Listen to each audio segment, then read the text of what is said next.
Why are you laughing? Of all the chess players. Yes, Hans. Hans is the best. Hans is my love. I'm in love with Hans.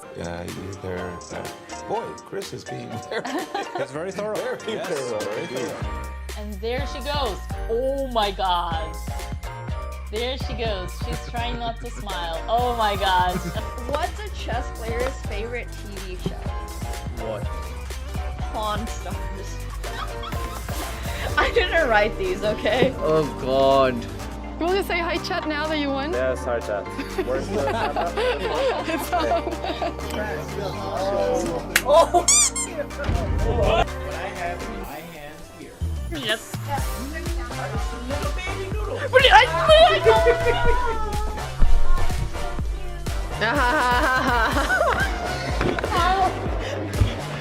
have I come down to? Yeah, I mean with the hair, you could just wear the top and the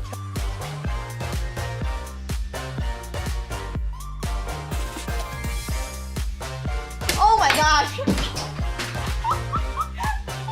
That's amazing! I don't even know where the rook flew to! Are we gonna be friends forever, Dina? Well, I still don't know how real versus how fake your friendship is. So. Ooh, that's the Why do you think Focus up, Alex. You're right. Uh-oh. Are you my opponent?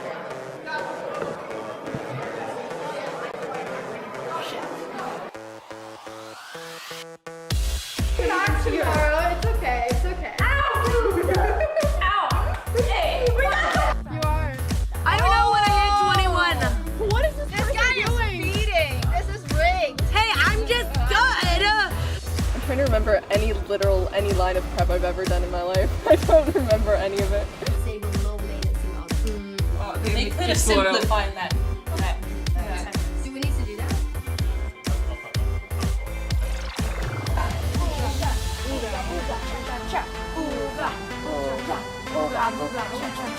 Sing the song. And this day just players don't have fun. Spread out, nice and easy. You're getting a red card for destroying the chess set. Can you show your chat the red card that you're getting from the tournament director?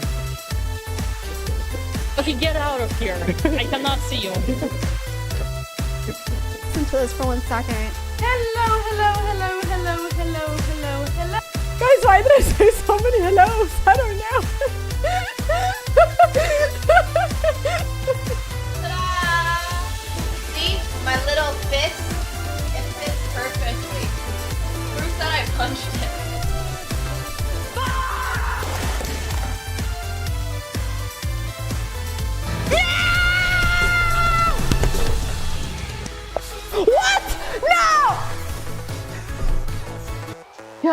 Блядь, я не могу поверить, это просто пиздец, ну как я могла проиграть? Это просто. Все, пошли все к черту, окей, бай. No, I blundered my queen.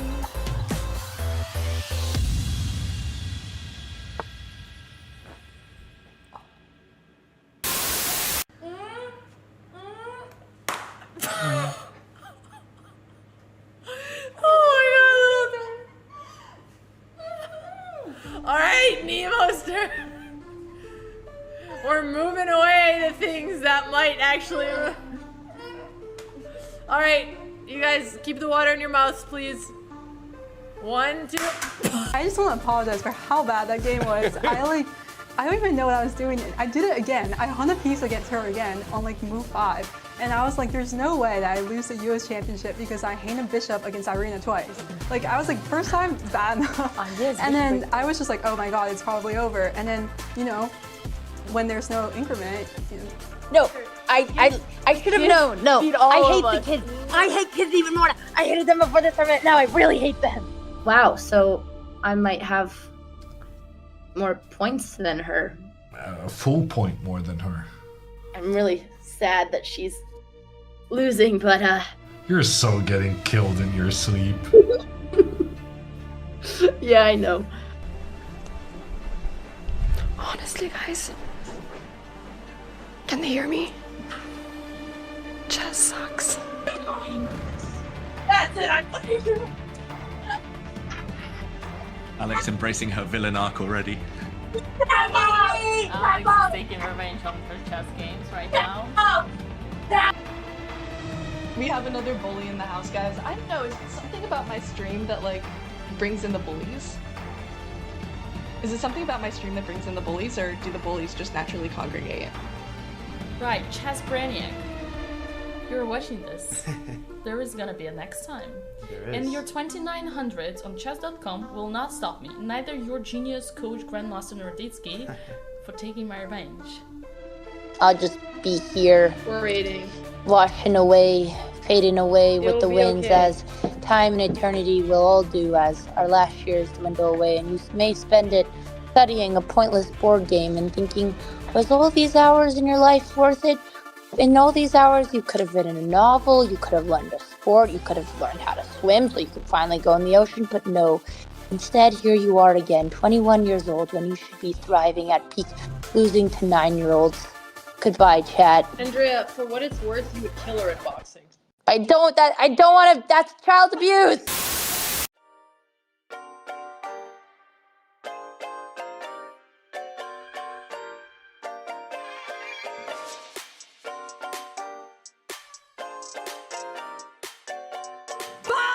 Sorry. It's okay. Pizda măsii. Sorry. Stop. Sorry. Go for a chess. Sorry. I'm done. I'm sorry.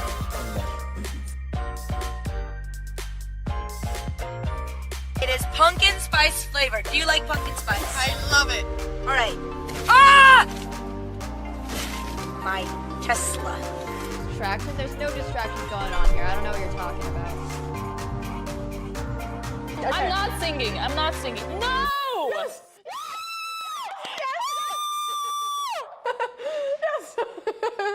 I'm excited, guys. Big reveal time. How's it? Oh, You like it? Oh, sorry. face say that she likes it. She looks like she's so happy. What? Kind of fool. Wait, actually? Yeah, of course. I wasn't listening. I just listened to last bit. Ever listen? Sorry, I was reading She chat. has the attention span of a squirrel. We'll make the window smaller for a second. Alright. Okay. It's fine. It's only taken 10 stops. We haven't gotten anything in. It's totally fine. We will get one. We will We're get one. gonna get one. Okay, you need to get that one in, you know. I believe in you. That's okay. I'm actually happy for you. Wait, no. 9? It goes. What? I quit the fucking world championship for this! Oh my god! Oh my god!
Is it an earthquake?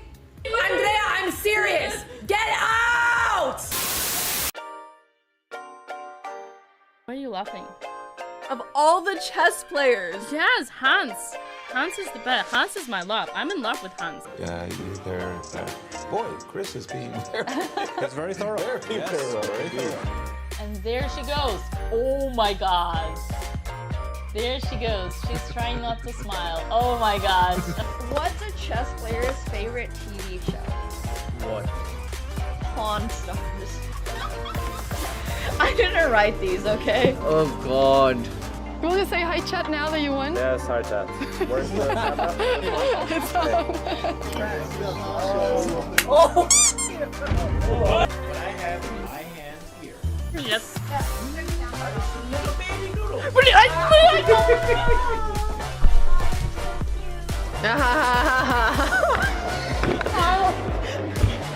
What have I come down to? Yeah, I mean with the hair, you could just wear the top and the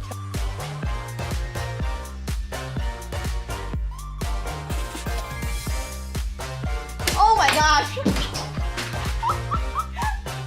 That's amazing! I don't even know where the rug flew to! Are we gonna be friends forever, Dina? Well, I still don't know how real versus how fake your friendship is. So. Ooh, that's the best verse. Focus up, Alex. You're right. Uh-oh. Are you my opponent?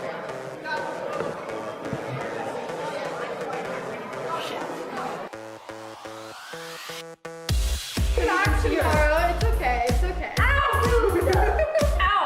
Hey! You are.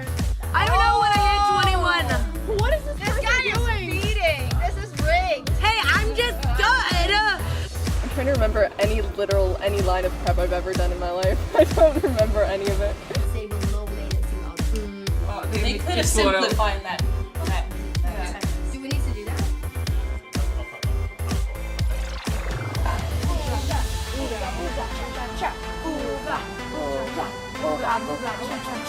Sing the song. And this day just plays on have fun. Spread out, nice and easy. You're getting a red card for destroying the chess set. Can you show your chat the red card that you're getting from the tournament director? Okay, get out of here. I cannot see you. Listen to this for 1 second. Hello, hello, hello, hello, hello, hello, hello. Guys, why did I say so many hellos? I don't know. Ta-da! See, my little fist, it fits perfectly. Proof that I punched it.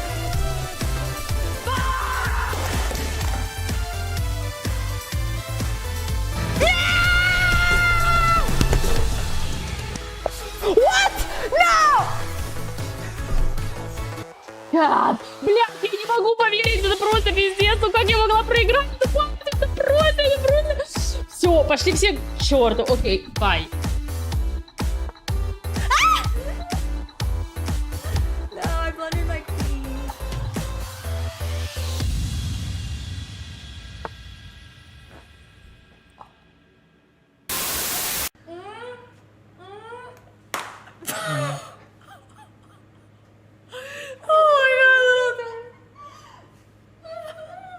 Alright, Nemo's turn. We're moving away the things that might actually... Alright, you guys keep the water in your mouths, please. 1, 2... I just want to apologize for how bad that game was. I don't even know what I was doing. I did it again. I hung a piece against her again on like move 5. And I was like, there's no way that I lose the US championship because I hang a bishop against Irina twice. Like I was like, first time, bad enough. And then I was just like, oh my god, it's probably over. And then, you know, when there's no increment, you know. No, I should have known. No, I hate the kids. I hate kids even more. I hated them before this tournament. Now I really hate them. Wow, so I might have more points than her. A full point more than her. I'm really sad that she's losing, but You're so getting killed in your sleep. yeah, I know. Honestly, guys, can they hear me? Chess sucks. That's it, I'm fucking... Alex embracing her villain arc already. Alex is taking revenge on her chess games right now. We have another bully in the house, guys. I don't know, is it something about my stream that like brings in the bullies? Is it something about my stream that brings in the bullies, or do the bullies just naturally congregate? Right, Chess Brainiac. You're watching this. There is gonna be a next time. And your 2900 on chess.com will not stop me, neither your genius coach Grandmaster Norditsky, for taking my revenge. I'll just be here, waiting, washing away, fading away with the winds, okay. as time and eternity will all do as our last years dwindle away, and you may spend it studying a pointless board game and thinking, was all these hours in your life worth it? In all these hours, you could have written a novel, you could have learned a sport, you could have learned how to swim so you could finally go in the ocean, but no. Instead, here you are again, 21 years old, when you should be thriving at peak, losing to 9-year-olds. Goodbye, chat. Andrea, for what it's worth, you would kill her at boxing. I don't want to, that's child abuse!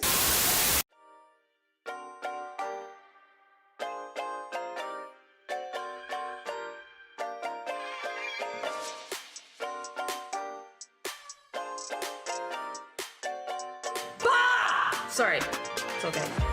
Pizda, mercy. Sorry. Stop. Sorry. I will photo chess. Sorry.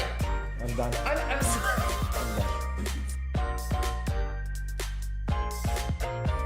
It is pumpkin spice flavored. Do you like pumpkin spice? I love it. All right. Ah! My Tesla. Distraction? There's no distractions going on here. I don't know what you're talking about. Okay. I'm not singing. I'm not singing. No! Yes!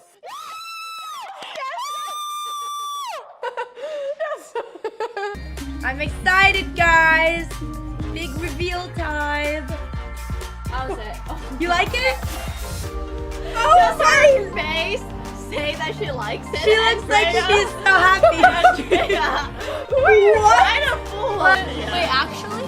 Yeah, of course. Andrea. I wasn't listening. I just listened to last Do you bit. ever listen? Sorry, I was reading She chat. has the attention span of a squirrel. We'll make the windows color for a second. Alright. Okay. No! It's fine. It's only taken 10 shots. We haven't gotten anything in. It's totally fine. We will get one. We will We're get gonna get one. Okay, you need to get that one in, you know. I believe in you. That's Okay. okay. I'm actually happy for you. Wait, that's no. 9? What? I quit the fucking world championship for this! Oh my god! Oh my god!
Is it an earthquake?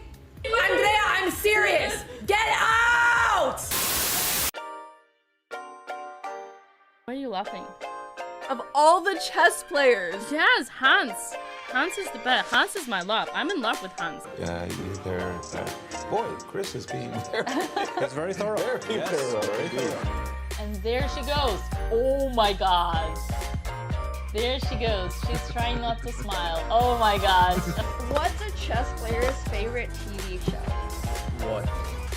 Pawn Stars. I didn't write these, okay? Oh god. You want to say hi, chat, now that you won? Yes, hi chat. Where's the It's on. What I have in my hands here. Yes. Little baby noodle. What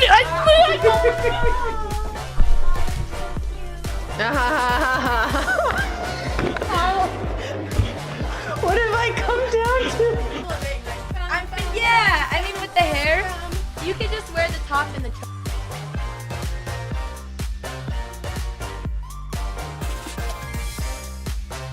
Oh my gosh! That's amazing! I don't even know where the rook flew to!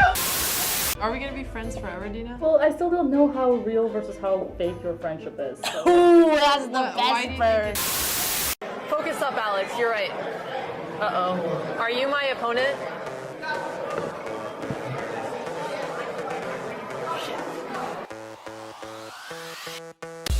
Back tomorrow. It's okay. It's okay. Ow! Ow! Hey! You are. I don't know when I hit 21. What is this guy doing? Speeding. This is rigged. Hey, I'm just good. I'm trying to remember any line of prep I've ever done in my life. I don't remember any of it. They could have simplified that. Okay. Do we need to do that?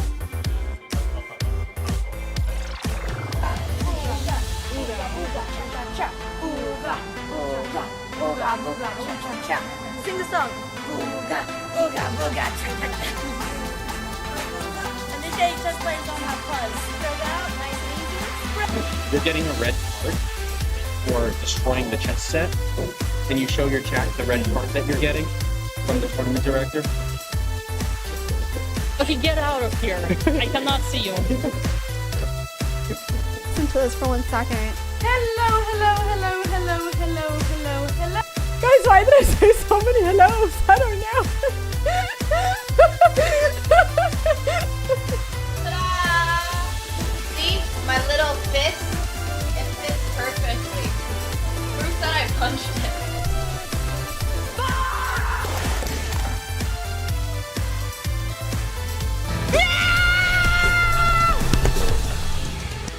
What? No! Блядь, я не могу поверить, это просто пиздец, ну как я могла проиграть? Это просто... Все, пошли все к черту, окей, бай.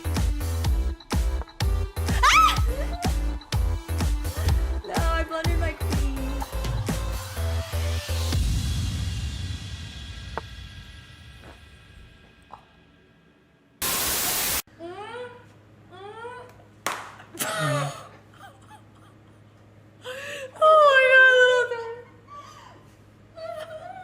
Alright, Nemo's turn. We're moving away to things that might actually... Alright, you guys keep the water in your mouths, please. 1, 2... I just want to apologize for how bad that game was. I don't even know what I was doing. I did it again. I hung a piece against her again on like move 5. And I was like, there's no way that I lose the US championship because I hang a bishop against Irina twice. Like I was like, first time, bad enough. And then I was just like, oh my god, it's probably over. And then, you know, when there's no increment, you know. No, I should have known. No, I hate the kids. I hate kids even more. I hated them before this tournament. Now I really hate them. Wow, so I might have more points than her. A full point more than her. I'm really sad that she's losing, but You're so getting killed in your sleep.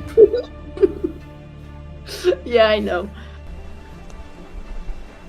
Honestly, guys, can they hear me? Chess sucks. That's it. I'm Alex embracing her villain arc already. Alex is taking revenge on her chess games right now. We have another bully in the house, guys. I don't know, is it something about my stream that like brings in the bullies? Is it something about my stream that brings in the bullies, or do the bullies just naturally congregate? Right, Chess Brainiac. You're watching this. There is gonna be a next time. There is. And your 2900 on chess.com will not stop me, neither your genius coach Grandmaster Norditsky, for taking my revenge. I'll just be here, We're raiding.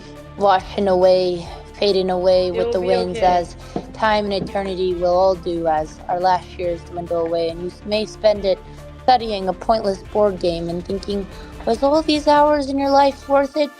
In all these hours, you could have written a novel, you could have learned a sport, you could have learned how to swim so you could finally go in the ocean, but no.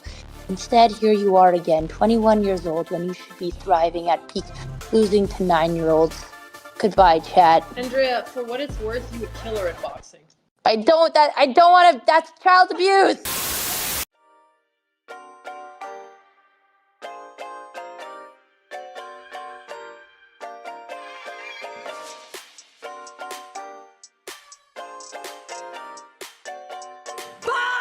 Sorry, it's okay.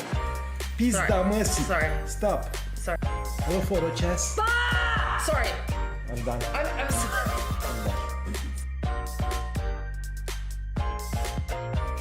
It is pumpkin spice flavored. Do you like pumpkin spice? I love it. All right. Ah!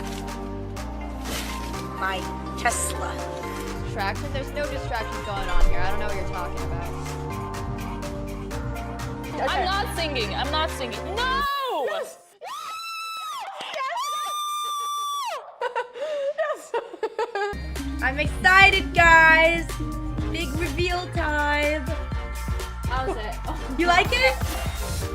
Oh, just her face say that she likes it. She looks like she's so happy. What? Kind of fool. Wait, actually? Yeah, of course. I'm gonna. I wasn't listening. I just listened to last Do you bit. ever listen? Sorry, I was reading She chat. has the attention span of a squirrel.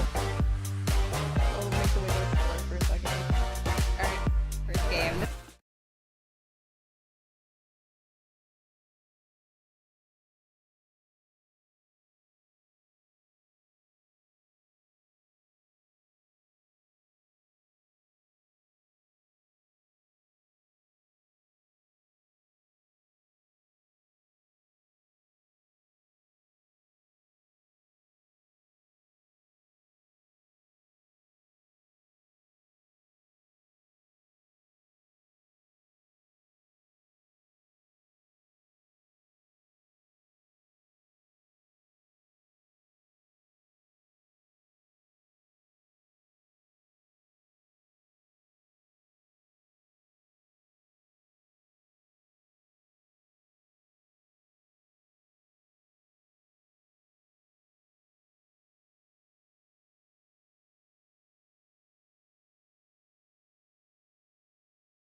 Is it an earthquake?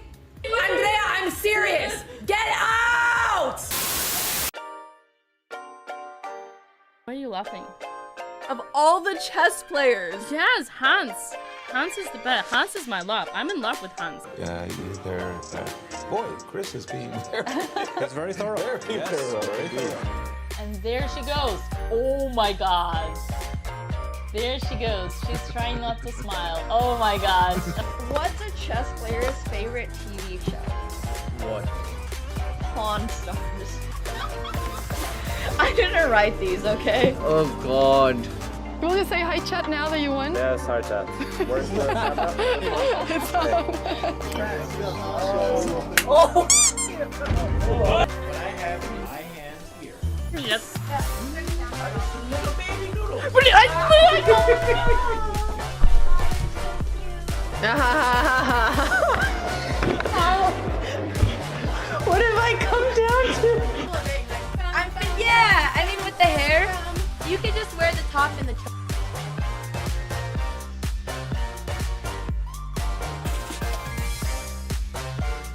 gosh. That's amazing. I don't even know where the road flew to. Are we gonna be friends forever, Dina? Well, I still don't know how real versus how fake your friendship is. So. Ooh, that's the best bird. Focus up, Alex. You're right. Uh-oh. Are you my opponent?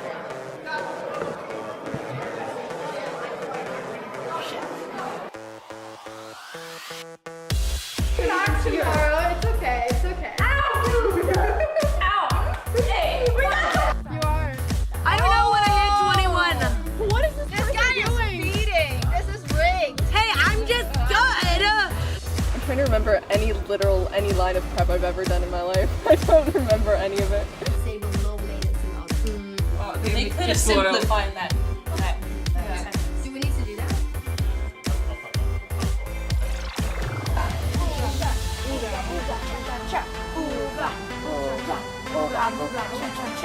Sing the song.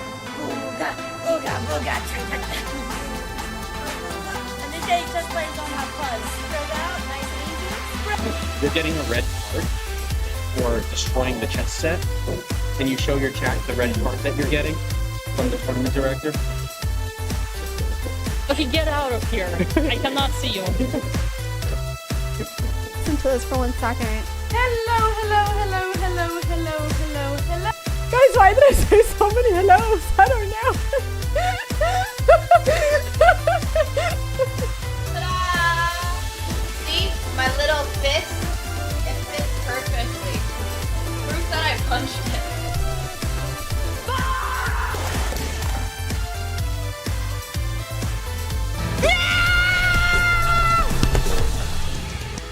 What? No!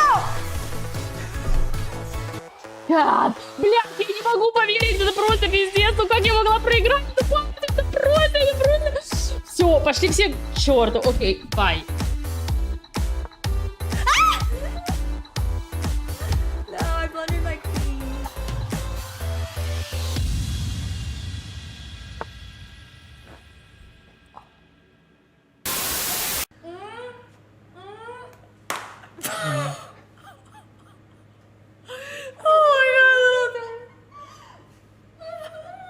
Alright, Nemo's turn. We're moving away the things that might actually...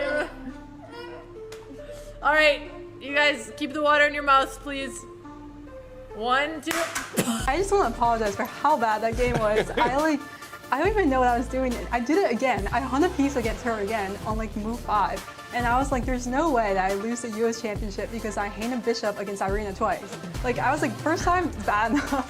And then I was just like, oh my God, it's probably over. And then, you know, when there's no increment, you know. No, I should have known. No, I hate the kids. I hate kids even more. I hated them before this tournament. Now I really hate them. Wow, so I might have more points than her. A full point more than her. I'm really sad that she's losing, but You're so getting killed in your sleep. yeah, I know. Honestly, guys, can they hear me? Chess sucks. That's it. I'm fucking. Alex embracing her villain arc already. Alex is taking revenge on her chess games right now. We have another bully in the house, guys. I don't know, is it something about my stream that like brings in the bullies? Is it something about my stream that brings in the bullies, or do the bullies just naturally congregate? Right, Chess Brainiac. You're watching this. There is gonna be a next time. And your 2900 on chess.com will not stop me, neither your genius coach Grandmaster Norditsky, for taking my revenge.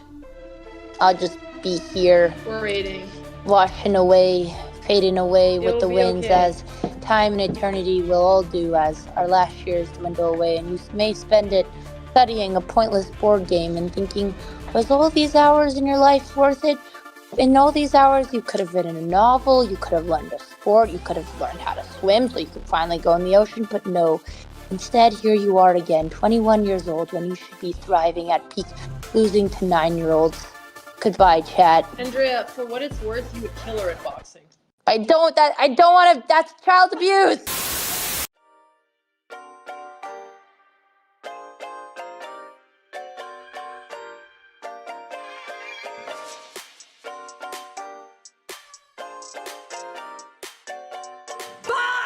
Sorry. It's okay.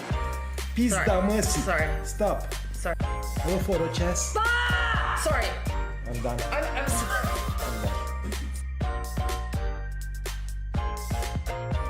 It is pumpkin spice flavored. Do you like pumpkin spice? I love it. All right. Ah! My Tesla. Distraction? There's no distractions going on here. I don't know what you're talking about. I'm not singing. I'm not singing. No! Yes.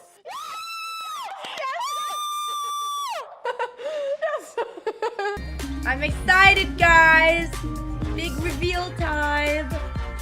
How's it? Oh. You like it? Just her face say that she likes it. She looks like she's so happy. Andrea. What? Kind of fool. Wait, actually? Yeah, of course. Andrea. I wasn't listening. I just listened to last Did you bit. ever listen? Sorry, I was reading She chat. has the attention span of a squirrel. I'll make the windows smaller for a second. Alright. Okay. No! It's fine. It's only taken 10 shots. We haven't gotten anything in. It's totally fine. We won't get one. We're gonna get one. Okay, you need to get that one in. I believe in you. That's okay. I'm actually happy for you. Wait, no. 9? It goes. What? I quit the fucking world championship for this! Oh my god! Oh my god!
Is it an earthquake?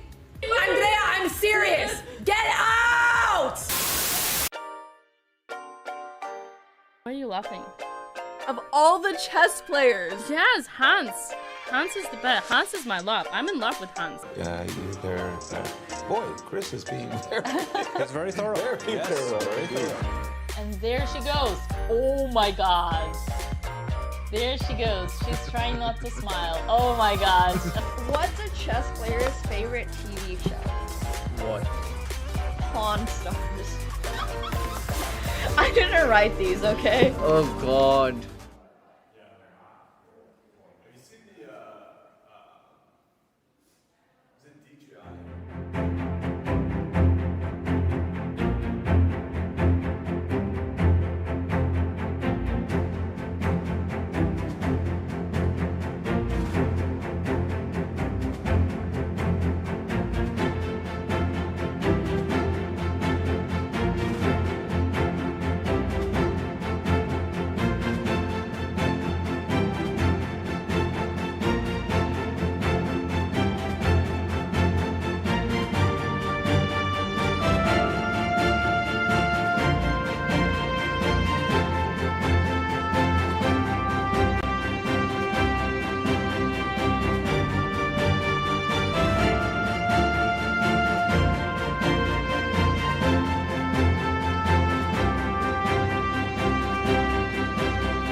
Is it an earthquake? Andrea, I'm serious. Get out! Why are you laughing? Of all the chess players. Yes, Hans. Hans is the best. Hans is my love. I'm in love with Hans. Yeah, they're. Boy, Chris is being very. That's very thorough. Very thorough. Very thorough. And there she goes. Oh my god.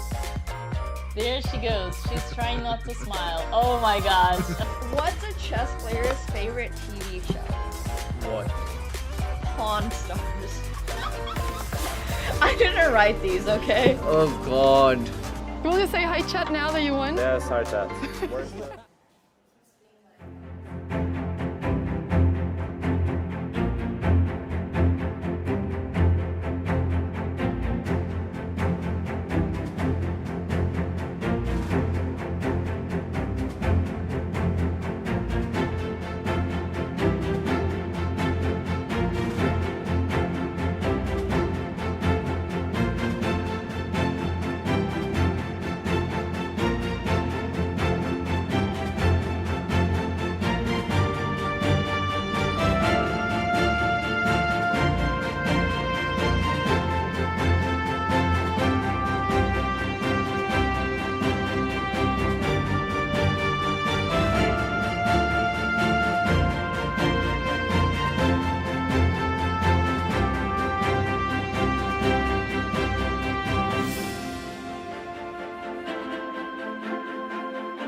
Is it an earthquake? Andrea, I'm serious! Get out! Why are you laughing? Of all the chess players. Yes, Hans.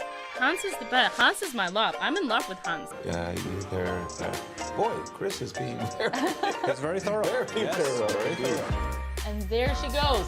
Oh my god. There she goes. She's trying not to smile. Oh my gosh. What's a chess player's favorite TV show? What? Pawn Stars.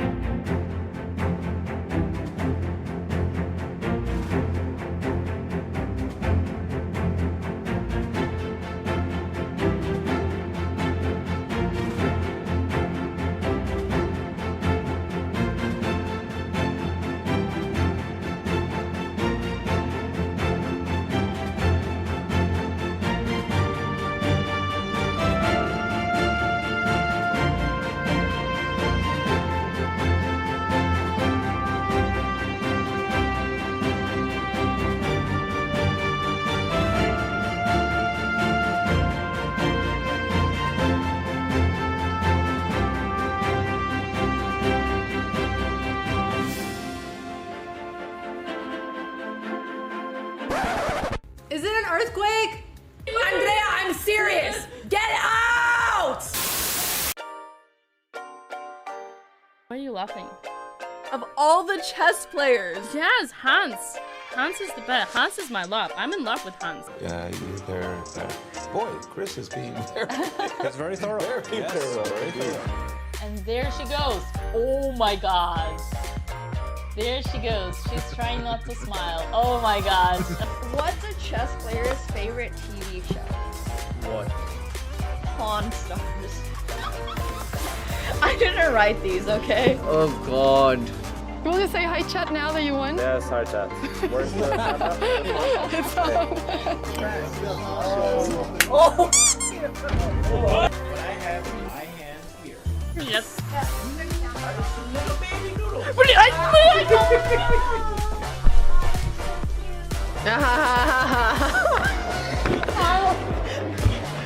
have I come down to?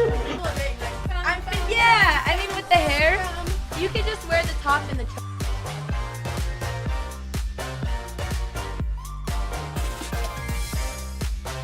Oh my gosh!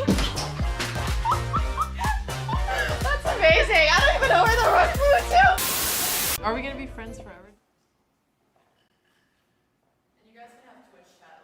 Oh my god, it's actually working!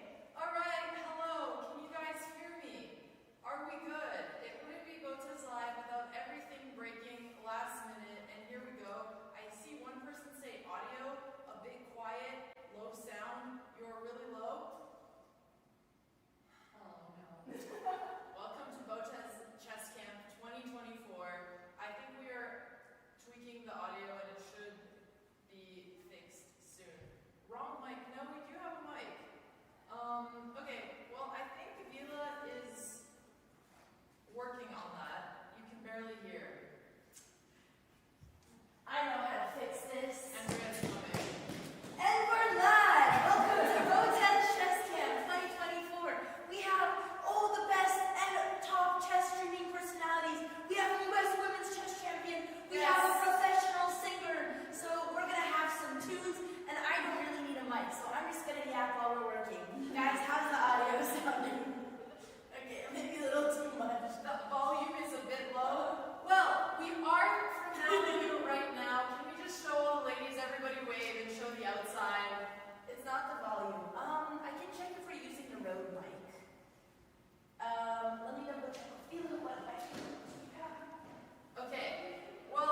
chat.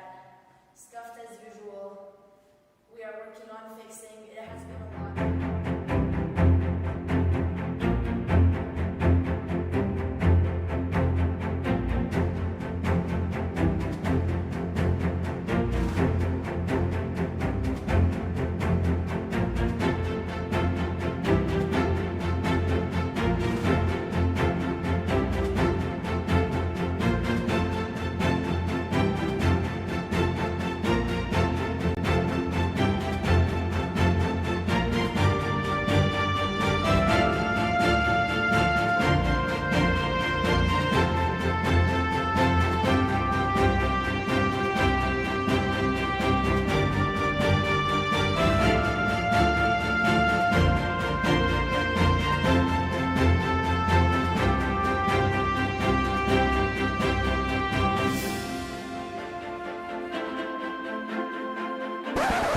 Is it an earthquake? Andrea, I'm serious! Get out! Why are you laughing? Of all the chess players. Yes, Hans. Hans is the best. Hans is my love. I'm in love with Hans. Yeah, they're. Boy, Chris is being very. That's very thorough. Very thorough. Very thorough. And there she goes. Oh my god. There she goes. She's trying not to smile. Oh my god. What's a chess player's favorite TV show? What? Pawn Stars. I didn't write these, okay? Oh god. You want to say hi chat now that you won? Yeah, sorry, chat. Where's the It's on. Oh! What I have in my hands here. Yes. Little baby noodle. What did I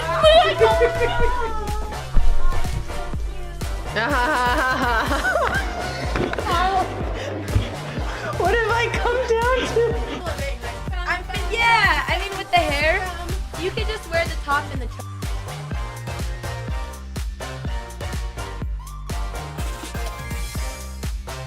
Oh my gosh! That's amazing! I don't even know where the rug flew to! Are we gonna be friends forever, Dina? Well, I still don't know how real versus how fake your friendship is. So. Ooh, that's the Why do best you bird. Focus up, Alex. You're right. Uh-oh. Are you my opponent?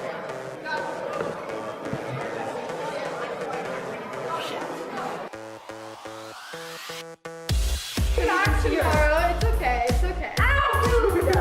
Ow! Hey! You are. I don't know when I hit 21. What is this person Guy doing? is speeding. This is rigged. Hey, I'm just good! I'm trying to remember any line of prep I've ever done in my life. I don't remember any of it. They could have simplified that. Do we need to do that?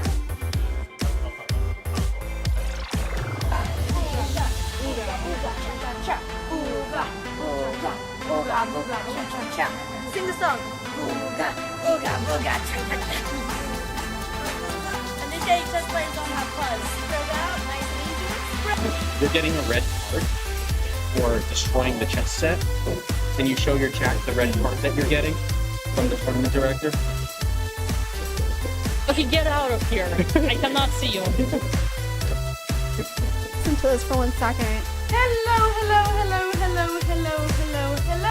Guys, why did I say so many hellos? I don't know. Ta-da! See, my little fist, it fits perfectly. Proof that I punched it.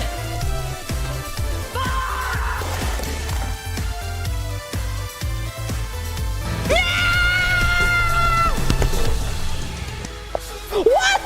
No! God. Блядь, я не могу поверить, это просто пиздец, ну как я могла проиграть? Это просто... Все, пошли все к черту. Окей, бай. No, I blundered my queen.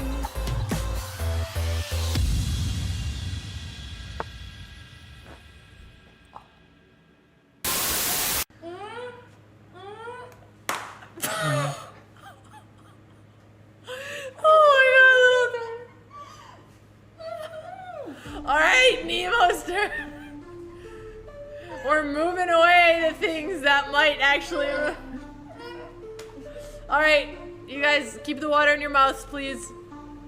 1, 2. I just want to apologize for how bad that game was. I don't even know what I was doing. I did it again. I hung a piece against her again on like move 5. And I was like, there's no way that I lose the US championship because I hang a bishop against Irina twice. Like I was like, first time, bad enough. And then I was just like, oh my God, it's probably over. And then, you know, when there's no increment, you know. No, I should have known. No, I hate the kids. I hate kids even more. I hated them before this tournament. Now I really hate them. Wow, so I might have more points than her. A full point more than her. I'm really sad that she's losing, but You're so getting killed in your sleep. yeah, I know. Honestly, guys, can they hear me? Chess sucks. That's it, I'm fucking. Alex embracing her villain arc already. Alex is taking revenge on her chess games right now. We have another bully in the house, guys. I don't know, is it something about my stream that, like, brings in the bullies? Is it something about my stream that brings in the bullies, or do the bullies just naturally congregate? Right, Chess Brainiac. You're watching this. There is gonna be a next time. And your 2900 on chess.com will not stop me, neither your genius coach Grandmaster Norditsky, for taking my revenge. I'll just be here, Waiting. washing away, fading away with the be winds okay. as time and eternity will all do as our last years dwindle away, and you may spend it studying a pointless board game and thinking, was all these hours in your life worth it? In all these hours, you could have written a novel, you could have learned a sport, you could have learned how to swim so you could finally go in the ocean, but no. Instead, here you are again, 21 years old, when you should be thriving at peak, losing to 9-year-olds. Goodbye, chat. Andrea, for what it's worth, you would kill her at boxing. I don't want to, that's child abuse!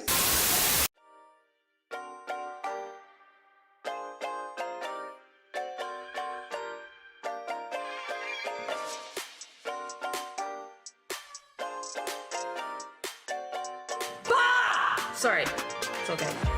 Pizda mercy. Sorry. Stop. Sorry. I will photo chess. Sorry. I'm done. I'm sorry. I'm done. It is pumpkin spice flavored. Do you like pumpkin spice? I love it. All right. Ah! My Tesla. Distraction? There's no distractions going on here. I don't know what you're talking about.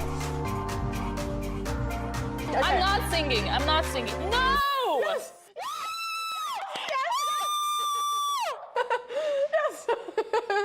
I'm excited, guys. Big reveal time. How's it? You like it? Oh, sorry. Her face say that she likes it. She looks like she's so happy. What? Kind of fool. Wait, actually? Yeah, of course. What? I wasn't listening. I just listened to last bit. Do you ever listen? Sorry, I was reading She chat. has the attention span of a squirrel.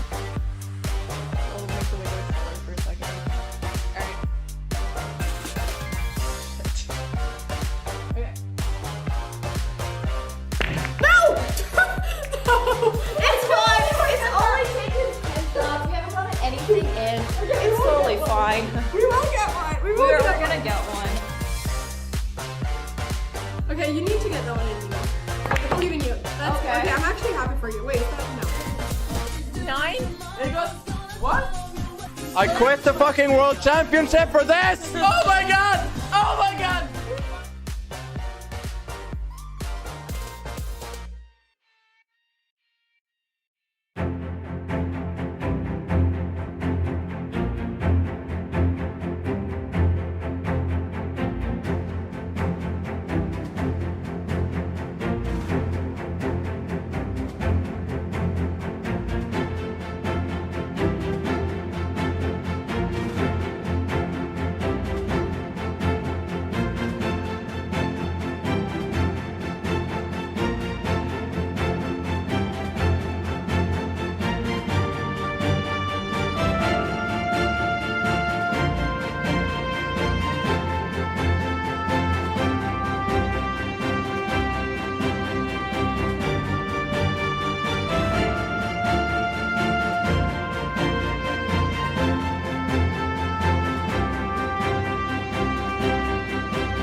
Is it an earthquake?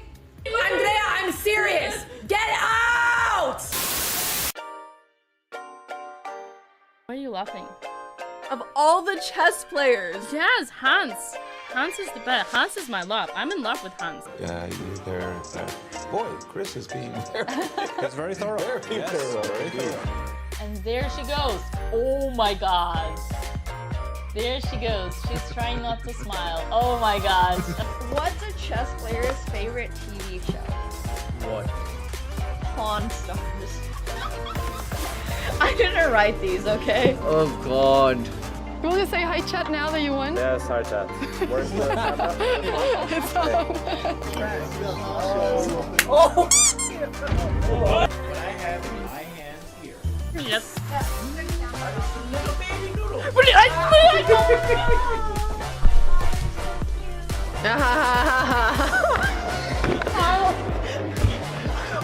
come down to? Yeah, I mean with the hair, you could just wear the top and the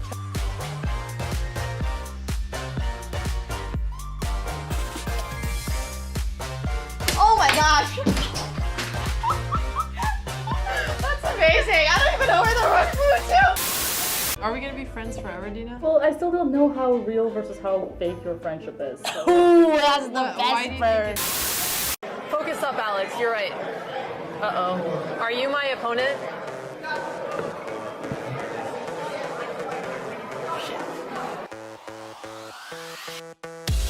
Back tomorrow, it's okay, it's okay. Ow!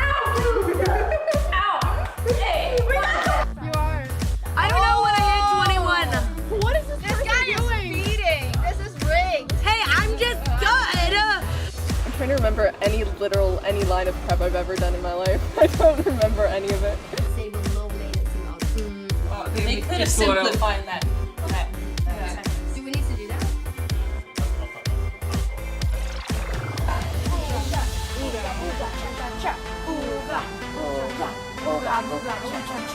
Sing the song. And this day just players don't have fuzz. Spread out, nice and easy. You're getting a red card for destroying the chess set. Can you show your chat the red card that you're getting from the tournament director? Okay, get out of here. I cannot see you. Listen to this for 1 second. Hello, hello, hello, hello, hello, hello, hello. Guys, why did I say so many hellos? I don't know. Ta-da! See, my little fist, it fits perfectly. Proof that I punched it.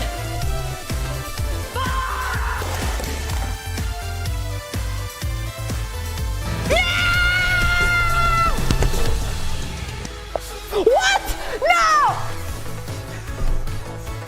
God, блядь, я не могу поверить, это просто пиздец, ну как я могла проиграть? Это просто. Все, пошли все к черту. Окей, бай. No, I blundered my queen.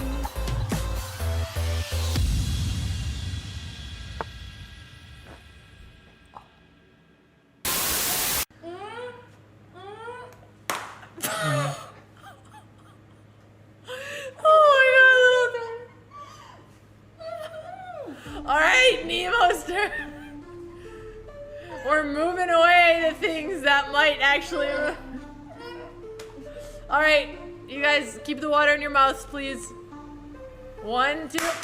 I just want to apologize for how bad that game was. I don't even know what I was doing. I did it again. I hung a piece against her again on like move 5. And I was like, there's no way that I lose the US championship because I hang a bishop against Irina twice. Like I was like, first time, bad enough.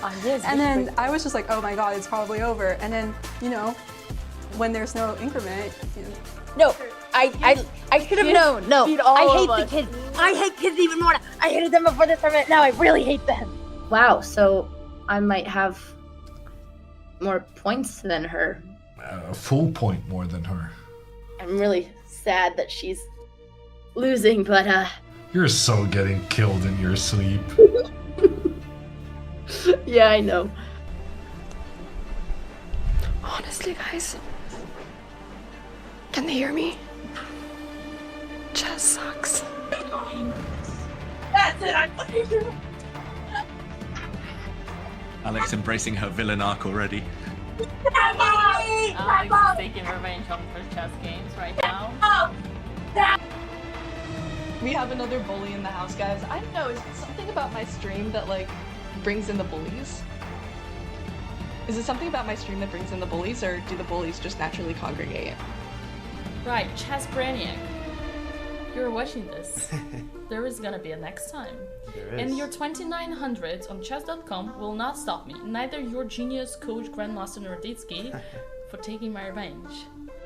I'll just be here, waiting, washing away, fading away with the be winds okay. as time and eternity will all do as our last years dwindle away, and you may spend it studying a pointless board game and thinking, was all these hours in your life worth it? In all these hours, you could have written a novel, you could have learned a sport, you could have learned how to swim so you could finally go in the ocean, but no. Instead, here you are again, 21 years old, when you should be thriving at peak, losing to 9-year-olds. Goodbye, chat. Andrea, for what it's worth, you would kill her at boxing. I don't want to, that's child abuse!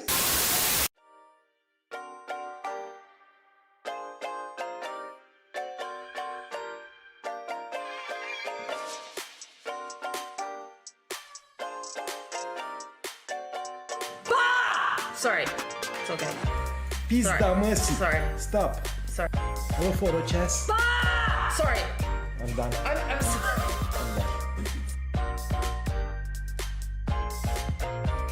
It is pumpkin spice flavored. Do you like pumpkin spice? I love it. All right. Ah! My Tesla. Distraction? There's no distractions going on here. I don't know what you're talking about. I'm not singing. I'm not singing. No! Yes.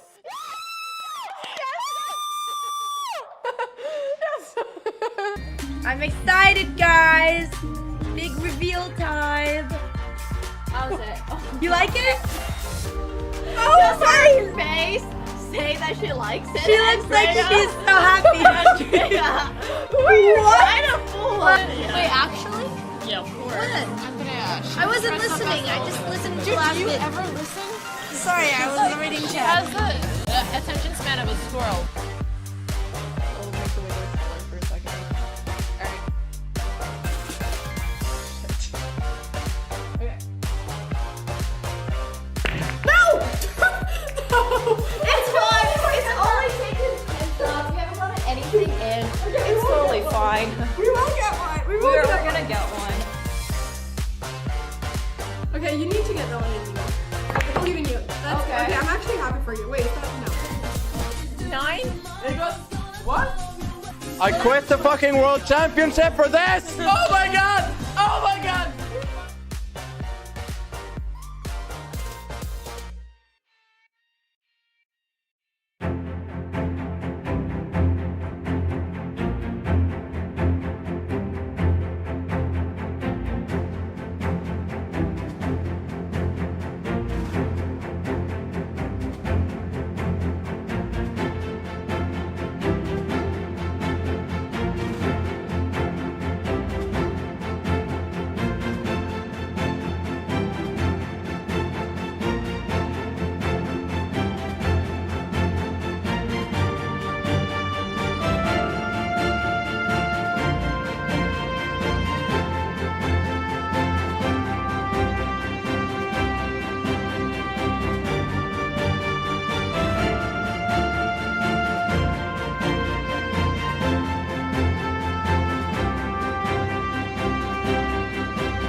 Is it an earthquake?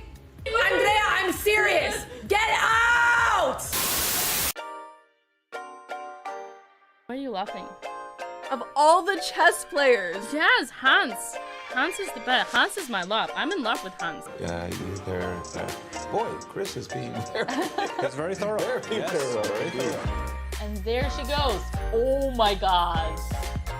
There she goes. She's trying not to smile. Oh my god. What's a chess player's favorite TV show? What? Pawn Stars. I didn't write these, okay? Oh god. You want to say hi, chat, now that you won? Yes, hi, chat. Where's the camera? It's on. Oh! What I have in my hand here. Yes. Little baby noodle. What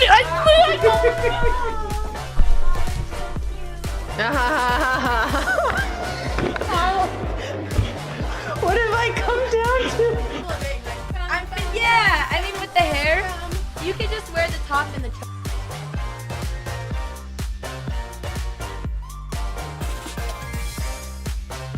Oh my gosh! That's amazing! I don't even know where the rug flew to! Are we gonna be friends forever, Dina? Well, I still don't know how real versus how fake your friendship is. So. Ooh, that's the Why do you best bird. Focus up, Alex. You're right. Uh-oh. Are you my opponent?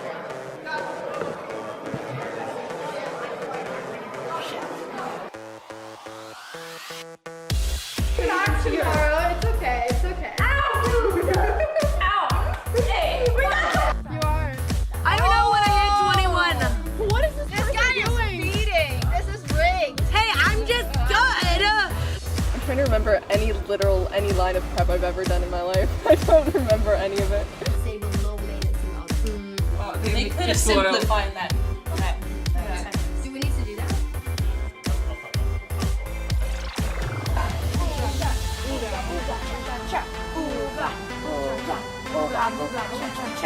Sing the song. And this day just plays on my buzz. Spread out, nice and easy. You're getting a red card for destroying the chess set. Can you show your chat the red card that you're getting from the tournament director? Okay, get out of here. I cannot see you. Listen to this for 1 second. Hello, hello, hello, hello, hello, hello, hello. Guys, why did I say so many hellos? I don't know. Ta-da! See, my little fist, it fits perfectly. Proof that I punched it.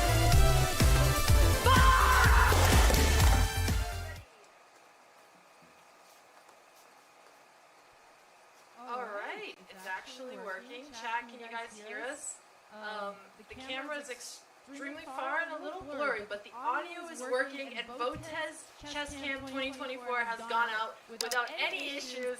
Thank you guys. I'm sorry we're so late, but it's a beautiful location. It's the first time there's going to be a FIDE rated tournament for streamers. All of the ladies came here today, and I would pan over to them. But I'm worried if we pan over to them, we're going to lose connection. So instead, we're going to start with something equally exciting. Ladies, can you guys all wave at the camera? Okay, great. So we're going to have a performance by Linda Diaz. Linda is also playing in the tournament. She is a chess expert. She's been a full-time musician for the last 5 years after she blew up on NPR's Tiny Desk. She's also going to be playing against me later today. Linda, please go easy. I know you're coming back to competitive chess. Yeah, no one can see Linda, actually. Can we get the camera on Linda? Hi. The camera's going to move. You guys, we are in Malibu. So what happened is the sun burnt our equipment and it turned off earlier, so that's why we're a little later than usual. But honestly, on Andrea time, we started perfectly on time. It wasn't her fault, not this time. Also, Linda is releasing her EP soon. If you do command Linda, you can get more information about it, including if you guys want to support her GoFundMe, or where are you doing it, Linda? It's a Ko-fi crowdfund. Ko-fi. Yeah. Ko-fi crowdfund. We have a link if you do command Linda. I think it's time to start with a song so that we all get the vibes going. Yeah, thank you. I'm just going to say a little something. So I'm Linda Diaz, as Alex said. I'm with Juliana today on guitar. And this song is called Watching Ourselves Die. So we hope you like it. Unfortunately, it's inspired by a breakup that was not my own. So don't feel too bad for me, because I'm fine.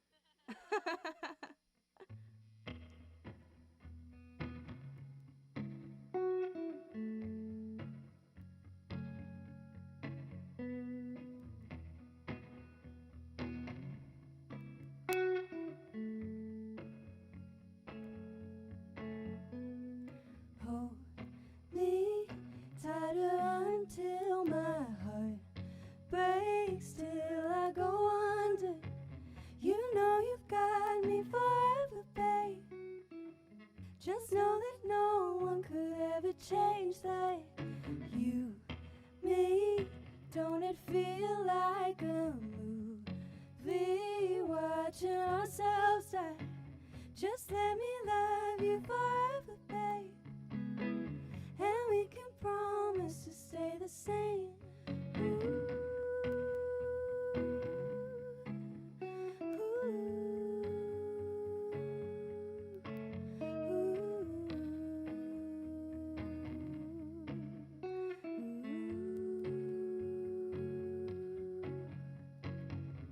Hopeless, illogical thinking, knowing we'll never just be friends. Addicted, I can't refrain from imagining when we were. Feels like yesterday. Take my breath away. If it's our final night, pull me close and don't let go. Me tighter until my heart breaks. Till I go. You know you've got me forever, babe. Just know that no one could ever change that. You, me, don't it feel like a movie? Watching ourselves die. Just let me love you forever, babe. And we can promise to stay the same. Cling to your words, they're my poison. I drink them in like your amber perfume. All of my prayers are pointless, but when I close my eyes, I only see you. Cling to your words, they're my poison. When you say that you'll find your way back to me, still can't accept that you're going. I know we're happy like we used to be. Thank you. Thank you guys so much. The song is coming out early August, so you can go to my Instagram, Linda Diaz Music, to learn more about that. And you can follow me, Beating Alex, later at Winda Diaz on Twitch. See you all soon.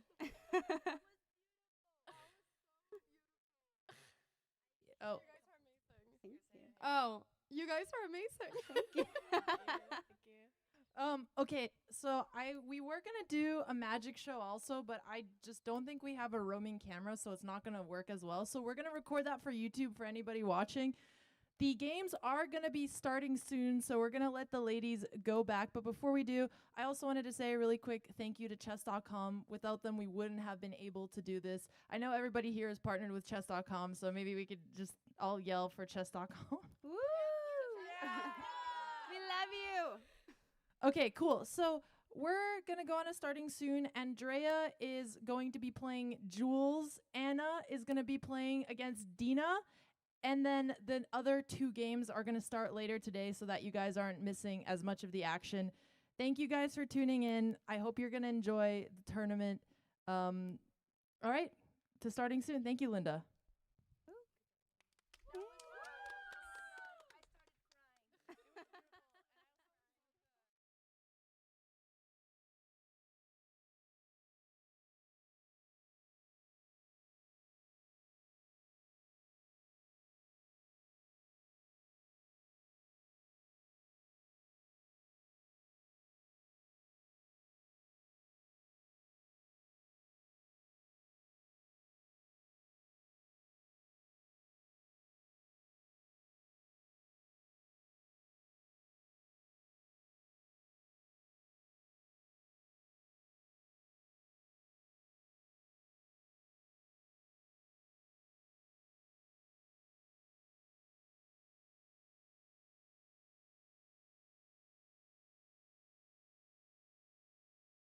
My name is Anna Kramling and I'm from Sweden. My goal this tournament is honestly to beat Alex and Andrea in classical chess. My name is Nemo and I am a women grandmaster in chess. I haven't played a classical tournament in 2 years, but this time let's just try to not suck. My name is Dina Belenkaya. I'm Women's Grandmaster. I'm gonna teach you the Russian school of chess. I'm Jen Yu. I'm a woman grandmaster and 2-time US chess champion. My goal here at this tournament is to have fun and win. My name is Linda Diaz. I've been playing chess for 13 years. My goals for this tournament are to play well, maybe win a game. Hi, my name is Jules Schulman. I played chess as a kid. I just returned. I only got my first international rating around a year ago, and I'm already pretty much higher rated than Andrea Botez. My name is Alexandra Botez. I've been playing chess since I was 6 years old, and my goal this tournament is to at least gain ELO. My name is Andrea Botez. I've been playing chess since I was 6, and my goal is to beat my sister.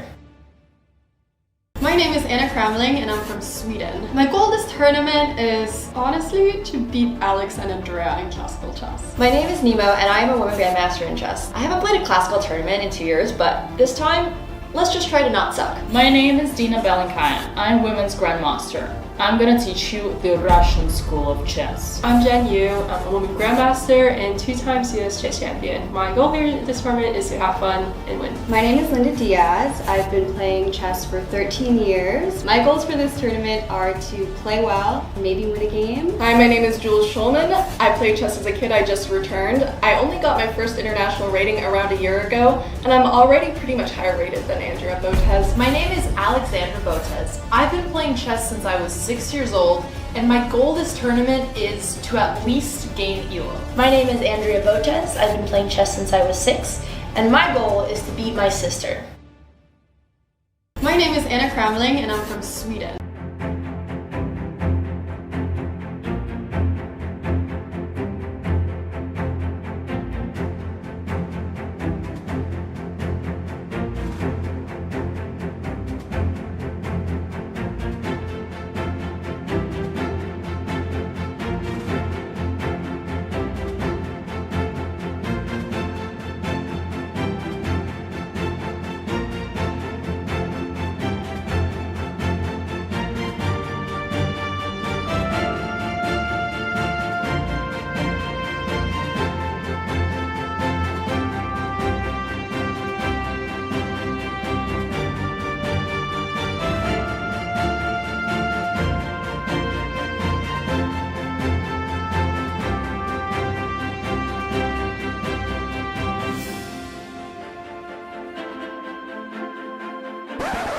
Is it an earthquake? Andrea, I'm serious! Get out! Why are you laughing? Of all the chess players. Yes, Hans. Hans is the best. Hans is my love. I'm in love with Hans. Yeah, they're boy, Chris is being That's very thorough. very thorough. And there she goes. Oh my god. There she goes. She's trying not to smile. Oh my god. What's a chess player's favorite TV show? What? Pawn Stars. I didn't write these, okay? Oh god. You want to say hi chat now that you won? Yes, hi chat. Where's the It's all Oh! What I have in my hands here. Yes.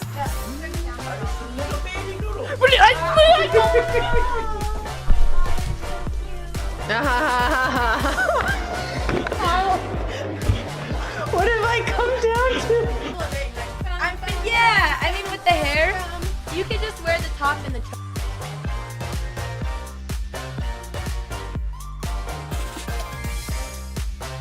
Oh my gosh!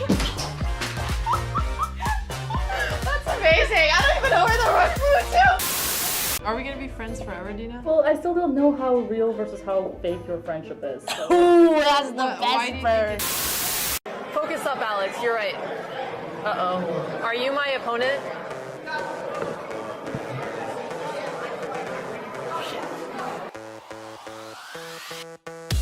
Relax, Yara. It's okay. It's okay. Ow! Hey! You are. I don't know when I hit 21.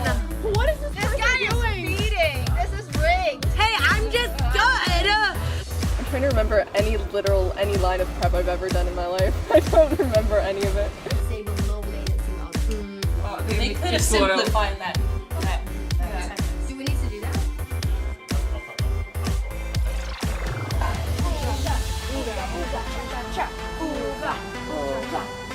booga, cha-cha-cha. Sing the song. Booga, booga, booga, cha-cha-cha. And this day, just players don't have fuzz. Spread out, nice and easy. You're getting a red card for destroying the chess set, and you show your chat the red card that you're getting from the tournament director. Okay, get out of here. I cannot see you. Listen to this for 1 second. Hello, hello, hello, hello, hello, hello, hello. Guys, why did I say so many hellos? I don't know. Ta-da! See, my little fist, it fits perfectly. Proof that I punched it.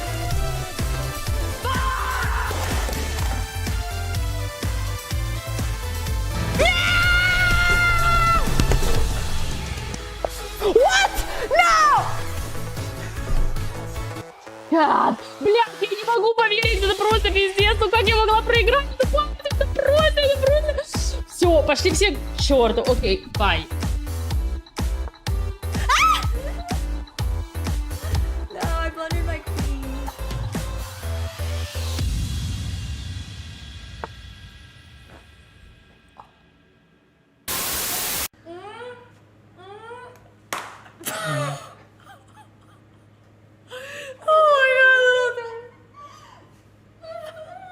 Alright, Nemo's turn. We're moving away the things that might actually... Alright, you guys keep the water in your mouths, please. 1, 2... I just want to apologize for how bad that game was. I don't even know what I was doing. I did it again. I hung a piece against her again on like move 5. And I was like, there's no way that I lose the US championship because I hang a bishop against Irina twice. Like I was like, first time, bad enough. And then I was just like, oh my God, it's probably over. And then, you know, when there's no increment, you know. No, I should have known. No, I hate the kids.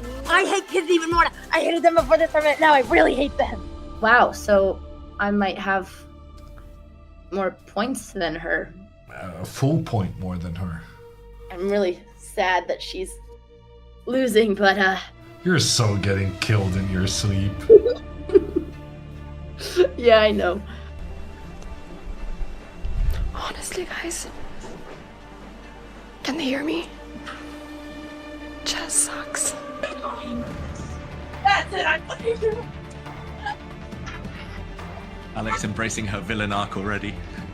Alex is taking revenge on her chess games right now. We have another bully in the house, guys. I don't know, is it something about my stream that, like, brings in the bullies? Is it something about my stream that brings in the bullies, or do the bullies just naturally congregate? Right, Chess Brainiac. You're watching this. There is gonna be a next time. And your 2900 on chess.com will not stop me, neither your genius coach Grandmaster Norditsky, for taking my revenge. I'll just be here, waiting, washing away, fading away with the winds, okay. as time and eternity will all do as our last years dwindle away, and you may spend it studying a pointless board game and thinking, was all these hours in your life worth it? In all these hours, you could have written a novel, you could have learned a sport, you could have learned how to swim so you could finally go in the ocean, but no. Instead, here you are again, 21 years old, when you should be thriving at peak, losing to 9-year-olds. Goodbye, chat. Andrea, for what it's worth, you would kill her at boxing. I don't want to, that's child abuse!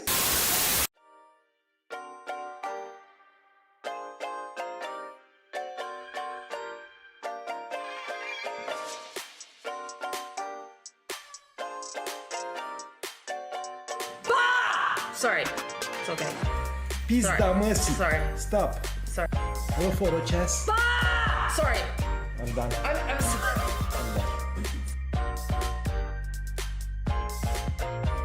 It is pumpkin spice flavored. Do you like pumpkin spice? I love it. All right. Ah! My Tesla.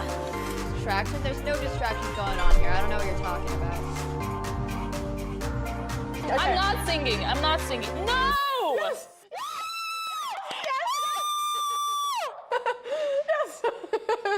I'm excited, guys. Big reveal time. How's it? You like it? Oh, sorry. Face. say that she likes it? She looks like she's so happy. Andrea. What? Kind of fool. Wait, actually? Yeah, of course. Andrea. I wasn't listening. I just listened to last bit. Did you ever listen? Sorry, I was reading She chat. has the attention span of a squirrel. I'll make the window smaller for a second. Alright. Okay. No! It's fine. It's only taken 10 shots. We haven't gotten anything in. It's totally fine. We won't get one. We won't We're get gonna get one. Okay, you need to get that one in. I believe in you. That's okay. I'm actually happy for you. Wait, is that no? 9? It goes, what? I quit the fucking world championship for this! Oh my god! Oh my god!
Is it an earthquake? Andrea, I'm serious! Get out! Why are you laughing? Of all the chess players. Yes, Hans. Hans is the best. Hans is my love. I'm in love with Hans. Yeah, they're boy, Chris is being very, That's very thorough. very thorough. Very thorough. And there she goes. Oh my god. There she goes. She's trying not to smile. Oh my god. What's a chess player's favorite TV show? What? Pawn Stars. I didn't write these, okay? Oh god. You want to say hi, chat, now that you won? Yes, hi chat. Where's the It's all What I have in my hands here. Yes. Little baby noodle.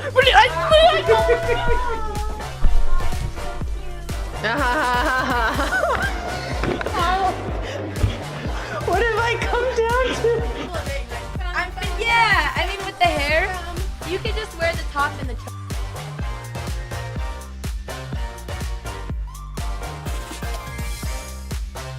Oh my gosh! That's amazing! I don't even know where the run flew to! Are we gonna be friends forever, Dina? Well, I still don't know how real versus how fake your friendship is. So. Ooh, that's the Why do best you think bird. Focus up, Alex. You're right. Uh-oh. Are you my opponent?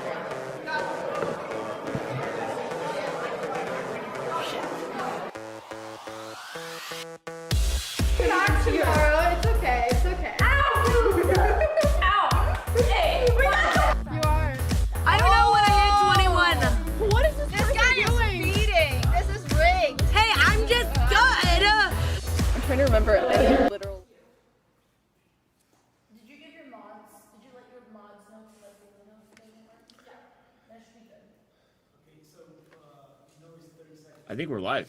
Oh, we're live. Hello everyone and welcome to Chess Camp. Sorry for the delay, sorry for the tech issues, but we're here and I'm super excited to be commentating on this event. It is the first VD rated event for women chess streamers and it's so awesome to be here. My name is Maya Kazari, I'm an international master, and today I am joined by international master Benny Wrench. Danny, I'm so excited to be commentating this together with you. How excited are you for the event? No, please. If you get your period, let me know. Something we always want to do more events with Yeah, streamers. I'm gonna give you IRL. squeak. Obviously, they become great IRL style content as everyone does each. I thought that was just one. Doing Okay, Dina, are you ready? This is going to be some Let's serious learn chess. what Any questions? If not, I'll be back. Can you check out switch for our camera? Or ask, just make sure that we have Absolutely. We are going to start very soon with our first 2 games. We have every single round, we have 4 games as we have 8 players. The rounds are split between morning rounds and afternoon, evening rounds. And that's why we will have for now 2 games going on at the same time. They should be starting very soon. We will first have Andrea against Jules, and then we'll have at the same time Anna playing against Dina. Now, Danny, I'm going to put you on the spot here, but I really want to know, who do you think is going to win this event? The games or the event? First of all, I was laughing. The event altogether.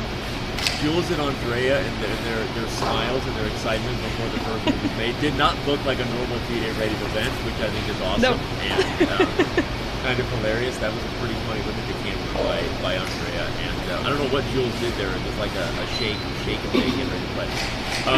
I'll be honest, I won't mix my words, and this will get me in trouble with all the other ladies who don't agree. But I think Jennifer is a big favorite in the event. I think Jennifer Yu is the strongest player. I know she's obviously the highest rated player, so it's like thanks, Captain Obvious. But I just think that she's also just the strongest player in general. Getting some chatter that maybe my mic is too loud. I can turn it down a little bit. I don't know. I mean, some people saying that I'm too loud, I'm too quiet. Okay, it should be fixed now, Danny. It should be fine now. Obviously, Dina also, and Nemo. Those are 3 players that are above the master, level 2200 FIDE. So, I wouldn't be surprised, but I just feel like Jennifer is the heavy favorite. So we'll see what happens when that bold claim gets around, and if I get in trouble with Dina or someone else. So. No, I think your answer makes perfect sense. I personally, I think I'm going with I think it makes a lot of sense if Jennifer wins, because as you said, she is the high-rated player. She is the U.S. Women's Chess Champion twice in 2019 and 2022. So she is definitely one of the favorites. But I think I'm going for Alexandra. I think she has been playing phenomenal chess recently. Great results. She had a massive win streak. And I think she's definitely an opponent that players should not underestimate. So I'm calling it. It'll be interesting to see how they deal with the stress of it. Obviously, they don't look that stressed, at least not to start. Andrea didn't, just there to have fun. But I think when the pressure gets going and you're competing, in a big event, that's another reason I took Jennifer as a favorite. You called it, right? She's won U.S. championships before. So not only is she the highest rated player on paper, but her track record sort of speaks for itself, if you will, right? And she's won really big events when it mattered. So we'll see. But all right, we've got an interesting Alpin Sicilian here with Jules playing C3 against Andrea, and Andrea playing D5, the most principled move. That's good stuff. I don't know if anyone can see the highlights I'm making on the board, or maybe they can. I'm just curious. They can. Okay, great. D5 is the most principled thing to do. Whenever the pawn goes to C3 and there's no more knight coming out to fight for the center, D5, hoping that you might even get the queen on D5 and try to build on your space without worrying about this. This is kind of mainline theory. So Andrea came ready to play today. That's my point. Yeah, absolutely. Yeah, the drawing of lots was done earlier. We had the opening ceremony, which was super exciting. We will not have Linda Diaz, who released a new song and played it at the opening ceremony. We will not have her just yet. She'll be playing later. But yeah, we have a great start in the game of Dina against Anna. We see Anna played the first move D4. It's her classical opening choice, and we it's let me see. Exchange Queen's Gambit, I guess. Right. Or how it got there. I'm just gonna quickly run through the moves because I was having fun with you getting the thing started. Yeah. So right. Let me fix this. Oh, go ahead. Okay, there we go. Yeah, and the main line here, White took on D5. and then bishop g5. Not the most common thing to take on d5 that early, but mainline or maybe Anna wasn't interested in Dina taking on c4 and getting some sharp variations there. So exchanging on d5 right away maybe avoids some sharp lines that can happen, like a Rogozin with bishop b4, which is more aggressive. So maybe Anna just wasn't interested in any of that. I want to go back to what you said about Linda, though, because I think the thing I'm most bummed about so far today, Anna, is we were getting ready pre-show, talking to Vila, shout out to the awesome producer, and we were just chilling. And I was sitting there the whole time wanting to listen to Linda's song, but we couldn't because we were getting ready. So I hope that someone clipped the whole song. I'm sure it'll be somewhere, but I wanna hear Linda's song. So for chat who got to hear it, we didn't get to hear the song. We were getting ready. Yeah, we guys enjoyed it. We missed it, but yeah, I'm really, really curious to see it back. We're in here for a while, as yeah, we also have another 2 games later today. So yeah, very we have a little bit of a slow start, but I'm sure the games are going to get super exciting in a while. The time control of this tournament is the classical time control with 90 minutes for the first 40 moves. And after the 40 moves, the players receive 30 minutes each. So very long games. And after every single move, they receive 30 seconds increment. So the games can go on for quite some time, and the players are also taking this very seriously. Have you seen this video from Jules, Danny? Did you see this video that she posted? You did. I didn't. Oh, you didn't? No, I didn't. What did she say? She said that she basically is very upset with Andrea because she seems to be jealous of her relationship with Dina.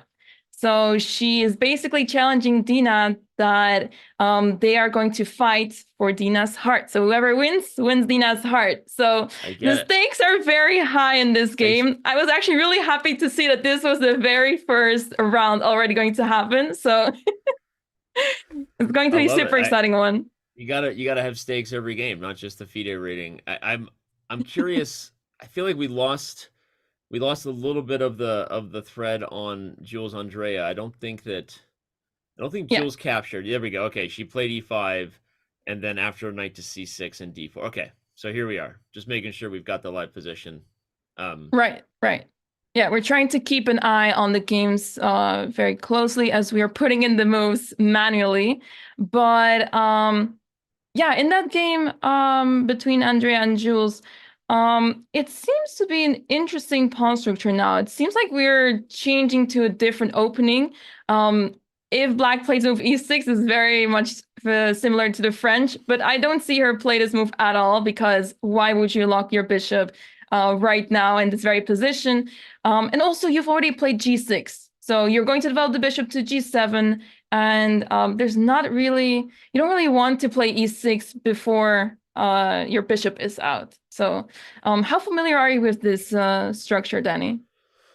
The structure and move order are both kind of interesting, and I think they both come with a lot of risk, because I think if Black gets their way, bishop to g4 will happen at some point, and you want to eliminate this knight just to get all the things you said, right? Then you don't have your bishop locked behind the pawn chain. You're eliminating a piece that's sort of key to holding the position together.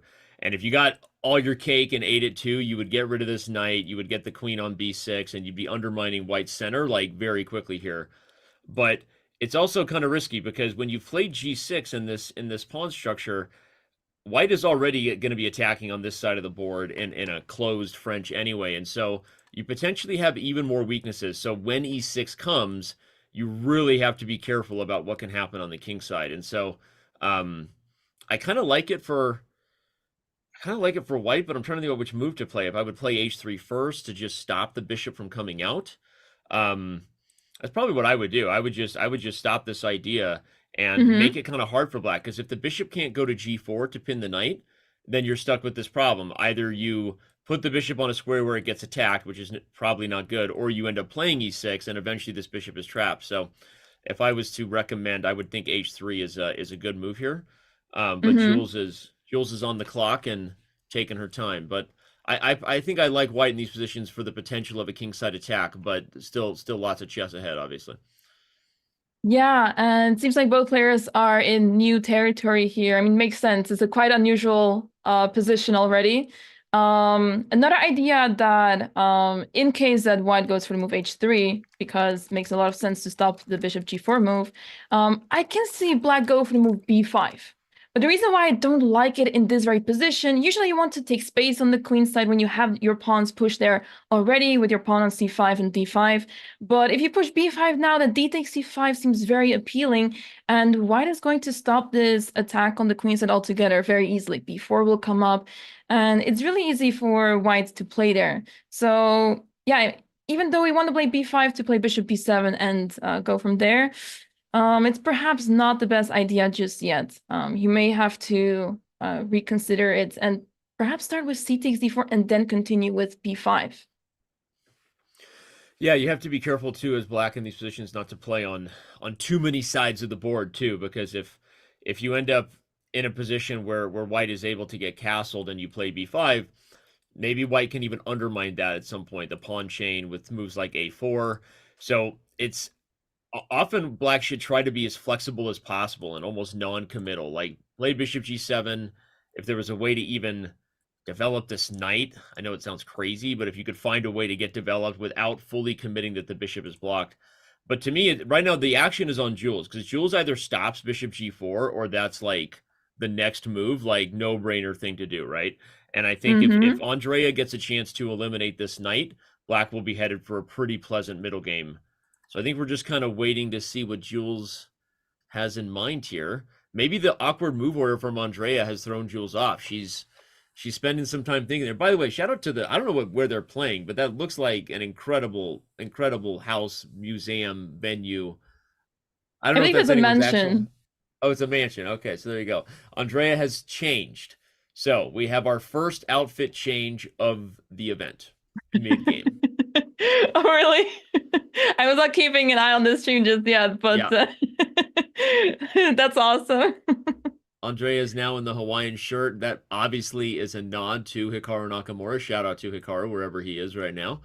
But Andrea is clearly throwing a nod to Hikaru and maybe trying to intimidate Jules a little bit with her calculation skills. No one wants to play Hikaru. I like it. I like it. Let's see if it brings her luck. In the meantime, we have some updates in the game between Anna and Dina.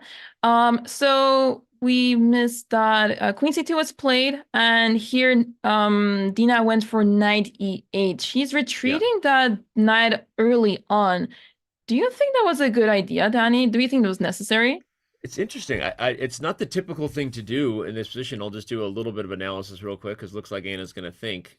So we've got a Carlsbad structure, which is a very typical thing in a Queen's Gambit. So that means you've got this structure for black very solidly on the light squares, and white has f2, e3, d4. Usually what that means is black is going to try to play rook e8 and use the knight e4. We always say you want to swim in the direction of your pawn chain, swim with the river. So rook e8 is the theoretically known move here, with the idea being that if white plays something, you know, knight e2 or knight f3, you can pop into e4, and there's some tactical tricks here that make this work. White does have more attackers, but if you take, actually black takes here and just wins a piece right away. We see the eval bar sliding up because in the end, black gets everything, and white can't take e4 without the bishop falling. This is a very common sort of trick in the Queen's Gambit declined. And so if you're not going to do that, now black is accelerating things to this side of the board, right? If you get all these moves, as I say, when you swim with the river, your pieces are naturally in flow and they can create space and get attacking chances. So this is the typical idea, is to play rook e8 to try to get knight e4. Maybe Dina didn't like knight e2, which is kind of the flexible idea here, with f3 still on the agenda, which makes knight e4 a little bit less clear. But this is what you would expect. So to voluntarily play knight e8, it's not a bad move necessarily, because if the trade happens, it's still okay for black. But it's not the most mainline way to play, and black is usually just wishing. You know what black wants now, Anna? They just want to play knight back to f6 and knight to e4, or knight to d6. So like, it's kind of a weird thing to do when everything about the position from then on out is just going to be wishing that your knight wasn't on e8. So it'll be interesting to see. Maybe Dina has some idea up her sleeve. Yeah, I guess it's not a good sign that you're playing so passively early on already. The whole queen side has not been developed just yet, so you may want to work on that first. But I guess for now it makes sense. She retreats her knight to open up the bishop and asks her opponent, are you going to trade the dark squared bishops already, or are you going to retreat to g3, which could be what Anna is thinking about. I like that move. I like that move a lot. I think bishop to g3, when your opponent offers a trade and they have less space, if you can avoid it, often you want to keep the pieces on the board, because then what that means is now they're all just sort of wrestling each other for the available squares. So typically, if your opponent has less space, don't help them out by trading. I love that move. On my bishop g3 is a great move, I think. And I think it's exactly the kind of way you would expose the knight coming to e8. So yeah, this is a weird move from Dina. I think rook e8 is the typical thing to do, and even if you didn't want to do that, knight to d7 first is an idea, with the idea still of preparing to play for the sort of typical thing here, which is use your space, swim in the direction of your pawn chain, and try to go after the e4 square when you're on the black side of this stuff. So if Anna plays bishop g3, I think Dina is off to a rough start. Yeah, the dark square bishop of white is always so annoying to face in d4 openings. It's one of the strongest pieces, and it controls so many squares, especially when it's on this very diagonal. It can be so annoying. So I would really want her to see her play bishop g3, but it's very tempting to trade off the bishop. So let's see what she decides to do here. Let me check real quick if we have an update in the other game. Yeah, we do. It looks like we had. I'll let you make the moves. Go ahead. But it looks like yes. Bishop e2 and castles, and now Andrea still with a chance to play bishop g4 if she wants to try to get rid of that knight. Yeah, I think she should. Yeah, I would. I still would. It's interesting. The other main move, by the way, they're still in theory, which is interesting to note. The other main move for black is potentially to play f6, which I know Ben Feingold just rolled over in his grave. Not the Ben Feingold is not dead. Just kidding. That was a false rumor. Ben Feingold did not roll over in his grave. He just said something mean about me on stream. That's all. I think Ben Feingold would hate f6, but it actually is a typical idea, rather than kind of two ways to deal with your opponent having a much better pawn chain than you when it comes to space.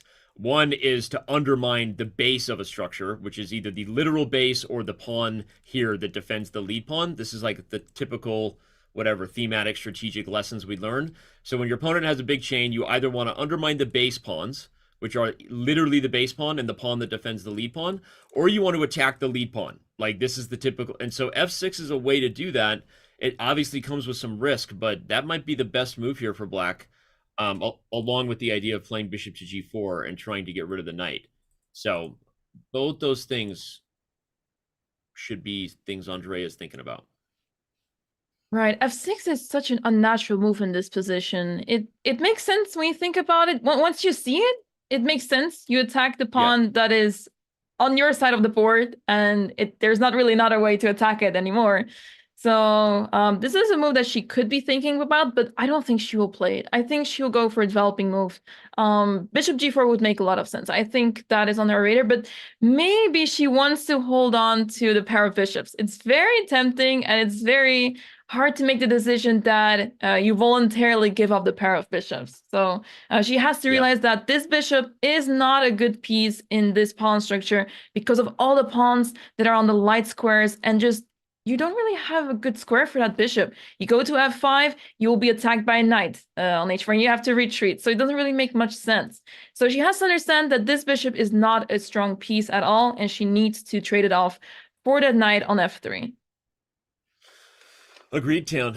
Population us, sorry. Yeah, that's what I say often when that happens. So I think bishop to g4 is a good move. I'm just looking at the crowd behind. I know that guy right there taking a photo. That's you know him? If I'm not mistaken, I think that might be our VP of content. He's on site. He lives in LA. I don't want to I don't want to get too excited, but that might be Alex on site hanging out. Shout out to Alex, who, by the way, is also a streamer. We brought him over from Snap just a few months ago. Alex is awesome, and he's working at chess.com, helping to lead all of our content and media kind of initiatives. Yeah, that's definitely Alex, but he's also someone who loves streaming chess, and right now he's just hanging out in Malibu as a fan, walking around as a camera guy. So, hey, Alex, what's up? Oh, that's so awesome. It's so amazing how many people are involved here. I saw the chat talking earlier about Papa Botez being around. A producer, Vila, is also there. So it's really awesome. Local producer. And yeah, more excitement happening soon. As you see in the background, we have 2 DGT boards that are not used. So they're reserved for the other players that will come in later for their afternoon game. But I see that Anna made a move in the meantime, and she went for bishop to g3. So she didn't take, she went back, and yeah, she's saving that dark squared bishop. As I mentioned before, that bishop is a strong piece. You want to hold on to that with white, and she understood very well that that bishop is important. Yeah, and as we were saying before, and just as much as the bishop, it's sort of pointing out to Dina that her pieces are dysfunctional and in her way, right? I mean, like, this is one of the reasons why, for those who were here a few moments ago, Black does go for the ideas that you could see the highlights are there. Black typically goes for the knight to come to e4, which doesn't allow things like bishop g3. If the bishop was to retreat, you would simply take it with the knight. So that's why the typical idea would be to go for something like this, and more reasons why Dina might actually regret this, because Anna is in a great spot now, and Black has a whole lot of pieces and not a lot of squares to sort of play with. So the best idea now is to, like, bring the knight right back to f6 and try to go for knight e4 or knight to d6 potentially, which is actually maybe not the worst idea. If the knight comes to d6, you are positioned behind the pawn chain, and that's typically a good thing for the knight. And maybe you can take a slightly kind of unorthodox approach to the position, something like knight to d6 on my end, maybe even like b5 and knight c4 down the road or something. It's not a typical thing you might do, but it might be possible. And as I say that, she has indeed played knight to d6, I think. All right. Yeah, it's a bit unusual to have the knight on d6 in this opening so early on, but it's certainly possible. I really like your idea to simply start pushing on the queen side. It's very common, I guess, because where else do you play here with Black? All you can do is try to control that e4 square, but as you can see, there's 3 pieces eyeing on that e4 square, so really difficult to take control over that square. And this is an idea for Black with the knight on d6, so I guess I should give Dina credit where credit's due, that even if it's a little bit of a slightly unorthodox one compared to the main line, the knight on d6, this has definitely been played before, and now white is still choosing between the ideas we said, where do you put the knight on f3 or do you go to e2? Knight f3 is more popular. Maybe knight e2 is the more modern thing to do, and like we said, keeps the flexibility of the pawns. So lots of theory here. This is serious chess from both of them. Serious chess. Both players are very well prepared, and they're known for their good preparation. Both players have been competing a lot. Anna Kramling has been playing a lot of tournaments recently.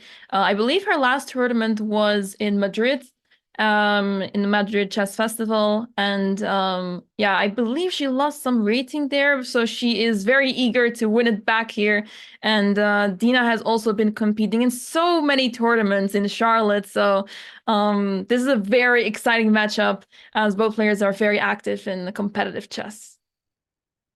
Yeah, agreed. Here comes Anna back to the board, even though it's Dina's turn.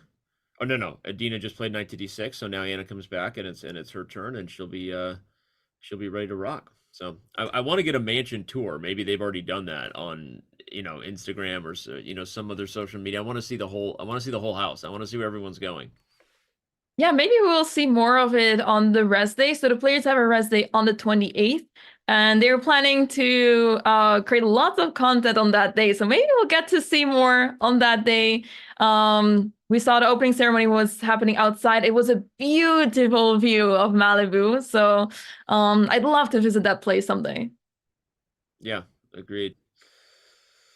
All right. Did we see Papa Botez too? Apparently Papa Botez was in the background. I missed that. Shout out to Papa Botez. Last time I saw Papa Botez, one story was truly like a Papa moment because it was when Andrea was chess boxing in LA at Ludwig's event, and that was a very nervous Botez family going down against Dina. So, but that event was awesome, and luckily Yeah, that was everybody something. was great and okay. Nervous Papa Botez. Oh yeah, I can only imagine. I was nervous for them. It was in the middle of the night for me because I'm in the Netherlands, so everything that happens in the US is happening at the time of the middle of the night for me. So I was watching his live in the middle of the night, and I was so nervous for both. It was nerve-wracking, but what a match. Yeah, it was crazy. It was nerve-wracking for everyone. Andrea's still thinking. Speaking of nerve-wracking, you may go like, oh, does she not know what's going on anymore, or is she just not sure what she wants to play for here? We were just talking about that game a second ago, if you missed it, that maybe the best move for Black is this move F6, which is kind of a risky thing to do, but makes a lot of sense the more you look at it. Or bring the bishop out and maybe try to get rid of the knight. Oh, by the way, Andrea knows her theory. She plays F6. Ooh, wow, that's amazing. It's such an unusual move to play, and it may just not appear on your radar because your pieces feel a little cramped, your knight is not developed yet, and you would like to develop it soon. But she understands that she needs to attack that pawn on e5, and she is basically forcing her opponent to do something about it because it's attacked 3 times. So either white will go for bishop f4 or take on f6 right away. Which one do you think Jules will go for?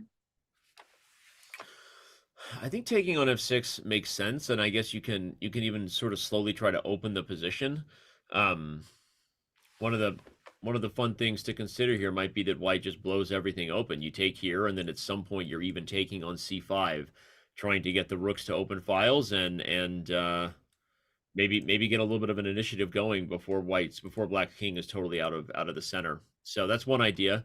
Bishop f4, obviously just holding on to the structure first makes sense too. But part of me feels like whether it's even a move like rook e1 right away after taking, before you take on c5, opening up the position and using the e-file just feels like the principled thing to do here. And theory is that e takes f6 apparently is the most common move, but we're basically out of theory. There's a few random games that have been played from what I can see here with the chess.com opening explorer hyper accelerated dragon variation according to the explorer. So this has still been played a few times. All right, so let's see what Julia decides to do here, as Andrea played a very strong move, and I'm excited to see where this game is heading, because for now, Jules played a lot of logical moves, and now is the time that, okay, she needs to make a decision, and it can change the position a lot. So a crucial moment for her to decide what to do.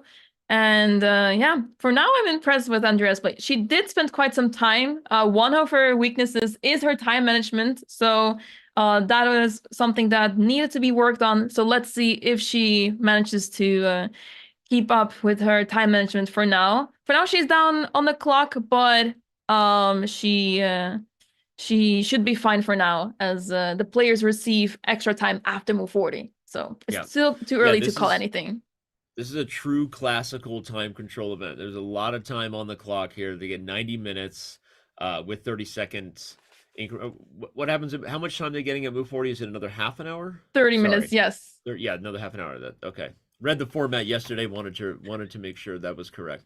But yeah, and both of these matchups are big in terms of the overall event. The first round matchups are sometimes forgotten at the end, but Jules and Andrea are very closely rated as well. We talked earlier, you asked me who I think is the favorite to win it all. I think it is Jennifer Yu, but this is a matchup here between Jules and Andrea. They would both like to get off to a good start, and they are very closely rated, so should be a coin flip and should be a close game here. I think so too.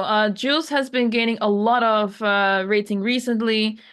She started playing chess a while ago in her younger years, but she was not playing for quite some time and only recently got back into it. And she has been on a grind. She has been playing a lot. It was really awesome to meet her recently in Formentera, where we played in the same tournament. We actually faced each other, which was really funny. We did not expect to play each other, and then suddenly in one of the first few rounds we played each other, so that was really awesome. The Botez sisters were also there, and actually Jules played against Alexandra, and yeah, that was really awesome to see a lot of streamers facing each other in an open tournament. But this time Jules is playing against Andrea, and I believe they have not played each other before. So this is going to be a very exciting game. I'm really looking forward to see how the game develops, and a lot of tension in this game for sure. So I don't know if they've played each other on stream. Yeah, I agree. I don't think they've ever played each other FIDE. I wonder if they've ever played each other on stream before. I believe they didn't, which is crazy to think of. Yeah. I'm sure they're going to be playing a lot of chess this week there, and all kinds of other content going down. We see Andrea in the background with her Hikaru Nakamura pineapple shirt nod. There you go. With whatever drink she just got, whatever beverage that is. You know. All right, Dina has played quickly here with this knight d6 bishop e6 plan. So she took a different type of approach, but it's one that she's prepared. She's prepared for, obviously. And the more I think about it, okay, this is a right now we're just analyzing and predicting, trying to describe the different ways the game might go. But the truth is, it's very close to equal. And Anna played knight f3 rather than knight e2, the more kind of flexible, keep the pawn structure here, with f3 and e4 being possible later on. Maybe the e5 square is a key thing that the knight comes to next. And there are different things you can do as white in this structure. The most typical plan is like a minority attack, right? You play rook b1 and b4, b5, and a4, and you're trying to take advantage of the potentially weak pawn on the c-file. But you don't have to go for those plans. You can switch gears and play things like knight e5 and f4, like a Pillsbury kind of attacking idea. So there's so many different ways this game could go still. Is it an idea to play something like e4, because you want to put pressure in the center, you want to move your pawns forward in the center if you're able to? Do you think white could consider to move e4 here? Yeah, so one of the reasons the knight goes to e2 in those lines is that you try to prepare e4 with the intention that when they take, you can take back with a pawn in some of those positions, and you've got, the two big pawn center, and you're sort of denying black some minor piece space. The risk of e4 without that is that when black captures and white takes back, you're always strapped with this isolated queen pawn, right? So not to say that it can't happen. If if white gets castled and all your pieces are primed in the center, maybe you go for e4. But the risk is that whenever e4 happens, black will trade, and now you've got this isolated queen pawn, which whether you took or whether black even played a move like knight f5, I don't think that that's probably not the structure you want to go for right away. I think that the risk will always be the positional one with the IQP. So I wouldn't anticipate. I would probably anticipate knight e5 and f4 or a traditional minority attack idea here for white. And I'm kind of curious how Dina's going to handle the pieces. Whether she'll sort of slow play it, bring the knight over and kind of reposition herself for the center here, or whether there's some idea to prevent the minority attack where when you know this is coming, you're going to play b5 and then go after the c4 square with the knight ready to hop in. So I'm going to learn something here. I'm excited about what Dina's going to do, and I can't wait to see what this middle game is. We are learning a lot from you as well here, Danny. And while you were explaining this very well, Dina decided to change as well, and she also showed up with a pineapple shirt. Okay, well, leave it to Dina and Andrea to team up to either troll or compliment Hikaru. Is it good vibes they're trying to go for to make sure they can calculate like the world number 2, or is it trolling Hikaru? Either way, that's exactly the kind of thing you would expect from Andrea. That's what you can say. Yeah, I would be concerned for Jules actually, because she was saying that her game against Andrea will decide who wins Dina's heart. But I think Dina is putting quite a statement here. I was gonna say, so much for Jules thinking that she even had a chance in that fight. I think Andrea and Dina already coordinated. Someone in chat just said next Danny wears a pineapple shirt. If I had a pineapple shirt, I would go get it on right now. That's what I'll say. But Andrea did not coordinate this with me. Shame on her, because if she had, I would have thrown on a pineapple shirt. But that was not part of the plan. Well, it's awesome that we see the players coordinate this way. The fashion sense is on point. But yeah, I wonder how Jules feels right now. I mean, she must. Okay, she's actually facing with the back towards Dina, so maybe she hasn't noticed it yet. But yeah. This is quite a statement, and maybe they're afraid of Jules. I mean, to go to this length. To go for intimidation, it's a bit too much. The optical illusion of the camera is funny. You're right, because in the physical venue, Jules has her back to Dina, chairs back to back, but in the cameras we can't quite see that. So maybe Jules doesn't know yet that that Dina and Andrea are team Hikaru, team Pineapple. So we'll see how she feels about that. I don't think Anna cares so much, but I think Jules does. So we'll see. All right, well, we're just getting started. Shout out to everyone on Twitch. I don't know if we're live anywhere else. I believe we're also on YouTube. It has to be. We're also on YouTube? Okay. I think so. I'll pull up YouTube too. Awesome. I believe we had some moves played, but I can't quite see. We don't have an update on the DGT boards. But maybe we can have a look in the camera to see what was played. I believe Jules played Bishop F4 from what I can see on the camera. So we will put that on the board. He also played a move, but... or was it Anna? Anna played a move. Something happened there, but I can't quite tell. Was it Bishop F4? Yeah, Bishop F4 was played in the game of Jules. Okay. Anna played short castle, it seems like. And what did Dina play? DGT will refresh itself magically at some point, or we will see someone come on site and try to fix it. Someone in the background there. But the boards are not quite refreshing, and we'll see if someone is there to troubleshoot that in just a moment. That's not true, Jerapon. YouTube does exist to me. I'm just calling out chat. I just didn't even know we were live on YouTube. I didn't know. I got pinged like last night. Like, hey, we doing commentary? Okay, let's go. I don't know what's going on here. Oh, you were asked last minute? Not that last minute, but yeah, okay. Kind of. And it's okay. It's great to have you here, Danny. It's awesome.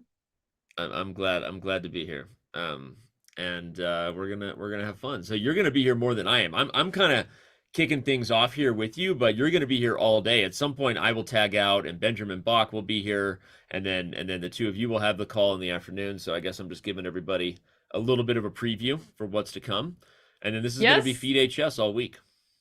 Yeah, I'm here all week for the, so to say, evening games. I keep getting confused with the time zones because it's 9 hours later here than local time. So soon it will turn midnight when the next batch of games start. So it's going to be quite an adventure. I hope that Bok can carry me through the midnight shifts, but I'm super excited. I've been preparing myself for this for the past few days, and I feel very energetic for now, so okay, good. I'm excited. Keep the energy high, and we'll give you a break at some point when Bach gets here. But you're gonna be doing the hero's work today. I see your diamond membership request, YouTube. You got to do something funny for me. I don't know. I'm a sucker for like Photoshop and meme contests, but right now, no diamond giveaways just yet. The challenge for the chat. Challenge for the chat. Bishop F4 was played officially. DGT looks like it's updating again. By Jules. And looks like we have a couple moves if we want to talk about Anna's game versus Dina, because we saw knight to d7 and knight to e5 just played. Got it. Okay. And this is what I was expecting. I like this idea for white just because of the way the pieces have been set up. to go back to, let's see, we'll go back to the knight e5 main line here.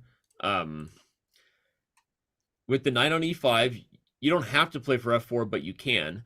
And in some cases, your idea, Anamaya, is still on the table of e4, but maybe with f3 supporting it first. You have a lot of flexibility here. That's kind of my point. And I think that you may change plans based on what black chooses to do. You still even have ideas of playing for the minority attack on this side of the board to push b4 and b5. So knight e5 asks a big question to Dina from a theory standpoint. I guess we should point out that this is still something that has been played, and black's only 2 moves played are either knight to f6 or rook to e8, according to the chess.com opening explorer. But we're definitely, I would bet that both of these ladies are actually in on their own at this point. I mean, maybe they've played this type of middle game, but they're not managing their clock in a way. Well, I guess that's not true. Dina's still playing pretty fast. Mm-hmm. I'm wondering how much they're still kind of recalling on their own sort of theory or what they've cooked up. Yeah, I'm curious too. It feels very unusual, at least when I look at black's position. The pieces feel so cramped up, and that's very typical when you're playing against d4 openings, that this happens. And yeah, it's really hard to play these positions. So I'm curious to see how Dina will handle this. For now, she's doing fine, but I'm slightly concerned about the next few moves, because what is the plan of black? As you mentioned, white could play move f4, and that move kind of terrifies me because it prepares move f5, and if white gets to push f5, then that bishop on e6 is lost. So you have to be really careful here with black, and it's already hard to see how you challenge this move, how you face the move f4. Oh, we lost a few moves. Oh no. No, I think it just needed to refresh for some reason. Now this is the actual position here, right? And it just needed to get refreshed, I think. But okay. Yeah, I love your point of f4, the bishop on e6, kind of a target if f5 can come, and so black has to think about what to do here, because if black takes. For some reason it keeps refreshing there, and instead of staying in the live position we're trying to go over, which is the one with the knight on e5. So yeah, trying not to analyze too deeply for the fans if they're not actually seeing the position we're talking about, but with the move on 13 knight e5 for white, and Dina has a big question here. Yeah. Let's see. Maybe you have to try to refresh, Danny, because I'm seeing the other position on the board. And I think the audience as well. Okay. I will refresh. That should fix it.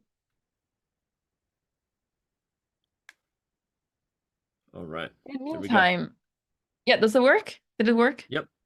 Awesome. In the meantime, Andrea is still spending her time, which is a little bit concerning. As I mentioned, time management is one of her main weaknesses. She gets very low on time. We are currently on move 8. Oh, that's actually... I thought they played many more moves already, but they're move 8 right now. And she's already down to 67 minutes on the clock. So since she has to play a lot more moves to get that 30 minutes extra on the clock and survive time pressure, she needs to make her moves fast now. And yeah, this is why it's so difficult to play these type of positions. You play the first few moves, you know what to do more or less, but then the question is, where do you develop your next pieces? Because putting the bishop on g7 made sense, the knight to c6 made sense, but where do you put your knight? This other bishop on c8. There's a lot of questions that come up here because black's position is a little cramped. So I can imagine this is why Andrea is spending quite some time here. And yeah, I wonder if which moves she's considering here, because it's not easy. And I guess since after playing f6, the pawn was not captured, now the question is, does she want to take on e5, yes or no? Yep. In hindsight, I guess, bishop f4 was a good practical move from Jules, because Andrea spending a lot of time. And they do have a lot of time. Remember, it's classical chess, right? They have 90 minutes and they get an extra half an hour move 40. But still, this is a decent amount of time to be spending in the opening and a big decision from Andrea. If you could magically, if you're black and you could just magically put your knight on f7 even to attack e5 and get your king castled, it's kind of a weird position for a knight that is denied the normal square on f6. But if you could get your knight here, get the king out of dodge, and you're not worried about the center blowing open, black's position is very solid. Like, you can play this position, and maybe at some point you can still go for bishop g4 and eliminate the knight that's protecting the pawn. But it's tricky, because the moment you start playing moves like that, does white change gears and try to blow open the center and try to take advantage of the fact that the king is here and that you can't take back on f6 with the knight. So I think she has to be really careful about the move she plays, given that a position that seems closed on Amaya could be open and just like completely crazy here in just a second. So she's trying to be very careful. Yeah, absolutely. Makes perfect sense. And that's why she's spending her time now. And yeah, the moves are just so unusual to play. The move knight h6. It's a typical move when you play the move f6, but I'm curious if Andrea is familiar with this idea. I don't think she plays these type of structures a lot. Especially since she opened with the Sicilian. I don't think this position happens a lot when you play the Sicilian, so yeah, it's very unusual, and I don't think she's particularly used to this pawn structure, so yeah, she will probably be taking a lot more time to figure out what to do. But I'm already impressed that she found move f6. Now let's see what she decides to do next. Yeah, I agree, and it's a good call. If someone just came in right away, they might have to take a second to guess what the opening was, right, without seeing the moves, because this is not a position that Sicilian players are playing all the time. And if you're just tuning in, everyone, it's because Jules played an Alapin approach here with c3 rather than an open Sicilian, and this whole approach preparing for d4 and e5 got us to the position we have now. After d5 and white played e5, and so yeah, this is not your typical everyday kind of thing, and Andrea is using some time to think about how to deal with it. Yeah, in the meantime, Dina is still spending quite some time. She's still thinking on her move. So she seems to be out of her theory now, at least. So yeah, it is a slightly concerning because, as I mentioned previously, the pieces of black feel a little bit cramped over here. And if you don't really know what to do in the next few moves, then you might face some trouble. White really wants to play that move f4 and attack with f5, a very typical approach in this position. And yeah, how do you counter this with black? How to start? Yeah, we had the opening explorer up earlier, and knight f6 is a move, as is rook to e8. Somehow I like rook to e8, a little bit of flexibility. You can also put the knight on f8, where there is no checkmate, as the rhyme time goes. But I understand Dina taking her time here. I also like rook e8 because it's flexible. You haven't overly committed. You can still go back to f6 and try to head to e4 if you want. And you can even still take here, which is always risky to take and allow white to capture back with the pawn and then continue this onslaught, as you said. If f4 and f5 comes, you're in trouble, or at least you're scared if you're black. So I don't think you really want to take. But at least you keep the option open with rook to e8. And yeah, the other thing you can try to do here is try to put the rook on c8 and play for c5 in some positions to maybe open up the queen side and try to get some counterplay.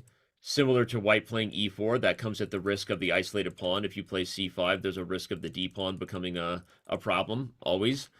But I think that Dina needs to be really careful here because Anna might be about to go crazy with f4, f5. So you really need to think about, if you play rook e8, how are you going to deal with f4? Like, what's the next move? Yeah, indeed. I mean, that bishop is just stuck on e6, and it's already very difficult to see what to play. You'd have to think of moves such as f6, which is not a move you want to play in this position. That feels strategically just wrong. But what else do you have? How do you tactically defend yourself here? You don't even have the opportunity to play bishop f5.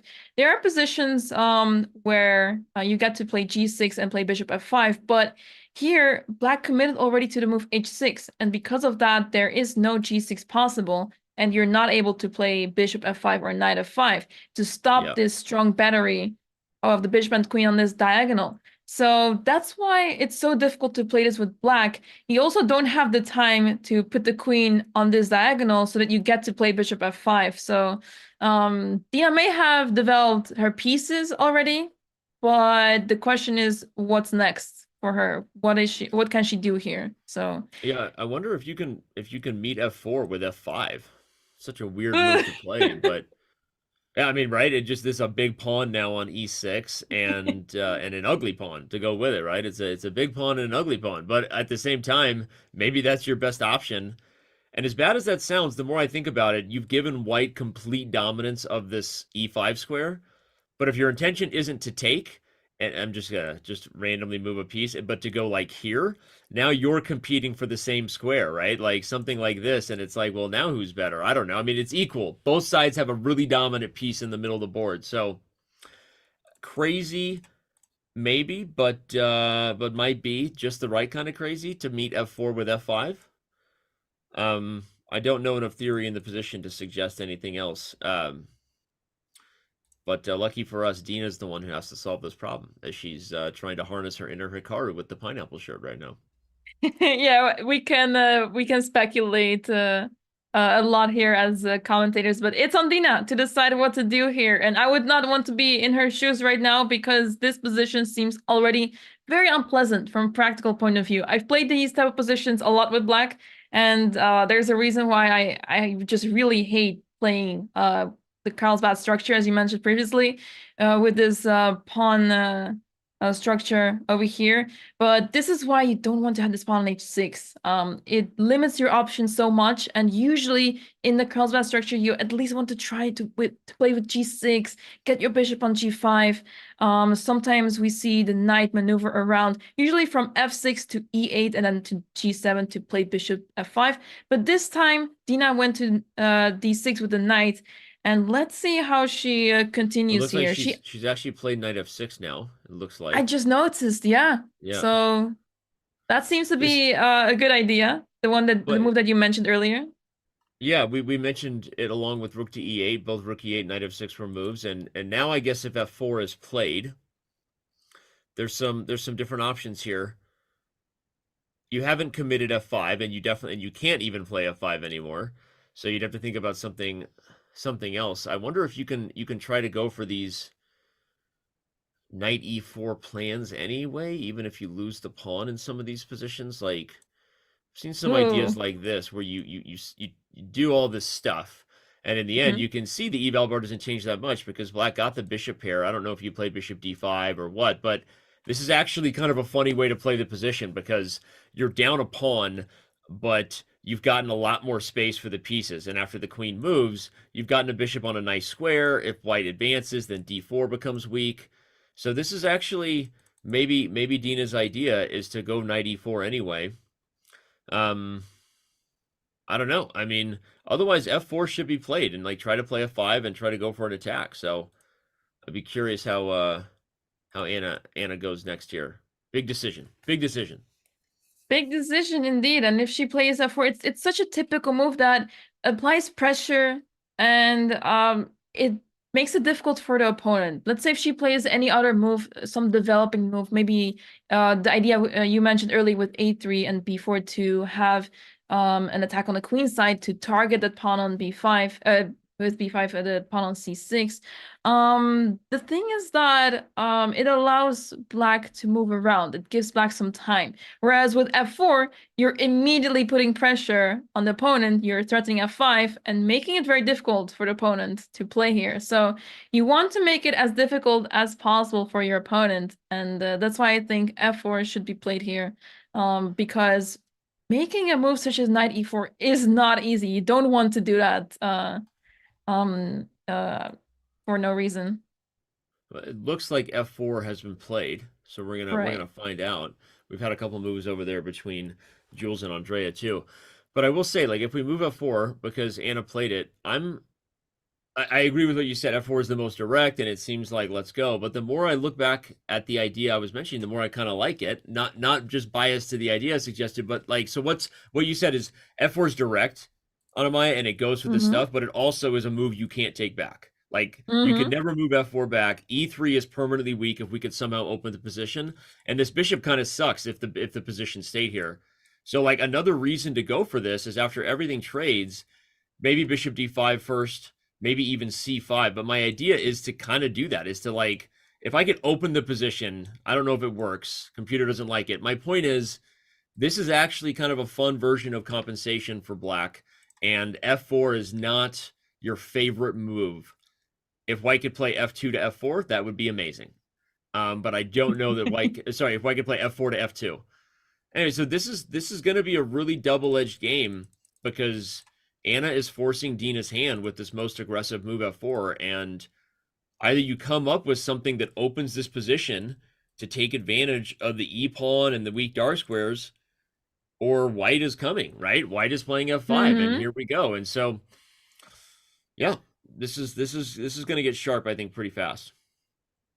Yeah, I think so too. So really excited for that. I saw a question in the chat that's maybe interesting to answer. On the club level, should players use it?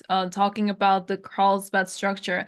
I personally think it's a very solid opening to play with the black pieces. But you gotta know what you're doing. You gotta know the main ideas here.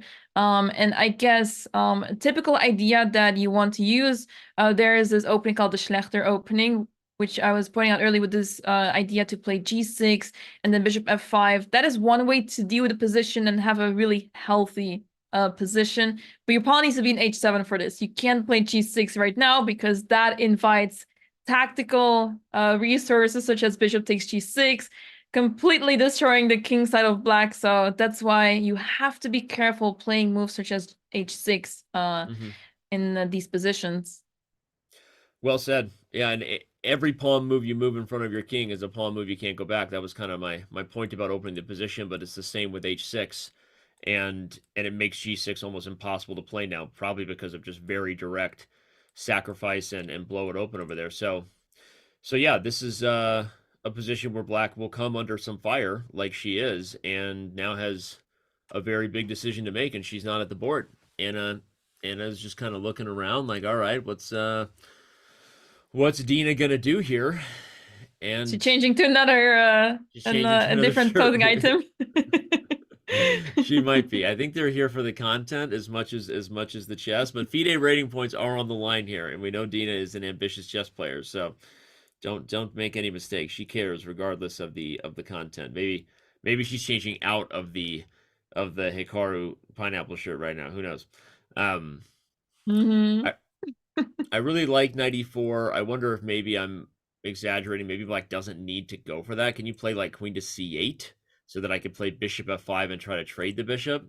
My worry was just f5. Yeah, and the computer likes this for white. And I don't know if you take the bishop pair or just leave this passive. So my point is, I don't know what else black has besides try to fight fire with fire and get dynamic and take advantage of this stuff. But all right, speaking of fire with fire, let's go back. Let's go back to Jules and Andrea over there. It's getting spicy. Let's take a look.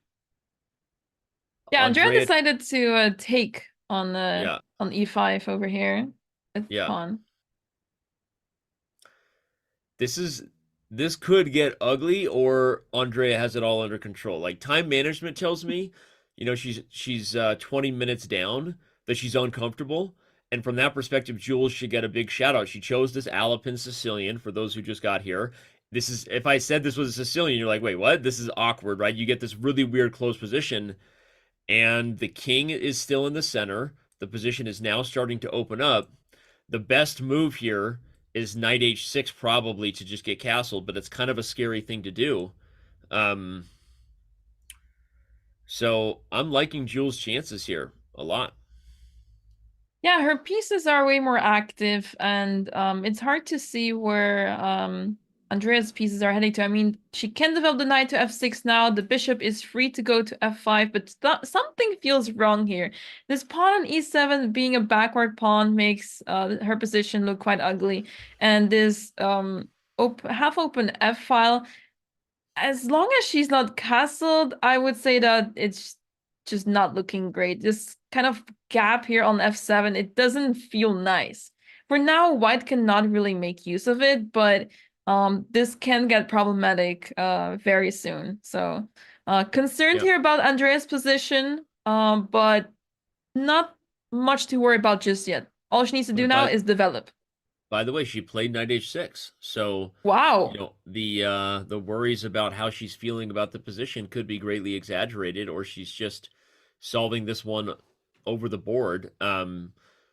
Knight h6 is the best move here, and as much as that's awkward, and normally we say the knight on the rim is grim, this knight has a much better future actually coming into a square like f5, where it undermines white's control over the center, or the knight can come to f7 in some positions, depending on what happens, maybe after trading here or not. And the other funny thing is that now you're threatening to actually get castled and sort of attack the bishop with tempo, and black is keeping pace with the position, right? Gaining a little bit of an initiative as she develops. So this is awesome chess right here. Andrea is solving these problems even if she is a little uncomfortable and having to take some time to do it. Yeah, this is simply amazing. I mean, her calculations can be on point very much, and it does take a little bit of her time. So let's see if she can play her next few moves a bit faster, because I believe we're only on move 10 now. Jules is about to make a 10th move. So being down to 53 minutes already is a bit of a concern. So she may want to make her next few moves really quickly. But I think now that she has a clear idea of what she wants to do, she wants to play short castle, and she has an idea because she plays move knight h6 for a reason. I'm expecting her to play the next few moves quickly. Yeah, I agree. I think she's in a much more comfortable spot now. So maybe in the end, it'll look like she didn't take her time because she was uncomfortable, but she managed her time and used it wisely, given that she was in a spot where she needed to figure it out. And that's it's a word semantic, but when I was teaching regularly, I often talk to my students about that, where a lot of times young kids, they play too fast, and then when they know they're in trouble, now they're forced to take time, rather than recognizing that the moment is critical and managing their time appropriately. And a critical moment can be anything. It can just be you're uncomfortable because you acknowledge that you don't know the theory anymore. It could be you're considering a big exchange, right? I think time management is a thing that we don't talk a lot about, and it's so important as far as how to actually win chess games at a high level, right? So I think Andrea managed her time well, given that she didn't know the opening, maybe she didn't mess up, and now it's starting to look better and better for her. And she found all the best moves, by the way. I had the opening Explorer in front of me, and if we want to, we can check in with the engine. Like, Andrea Botez just found like all the best lines there for black in a potentially very sharp line. So good chess from her and good time management. All by herself. I feel like Andrea on a very good day, or if she is really putting her A game up, she can be a really dangerous opponent in this tournament. I agree. She has been playing really well. She had some tough losses in some of her recent tournaments, but we should not forget the wins she has had in other events, and she's been playing really well. She's been improving a lot. And it's so awesome to see, because we've seen her play a lot online, but not as much over the board in the past few years. But now the Botez sisters are back to classical chess, and it's amazing to see the progress they are making in their games. Agreed.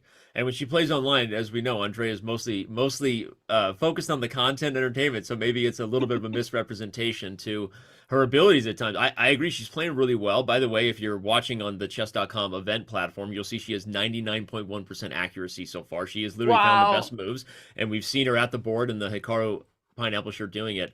I want to analyze a little bit to show why Jules took on c6, because that shows you how good knight h6 was. If you make some random move, and I don't know whether black would take right away, let's say castles with a tempo and the bishop moves, already there's ideas where you can capture on e5 or play knight f5, and this whole thing is getting undermined.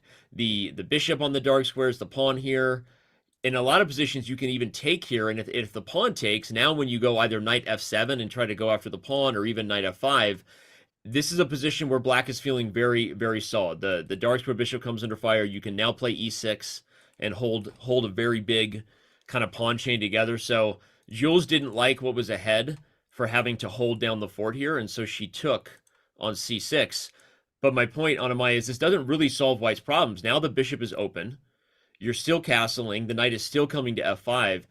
And if white blinks first, by blink I mean at some point, white chooses to relieve the pressure here by taking, black is going to get a massive center and be thrilled about it. I'm playing e5 right away. I don't care what the computer says, just to illustrate the point that this is the problem for white, is that this e5 square is going to be black's for the taking, and the pawn on c6 really supports holding down the fort. So I'm impressed with Andrea's play, and I think that time advantage that Jules has is going to be slowly disappearing. If I was to look into the crystal ball and try to be Danya Naroditsky the prophet, I think in the next 5 moves the clock gets very, very close to equal, and we're going to see that Andrea maybe got out of a sticky opening. Yeah, taking on c6. I mean, the knight on e5 was such a strong piece. Now it's gone, and it feels so empty in the center. It feels like that knight should have stayed there to, continue putting pressure on Andrea's position. But now that the knight is gone, it feels like there's more freedom for black. There's more space and more action possible. And as you mentioned, moves such as e5 appear on the board.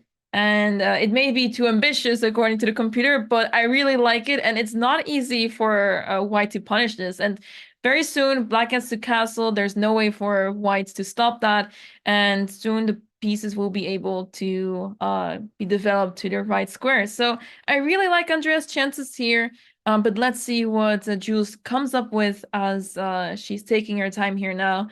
And I guess she was you want to develop with the knight, but d takes c5 is also very tempting, just to take a pawn and see how the opponent tries to punish that.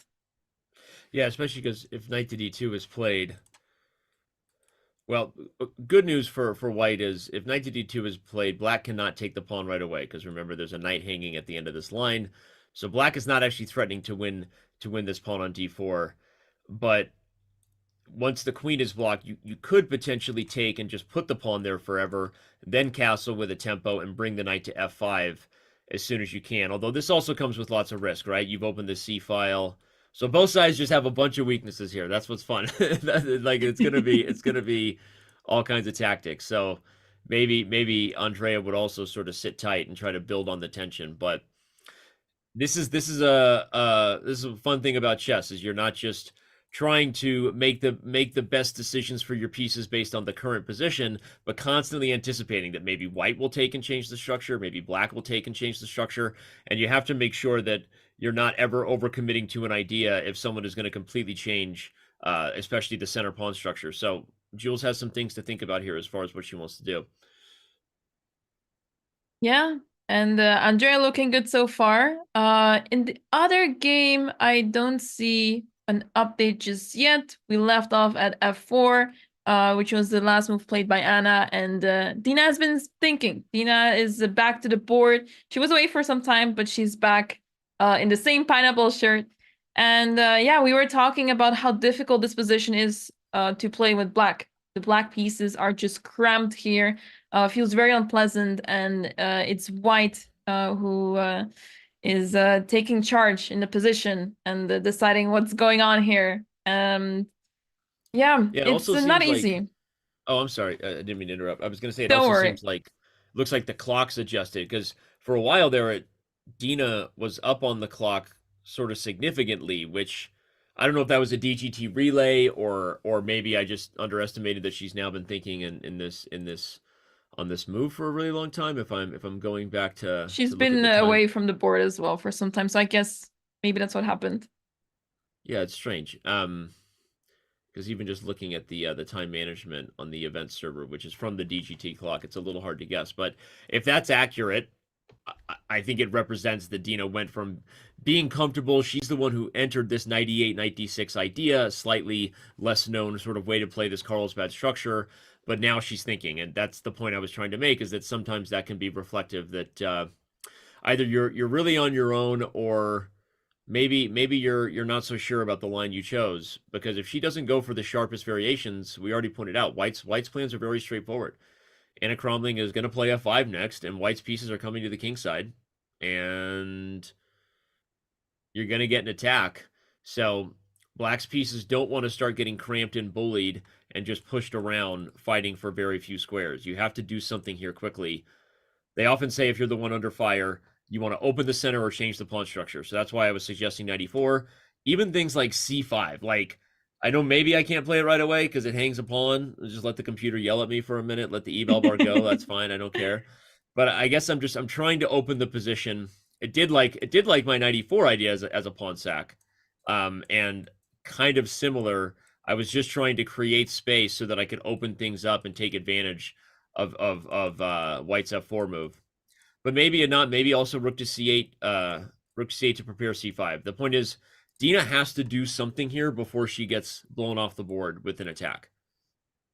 I really like your ideas, especially playing rook c8 to prepare c5 is one of the main options in these structures. Well, you don't really want to play c5 anymore because if you do that, then you leave your pawn on d5 alone. It becomes isolated, and that is something you may not want immediately. But if she doesn't really have much else to choose from, then she may have to commit to this. And this is one of the more simpler plans. It doesn't really lose material. So this is something that she may actually go for, but it feels a little slow.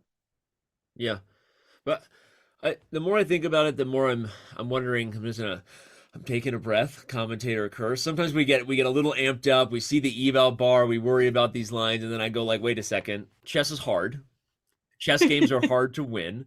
Let's just think about this objectively, and like, because as much as f5 is coming, the more I think about rook c8, even though I love my pawn sack idea, I'm going to play f5 and play bishop here and be like, what exactly is next? And one of the things about these positions is once you advance these pawns, you're pot committed, right? Your structure is open. You are potentially weak on these dark squares should the structure change.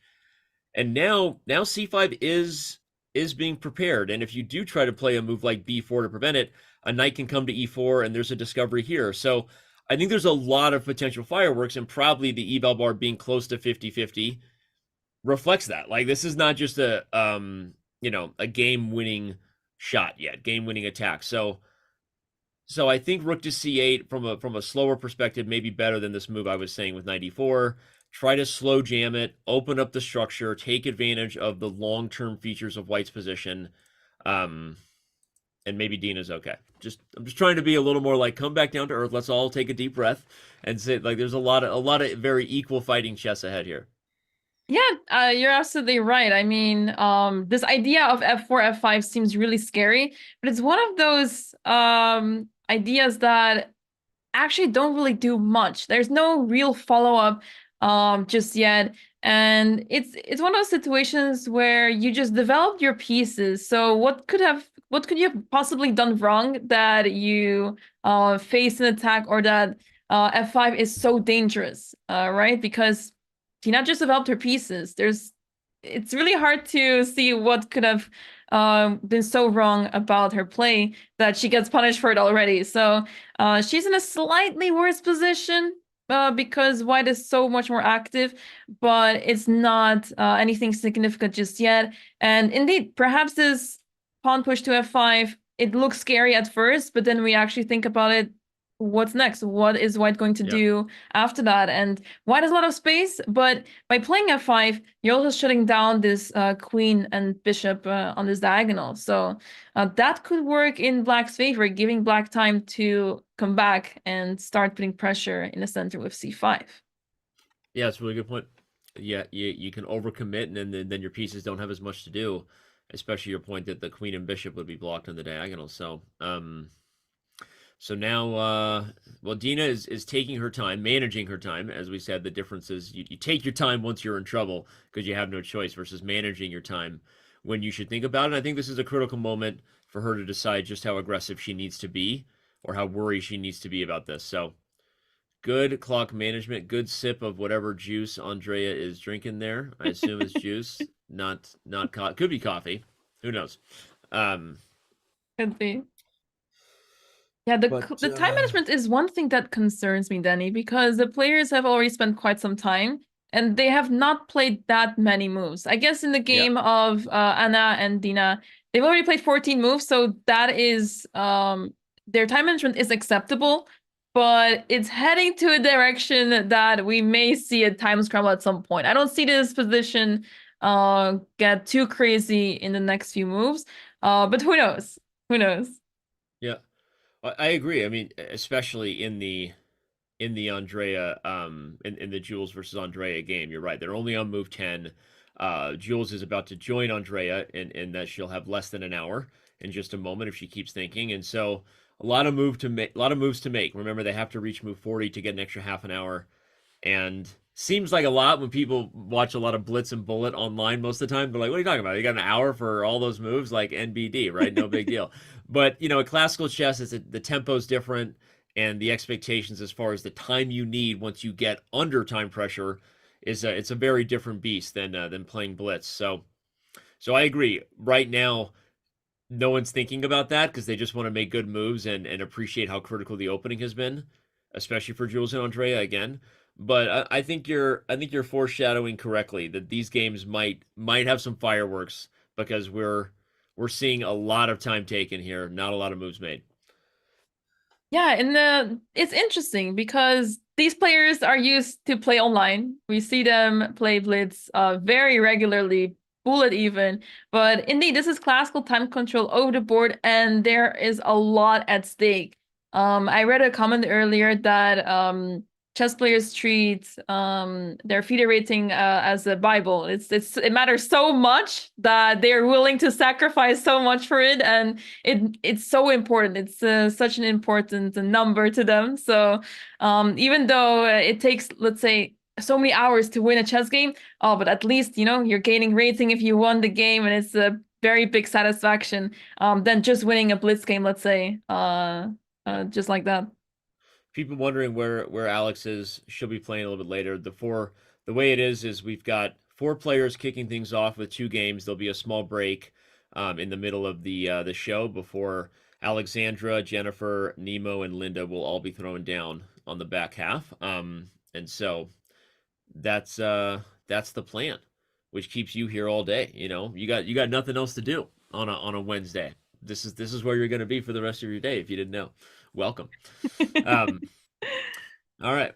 Everyone's thinking this is what classical chess is, right? And this is, speaking of Blitz, though, this is why people love Blitz, because if we're watching the Speed Chess Championship right now, we're already like 7 games in.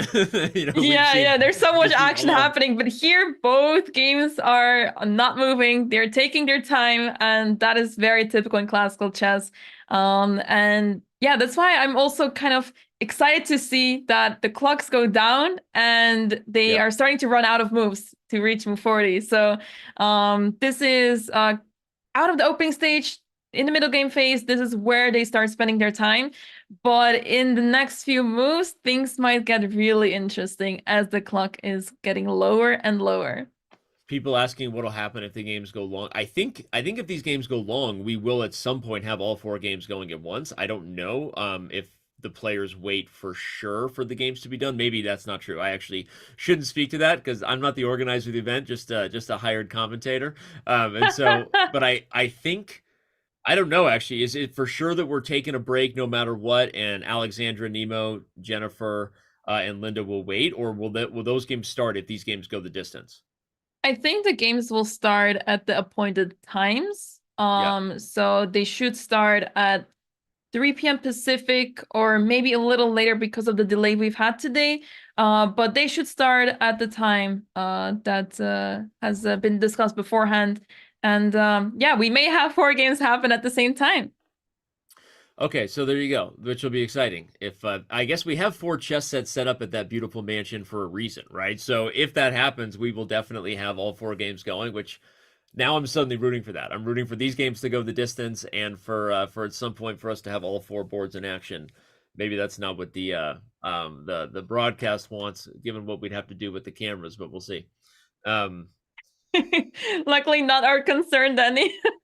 not our concern. We just get to. It actually feels like so much less pressure for me. I feel like I get to just do this show. It's not even on the chess channel, Botezlive. Anything could go wrong. I'm just going to blame Andrea. No big deal, right? If anything happens here that wasn't supposed to happen, it's Andrea Botez's fault, and that's the best thing about it. So there you go.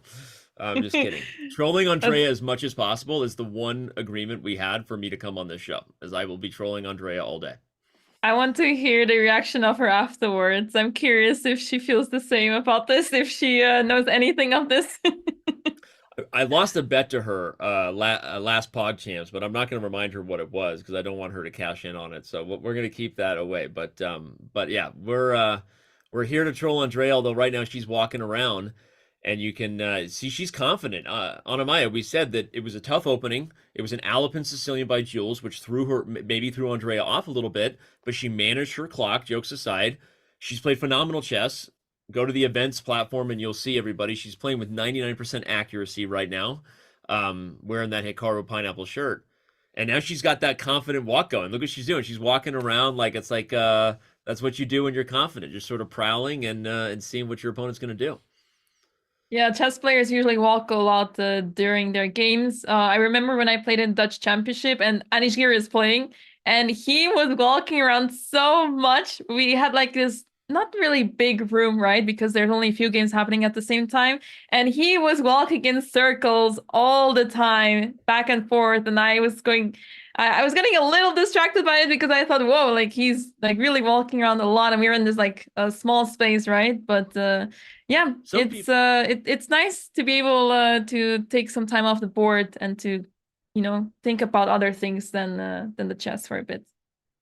Well, it is true, and like classical chess games are long. You need to move your body and like keep the blood flow going. It's a very real thing, and some players just walk around more than others too. So like you have to try to block it out and be like, oh, maybe they're not confident. That's just what they do, right? They're literally get antsy, right? And they have too much anxious energy to sit there. So it's really more of a them problem than a you problem. And I tried to block that out because when I was playing a lot, it was hard if my opponent walked around. I assumed that that meant they were very confident, but learned over time that wasn't always the case. Maybe they were just anxious from sitting at the board. Yeah, they don't want to reveal their true emotions, how they feel about their position. Yeah, sometimes that's true when you blunder too. Sometimes you make a bad move and you get the bleep out of there so that you don't sit there and stare at the bad move. You ever had that where like if you're at the board, all you're going to do is be looking at the move you just made. So you get the F out of there and you try not to think about what just happened in hopes that they don't look at it. Usually it happens the other way around where I make a move, I stand up and I'm feeling confident and I just want to get out. It's like usually after move 40 that you get the time to go to the bathroom and get some rest. But then I come back to the board, my opponent made a move and I'm just completely shocked that they made a move that I did not expect, and it turns out that I'm lost, that I did not expect to be the case. So then ever since I'm like, okay, I don't want to leave the board because if I leave, then come back, then I see this is a move that is going to make me lose the game. So it has been difficult for me to stand up from my game, but I'm over it now. And I really like walking around during the game because it keeps me away from the game for a little bit. And it's a healthy balance. Yeah.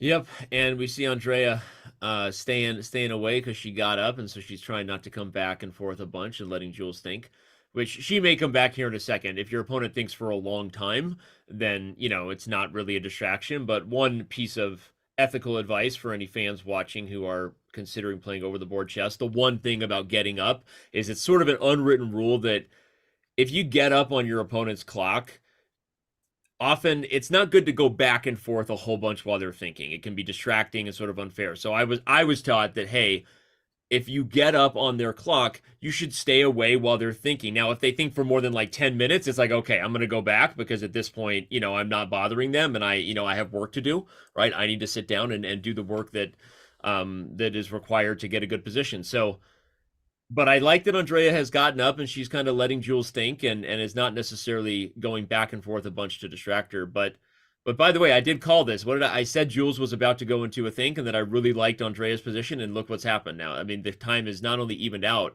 but Jules is under time pressure. And I know the eval bar still says it's like equal and white's fine, but I think the momentum of the game is clearly in Andrea's favor. She found all the best moves in a tricky opening. She's going to get castled, and I think Jules doesn't quite know how to handle the tension right now. If we highlight what we were analyzing, it's a big decision here, because if you take, you're giving black this big pawn chain, whether black goes for it or not right away. This is not what you want. But if you don't take, black's moves are obvious. Black will get castled. At some point, they will take, and once that pawn's a target, this knight will come to f5, the bishop on g7, the queen will come to b6, and black's position on Amaya just feels like I see black's plan. Tell me what white is supposed to do here. Like, I love these moves for black. They feel very natural. Yeah, white's plan is very difficult. I mean, you want to develop the knight, of course, because that is one of the few pieces that is not developed just yet. But what is this light squared bishop doing? What is the plan of that bishop? Because it's just there right now, and I don't really see what this bishop can target, because black's pawn structure is so solid. These pawns and light squares are very well protected, and indeed not easy to see what the plan is of white. And as we are talking about this game, Bishop e5 has been played, Danny. What do we think of this move? Wow, interesting move. It's a bold move, bold strategy, Cotton. We'll see if it pays off. Sorry, dodgeball reference. Bold strategy. Bishop to e5 is an interesting move, especially after a long think, as Grandmaster David Howell would say. Long think, wrong think, but that's not always the case. Jules took her time and maybe came up with an interesting idea. Yeah, I mean, so what are the pros of this move, right? If black takes on e5, you take back, and now you're missing the bishop, which is typically key. But you've also created maybe an e5 pawn target, and black's pawns are very nice, and doubled or not, they control a lot of key squares. So even this, I think, is possible for black. But black could also just castle, which is my instinct. And if you maybe that's what's wrong, is if you take. Why is this good for white? I don't know. I think that this is maybe the same type of idea with the bishops gone, but it's an interesting move. And I will say this, if you're going to take that much time, which Jules did, she was spent on more than 20 minutes on the clock, coming up with something that challenges Andrea and maybe was unexpected is a good practical thing. So I was not considering this move, and now Andrea back at the board. We'll see what she comes up with. Yeah, I guess once those bishops are off the board, this pawn on c5 remains a weakness and can just be captured. And I think white will just be up a pawn. Not the best pawn to be up, because you have the doubled pawns and you don't really have much going on just yet on the queen side. But a pawn is a pawn, and even though black can take the center, I feel like without the dark squared bishop on g7, this king might become very weak. And I think because of that, d takes c5 is a move to keep an eye on. So perhaps this is why you may want to take on e5 and just accept that d takes e5. Pawn will be there, but is it really that dangerous? Maybe it's fine for black. Yeah, I think so too. And I guess maybe Jules's point is that if takes castles, at some point white can play f4 to reinforce the protection of the pawn. I would say it also comes with its own risks, right? And if I'm playing black, I still feel like there's natural moves. The queen can come to b6 with space. I'm still looking to open up the center here with the queen behind the pawn structure. Although it looks like Andrea did just castle. Yeah, so, she did follow your plan. Yeah, she castled, and we see that Jules took on g7, and so it's interesting. The computer likes white here, and Jules immediately plays the move the computer likes. But everything about the practical nature of the position, I'm like, I'm gonna play e5 here. What exactly? This is a position, Anamaya, where I feel like computers are like, yeah, white's great, up a pawn, and I'm looking at this like, I love black's beautiful pawns in the center. I'm gonna play natural moves and feel like I have plenty of easy to play chess and lots of compensation. So respectfully, I disagree with the computer, right? Classic human. Stupid human. Stubborn. Stupid, stubborn human. And I think I'm still within range where I'm allowed to do it, though, because it's half a pawn. We see that eval bar is about half of the 5th rank. You know, it's like only halfway there. It's not like white is up 2 points and I'm claiming that white is losing, right? This is a position where maybe there's a pawn, but black has lots of good compensation. I feel like big center, open file. This is an easy position to play. And yeah, should be interesting. Yeah, I fully agree with you. I mean, I like taking pawns, but I don't really see what's next here for white other than just being up a pawn. And I guess if you're up a pawn and it's not +1, maybe that is telling something as well when we look at the evaluation. So I really like the practical chances here for black. E5 has to be played, and that's actually what Andrea just played. And yeah, she's taking control of the center. She may start focusing on attacking that king on G1, because where is white's development? White castled and the bishop is out, but all the other pieces are just in their starting position. So ideas that come to mind: queen G5, knight f5, knight h4, just to focus all the attention on the king side and try to create some weaknesses. And if you attack your opponent on the king, they may also get terrified and start making mistakes there. Yep, practical chess, right? Humans don't do well with when their king is being attacked, much worse than computers do. And I see chat saying being biased toward Andrea's compensation here. I mean, we're not. Believe me, I'm here to troll Andrea as much as the next person. I'm just thinking that Anamaya made a great point. If white is up a clear pawn, but it's not even a +1 advantage, like that's a little telling that black definitely has some compensation, like undeniably in terms of the math, even in terms of how the computer thinks. There's some comp there. At the same time, again, yes, computers can play these positions and defend every attacking move, and then somehow just have this extra pawn majority in the end and use it. But I look at it as it's a doubled pawn majority. Black has obvious compensation that meets the eye. And Anamaya already called it. Not only is the queen coming out, but I have a fun idea. Anamaya, originally I looked at your plan of bringing everything to the king side. I was like, oh, but if I move the bishop to double the rooks, eventually my A pawn is undefended, and I don't want to risk that. And then I realized I don't have to move the bishop to double the rooks. I can play rook A7 and slide the rook over to F7 and leave the bishop right where it stands. This bishop is actually fully developed where she sits, guarding A6 and helping to put pressure over here. And so I like black's chances here. I like the queen coming out. I like that I can double rooks without even having to change the queen side position, defend not like a knight. I can't draw today. Defending like a bishop.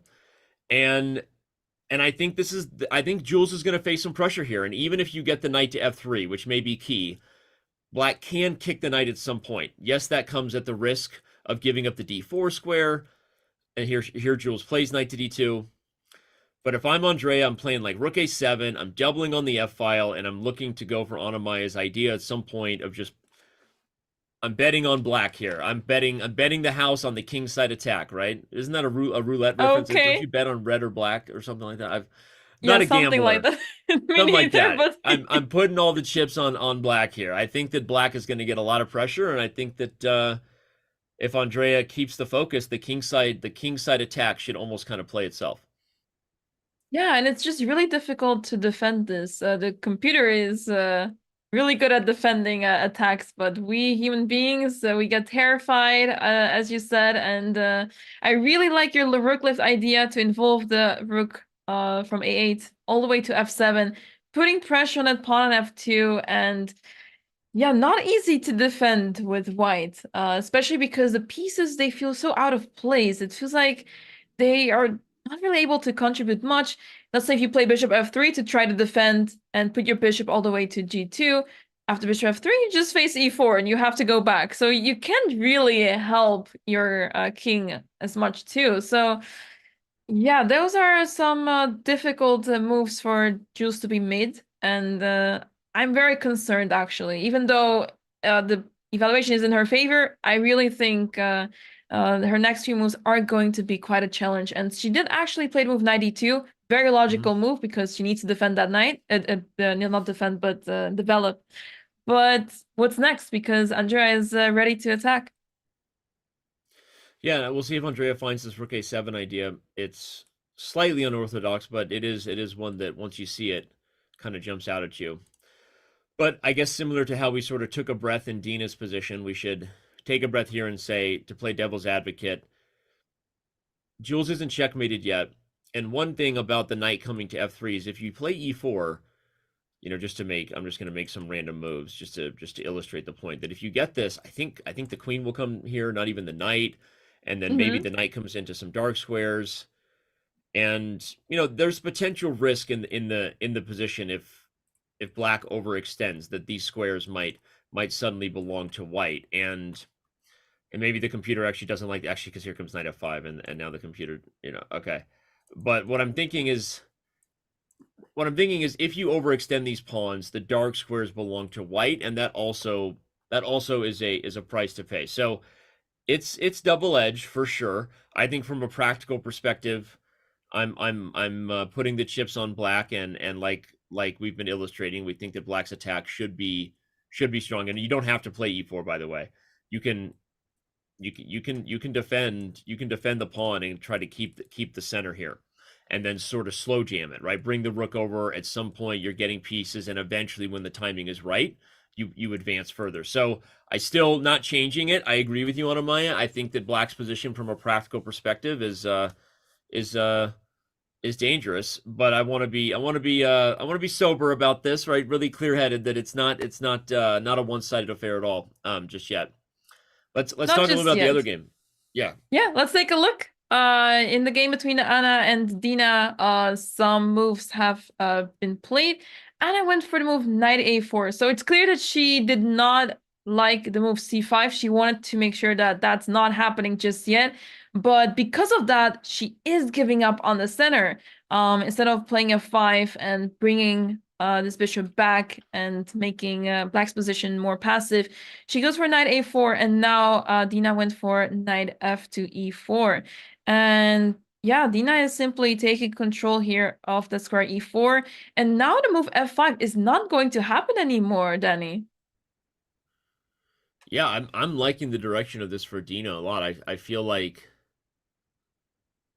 knight a4 is, I mean, I think we could see the computer evaluated as being good for black, so I'm not breaking news here and saying that it objectively was probably not the best move, and I'm just going to add some chess teacher commentator color to it as far as philosophically why. I think that it's really dangerous when you start trying to compete with your opponent's side of the board where they're stronger, meaning in a race position where you have your strengths. I guess a simple like business analogy is play to your strengths, not your weaknesses. And I think that typically you should be very hesitant when you start making moves to try to slow down your opponent's attack, because you probably can't stop it forever. At some point, black is going to get this c5 move, and then the knight will be on the edge of the board. And you also moved a knight away from where it controlled kind of the most important area of the board already, which was in the center. And so Dina played knight f to e4. I think you could have even played knight d to e4. Okay, yeah, the computer that was my natural response, because that move opens the bishop and kind of immediately would have put c5 back on the agenda. So I think Dina played a good move with knight f to e4, but I think knight d to e4 might have been even better. And it's the same idea. I threaten to win the bishop pair. If you take, I love this position, and here comes c5. So I really don't like knight e4, and it's often a bad... What I was taught is in a race position, meaning a race doesn't have to just be two kings trying to checkmate each other. Black is trying to play over here, white is trying to play over here. In a race position, you should really be careful before you start playing moves to slow down your opponent's race, because they are stronger on that side of the board. And like I said, if you play knight d to e4, who has more pieces coming over here? Like black does. I'm going to get c5. You can't stop me. And so if I was white, I would have looked to do something else. I would have looked to keep playing for f5. Where you had space, and try to keep playing on that side of the board. So yeah, this is I like the direction of the game, I guess, for Dina. And she played knight f to e4. You can't even really go f5 anymore, and I don't think you're going to stop c5 anyway. I love the way you explained it. Play to your strengths, not your weaknesses. That's one to remember, because it's so easy to tunnel vision into, oh, my opponent is planning to do this, I need to stop this. But instead, you need to try to focus sometimes to focus on your own strengths and try to make the position of your opponent more difficult. So Anna actually played the move knight c5 here. She's attacking the knight on e4 now, but yeah, it's not very clear if this is going to work out for her. This pawn on b7 is defended by the knight on d6, so there's not much going to happen there. And if anything, now black has the opportunity to play bishop to f5. How do you feel about that, Danny? I love that move. I think it's a great move. I think that's better than taking and allowing white to take here. We get a bunch of bishop trades. Probably better for white in the end because the light squares are a checking problem. I love bishop f5. We'll play it. Injin approves. Anamaya for the win. You were right. Let's go! Bishop f5 looks good. No eval bar swing. I think this is a great move, and you highlighted it well. The knight moves backwards, right? Sometimes you optically forget the knight is defending b7, and if you take everything again to show, like, this is just phenomenal position for black. And by the way, c5 will still come. This is the idea we said from the beginning would expose the pawn advancing to f4. So I love your move, bishop f5. Obviously, Dina. Wait, has Dina moved? No, Dina's coming back to the board right now, so she'll see her position. And yeah, so I still think knight de4 was a little better than knight fe4, but black is in a great spot here. And yeah, like you said, play to your strengths, not your weaknesses. Just to go back to that, you could have played f5 and then even like bring the queen to e2 to get out of the way of this, to play queen f3 and rook a e1, and eventually this is like the side of the board you're trying to play on. Instead, Anna, I think, got a little overly worried about this with knight a4, and now if Dina finds bishop f5, I think black is in a really good spot. Yeah, and this is what we're talking about in this game a lot, right? This square f5. You want to control this with the black pieces because this bishop, the light squared bishop of black, is always struggling to find a good square, and it was stuck on e6 for now, but we really want to get it on f5. And if we get to trade our light squared bishop with the light squared bishop of white, that is fantastic. That is exactly what black is looking for. But you don't really get to play bishop f5 that easily, but now we can to play bishop f5, and yeah, this is why it was so important for Anna to push the pawn to f5. Even though it would block her own pieces, it would eliminate the fact that this bishop could go to f5 anytime soon. And yeah, this would give her so much more space in the position. But now she allows the move bishop f5, and I think Dina is going to play this because this is exactly what you want in this structure. Well said. I completely agree, and I think highlighting that f5 needed to be played, even if you didn't see checkmate, because it looks like an aggressive attacking move, f5 needed to be played for the exact reasons you highlighted, to just stop black from using the square, right? And especially once you've committed, now that f5 square will go to black, assuming Dina finds this. And I love that you highlighted the trade of the light square bishops also favor white. I'm just going to show that because I think one of the most important skills we develop as chess players is to kind of see the forest through the trees, meaning we have to calculate the tactics in front of us, don't run into a tree, but never lose sight of the big picture. And if you were to remove all the pieces Anamaya just talked about, you're going to get dominance of the light squares for black, good knight versus bad bishop kind of stuff. I mean, I'm just going to make a random move just to show, like, if you get something like this, and in the end, black gets this square, this bishop has the ability to get rid of white's knight. This bishop does not have the ability to get rid of black's knight. And that is a very key point in the structure.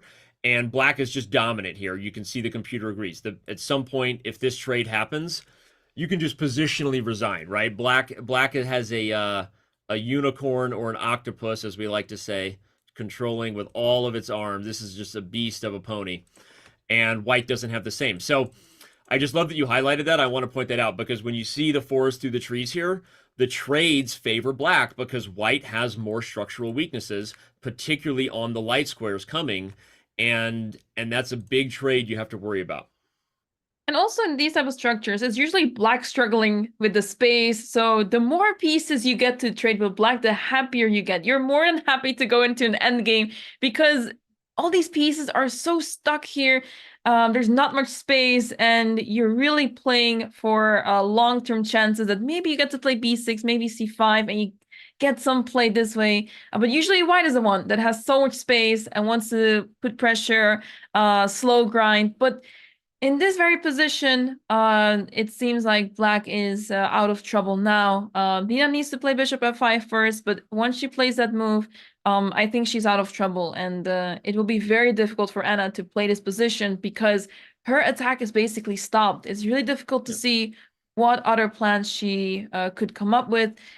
because black's position is so solid. Now this knight on d6, I'm actually a big fan of it, because if we think about other plans of white, let's say trying to attack on the queen side with b4 and then b5, there's suddenly a knight on d6 covering that square. So it's not that easy to come up with a good plan for white here. Well said. And for a second, I thought bishop f5 had been played, but I realized that's just our analysis here, and apologies. I was speculating. It's us speculating. Pouring some water as well. Hopefully that doesn't too loud on the mic. There you go. More water. Didn't hear it at all, Danny, so you're good. Okay, good. I was waiting for you to finish. I was sitting here waiting for you to finish because I didn't want to interrupt with like, what is going on? There's water in the. Are we suddenly on a river? Yeah. So Dina's thinking again. Good time management from the perspective of it's a critical position, but okay. Too much thinking here. When you get under time pressure, even if you have a good position, you may regret it. So I think that given the tempo of the game, and that she might even be, you know, smelling a little bit of blood in the water, like a shark on the hunt, she might be like, I think this is a critical moment to get an edge, perhaps suspecting that knight a4, knight c5 was not the best plan from Anna. So I'm applauding how she's using the clock for now. That's kind of what I'm saying. As long as she finds the right plan, by the way, boom, she did it. She just played bishop f5. There you go. So we can continue to applaud how Dina took a moment and ensured to find the best move, because look at how the computer's evaluating it. We've analyzed a lot to just sort of highlight the forest through the trees. Big picture here, black has some positional advantages on the light squares. As Anna Maya said, that knight on d6 now looks like a beast, perfectly positioned behind the pawn on d5. That's where knights thrive, behind pawns, because you always get a double attack on the two squares that the pawn attacks. And, you know, if you can pull off this type of structure, you're often in control of the space. So good stuff from Dina. And by the way, we have more stuff. Good or not, we're going to find out from Andrea. She played queen to e7 on the other board. Very logical move. Yeah. It attacks something c5. Attacking.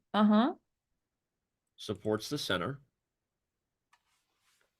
The computer seems very displeased by this move, but which is a bit surprising because it looks very natural. You're developing the queen, attacking a pawn.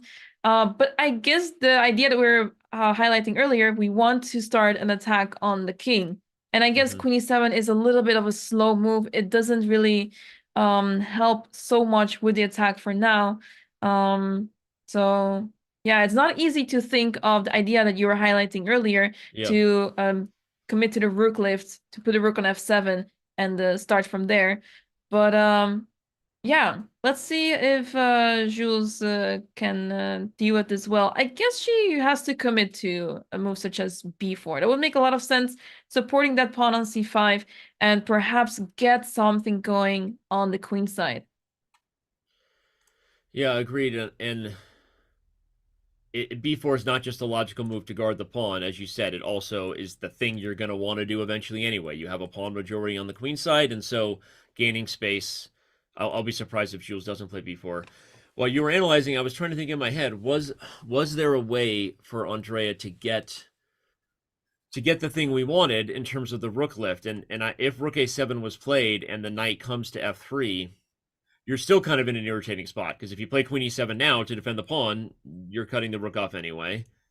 But maybe this way you could have played rook e7 first and sort of slow jam it. You play queen c7 eventually double rooks, and you kind of slow play the pressure. But that's a slow plan, and so it kind of makes you understand why the computer was evaluating that white was still better, because as much as we did that thing your coach teaches you to play dream chess, imagine your dream position and then reverse engineer your runway from there. This is a very important way to play chess. Shout out to Miron Shear and an amazing book coming out. And my boy Robert Hess.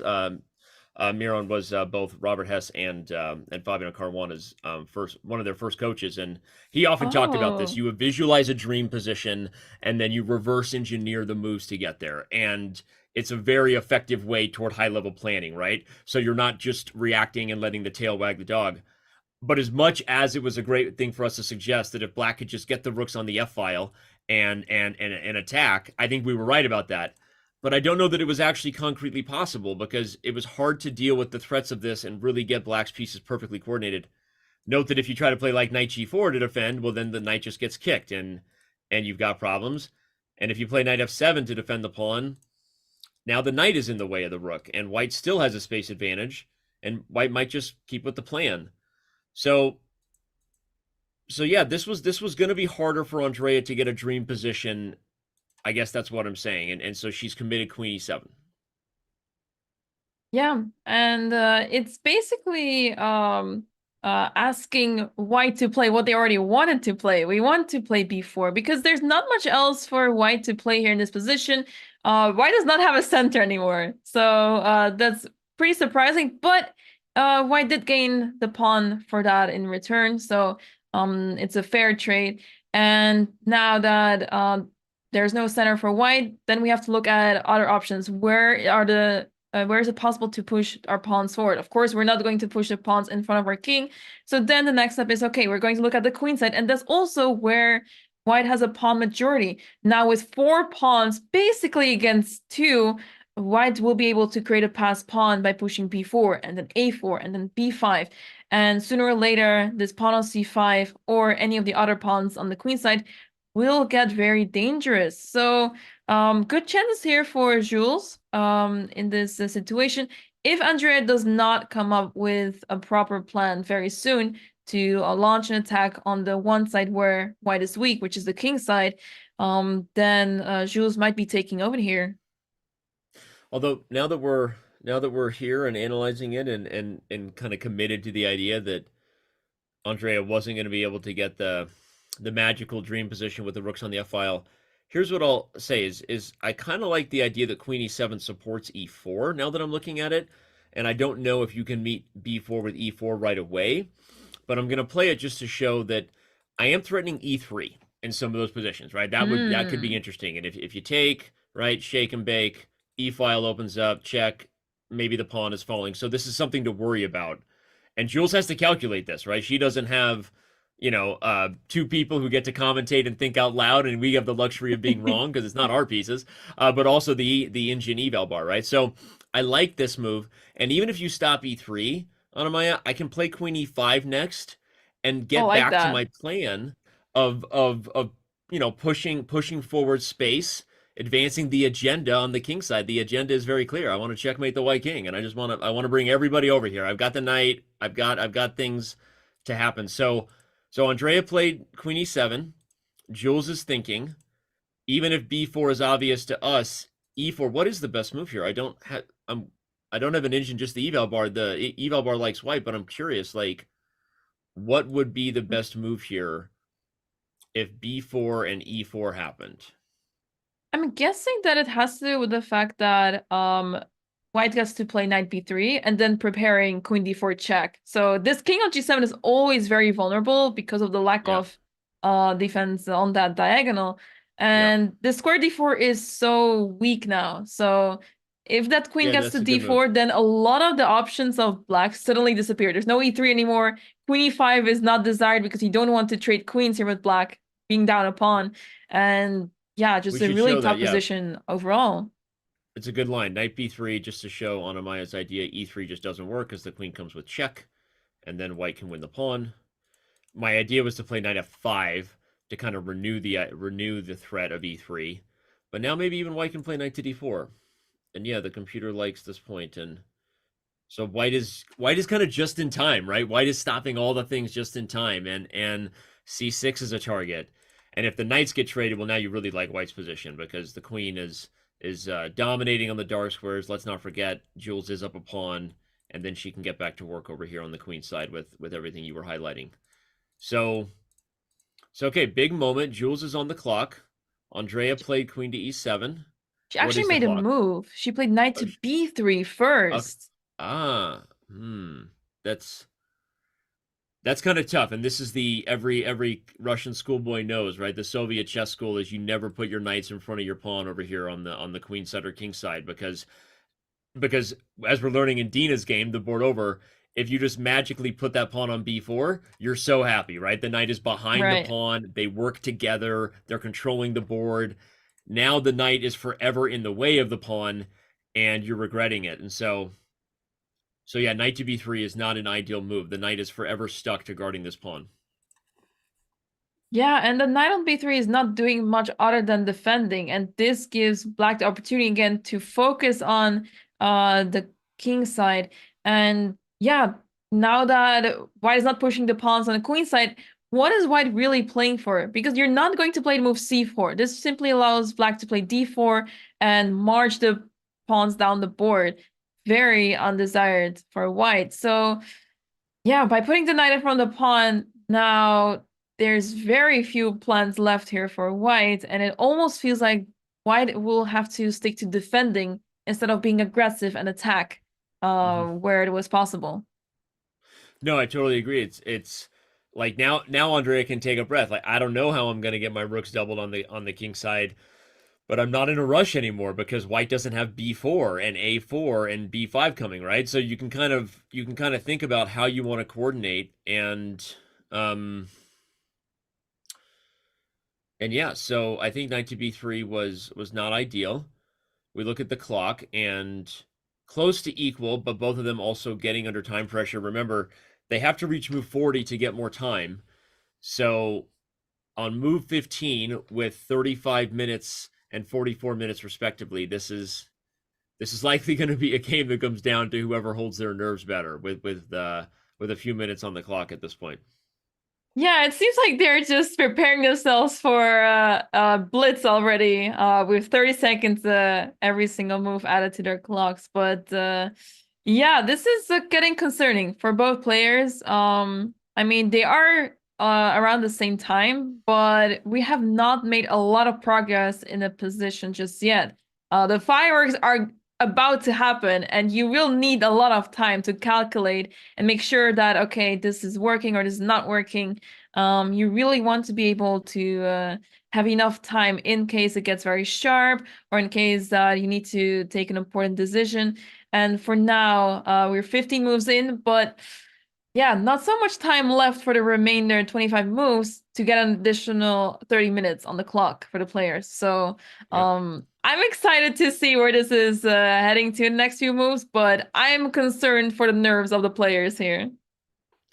Yeah, and I'm getting a little concerned on the other board for Anna. I think she might recognize that position has slipped away a little bit, given that Dina solved all the problems, is holding on to the knight on e4, and white is even regretting the move f4 in positions like this, where you just wish you could put that pawn back and fix the structure. So Anna's using her time. She still has a time advantage still, but both of these games are headed toward time pressure. It seems like they've got a lot of time left, but too many moves to make to look at that as a lot of time. So this is where in classical chess you start thinking of other things to talk about at times, because they're both thinking, and we're going to have a little bit. We go, all right, well, we've kind of described where the games are going and outlined a little bit of what the players might be thinking about. But if I'm Anna, I'm a little worried about what happened to my position here as white over there against Dina. Yeah, absolutely. I mean, when you think about the fact that the first 15, 16 moves have been played with this amount of time spent, usually the idea is of, when we think of time management, we want to make the first 10 moves as quickly as possible. And then we spend on average 3 minutes per move to be on time for the 14th move. That is the approximate time that we want to spend overall. But when we look at the time management of the players, we see that they spent a lot of time already. And let's say in the game of Anna against Dina, Dina is down to 37 minutes, and they still have to play 24 moves until the 14th moves, which means that she has a little bit over a minute for every single move until the 14th move. So that's on average, it's a very small number on average. And she may spend a bit more time than that on every single move, which means that time pressure is bound to happen. And yeah, usually the moves, let's say move 15 until 25 are the toughest ones, because that's where you spend a lot of time. You spend a lot of time there to create plans, think of ideas, and those are the very crucial moves. And of course, after move 25, it also gets tricky. So yeah. It's going to get interesting in the next few moves, that's for sure. Anna played the move bishop e1, by the way. Speaking of interesting, she has retreated the bishop, which okay. I think it makes sense. You know, you don't want that bishop to be traded. I think black is still in control here, and Dina might be a little bit spoiled for choice, to be honest. I mean, you can...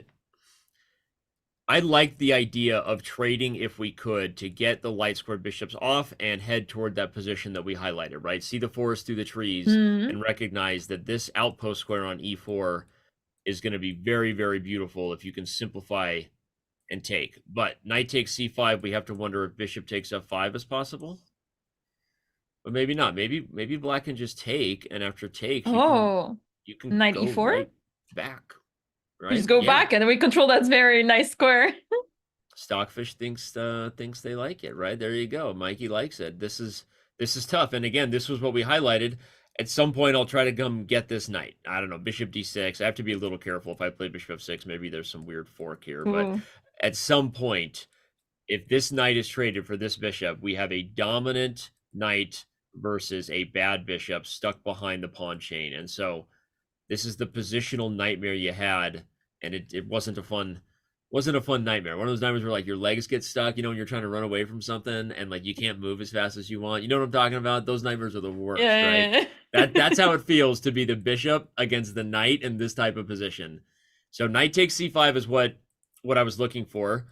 But I was wondering, can I even get away with b6? I get a little worried about the c6 pawn, but to highlight the point I was making earlier, Anamaya, that the problem with this whole plan is you were going to lose the battle on the queen side. And if I can even play b6 and c5 anyway, that's another plan. But if the computer liked knight takes c5, which looks like it did, then this is probably the best thing. Yeah, I really like the moves that you pointed out. And it's not easy to take on c5 and commit to this, but I think Dina will be able to find this. It really reminds me what you just mentioned, the Russian School of Chess in this game as well. It gets very positional, and that's what the Russian School of Chess highlights a lot. I remember when I used to play European and World Youth Championships, I would be playing against a girl from Russia, and they just know so well how to handle positional situations. They know exactly when to trade the bishop for the knight. They know exactly what trades to go for, and I was always very admired by this. They know it so well, and I think Dina will know how to handle this, and she will realize this knight is a very strong piece that can go back to e4. I agree, and then you just have to calculate the tactics to bring it so, as the famous Mikhail Botvinnik quote: "Tactics are the servant of strategy," right? And that's your point back to the Russian School of Chess, Soviet school. You focus on positional chess because it's the one thing you can really control.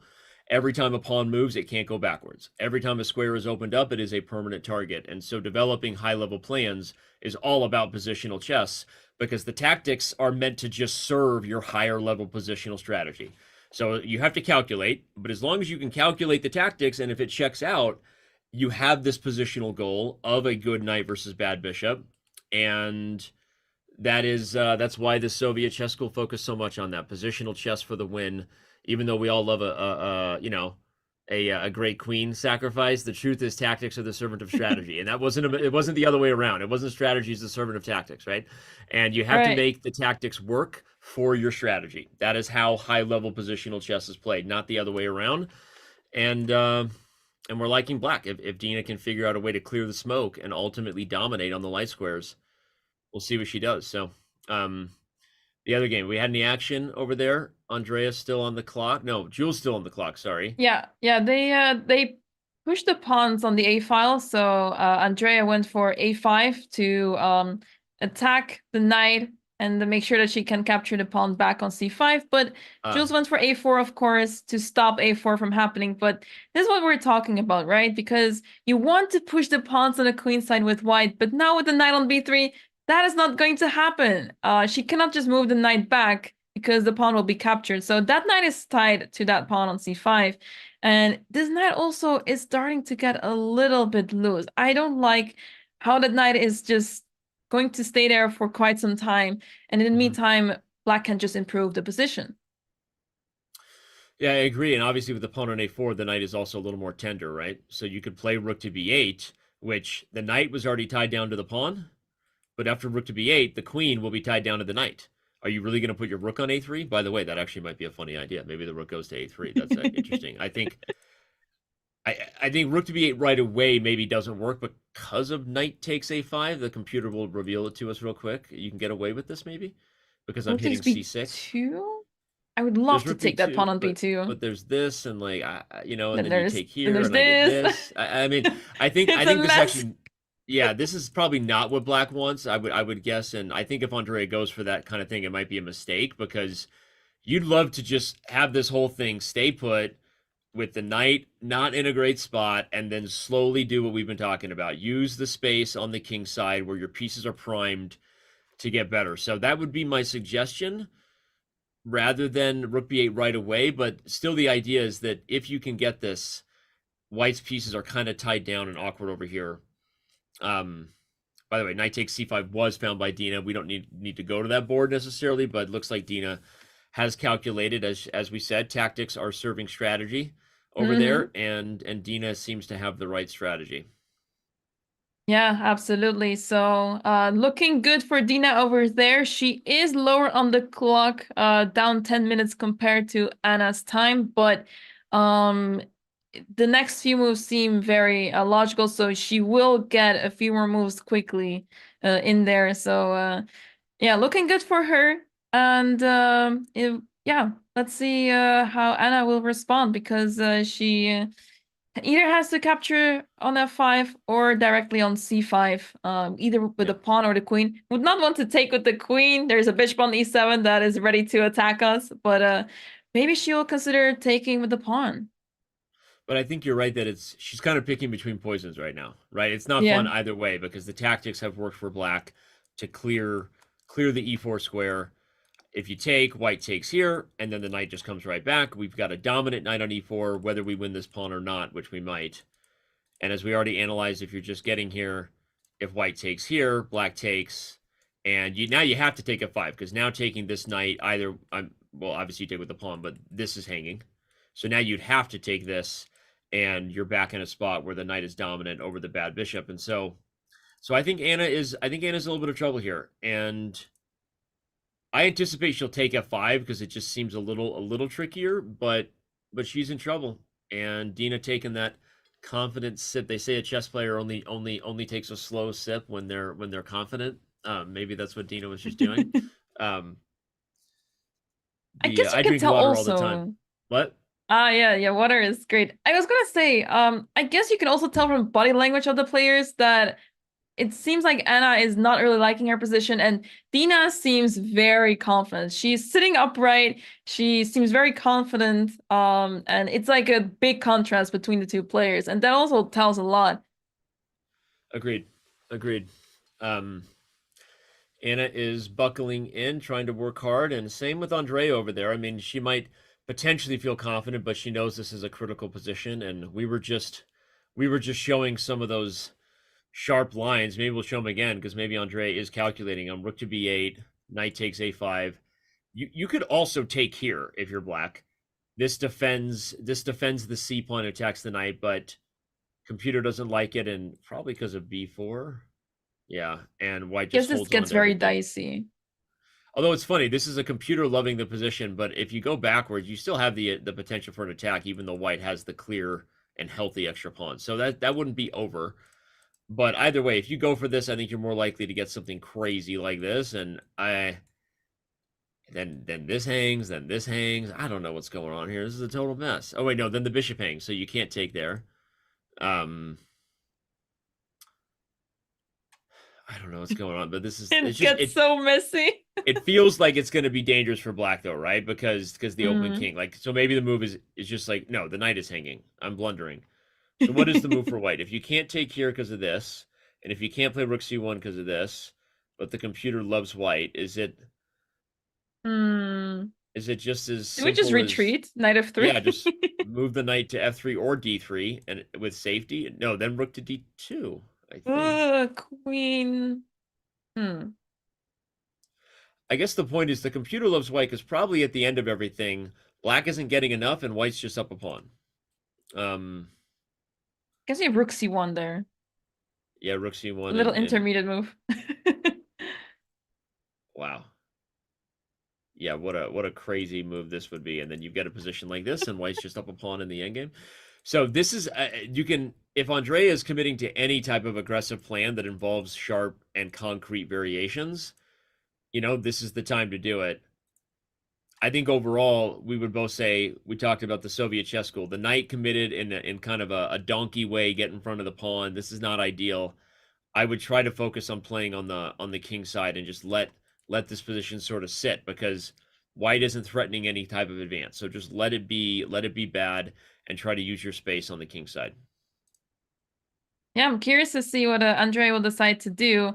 A little bit off topic, Danny. I see the chat talking a lot about the shirts of Andrea and Dina, and it sparked up the debate about pineapple on pizza. What is your take on this? Pineapple on pizza? Yes. I'm okay with it. I'm okay with it. Okay. I know that like a lot of people are just not into pineapple on pizza, but I'm okay with it. You know, a little bit of sweet depends on the sauce. Like, you know, what are we talking about? But if we're talking just straight up pineapple and ham, kind of the Hawaiian pizza, they're banning me. Look, I'm not. Look, I'll eat almost anything though. Okay, so maybe I'm just not a finer connoisseur or a connoisseur of maybe I can't speak. Maybe I am not a connoisseur of the finer things in life. I don't know, but to me, pineapple on pizza, not that big of a deal. Get over it. All right, pizza's good. Okay. I'm very I mean, pleased by your answer, and especially pleased by the chat. So every time I bring this debate up with my chat, they always flame me because I'm not a fan of it. I've tried pineapple on pizza. It was as a punishment, and it was really, really bad. I didn't like it at all. And my chat is always divided. I see more people hate on me for not liking it than people okay, but here agreeing they with love me. You for it. But here they're they really, or maybe they're just I don't know, some chat bias. has gone anti-Danny. It took a couple hours, but this chat has been so nice. I'm used to like chess.com chat, like just getting roasted every second. So everyone's been nice until I outed myself. But if you ever had grilled pineapple is amazing, by the way. You like char it and it's like sweet. The grilled pineapple is phenomenal. So is this something I should consider trying, chat, or is this out of line? Grilled pineapple, like you just gotta grill it at home. So yeah, I'm sorry, and Andrea started it. She's the one who wore a pineapple shirt. Okay. But if Team Pineapple wins, that'll be a nod to Hikaru again with the pineapple shirts. So we'll see if Dina's in a really good spot, I think, as black. We see the position is clearing as we anticipated it would. Black's going to have control over the e4 square at the end. Andrea's position is way less clear, but Team Pineapple... In fact, let's make a bet. If Team Pineapple wins, then Chad has to say that I was right about pineapple on pizza being good. Let's say that. I don't think as long as I don't have to try it, I'm fine with it. I mean, the chances are looking good for Team Pineapple, I have to say, as of now. So, yeah, I'm not sure if the chat is going to give you this one. Yeah, Nopers rings loud and clear. Okay, but knight e4 is going to happen next, and at least on the board on the right there above Dina, and in fact, it's already happened before. Oh wait, no, you just moved it. Did you move that, or did Dina? Yeah, move that was me. Okay, I was gonna say a little confused here. So knight e4 has not happened yet. Dina played it. That's why I moved it. Oh, she has. Okay, sorry, my fault. So yeah, black is in a good spot. She's got a great knight, a bad bishop. This is exactly how this type of pawn structure goes wrong. And this has been a very instructive game from Dina. I think there were missed opportunities from Anna earlier. We talked about them not playing f5. You know, so it's in some ways it was self-inflicted wounds from Anna Cromling. But I will say that Dina played a very good game. So for anyone just tuning in, I think this is a model kind of maneuvering thing there, and she used the tactics wisely. Black is going to be positionally dominant now with that knight on e4.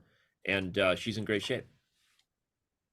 Yeah, and I guess she is now paying the price for playing f4, but not continuing her plan to play f5. Because now, as you mentioned some time ago, when we were talking about move f4, you really want to play f4, f2 now, but pawns don't go backwards, and you're stuck with this pawn here. And giving up the square e4, it is such an important square, and there's just no way for white to gain access to the square again. You really have to think of retreating the knight all the way back, and if you have to commit to moves like that, then you know that you're in big trouble. Yeah, agreed. Whenever you're highlighting illegal moves as the key to holding a position, right? Pawns moving backwards.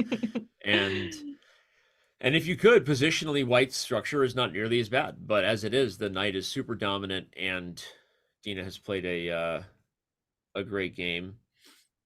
There was a question from chat I missed. I wanted to answer to, I forget. But someone asked about whether the Botez sisters are going to do lie detector chess. Well, there's some content coming there. I'm not gonna over spoil it, but I mean, lie detectors seem to be a fun thing that the community is enjoying. I get nervous every time we do it, but just I don't play the try to lie and break the machine game. I just try to answer honestly and see if the machine says I'm lying. But we're doing all kinds of content with everyone while they're on site there in LA, so we'll see what happens. Oh, that's super exciting. So we get some sneak peeks maybe here, some minor leaks. Yeah. And there's already more lie detector videos we've done that haven't come out yet. So it's a fun one, and I'm glad the community's loving it. So I'm just glad I don't have to eat any more hot wings. I did the hot ones, or actually I can't say it was hot ones because like hot ones TM, don't want to get the Botez sisters in trouble. I ate unnecessarily hot spicy sauce on wings with the Botez sisters and answered tough questions, and that was not a very fun time. That was really not enjoyable. Yeah, that sounds like torture. Especially because Andrea basically cheated the whole time. Like she wasn't even eating the sauce on her wings. Like Alex and I were pissed about it. Like she was hardly even playing. Yeah, I remember watching the video and I thought I can totally relate to this because I also just don't. I'm a big. I don't really like sauces in general, and then if you give me hot sauces, that's even worse. So takes a lot to get used to that, and I could feel Andrea's pain. Yep, that's a good point. Hawaii Pan Pizza, also a great name because Hawaii Pan Pizza is good. If the schedule isn't on the events page, I will shout out to the team now. And I'm going to go ahead and do that on Slack and just say, hey, getting some requests. Yeah. Actually amazing to have the man from chess.com here so we can figure these things out right here, right now. It is both a blessing and a curse. Most of the time a curse. Most of the time it's not a good thing, unfortunately. But we'll get it. Let me know if there's any other things about the event that we should do. I'm reading chat as we speak here. And yeah, this is a good position for Dina. Let's get back to some of the chess. Looking at Andrea's position, she committed on Amaya to bishop d7, which I think is a good move. Just develops. You can then move the rook from f8 to f4. Kind of a funny way to double rooks. And my point is, at some point, back to your idea from the very beginning, which is at some point, black is just all in on the king side, put all the chips on black, and even if you lose the a5 pawn, just to like throw out some lines, like white moves, black comes up. I know it's not great. I'm trying to actually just give white. I'm trying to give white the a pawn and like go all in, like just to prove the point that like. At some point, black can go all in on this side of the board, although the computer doesn't like probably because of c5, which is showing why... There's f2 ideas as well coming up. Yeah. So, yeah. It shows why, again, it's an easier position for Andre to play. I guess that's the point, is white created some dysfunction by putting her knight in front of the b pawn. There's no clear way to expand this extra pawn majority that you earned. You have a 4-on-2, actually, but it's not going anywhere. And so black is a few moves away from really being in a spot to cash in. And regardless of what the engine says, from a practical perspective, that's a very difficult position to defend when your opponent is bringing the house on the king side. So I'm liking Andrea again. Still putting the chips on black in this one. Team Pineapple for the win. Raising the stakes here. Yeah, it's just really hard to find a plan for white. I mean, what move can you possibly consider here? I remember you were mentioning the move rook a3. I don't even see a better move than rook a3. I want to make some pawn push happen, but any sort of pawn push is only going to backfire. c4 will be met by d4. Moving the f pawn makes absolutely no sense. It just weakens e3 unnecessarily. And so do all the other pawns. I mean, I guess h3 is one of those moves that could be useful. It stops any sort of knight g4. It gives the king some loft. But by playing h3, that bishop is ready to sacrifice at the right time to open up the king even more and start an attack there. So I would rather not want to touch any of the pawns here, but if you cannot move any of the pawns forward, then what other move do you have here than simply just moving the pieces around and hope for the best? I agree. It's and I'm glad you highlighted that h3 is just begging for a sacrifice from the bishop on the diagonal, right? So what is white supposed to do here to change the position? Black's pieces are gonna just naturally improve themselves here pretty quickly, and you don't have to play rook f4. It just feels so fun. How often do we get to put a rook on f4, right? So I keep, but you could double rook somewhere else, and it's the same idea. I also love the point that it was sort of spying the pawn, but c4, even though we've rejected it a few times, and for good reason, this just looks good for black. I'm wondering if there's some, yeah, the computer doesn't even think it's the end of the world. Is there like an f4 here? Yeah, maybe. Like something that, I mean, the whole point was if you take, obviously white takes with check, and we're getting things, but black doesn't have to take. So I'm trying to think a little bit outside the box in terms of how do you undermine this center if you're Jules, right? Are you looking for things to kind of pry open and create lines of attack against the black king? Because if you don't, I think we've highlighted that if you just sit tight, black's position is super easy. Rook f4 or rook f6. We double rooks. At some point, there's going to be ways for everybody to get involved in an attack on the king side. And that's probably why she's thinking a little bit right now, just to be honest. Yeah, it's not easy here. It's not easy here for white. I was thinking maybe you can even start with f4. But I guess if you're going to play f4, might as well start with c4 to pinch this pawn a little bit and let it go to d4 so that it becomes a little bit more vulnerable. Because right now this pawn on d4, d5 is so well protected by this pawn on c6. So that's why I would prefer to play c4 first and then continue with f4. I really like this idea. Yep. I've seen your question a couple times, 99 Shab, and I didn't quite know how to answer. Yeah, the move brilliant and blunder indicators that we have for the events platform were sort of designed to add value to broadcasts. It was the first and foremost thought we had was that when you're commentating, especially in classical chess, and you're trying to give context. I think I've said a few times on shows, we have a goal of chess with no sound. And the reason that's a really important goal of ours is because we're trying to grow the game. And if we can get chess in sports bars where you walk in a bar and you see the score, you know exactly what's going on. I have a dream that people will someday be able to watch chess without sound and know what's going on with an eval bar, with some game glyphs, and feel like it's engaging them without commentary. That's why it was added to events first and not live chess. But I think a lot of observing goes on in live chess. So it's an interesting thing to add. The other problem is this, it's not, technology is based on the computer's evaluation, right? That's how we populate the brilliant and blunder thing. And when someone's playing bullet and blitz, frankly, the computers aren't as accurate because they don't have as much time, right, to think about it and reflect a proper depth. Basically, they have to think to a certain depth in order to know what's going on. So if you add that, it might look like a bunch of chess.com bugs, right? Now you're showing game glyphs, but they're not accurate. Who wants to see a blunder if it wasn't actually a blunder? So it just, I'm thinking about your request, and that's what my brain wants to say. Apologies for the distraction, but I thought we had a moment, and then Jules played c4. So there you go. That's kind of thinking real time. But there is a state of chess coming, and we usually take a lot of feature requests coming. I'm going to be talking about all kinds of fair play, cheating stuff, and all kinds of things we're doing. So tune into the state of chess in the next couple of weeks. I think it's at the start of August, and maybe bring your request, and we'll talk about it there. Okay, that's super exciting. So make sure to look out for the stateofchess.com, you guys.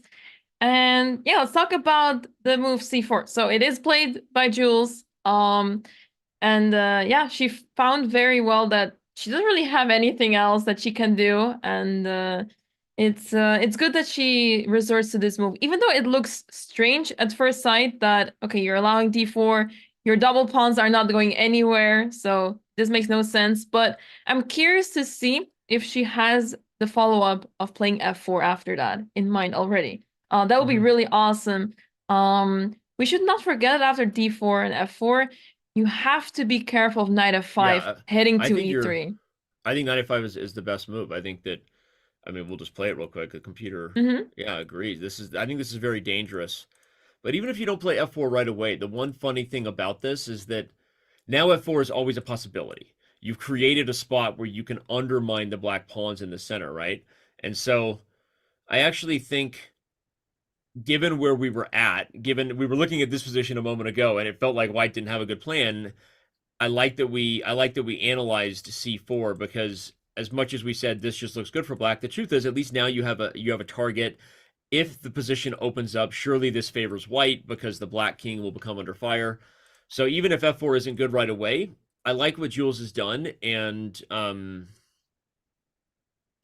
although again, Anamaya, just look at this over here. This just looks so ugly. I was like, this is not a good situation. The side feels just so misplaced altogether. Yeah. It's like a bomb dropped and it just cleared up. And the B file got cleared up, and it just something feels wrong. You're walking and your 8-year-old's playing chess and she's making illegal moves, and like, sorry, play with her. And I'm like, how did you get the pieces like this? And she's like, no, it just happened this way. I'm like, honey, that position's not possible. So that move this way.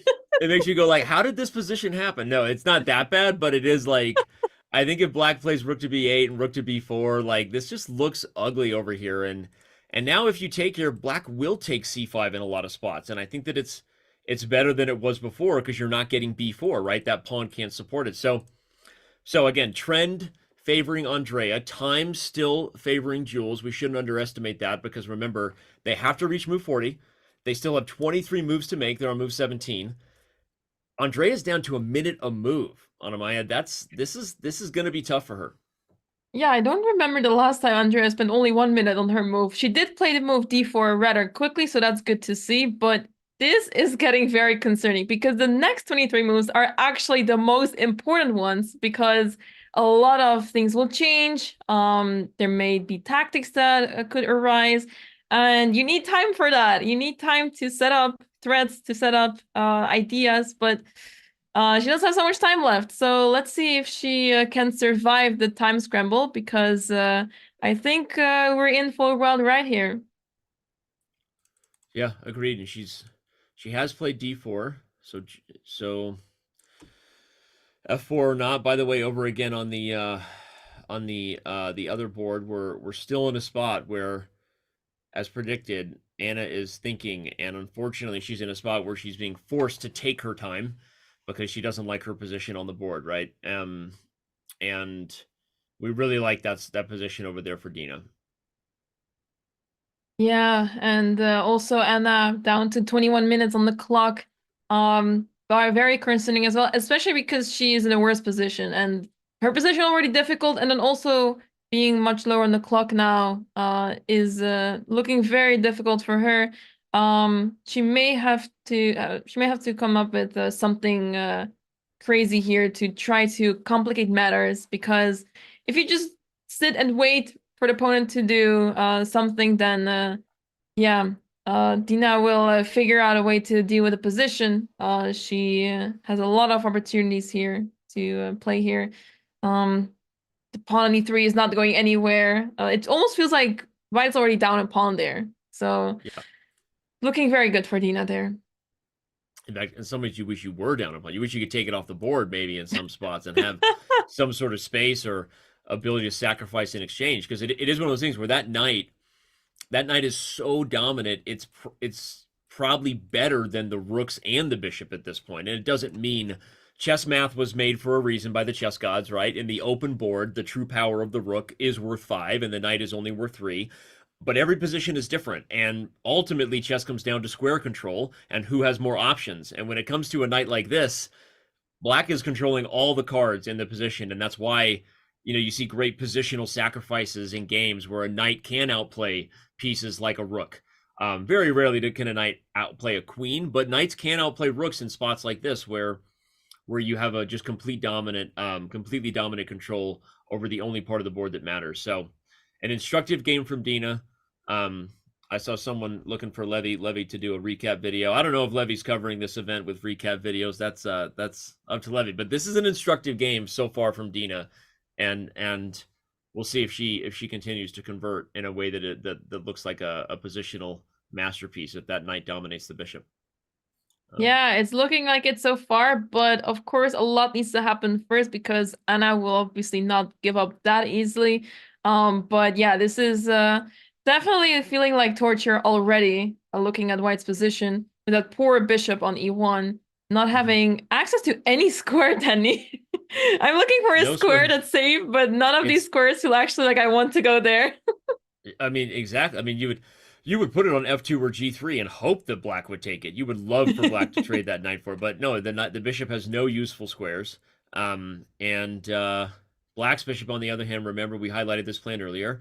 You'd love to just trade off this knight to ensure no funny business. On that note, I guess we should highlight that might be the one plan that. Oh, never mind. We've seen rook f3 is on the board from Anna Cromley, so we should make it. I was gonna say maybe the one plan for White, Anamaya, was to move the knight to like d3 or g4 and try to trade off the knight. That's because the knight is the only piece left that can help, right? The knight is the only hero capable of dealing with this beast of a pony here, a unicorn, and so that plan, as crazy as it is to retreat, is not the worst idea to just get rid of this problem of the knight on e4. But Anna doesn't go for it. She plays rook f3. Unfortunately, I don't think that this leads to any kind of real attack. So still loving Black's position. And if I was Dina, I would just look to try to trade. Yeah, I guess it makes sense that Anna is trying something.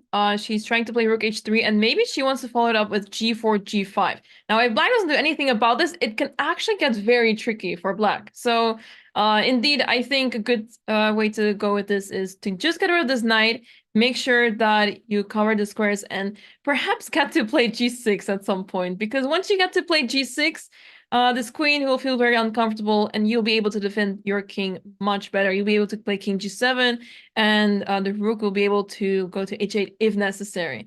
But for now, g6 is not a move you want to play with Black because knight takes g6 opens up the king entirely, and I think that should actually be checkmate in a few moves if you capture it back. So that's why g6 is not going to happen just yet.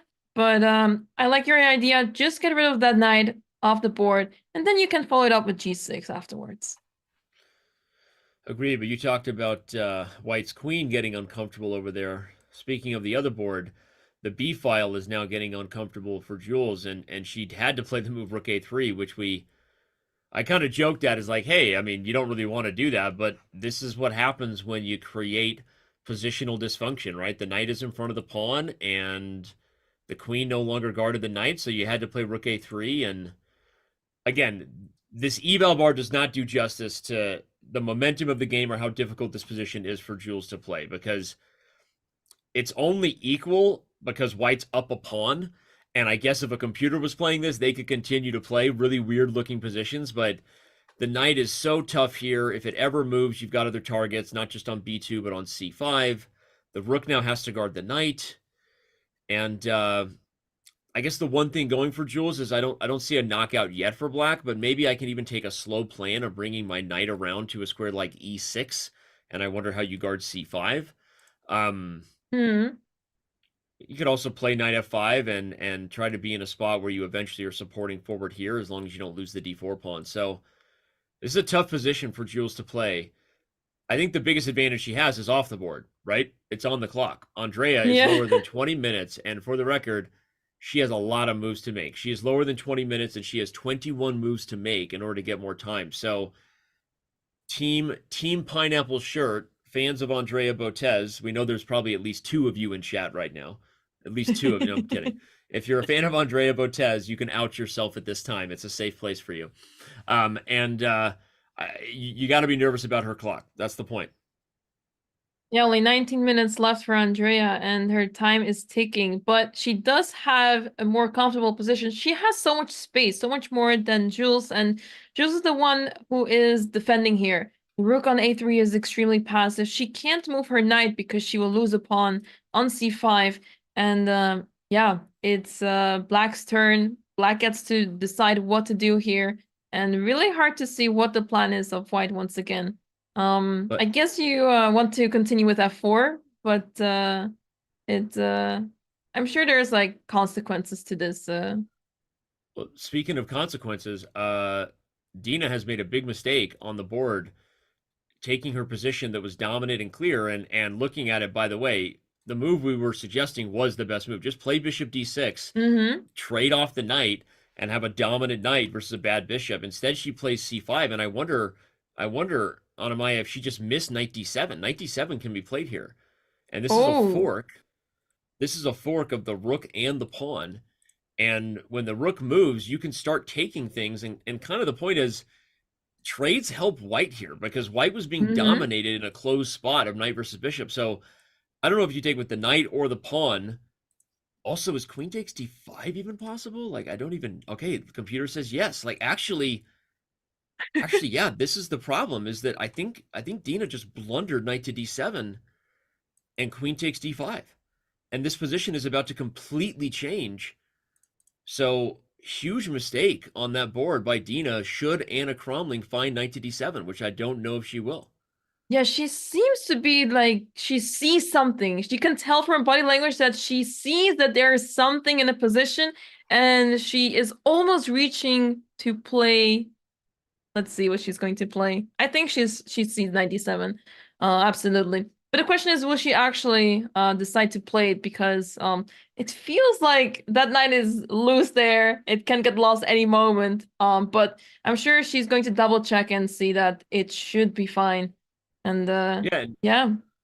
You're right. She's got that pose of someone who sees a good move, right? I love how chess players know how to read chess players' body language, right? And they're like, okay, the thing about knight d7 is it seems loose, but that's the big key of the move, is that the queen, it's not even about the rook. The queen is threatening d5. Like, that's kind of the big key. So all of a sudden, the problems you had with the queen being attacked, and maybe there's some overwhelm the queen feels on the diagonal, those are not problems, because she can just grab the d5 pawn and be safe. So if she finds knight to d7, this game might completely turn around.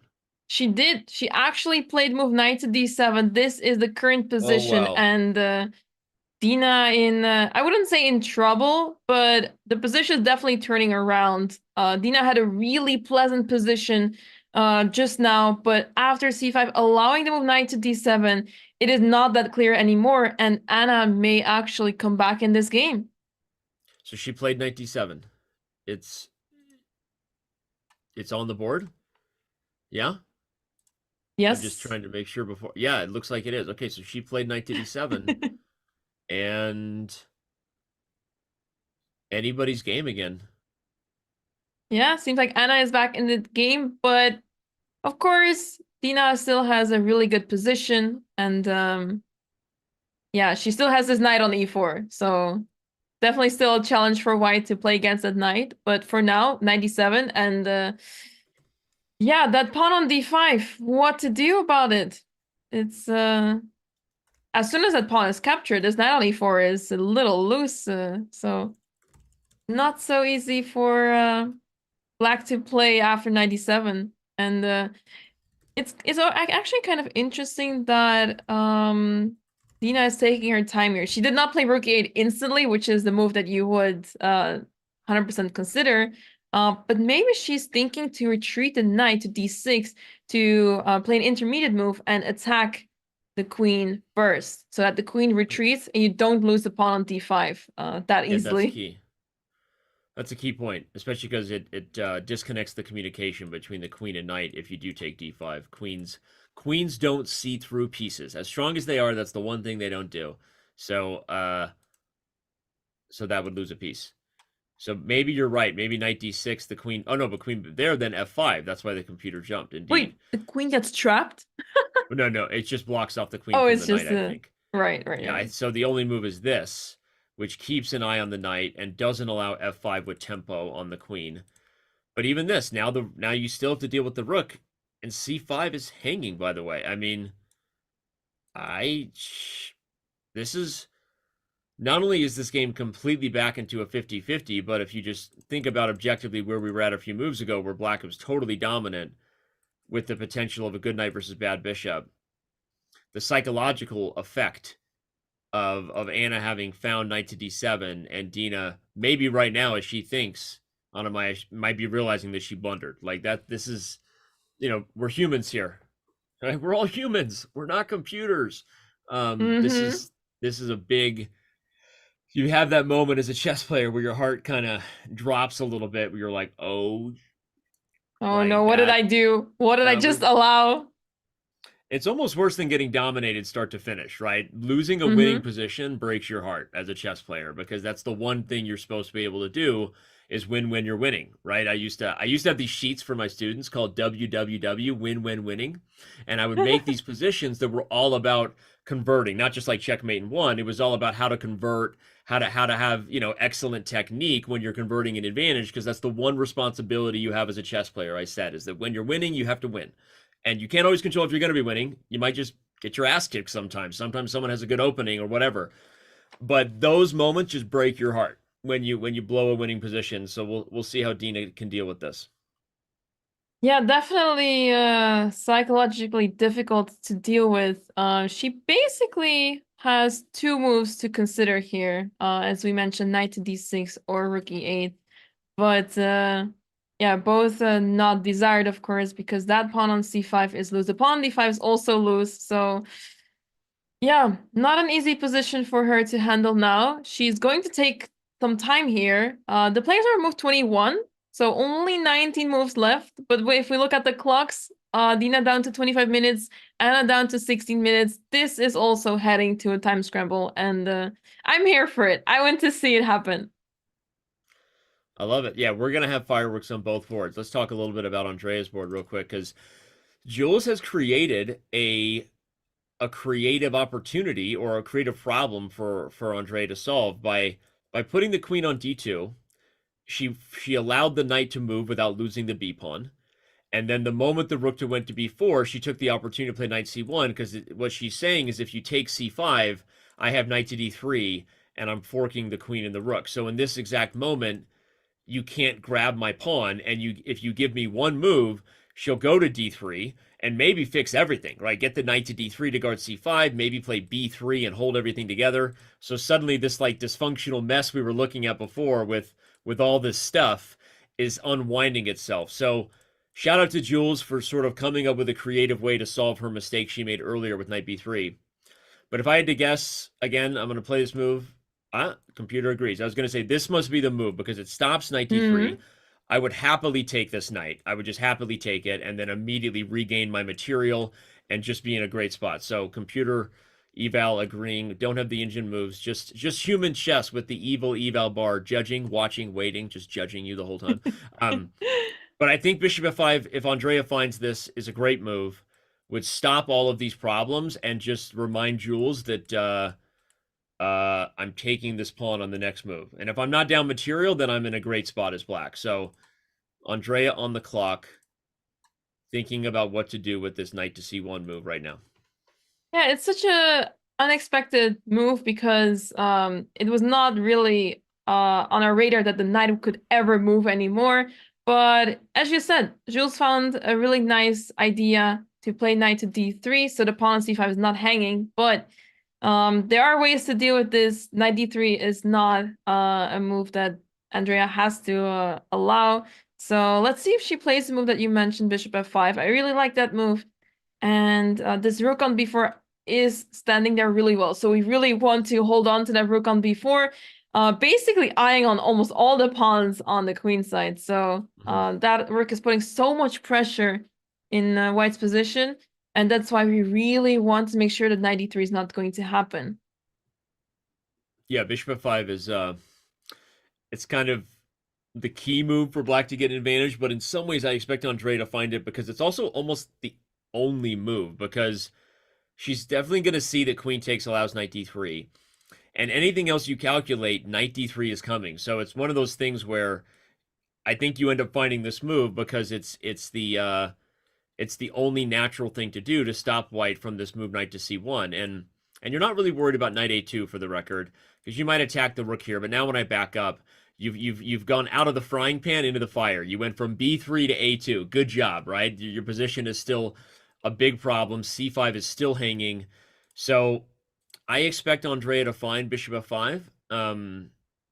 And the biggest problem, Andrea going on to lose this game will be because of one reason. And it's the clock. It's the clock. The biggest problem right now is her time management, and easier said than done. We've all been there, but it is our job as commentators to call out the, call it like you see it, so to speak. And I think she's just spending a little bit too much time here. Needs to speed up. 20 moves to make Indeed. in 10 minutes. Yeah, that's even less than a minute per move almost, and that's not a fun position to be in. I guess what is also good to point out is that after bishop f5, another move that comes to mind is knight to a2. And that looks like a really annoying move, of course, because we want to keep our rook here. We don't want to move it at all, but it doesn't actually help white so much, because if we simply retreat the rook, let's say, this knight on a2 is just stuck there. So even if it retreats to c1 just to get to a better square, we can grab the pawn on c5 on the next move, and we are very happy with the black pieces. So even though knight a2 temporarily pushes us back, it doesn't actually contribute to much here. And the c5 pawn will be lost on the next move anyway. Yep, like I was saying, out of the frying pan into the fire. It's not a good spot for the knight. That knight has had a tough go of it. That knight has had a tough journey. Hasn't found itself just yet in life. And if Andrea finds bishop f5, that knight will continue to struggle to find its purpose. By the way, Dina struggling over there because she really knows now that she messed up with knight to d7 and just using her time. That body language shift, very different. I think that this is completely.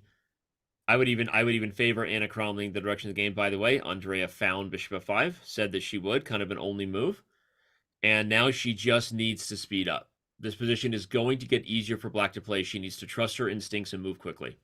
Let's see those blitz skills of hers. She has been playing so much blitz over the years, in recent years, and she has improved so much.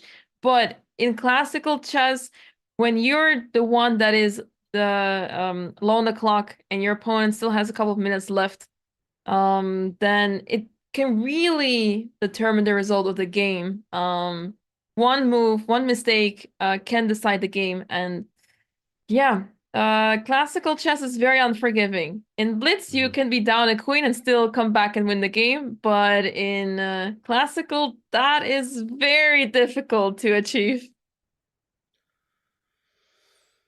Indeed.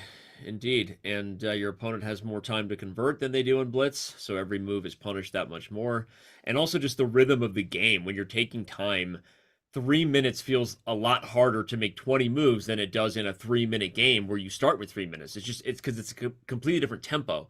And so if you had an hour and a half to start and you get down to 3 minutes for 20 moves, it's not like playing a 3-minute blitz game. The expectations are higher, the stakes are higher, and as you already said, your opponent has more time to catch you in a blunder. So time pressure is not your friend in classical chess. I just saw a funny comment in the YouTube chat, said that I am Danny means like, hi, I'm Danny, not international master. It's like, I'm Danny. Like, hi, I'm Danny. Enjoy long walks on the beach. This is why I want to become I am too. I'm a chessaholic. My name's Danny. Yeah, that's what it means. I'm Danny. That's all it means. Hi, I'm Danny. Bishop f5 was played. Great move from Andrea. I think Jules is in a tough spot. The one thing that bishop f5 does, though, Anamaya, it's funny, your idea of knight f5 earlier to go to e3 was important to stop f4. So it makes me wonder, is the best move now to try to go f4 and just undermine everything? But no, there's no way it can be good, because I'm going to take here, and there's this. Okay, never mind. Tactics so that everywhere, all the way. Yeah, I think ignoring the 50-50 eval bar, I think this game, I'm not saying Andrea goes on to win. She's gotten herself in a world of time pressure. but I think this is about to actually start swinging in Black's favor, because this is a computer gets to say it's 50-50 position because they will find the best move from here on out. But Black's position is great, dominant pawn center. You're about to win back your material. Every single one of these pieces is dysfunctional. Where's the communication, right? Where's the good communication from White's pieces? Black's pieces, on the other hand, know exactly how they're working together, and I'm loving Andrea's position on the board, at least, even if not on the clock. Yeah, me too. So let's see what Jules comes up with now. She's been very creative. I really like what she's trying to do here, given the circumstances, but her position is really tough.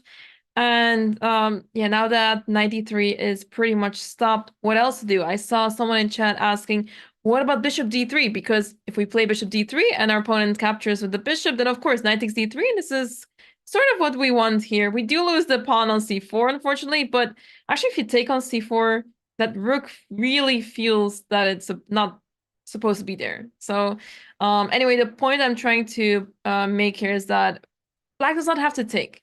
You don't have to take on d3 and allow all of this. You can simply play e4 and stop the bishop altogether, gain even more space in the center, and that pawn on c5 is hanging. It really feels like the position is falling apart, but the computer is still really ambitious about White's chances here, so it's really surprising. Because the computer will find all the best moves, and there's probably some crazy line. Bishop d3 wasn't played, right? That was just a line you were analyzing? Yeah, just a line analyzing. Yeah. Yeah, I mean, this is tough. Jules is going to lose back her pawn on c5, and the pieces lack communication, and bad communication is not good. So yeah, this is move 20. So 20 more moves left for the players to reach the 40th move and get 30 extra minutes on the clock. That's looking rough for both of the players, but especially Andrea. Yeah, the other game too, though, they're also only on move 20, and a similar situation. Both players around 15 minutes on the clock. Dina really feeling the hurt after that blunder of c5. Clearly she missed knight d7. There's no denying it now, given the time management. And yeah, this is back to being anybody's game. And if anyone, I favor Anna Cromley's position a little bit, just from how it got here. I feel like Dina is going to be feeling it. But okay, if she finds the best move, like, she's still in a good spot, and on that board, White still has things that she wishes she could take back, right? Like bad pawn structure and open dark squares. So so there's a reason the computer still favors Dina a teeny bit, but for the most part, this has gone back to favoring Anna Kremling. Yeah, and someone in chat is pointing out very well that Dina knows she's normally stronger than Anna, but I believe she has a lot of respect for her because when Anna plays well, she plays above her rating. And I agree. I've played a lot against Anna, and I know that when she plays well, she really plays well. It's really hard to take her down, and she really takes her chances. And I feel like when she plays on stream, she's often distracted a lot, but when it comes to classical chess and she's focused, she can be much stronger than her rating suggests. So she should not be underestimated whatsoever. She plays really well. But the one thing I've noticed with her as well is the time management. And you really have to sometimes take risks that, okay, I may be playing not the best move. Let's say I'm playing the second or third best move by engine, but at least I save some time. Sometimes you have to make these decisions quicker, and yeah, that way you save time, and that can be better in the long run. Whereas if you spend time now on the best move, trying to find the best move on every single move, it may cause some issues later on, and I think that's what we will see now, where the players are getting so low on the clock that at some point they'll be forced to play fast, and that's when mistakes arise. Agreed. And one of my coaches, in terms of time management, told me you talked about you just have to know, like, hey, maybe you're not playing the best engine move, but it's a game, and you have to have time on the clock when the game is on the line. And one of the psychological tricks one of my coaches gave me when I was really struggling with time management for a while was, basically, after you've calculated and you feel like you have the right plan, unless the move you're about to make is like the blunder of the game, then you haven't actually reached the most critical moment yet. And when that critical moment comes, you want more time than your opponent. So there's a practical perspective of like, you could go like, well, how do I know if I'm not about to make the blunder, right? That's what your brain tells you. But the truth is, I think once you have a plan and you've calculated the most obvious lines, most of the time you're not about to make a blunder. And so you're just sort of overthinking it. You know, you're being hesitant, which means when the game matters most, you may not have enough time to solve that problem. So basically, that was a psychological trick I used to push myself. Like, I'm not about to make a blunder. It's like a way to, like, you know, be stoic. I'm not about to do something horrible. I've calculated as much as I possibly can. I have to commit to the plan so that when the game matters most, I have more time than my opponent. Anyway, right now Dina's in trouble. She's been thinking for more than 20 minutes now after blundering this move c5.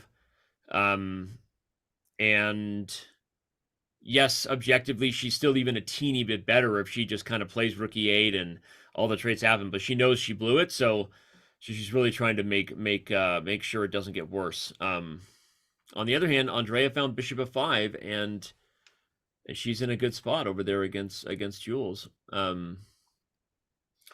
Speaking of being in a good spot here, I might have to. I mean, there's no breaks on these shows. I've been drinking a lot of water. I might have to quickly take a break. Oh, if you need a break, please go ahead, Denny. Okay.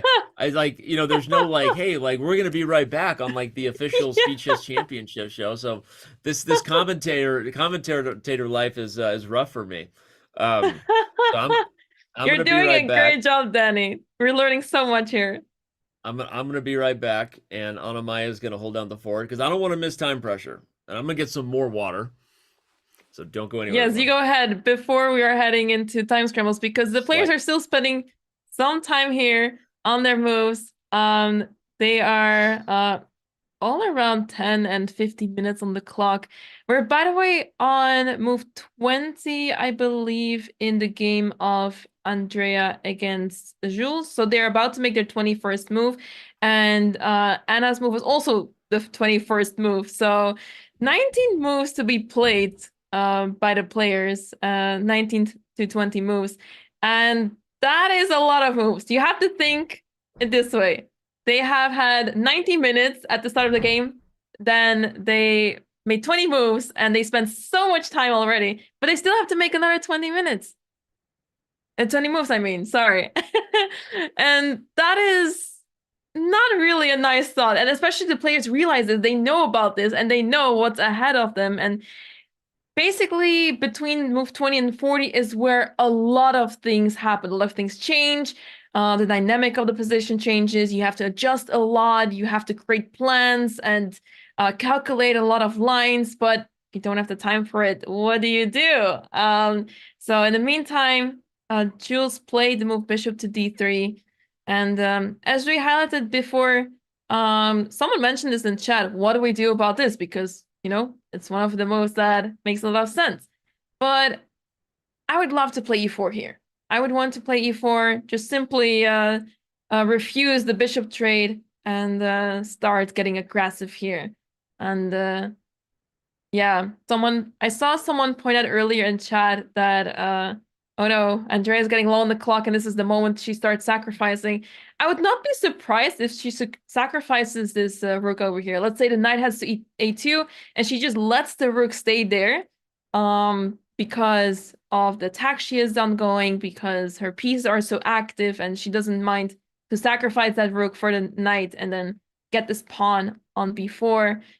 It could get interesting, but it's probably unnecessary. So yeah, it's quite surprising that so far the games are extremely even. No real blunder has been made, which is really good. But it comes at the price of the players having spent a lot of time. Let's say if they made their moves too quickly, then we would be looking at different games probably. But the players have spent a lot of time. They're making the right moves more or less. But now, very soon, guys, we will see a lot of fireworks. We see a lot of fireworks, and we're here for it. It's one of those moments that we're glad that we're not behind the board because the pressure the players feel now is insane.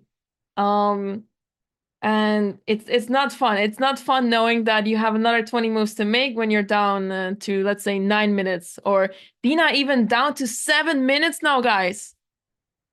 This is incredible. 7.5 minutes. And this is such a psychological defeat for her because look at her position. She played this move c5 earlier. I remember she played this very quickly. I was a bit surprised that she barely spent time on this. I mean, she maybe like a couple of minutes, but definitely not more than that. And that was a critical mistake. She played this move too quickly. And after that, she faced 97. And now she has spent almost 25 minutes on her move. And she still needs to make another 19 moves from now. So time is ticking.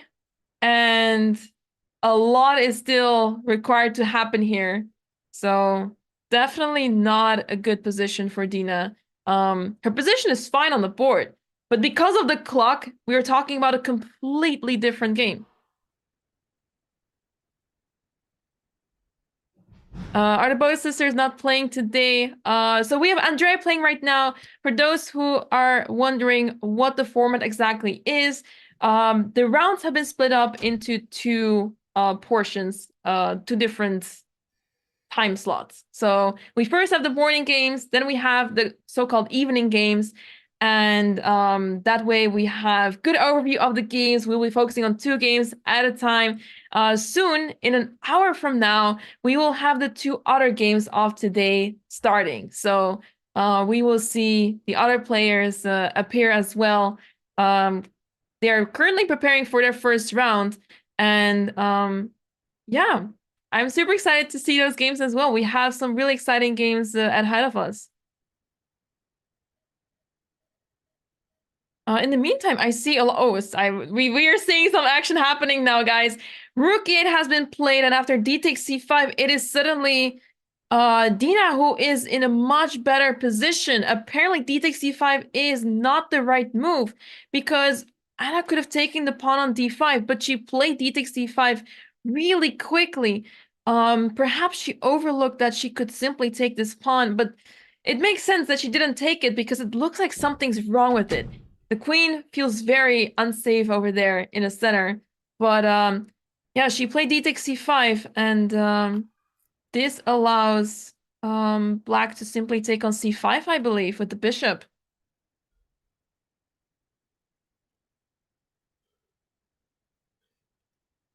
In the meantime, we have an update in the game of Andrea. Andrea played move e4, which made a lot of sense. So let's see what Jules decides to play here now. But yeah, Dina down to 5 minutes. She may have a better position now, but I would still be very scared to be in her shoes right now in this position. Even though she's slightly better, she has only 5 minutes on the clock, and a lot needs to happen for her to be in a comfortable position. Hey. Hey, are you back? How's it going? Hey, you missed a little bit. Welcome back, Danny. Just pouring some water. I don't know what's going on. Just, hey, how's it going? You missed a couple of moves. Okay. Dina finally made the move rook e8, and Anna instantly went for d takes c5, and the computer absolutely hates it. But Dina down to 5 minutes, now 4.5 minutes actually. I would not want to be in her shoes right now. And I wonder, why does the computer hate d takes c5 so much? It's not so easy. Yeah, I don't. I guess you have an intermediate move, rook c7. Attacking the knight has to retreat, and then guess what? There's bishop takes c5, and you're defending f7. Yeah, that looks good. And then all of a sudden the problems we talked about, e3, f4, wishing you could go backwards. Pawns don't go backwards, you know? I've learned that. Rook to c7 would be quite the move. So, but wait. Okay, so Dina hasn't moved yet. She's got 3.5 minutes for 18 moves. So, from a practical perspective, even if d takes c5 was a blunder by Anna, according to the computer, I like that she played fast. I like that Anna's putting pressure on Dina, right? Because when your opponent gets themselves under that type of time pressure, you try to take advantage of it. So, okay, so now Dina has work cut out for her. She's got 3 minutes for 18 moves. Not a fun spot to be in. Yeah, 3 minutes. That's not a lot of time. She was 2 moves ago on 30 minutes. And this is what we were talking about, right? Because sometimes you just want to play your moves quickly just so that you have some time on the clock. Because now the position has completely changed. The state of this game has completely changed. And I am highly concerned about Dina's chances here. In a better position, but blunders will happen left and right. I'm very certain because of the time. She took on c5 the bishop. She did not play this rook c7 move. Because yeah, you need some time for that to realize that there is such a move in the position. But she took on c5 directly, and yeah, not sure even about here, this. she's still better. She just really the biggest enemy is on the clock because not Jules, I'm sorry. Anna missed her chance a little bit with d takes c5. Just to say, if knight takes and rook takes, this is still a position that's great for black. Just wanted to show that this is a good knight versus bad bishop, the type of thing we were talking about earlier. Even if Dina misplayed it to get here with the move c5, bishop takes c5 is the human move to play. You just take c5. You don't have enough time to find the best engine move, rook c7. And I still like black's spot as long as she plays quickly enough to make up for only having 3 minutes. Yeah, so let's see what Anna is gonna decide to do here. She has 15 minutes on the clock, which is not a lot, but it's a lot in comparison to Dina. Yeah. No, she's taking her time. That's a good idea. Maybe she's actually regretting that she didn't manage her clock a little bit better before she took on c5. It's such a weird balance between like playing quick moves to put pressure on your opponent when they've gotten themselves in a tough spot on the clock, but not letting your advantage slip or because you played something that was too obvious and now you've made their time pressure better. Although speaking of making things better, it looks like Andrea made a mistake on the other board and Jules can now unwind by just taking the e4 pawn. Andrea took on c5. She should have just kept the pressure. She should have found a way to just defend the e4 pawn. You know, I don't even know what it would have been, like something like just rook to e8 to guard the pawn. Black wasn't really even worried about taking it, but you could have played a move like this. Instead, she took c5, and I think Jules can just take. Yeah, computer likes it. Just take. By the way, I'm immediately threatening knight d3 again with a fork. This could be trouble for Andrea if Jules just takes e4, which by the way she has. She just took e4, so this is gonna get wild. Oh yeah, absolutely. Andrea also down to 3 minutes now. The position is opening up. It was first a little bit close, but now that the pawn e4 is gone, the d4 pawn feels also very weak. And yeah, remember this king on g7? It's still very vulnerable there. And yeah. Now that the e-file is open, I'm seeing some rook e7 ideas coming up. Not really a fun position for black to be in. Well, and Team Pineapple's in trouble here. Team Pineapple's under time pressure. Team Pineapple's hoping they can play blitz like Hikaru Nakamura here in a minute because they're both going to be under 3 minutes with a lot of moves to make. So they better be harnessing the Pineapple power if they have a chance, because otherwise I'm going to be proven wrong. And Pineapple is not good on pizza. And everyone knows I'm not looking forward to that discussion. So let's go Team Pineapple.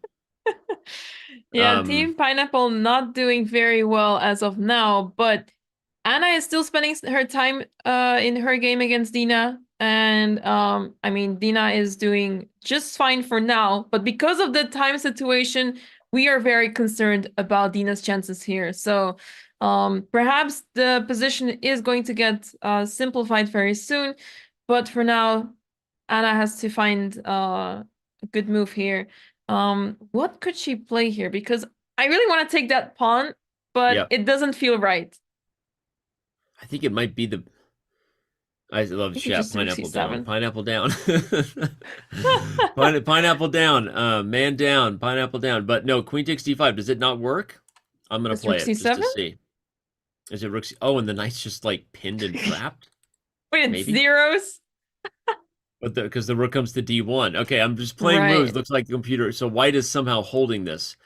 Crazy, but maybe there's a better move here. I kind of want to move the knight and get discovered attacks going against e3, right? But if I go to f6, you can take with check. And so that's not it. So what would it be here? Just it feels like it's hanging by a thread, right? Feels Yeah, like the the knight on position d7 doesn't feel like it belongs there. By the way, we're getting action over there between Jules and Andrea.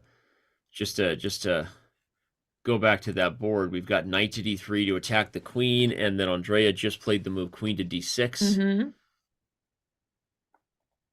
It's funny, we have the luxury of the computer saying, yeah, white should be good here, but material has leveled out, and while that rook seems a little awkward on c4, it's kind of like where's the knockout? Where's the beef, right? Like, what exactly does Jules have to take advantage of it?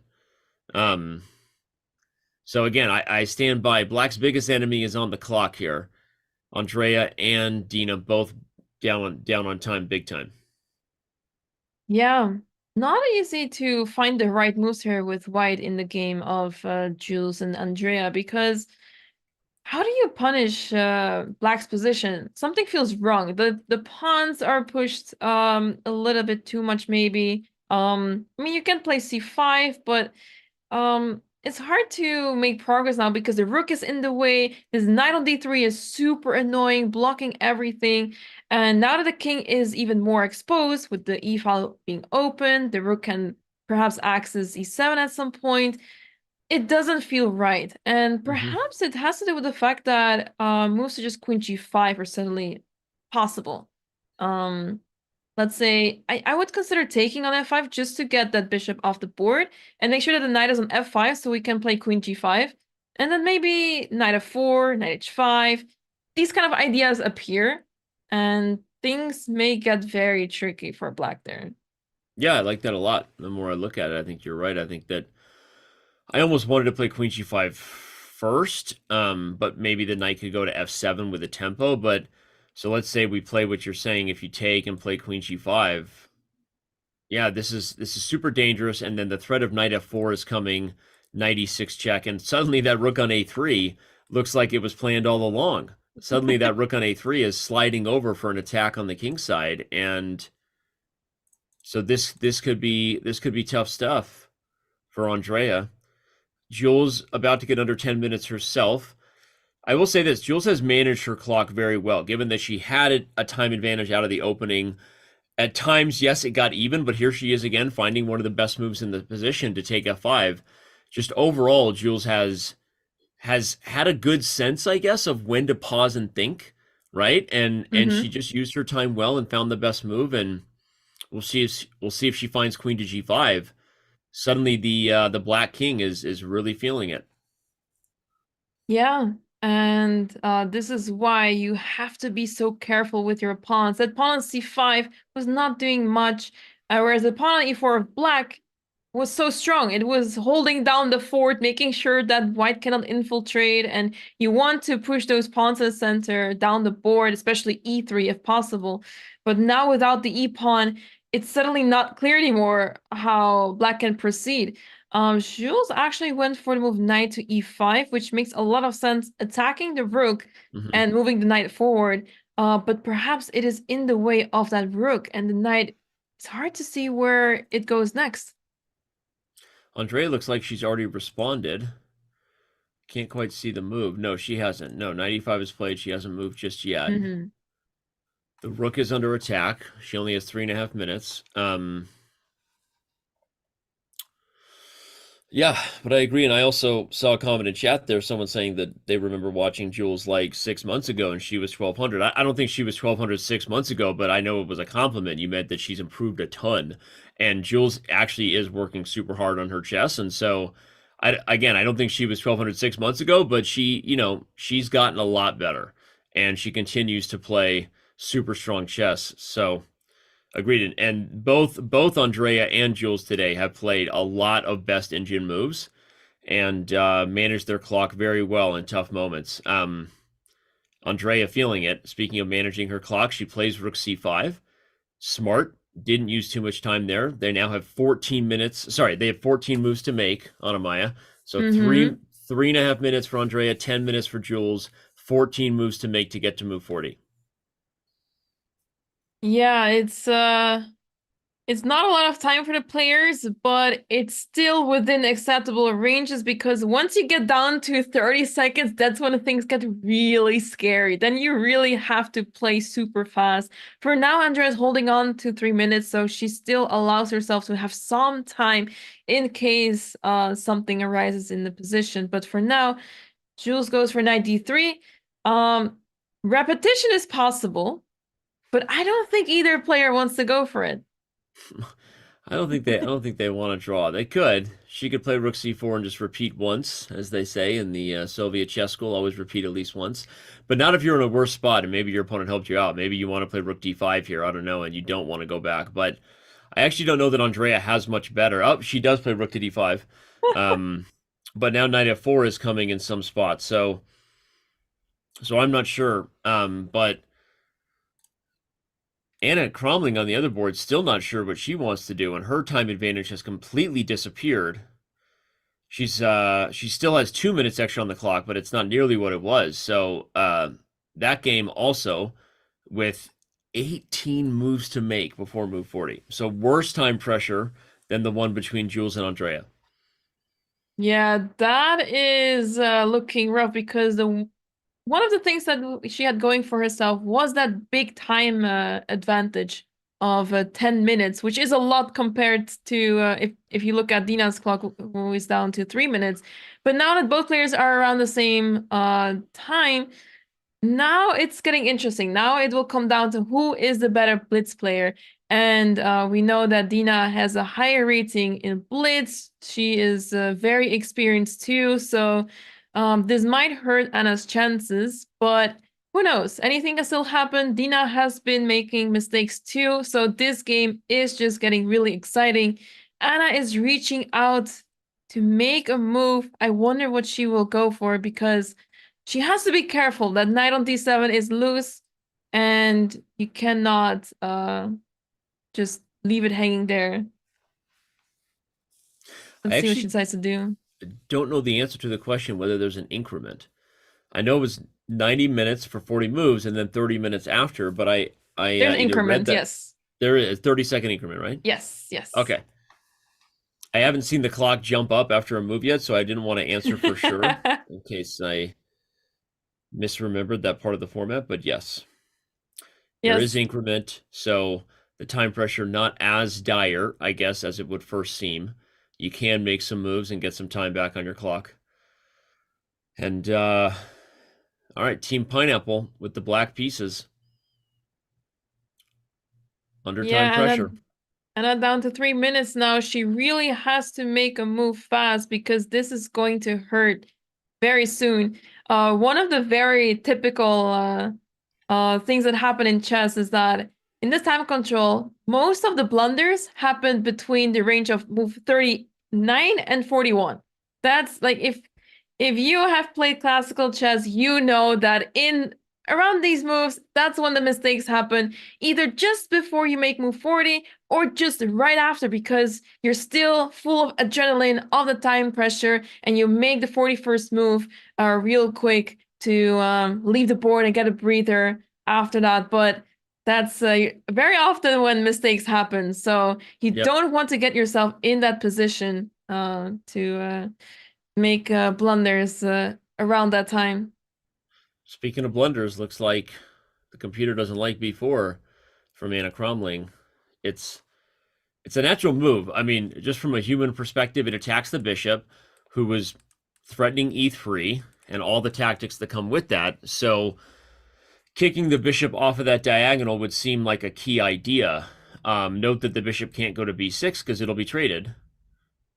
potentially, but Dina very quickly finds what appears to be the best computer move with bishop to d6, which is kind of brilliant because it's a hard thing to do sometimes when you're attacked, to just simply retreat. But the key about this move, everyone, is that you can't take d5 because you lose the knight. What the bishop is doing is cutting off the communication between the queen and knight on the d file. So Dina gets attacked and she's like, all right, fine, I'll just put the bishop on d6. Now you can't take d5 because you lose the knight, and I've opened the c file for my rook. So just a very quick response. And by the way, yes, Anna has already quickly responded with rook to d1. So moves coming in rapid fire right now. Yeah, and this is what we have been expecting to happen basically an hour ago, when players still had some time, but not enough time to make it to the 14th move without getting into time pressure.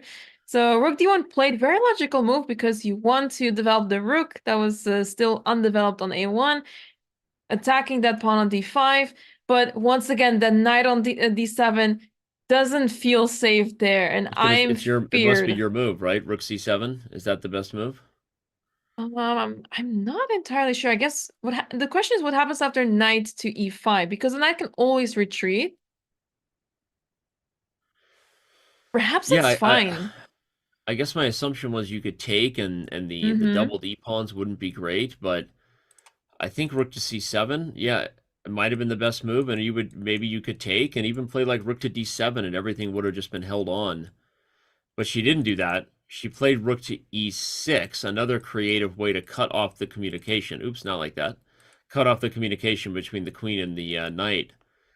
So rook e6 was played, and 95. Anna immediately played 95. Okay, but we have to start liking black here, right? I mean, I think Dina should take without thinking too much, and then just have a great knight versus a bad bishop. Yep. And the rook can also come in on the second rank, so definitely a lot of danger in white's position. We are getting a lot of moves, Danny. Players are low on the clock, so it's going to get really fast now. Meanwhile, in the other game between Jules and Andrea, they traded off the queens of the board, and that's good news for Andrea because she had this weak king on g7, but now that the queens are off the board, her king is really happy because soon the king will be able to join the action. This is exactly what you want in an endgame. For now, let's keep the king on g7 and make use of these pawns here in the center. Completely agree. I think that the queen trade was definitely in favor of Andrea. You got to be breathing a sigh of relief. Wow, it's funny. I was wrong. I thought taking e5 would definitely be the best move, but looks like Dina took on e5. And the computer doesn't really like it. Oh, did she just wonder queen takes e4? I'm sorry to interrupt you. Queen takes e4 is just completely winning. Dina completely blundered with rook c7. Right before it was even on the board, I was like, oh, maybe the computer doesn't like it because of these tactics, and then she played it before I could say it. If Anna finds queen takes e4, but did she find it? She's still thinking, but it seems like she's seeing something. I'm sure she's sensing that there's something wrong with this move. This is heartbreaking for Dina. She has been playing so well in this game, and then just a one-move blunder that could decide the game. Rook to c7, completely missing. Queen takes e4. The pawn on d5 is pinned, everyone, because the rook on d1 spies the queen on d8. Queen takes e4. Is winning on the spot for Anna Cromling if she sees it. God, it really was a great game positionally for the most part, and and Anna found it. She found it. What a heartbreaking moment there. Looks like can't tell if our camera feed is a little bit behind or if it's just my commentary is a little slow. By the way, the sun is creeping through the window. I'm not sure if they planned the sun setting on the West Coast there. It's going to be an interesting day as the sun creeps across the room and kind of affects the vision of the board. Don't think that doesn't get in the player's head sometimes. It's definitely the sun taking over the board there. Yeah, I mean, this is heartbreaking for Dina. She had a really good position, and this is what happens when you get into time trouble. She was not down to 30 seconds yet, but she felt forced to play her moves very quickly. And she thought she is defending the pawn on f7 with the rook, and she wants to make sure that she holds on to the pawn on d5. So that's why she didn't want to move the queen, let's say, to e7 to protect f7. But instead went for rook c7. And yeah, sometimes these things happen where you just make one move blunders, and there's no way for her to come back in this game now, and she may just resign here or in a few moves. Yeah, no, you called it time pressure. Time pressure was what killed Dina, because even if she played a bunch of moves good while having a little bit of time on the clock, eventually it catches up with you. And you can only make so many good moves when you don't have a lot of time to think about it. And that's what happened. Rook to c7, a double question mark move, taking a dominant knight off the board via this tactic. It was a good knight versus a bad bishop position, but not anymore. Now it's a bishop versus no minor pieces for black position. Yeah, Dina down to seconds on her clock. The question is not if she's going to lose, but when, because this position is completely over. This bishop, I know we've been talking a lot about that bishop, not really put it in good light, but now it's an extra piece, and the knight on e4 that was so strong a few moves before is completely gone. So rook d7 played, queen to d4, and I guess Nina will play a few more moves to try find some compensation, because I've seen people win or come back from crazier situations. Yeah, I mean, it's true, but queen d4 was a really strong move from Anna because it threatens e4. Just to double back down on the pin. If the pawn comes to e4, the d5 pawn can't capture because you now lose a rook, which means you're fixing one of the only problems you have in the position as white, the double pawn, to go win the d5 pawn. Rook c6 from Dina, I guess, kind of stops that because e4, rook to c4. But maybe now Anna just goes and gobbles up a pawn on a7. So best play, especially given that Anna Cromling is the one up a piece and she's the one up on the clock. This should be a dub, and shout out to the Anna Cromling broadcast. And I assume Pia's over there doing commentary. If I had to guess, I don't know. But Mama Bear is proud of her daughter's play right now, as long as Anna converts.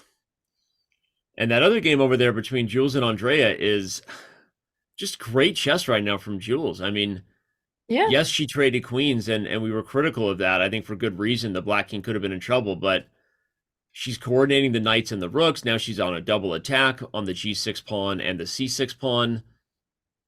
Andrea's still under time pressure, so it could be the pineapple shirts were bad luck. That's what happens, when you go team pineapple. I think you may have jinxed your team, Danny. You may have jinxed it. Not me. I didn't commentator's curse it. The shirts did it. Okay, so sure, it's not you. Well, I mean, black was in a great spot on both boards here. It does look like it's getting away here, although Andrea now trying to defend with this retreating move 97.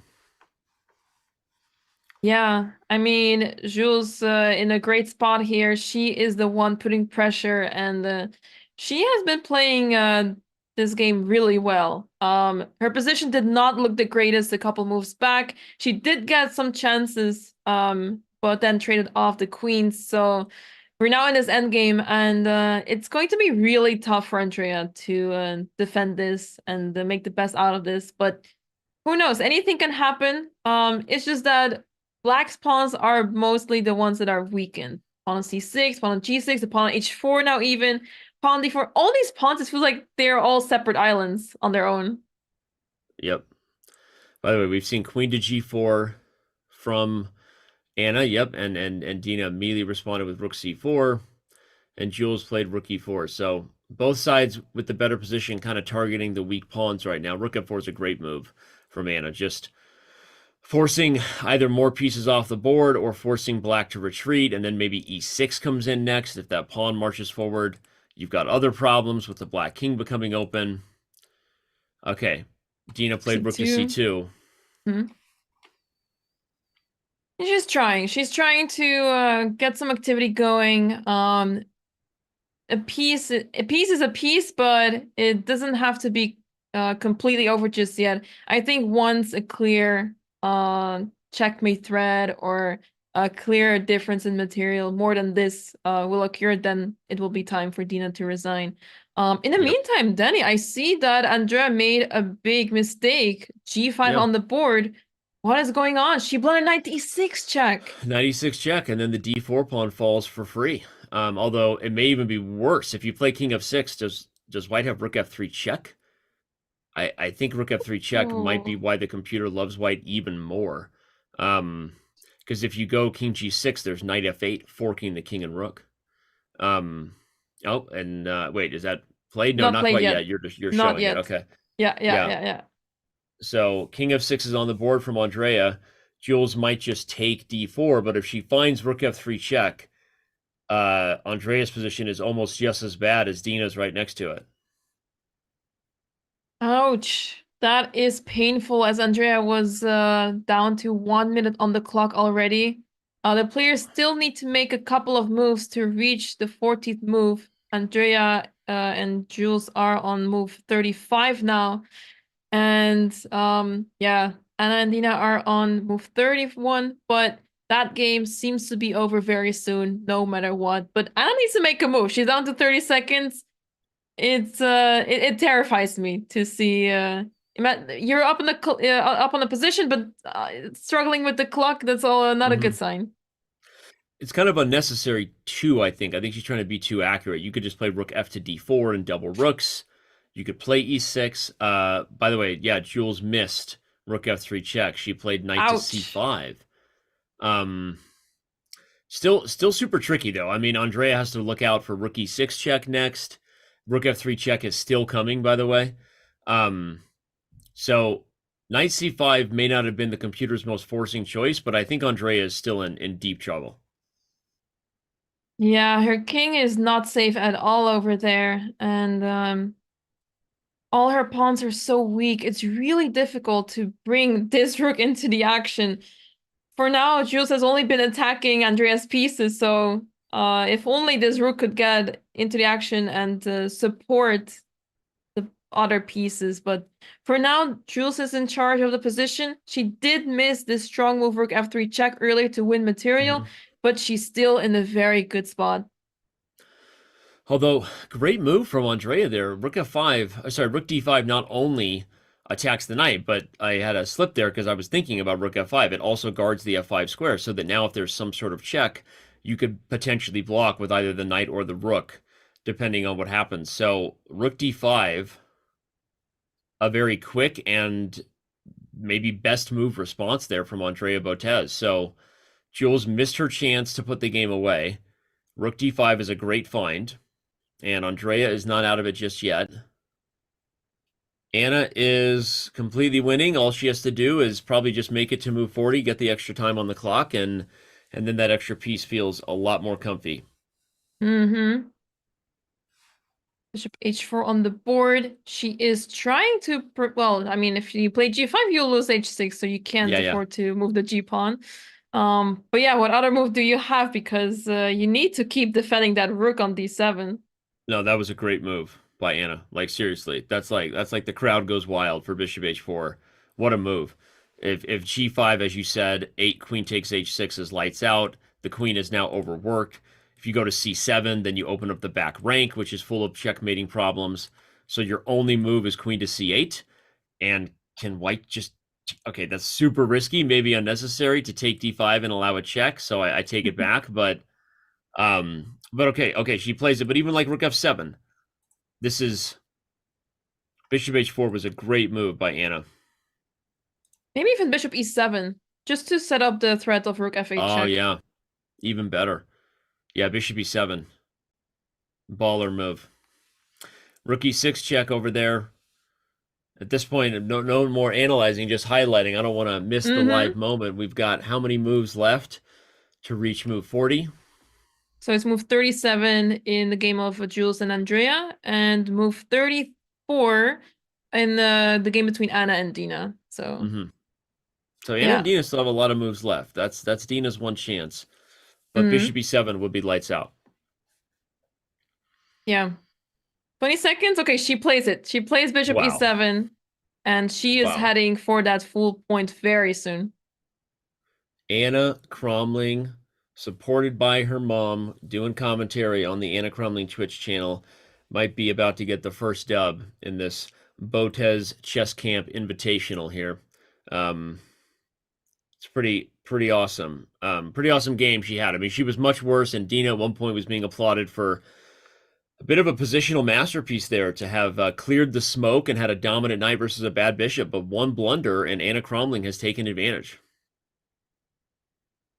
Yeah, and Dina goes for king h7. She's still holding on, but I think rook f8 and queen f5 is just lights out. Yeah, queen f5. People don't like Cromling. I think it is pronounced Cromling. Is it Cramling? Is it Cromling? Cramling. I think Cramling. Yeah. With the right emphasis on the right syllable? Anna Cramling? I think so. Okay, I'll double check that. I think Hammer maybe says it differently. He knows how to pronounce this. Okay. I feel like I'm used to like the Slavic pronunciation where there's no like soft A. It's like you know what I mean? I'm like Anna Cromling instead of like, you know, it's not. Oh my God, rook g4 was a blunder. What was it? Rook Danny, takes e7? There's rook takes e7. No. Yes, rook takes the queen's e7. Defended. Oh my gosh. No, Anna. Rook takes e7. No. This is unbelievable. Rook takes e7. If Dina finds it. She found it. She found it instantly. Rook takes e7 and the game goes completely back the other way. Rook takes e7.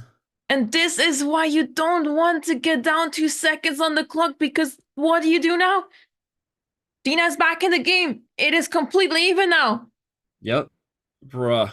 And not only that, black is maybe a little favored in the rook ending with all kinds of checks coming on the f file. It worries me about what would happen if you're white. Yes, you could trade the d for the e pawn and objectively probably a draw in a rook ending, but it feels like the tactics, just like that, the e-bell bar swings the other way.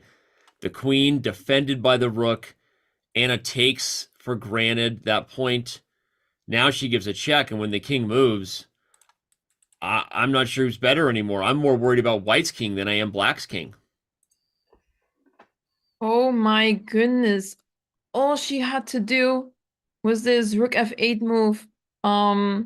And this way she would still hold on to her pieces, but she missed that the rook on g4 is loose. Ouch. That's painful. Well, shout out to Dina for not giving up, not throwing in the towel for the team Pineapple, I guess. It remains alive. Andrea Botez for Team Pineapple on the other board. They all want pineapple on their pizza. It's weird, but they're into it. You know, that's what Team Pineapple is rooting for right now. And Andrea just blundered with king g6, Danny. She blundered to discovered check. That's lights out. It's knight f4 double check. That's the key. Or knight f4 even. Yeah, because then you can't play rook d6. That's the key, I think. Well, okay, knight c7 is also just as good. You're right. I think both are just winning. Okay. Both are winning. Okay, as long as Jules sees the discovered check, she's going to take that one. She looks like she's about to. She does. Knight to c7. But Dina back in business on the board against Anna. Knight c7 check on the board.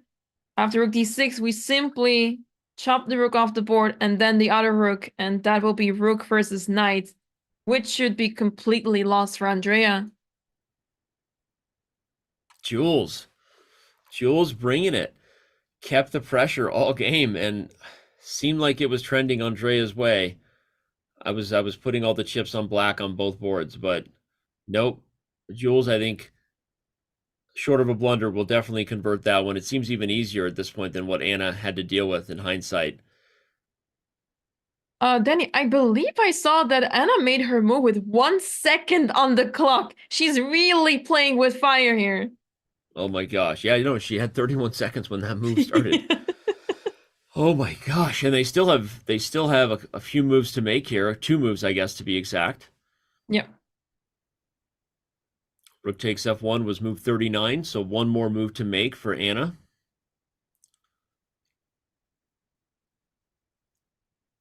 Wow, what a wild day this was. Thriller. That's how you kick off a chess camp right there. Rook takes d6 on the board. Should be recaptured instantly. And this is what happens in time trouble. These are the disasters that are exactly happening in time scrambles. And this is why you'd rather make those little inaccurate moves early on to prevent these disasters from happening. Because we have seen all these players have made mistakes along the way. But it's the one who makes the final mistake, the final crucial mistake that goes down. And it can be really heartbreaking in those moments, but it could have been avoided with better time management. Easier said than done, but sometimes you just have to make the move just faster. And that's something only the player, playing can reflect on, because you have to be honest with yourself. How many times did you see the best move in 1 minute, but you took 3.5 or 4 minutes, right? How many times did you see the move you wanted to play after 3 minutes, but you took 10 minutes because you just didn't force yourself to speed up and appreciate that you will need that time at the end of the game? And it's exactly what happened here. You're totally right, Anamaya. This was a game where Andrea lost because of time management. And the truth is, the mutual blunders on the board between Anna and Dina were because of time management, right? Dina blundered the game, double question mark, and then Anna returned the favor without time on the clock. Danny, I believe Andrea resigned as they are setting up the pieces. A big win for Jules, who has played a really good game. The opening stage it seemed a little shaky from White's side, but Jules played so well after that. And what a game. Unfortunate loss for Andrea, but I would love to see what Jules has to say about the pineapple shirts, and if this still means that she has won Dina's heart. Agreed. Jules, I'm curious how she feels. She's also got her own stream going. For those watching the Jules games from the Jules fan point of view, we're kind of the official broadcast here. This isn't so much a rooting for the Botez sisters show as it is the official show. And I know that each one of the players has their own stream going. But yeah, Jules Gambit, as her Twitch channel is known, gets the job done. And she is the first person to win at the 2024 Botez Chess Camp. Good for her. A back and forth game, but she was there when it mattered.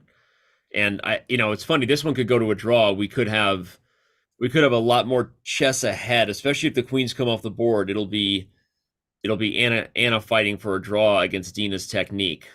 So now that we've reached move 40, we might want to take a quick break and let Anna think about what she wants to do there. Yeah, so now we will have the other commentator join us. Benjamin Bach will be joining us very soon.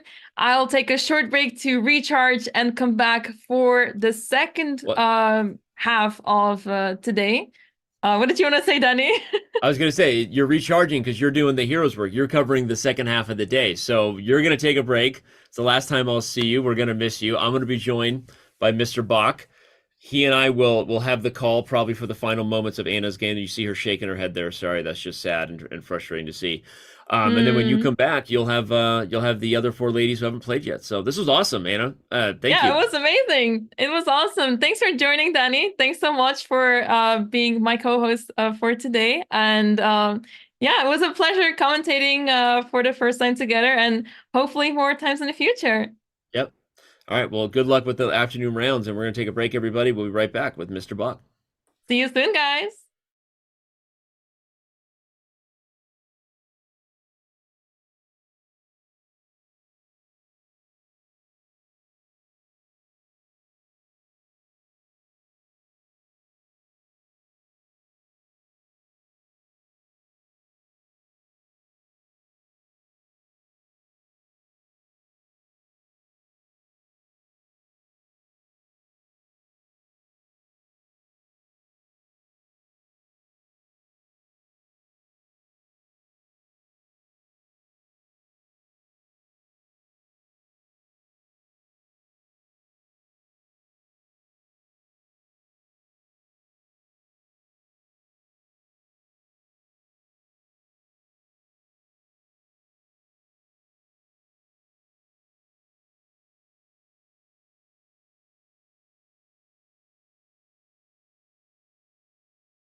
All right, I think we're back. We're live now with Grandmaster GM Benjamin Bach. What's up, man?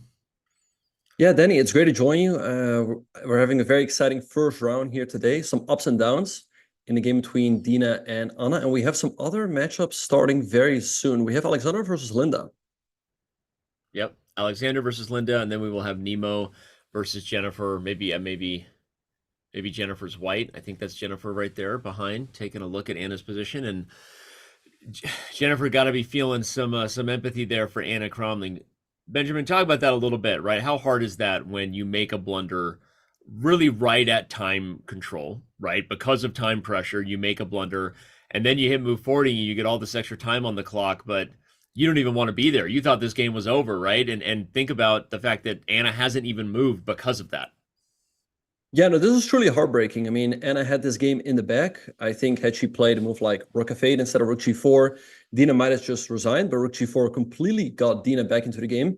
And what's really frustrating right now for Anna is like, let's say you make a blunder and then you reach your time control, you're like, okay, well, it ends in a draw. But this position is even unpleasant because she's down a pawn and she still has to work for it. And then you look at the clock, she's down to 8 minutes. I mean, holding a draw here is not easy.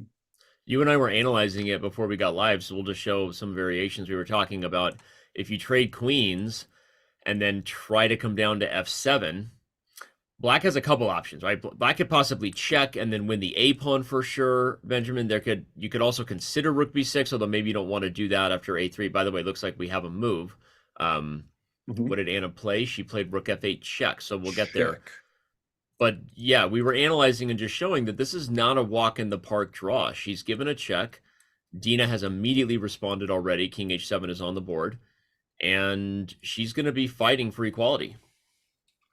Yeah, I'm a little bit surprised that she gave the check first and now decides to trade, because if anything, you'd think that the king is slightly better placed on H7 because it can always join a game a little bit faster. So she's traded on E6 and now played Rook F7, hitting the pawn on B7. Like you said, you can maybe go for something like Rook E2, but to me, I guess Rook B6 makes a lot of sense. And yeah, I don't know. I feel like with correct play, White should hold the draw here, but it seems unpleasant, especially with only 8 minutes on the clock. Well, it's funny. I didn't like Rook B6 because I thought White would play A3, and now you're still dealing with the threat of Rook D7 next. Obviously, there are lines where you can go Rook A6 and trade the B for the A pawn. I'm not sure how that improves the winning chances or not. So if you're Black here, you're the grandmaster. What is the way to maximize winning chances, even if objectively you're at the board and you're like, hey, this is probably a draw with best play? How do you create the most problems for your opponent here if you're Dina? Yeah, that's a good question. I would think Rook to B6, because let's look at the alternative. Let's say you go Rook E2, or maybe a check in here. I think if you get to something like this, like Rook E2, let's say you take on D7, Black takes here. Let's say Rook D7, Rook. I would think, let's say you get like H and G with a D pawn against H and G. I think White has a pretty good chance to draw there. I think maybe Dina's best chances are to get something like a 2 versus 1 majority on the queen side, and then slowly but surely bring the king over. I think those are our best chances to win. So maybe, how do you do I guess that? I guess Rook B6 if you want to get there. Rook B6, and if Rook to D7, your move is just like, well, if Rook D7, you'll take B4 for D5, and if A3, what's the response? Yeah, that's a good question. Yeah, I think it's good to illustrate, though, that I think Rook D7 would give Black great winning chances, as we take on B4. Actually, we might just win the game on the spot, because we go Rook B1 and Rook B2. Right. But I think even if you get something like this, Rook A4, and you force White to go passive, this looks really good for Black, because you're up a pawn, and you have the more active Rook. But yeah, like you said, A3 really the only move here for Anna. And then, I don't know, Rook D7 and takes here is going to come quickly. Maybe we can gain a tempo with King G6, Rook D7, and now Rook A6. Yeah. And I guess you should take on B7 and not on D5. Yeah, that's the key. I think you showed it, that if you take D5, and I'll just play it again because the computer will likely agree, that at least improves Black's winning chances. But taking B7, the best way to try to get that endgame where everything is being simplified. Okay, well, Anna did take a ton of time. Again, if you're just joining us, where have you been? It's been a wild day. Jules beat Andrea in a crazy game as well. And in this game, there were mutual blunders, so maybe the chess karma is equal, but really the person who blundered last was Anna Crumling. She had an advantage right at the time control and gave it away. It was super sad. And as you can see, she just spent a ton of time after move 40 trying to figure out the best way to draw this. And I felt bad for her because everyone's getting set up around her, and like you see Nemo setting up her streaming camera and everyone else, and everyone's doing their job, but it's like just to be in her shoes, having just blundered, you know what I mean? And everyone is just like getting ready for the next round, and she's just like, oh, heartbroken. But to answer the question, chat, two more games are about to start in round 1. You will have Alex versus Linda, Alexander Botez versus Linda Diaz, and then you're going to have Nemo taking on Jennifer Yu. Nemo's out. So lots of chess ahead. Yeah. Well, are you excited? Anna Maya is going to be back in a minute, and I'll be out of here, and you guys will have a call for the rest of the day. Yeah, no, I think I really like the format that they came up with. They really keep it going pretty much all day long, because normally, games start at the same time. So, the show goes on for like 4 or 5 hours, but I think it's really clever that they have only 2 games going on at the same time. But yeah, like I said, really must be heartbreaking for Anna Kremling, where she's trying to find a draw and then people are around her setting up the cameras. And but yeah, we have some exciting matchups. Like you said, we have Alexandra versus Linda. Alexandra and Linda actually used to play each other a lot back in the day. Linda used to compete with Alex in a lot of American Girls events, and growing up since they are around the same age. So they're very familiar with each other. Linda now is a professional artist and singer, and you can listen to her music on Spotify and YouTube. Did you know that, Danny?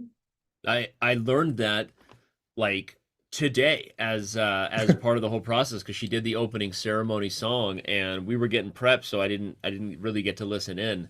But then as I was chatting with people about it, and I think someone told me this a couple of years ago. I've known Linda for a long time as well, and taught at some chess camps she was at, and but haven't talked to her in years. So I didn't remember that or didn't know that, but I can't wait to check out her music. So yeah, check out Linda Diaz's Spotify. Yeah, for sure. And yeah, Danny, this tournament is really a one of its kind. I don't think I've ever seen like streamers competing over the board. I mean, we're used to competing against each other online.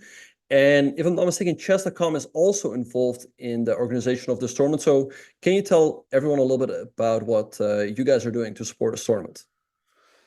Yeah, we're I guess you can call it, we're the official sponsor, if you will, in terms of supporting Alex and Andrea's idea. But the truth is, we've talked about doing something like this for a long time, and we hope to do more of it. I think a lot of people have loved the idea of like a streamers championship. How do we get all the streamers together competing in an event? And honestly, if you think about it, it wouldn't necessarily be a foregone conclusion that Hikaru would just dominate, assuming we got everybody. There are grandmasters like you and Danya Naroditsky, Eric Hansen. There are a lot of, if we go down the list, there are people who stream not as regularly, but people like Jan Nepomniachtchi or Bortnik. So if we really manage to pull off a streamers championship one day, that would be awesome. And we've talked about it for a long time, basically bring everybody together for something like this. But Alex and Andrea get credit because they were the ones super passionate about making it happen. And the idea kind of started a little bit as like, maybe I'm sharing a little too much behind the scenes, but it was like just doing like a chess house, and they were going to do all kinds of stuff without really a formalized kind of like, flagpole event, right? A thing to build around. But then the idea of bringing everybody together and doing the content that they're going to do all week really took shape around the idea of a FIDE rated event, like an official tournament. So it was a combination of a couple of ideas, right? Something we've always wanted to support, a streamers IRL event, and then bringing a bunch of creators together, which is what Alex and Andrea wanted to do. This mansion they're all staying in, all the content they're going to make. I don't want to. I know they're doing some other really, really fun content, and that's going to be released at some point, so I won't spoil that. But yeah, so this is great. And honestly, if this goes well and people are like, give me more streamers championships, then let's bleep and go. That could be a thing of the future. And we already have a lot of conversations in the works about an IRL title Tuesday someday, which I think the people would go nuts for. But that's a different discussion, not necessarily an IRL streamers thing that's really based around the content. Every one of the ladies there, gets their own stream going, and that's kind of the main thing. An IRL title Tuesday would not be everyone streaming. It would be like an IRL title players Title Tuesday. So, but this is fun, and let's go. So yeah, that's kind of how it came together. Yeah, no, I really like the idea. And like I said, you were thinking of putting a bunch of different streamers together in a house and also have content around that. So would it kind of be like reality TV in that case? That's kind of the idea. Well, I mean, this is not totally reality TV because I think they're filming content and then they're, but whatever. But I know they're also doing a lot of live streams. So, I mean, these days, I don't know whatever first started this stuff, like real world Big Brother stuff, but getting a bunch of people together with interesting personalities in a house where they do a bunch of crazy stuff is a thing. And yeah, a little bit of Chess House, Big Brother chess reality TV show hosted by the Botez sisters meets an official streamers IRL kind of event supported by chess.com is what this is. And it's going to be all week. I'm going to be watching as a fan. I don't think I'm going to be back. They asked me to help kick it off, but I'm not going to be back. So if you're commentating, you'll be doing more days than me. I don't know. Yeah, I'll be here for pretty much the entire tournament. Oh, nice. Okay, but yeah, it sounds like a great idea. And all those reality TV shows are known for their drama. Like, do you think there'll be any drama in a potential chess.com streamer house? I mean, Andrea and Dina tried to create a little bit of fun drama today. They went full pineapple, team pineapple. Obviously a nod to Hikaru, but apparently there was a bet about, who would win between Jules and Andrea to earn the love of Dina. I don't know what's going on there. If it's, if there's, I think they're inventing a little bit of beef there, but we'll see what happens. Who knows? I'm not on site, so as the event goes on, I know that everyone's taking this tournament seriously, right? You can tell how much they want to win. Andrea did not have a smile on her face after losing to Jules. So I think that as the play goes on and, people are getting serious, who knows what kind of tensions will be there. Mm-hmm. Yeah, for sure. And definitely kudos to Jules, because it seems like not too long ago since she actually started playing chess on chess.com. Her name is Jules Gambit, so I wonder if that's a variant, so to speak, from the Queen's Gambit. Maybe that's why she started playing chess. And she improved very quickly. Yeah. I've talked to Jules some, and she does some content for us. She does some really great voiceover work if anyone wants to see some of our highlight stuff and recaps. So Jules is great. And I talked to her a little bit ago once she graduated and wanted to do more of it. But I think her story was, she knew how to play as a kid, but then fell out of it and didn't really follow up. But then as part of a lot of other people getting back involved, whether it's the Queen's Gambit and Jules Gambit is a nod to that or not, but her improvement is legit. It's awesome to see. I mean, she grinds and she has gotten a lot better. And today she beat Andrea. She was the first one to get a win at the Botez chess camp. So yeah. And to answer the question someone asked earlier, with chess.com partnering with the GCL, the Global Chess League, will I be in London? I will definitely be there for parts of it. I'm not going to be there for the duration because I'm a father of 4 children. My wife would kill me if I did that. And I may do some content remotely, but I'm really excited for the Global Chess League. We're helping them out. I think they're going to continue to put on an amazing product. For people who aren't taking the GCL seriously, by the way, like, they've got some real investment with some real great partners in India, which we know chess is just blowing up in India, and like, people who've invested in cricket league stuff. So I think the Global Chess League has some real potential to change the game, for lack of a better pun or metaphor. So it's going to be exciting. I'm excited for the Global Chess League. Mm-hmm. Yeah, no, sounds good. And besides that, Danny, we also will have Jennifer versus Nemo starting soon. Jennifer is a 2-time US Women's Champion, and Nemo is a former Canadian Women's Champion. Both are WGMs, and I think both of them are also favorites to win this tournament. So who do you have in that matchup? I've got Jennifer against Nemo. I mean, Anna Maya asked me earlier who I have the favorite to win. I think Jennifer is actually the heavy favorite. I know her rating isn't that much higher than Dina or Nemo, who are both above 2,200 FIDE, for me to make that claim as far as heavy favorite.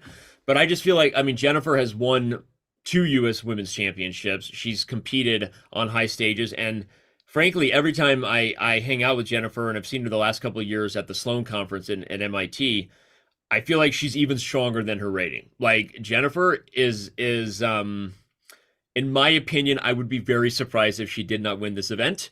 We'll see. Obviously, we had almost had one upset in this round when Anna looked like she might take down Dina But I feel like Jennifer is the favorite, and especially with the white pieces today against Nemo, I think she's the person who I would pick. Mm-hmm. Yeah, no, I definitely think she's the favorite in this field. Like you said, she's a 2-time US women's champion, so she knows what it takes to win. And she also seems a little bit more active than the other players. She's been playing in the US Women's Championship, the US American Cup, whereas maybe some of the other players, I guess, including Nemo, she's really focused on streaming. So I don't think she's played that much over the board. But Danny, I just wanted to ask you one last thing. Like you were talking about the tournament for streamers, right? IRL. Do you think that'll be like a classical tournament or more like Rapid or Blitz? I mean, what's funny is if you're going to do this type of thing, classical might actually be the better choice because you have time to get all set up and really dive into playing some high quality chess. And if you've got commentators and fans who want to tune in, I think what's interesting is I've obviously, been accused of being an evil chess popularist by many and saying that all chess.com cares about is all we care about is growing the game for beginners and making chess too fast, to use the line, whatever. That, of course, that's not true. But I do care about making the game accessible and feeling inviting and to keep people engaged. And I think objectively faster time controls, I mean, the viewership and a lot of people really love those formats for a reason. You get a lot of back and forth stuff. So I think that as long as we could get the setup right and people going in and out didn't necessarily affect the stream of an IRL event, maybe we would prefer a rapid event or a blitz event. But I have to be honest that I think the classical format works really well too. I think that even though it's a longer game, as long as the programming itself is exciting, and like you said, I think the Botez sisters did a really good job of staggering this so that you feel like there's a lot of chess ongoing. You do lose something a little bit with a really long show because not everyone can watch an 8-hour show. It's just the truth, right? So you lose some of those peak moments. It's just, and we see that in the data in terms of how we do and how we program a lot of our shows. But I think there are pros and cons. And one of the advantages of longer time controls too is you get what we call second monitor watching. And that happens a lot during the World Championship or like golf, where like people pull it up and they put it on the side while they work. And then if something crazy awesome is going down, they put work away and they focus. And that's when you get those hype moments where chat's going crazy and it feels like you're in a stadium and you can't hear anything. That's like the Twitch reflection of a live stadium moment, right? Where everyone is engaged in the big moment that matters. So I think you can pull it off with classical chess. And I do not think classical chess is inherently keeping the game from growing, but I think there are pros and cons and there are trade-offs. That's what I would say. Mm-hmm. Yeah, that makes perfect sense. And I also wanted to say, like, I going off, this is not really related to it, but I personally really appreciate all of you guys, everything that you guys do over at chess.com, with all of those rapid events like the Champions Chess Tour and some other events that took place. Because for me personally, it's great that I'm not only able to compete for cash prize, but also to be able to play against some of the best players in the world just online. But yeah, like I said, I think an over-the-board tournament would be great as well. Yep. Well, I appreciate that. And we are doing the best we can. In some ways, chess.com might even be, doing too much. I saw a comment in chat today where they were like, do you think there's too many events in chess? There's just so much going on in chess all the bleeping time. Like, it is a 24/7, 365 affair where you got billionaires doing their own thing, FIDE, you've got chess.com, and I think sometimes, I'm hopeful for a world where more players are investing in themselves, not just as streamers, but with their brands and their reach, so that we continue to see more sponsors and support coming in really for the ecosystem and for the livelihoods of all the best chess players in the world. And that's one of the reasons we invest in events, is to try to help be a part of standing up whatever infrastructure might be attractive to people looking at our game and wanting to provide more support for top players. But the reality is, money gets spent on events, and a lot of it is just kind of lost in some ways because we have a lot of people playing anyway. And we're hopeful that in the future, as we've spent on these events, that more people use them as opportunities to invest in themselves and create content and expose sponsors to the idea that they're interesting personalities. So I'm obviously using this a little bit as a business, hop on a bit of a soapbox and say, but we think about this a lot because the chess world is very busy. It's kind of crazy. in some ways there's probably more money in chess than is properly reflective of like the players' like commercial viability, and we want to help level that out. We want to help players to grow their own profiles and to help them bring more eyeballs to the game. So that's one of the reasons we do it. Mm-hmm. All right, no, that's great. Yeah, and yeah, no, like I said, I think chess players aren't always appreciative of like the money there is in chess, you know, because we're always like, oh, there should be more money, there should be more money. But I also understand like money doesn't grow on trees, you know, and I understand like you said, I mean, maybe in some events you guys are just giving it away, so to speak. So yeah, again, I appreciate it. And yeah, we have another game here starting between Alexandra and Linda. It looks like it was a Queen's Gambit decline with an early trade on d5. But it looks like Anamaya is also ready to swap back in. So maybe just before you jump in, I will actually tag out, let Anamaya tag me out. Probably good timing because I was getting a little bit too philosophical here. Fans are tired of me and I'll get out of here. But we should do commentary more, man. I don't know that we've ever done a show together either. So appreciate your work. I tune into your streams from time to time and lurk, you know, lurker in the background. So love what you do, man. And have fun. Have fun with Anamaya. Oh. Yeah, well, I was gonna say one last thing. No, I really, I'm enjoying it as well, Danny, and yeah, that'd be great. One last thing before I let you go. Do you have any idea who this is behind me? We were talking about commentary. It's a chess and commentary legend. Is that is okay? Is it Susan Polgar? No, it's a chess and also a chess commentary legend.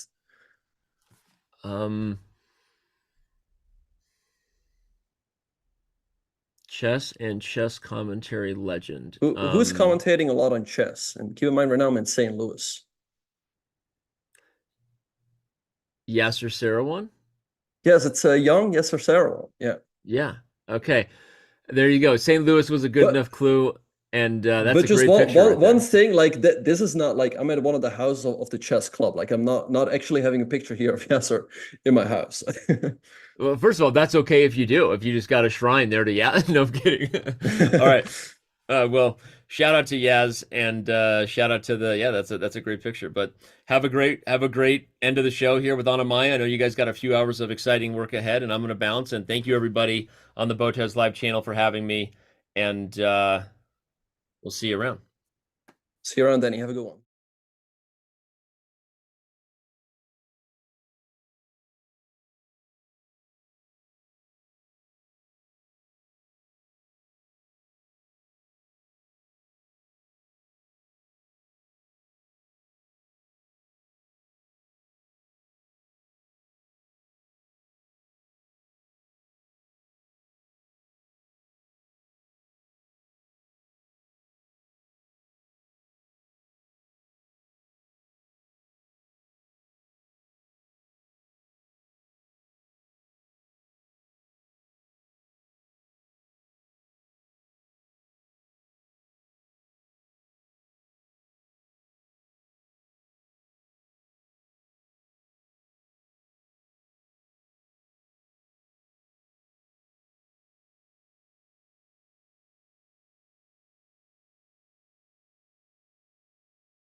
All right, and welcome back, everyone, to Botezlive. We traded an Danny Range for Anamaya. Anamaya, welcome back to the channel. We have Alexandra against Linda, and we also have Jennifer Yu against Nemo.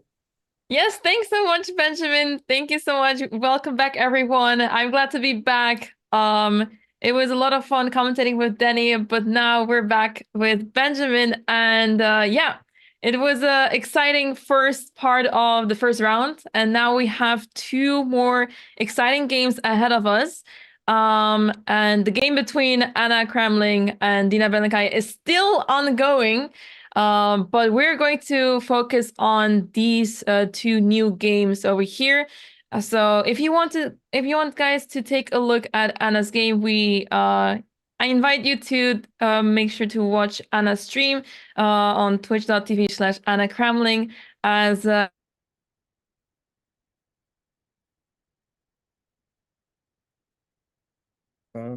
Wait, I think I lost you there. I think we might have lost Anamaya, but yeah, feel free to check out Anna Kramling's channel to see the end of that game.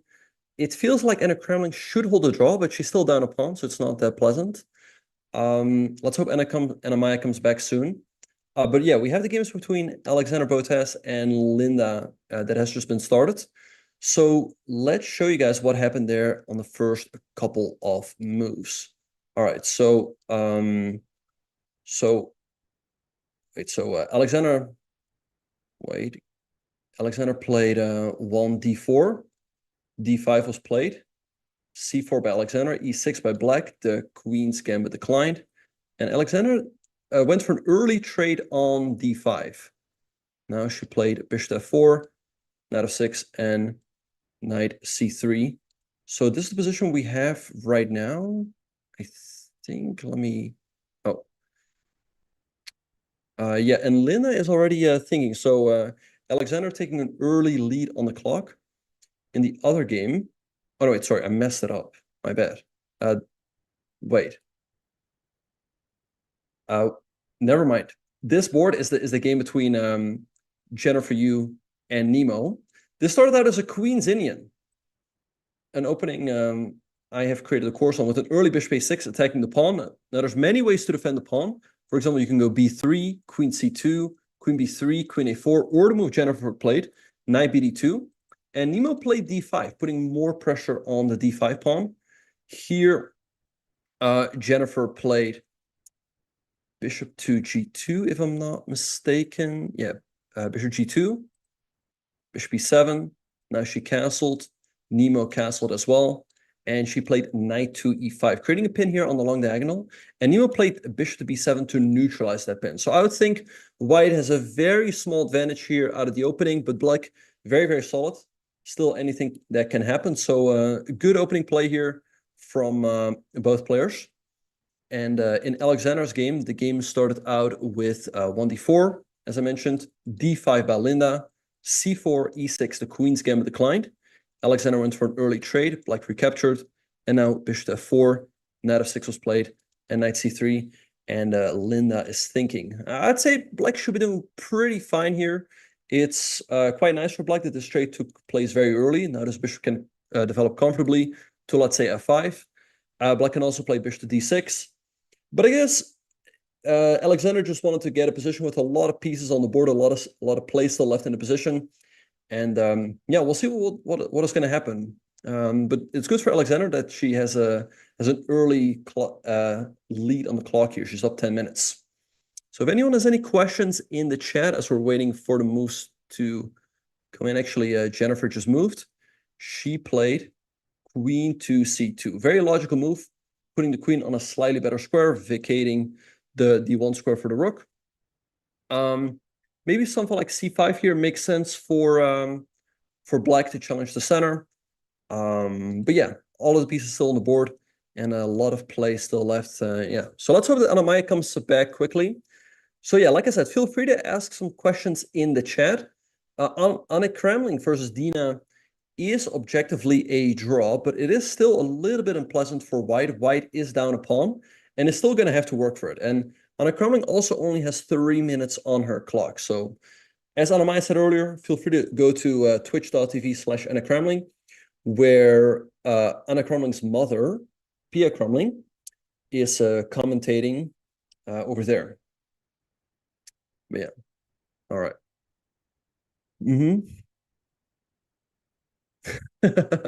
Good to see you, Gypsy, in the chat. All right. Linda still in the tank. Yeah. How did it go in the Dutch Championship? I reached the semifinals, so not a bad tournament, but I would have loved to win. I'm sending some viewers there. Thank you, Gypsy. All right. Nemo has Joe Brune and GM Benjamin. I guess GM Benjamin Feingold. GM Benjamin Feingold is commentating over there. Yeah, GM Benjamin Feingold. Yeah, so the Benjamins are working hard today. Thanks, Ulon, for gifting me a sub to the Botez channel. Really do appreciate it. Thanks.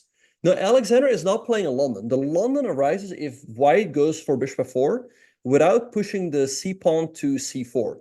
This is a queen's gambit declined. But good question in the chat. So, yeah, as we see here, I guess here we might see, thanks to Ulon for gifting another sub. I guess we might see here the fact that Linda isn't that active of a tournament player anymore, as she's taking her time. But Black is doing absolutely fine. I mean, you can go, like I said, you can go bishop d6, c6, also a very solid move here, defending the pawn on d5. I did not just wake up. It is 6 p.m. over here in St. Louis. Thanks to Ulon for gifting another sub. Very generous support. Are Anna and her mom playing in the Olympiad? I do not know, but feel free to check it out on chess results. All of the teams have been listed there. And actually, I will be playing for the Dutch team, and Anna Maya will be playing for the Netherlands women's team. So we will be there as well. Okay, that is awesome. She's playing at a festival in St. Louis at the end of August. At a music festival.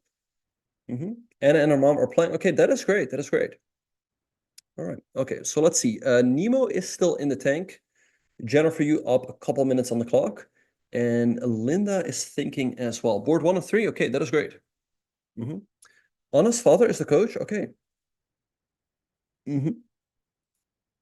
That must be awesome. That must be awesome. Anna Kremling and Dina are still playing as far as I can see. Let me check. Yes, that game is still ongoing. With best play, that should be a draw. But like I said, white is down a pawn. It's still a little unpleasant, but I feel pretty good about Anna Kremling's chances to hold that one.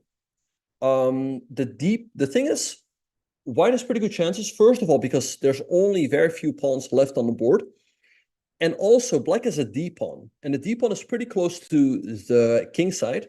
So Anna Kremling can nicely put her king on a square like f3 or e3 in some cases.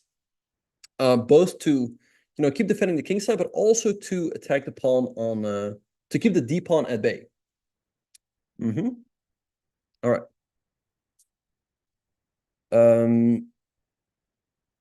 All right. If Benjamin and Hammer commentated at the same time, would the chess world explode? Well, Hammer and I have commentated both for the Hikaru channel at the same time, and it didn't explode. So yeah, no worries. All right. So yeah, but I also learned that they're apparently playing at a mansion in Malibu. I mean, the playing hall looks great. So yeah, they really got an amazing event together. So yeah, I think Daniel was talking about this earlier. This tournament is really a one of its kind. So yeah, I think a great idea by the Botez sisters here.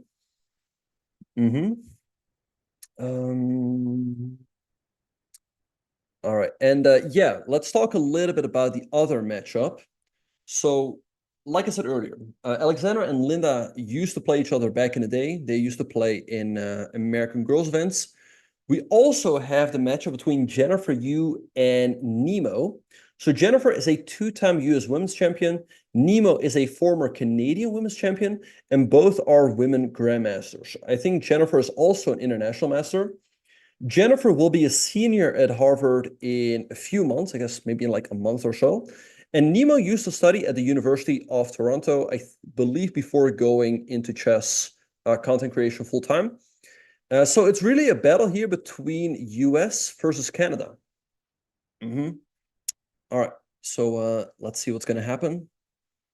And yeah, let's hope Anamaya will be back soon. She was having some issues with her internet.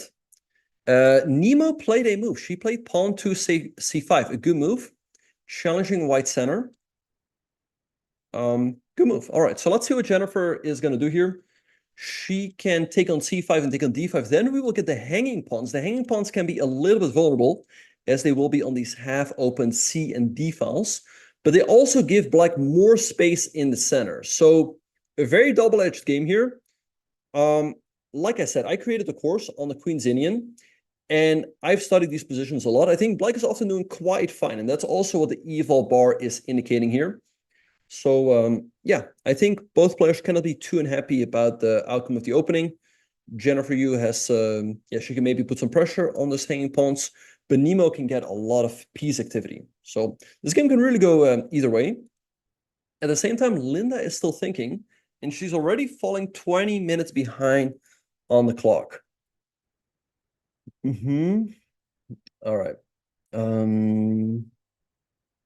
So yeah, like I said, if anyone has any questions in the chat, feel free to ask. Oh, is Papa Botez the arbiter? I did not know. Wow, that's awesome. All right.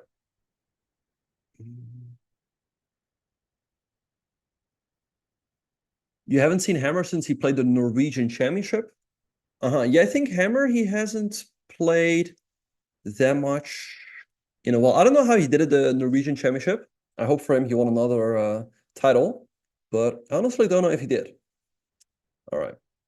Where is this taking place? This is taking place in Malibu, California, in a gray mansion. Yeah, unfortunately, Andrea lost the first round to Jules, but yeah, like I said, credit to Jules. I think she, well, Danny talked about this earlier. Jules played as a kid and then wasn't that active in chess, and she picked up chess a couple years ago, maybe because of the Queen's Gambit, because her name is Jules Gambit. But yeah, she made a lot of progress. I thought, I mean, honestly, I thought her rating was around 1400. Maybe that was her rating not too long ago, but right now her rating is like 1800 or 1850 even. And yeah, looked like she played a good game against Andrea. So let's see how Andrea will try to recover from that. And so yeah, right now it's Alexander who is playing. Okay, so wait, it's Linda's move, but she's adjusting the chair a little bit. Let's see which move she is going to come up with. All right. I don't believe Andrea is the lowest seed in the tournament. I think it's Jules. So Jules already causing a slight upset there. Yeah, she's the second lowest, as Clock of Omens is pointing out in the chat. What's up with the tables? I don't know. Yeah, like I said, if anyone has any more questions in the chat, feel free to ask them. Also, by the way, the time control of this tournament is the classic FIDE time control. It is 90 minutes for the first 40 moves. And then after move 40, the players will get an additional half an hour. And they also get 30 seconds of increments for each and every move. What is my rating? My rating is around 2600.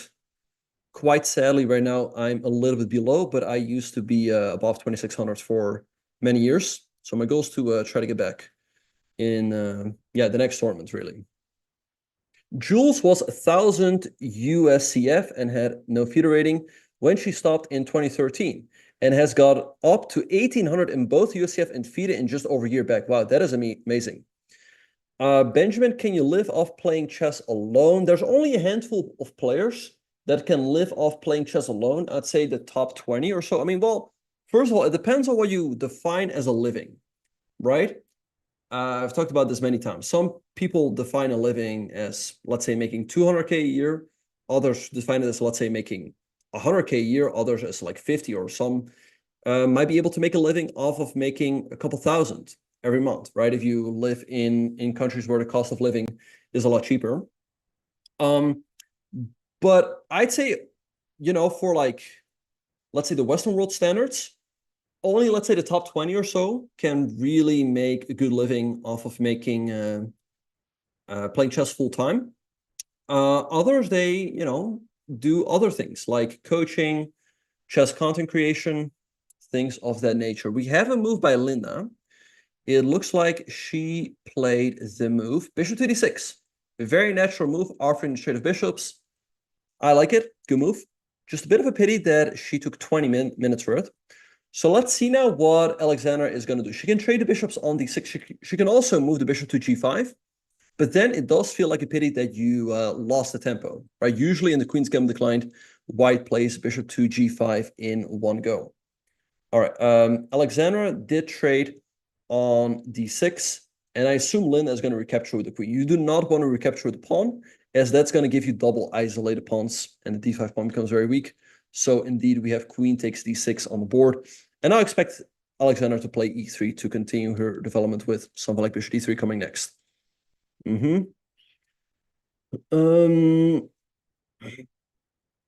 All right, we have some more questions in the chat. How well versed am I in fashion? My name is not Gucci Reza Faruja. As somebody's pointing out in the chat, yeah, also a lot of title players, they create Chessable courses these days. What is the biggest myth of opening principles chess rules you have heard?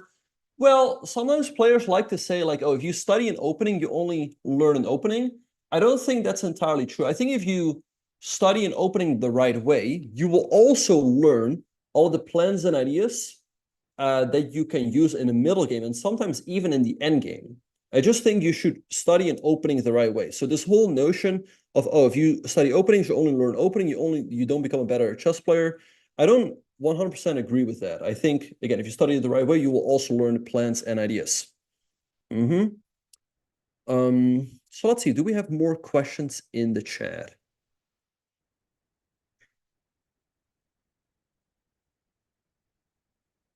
You can't get paid in pineapples. Yeah. The wall behind me and my t-shirt seem to match the color scheme of the Twitch stream. Was this intentional? No, this was actually a coincidence. I honestly had no idea what the color scheme of the stream was going to look like. But I'd say like my t-shirt isn't the exact same color of the stream. I also have a t-shirt that's more like darker green. So maybe I'll wear that another day.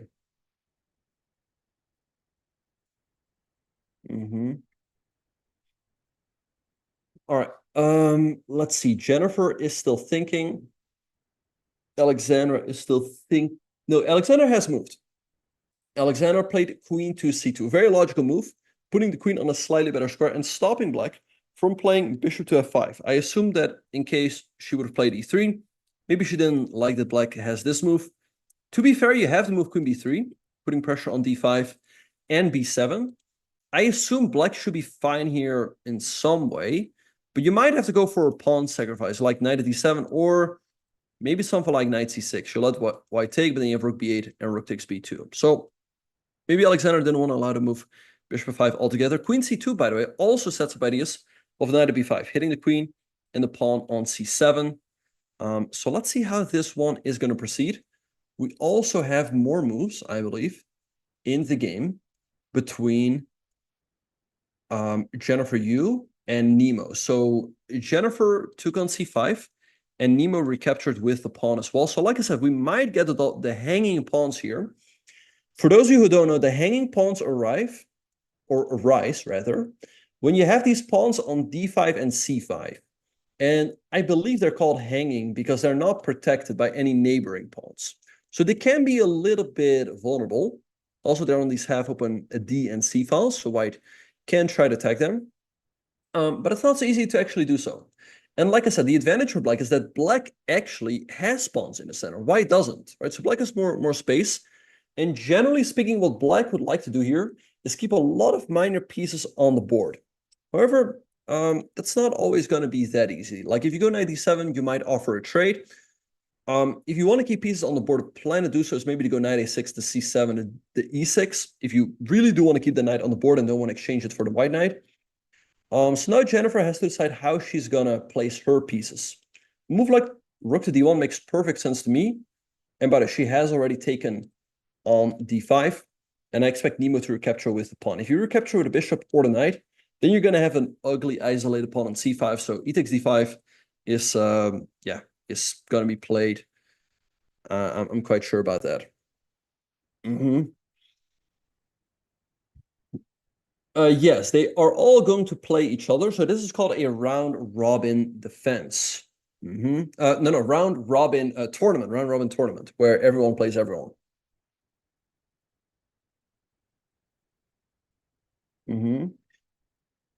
What do I think is the best way to improve as a 1700 rated player? I think the best way to do so is just playing as much chess as possible and doing a lot of puzzles. Good question, Killer 95 in the chat. I think, yeah, you definitely have chances to get a title. Yeah, I think if you're like, your highest chess.com game review is 2015. I do not feel more or less stressed. I am not stressed. I am very chilled out. I'm not stressed at all. All right, so c takes d5, e takes d5 happened in the game between Jennifer and Nemo. What number of games is possible in chess? I think the number, I don't know. It's probably, well, here's the thing. So your question is like, how many games are possible? And I guess taking into account that, let's say, if threefold repetition takes place, it's a draw. And if, let's say, the 50 move rule takes place, it's also a draw. Then I honestly don't know, but the number is humongous. Because I think there was a saying that after, let's say, 3 or 4 moves by white or black, there are a lot of different positions, like more than stars in the universe. Something like that. There's a lot of different directions in which a chess game can go. Is her name pronounced Nemo or Nemo? Hey, I don't know. All right. Is it wise to perform a Swiss gambit in a round robin? There's no benefit to a Swiss gambit, so you really want to try to win every game. Yeah. Would you play into these hanging pawns as black? I think black is doing quite fine. Like I said, I often play the Queen's Indian defense myself as black. And I used to think that white's often better here due to the hanging pawns. But the more I studied these positions, the more I found out that black is doing perfectly fine. Especially if you can keep all the pieces on the board. Like I said, you can go knight d7, offer the trade of knights. Also, let's say knight a6 to c7 to e6. This rook often moves to e8. The other rook often moves to c8 to add some support to this pawn. And if you run out of useful moves with your pieces, often an effective plan is to go like h5 and h4 to try to undermine white's king side a little bit. So I think black's doing perfectly fine here. What is a Swiss gambit? A Swiss gambit is where you start a little bit slowly in an open tournament. An open tournament can also be referred to as a Swiss tournament. But then because you started slower, you will also get easier pairings.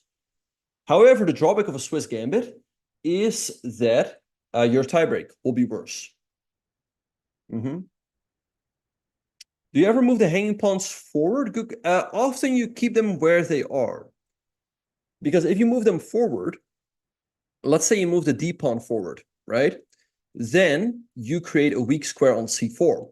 If you move the c pawn forward, you create a weak square on d4, and the pawns become more vulnerable. So often I'd say you keep them where they are. However, there are cases where the looming d4 push might be annoying for white. So it's really maybe rather the threat that is stronger than the execution of pushing the pawns.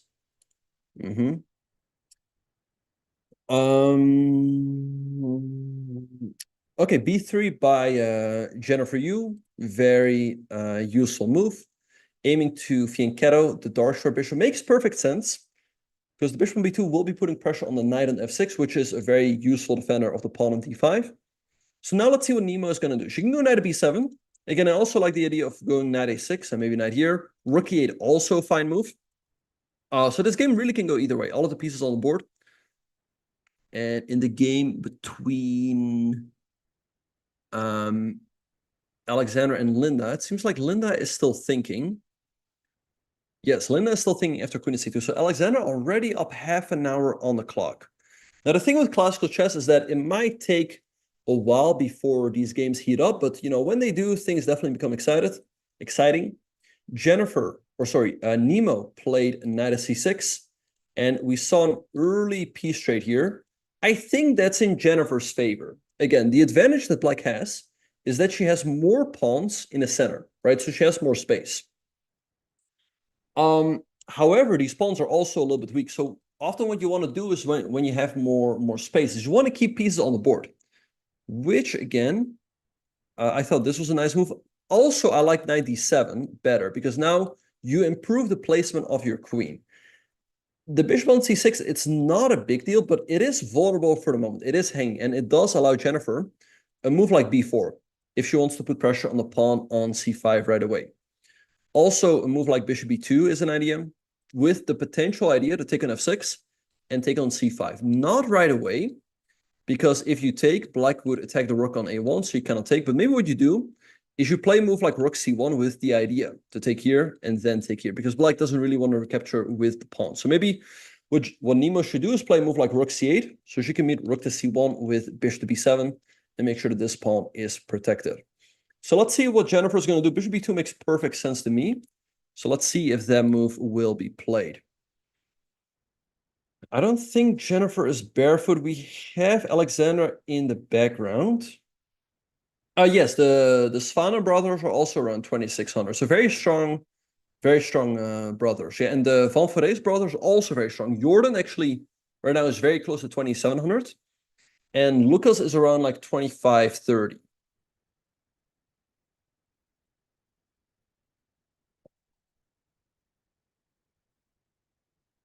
What are my favorite? Yes, I saw another question in the chess about chess books. A book I used to read a lot when I was an up-and-coming player was Dvoretsky's Endgame manual. And I was also lucky enough to do a training session with Mark Dvoretsky. So yeah, he's written a great book on Endgame. So I'd say his book is pretty advanced though. His book is pretty advanced. So I would only recommend it when you're maybe over like 2,000 FIDE. But if you're over that level, like his book is fantastic. I think Sam Shanglin praised his book as maybe one of the best chess books ever written.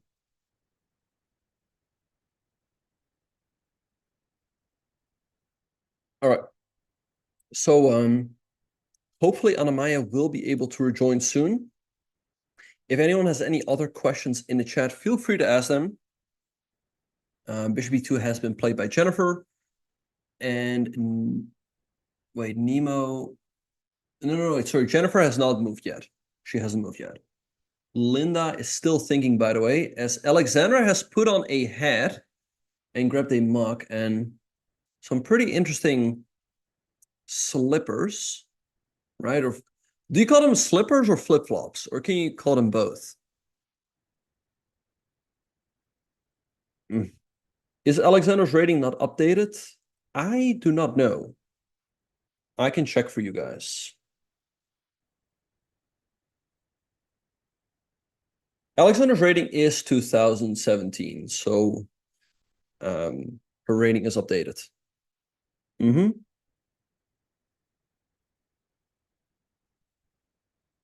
All right, Jennifer reaching for a piece. And from Pineapple, yeah. All right, Jennifer goes pawn to b4. Interesting move. Challenging the pawn on c5. All right, so it's not so easy for Black to deal with this. The pawn on c5 is hanging. You cannot take the pawn on b4 as that will hang the bishop on c6. You also don't quite want to play c4 because then White can take with the knight. And if Black recaptures, then White takes the bishop on c6. White wins a pawn. And I would say White is just winning there. Maybe after c4, knight takes c4, what you can do is take the pawn on b4. So let's see what Nemo is going to do. Maybe a move like queen to b6, activating the queen, adding some support to the pawn on c5. makes sense to me. In case white takes, you can recapture with the queen.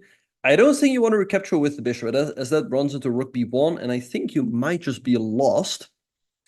So let's see what Nemo is going to do. But yeah, nice move by Jennifer, putting pressure on the pawn on c5. All right, in the meantime, it looks like Anna Kremlin, like we said earlier, you can tune into her stream to see what's going on there. But I think she's holding the draw against Dina. Now, obviously, Anna was winning earlier, so it must be quite a heartbreaker for her to blunder like that just before the time control. But overall, a draw against Dina is a good result, especially given the fact that she was lost before Dina blundered.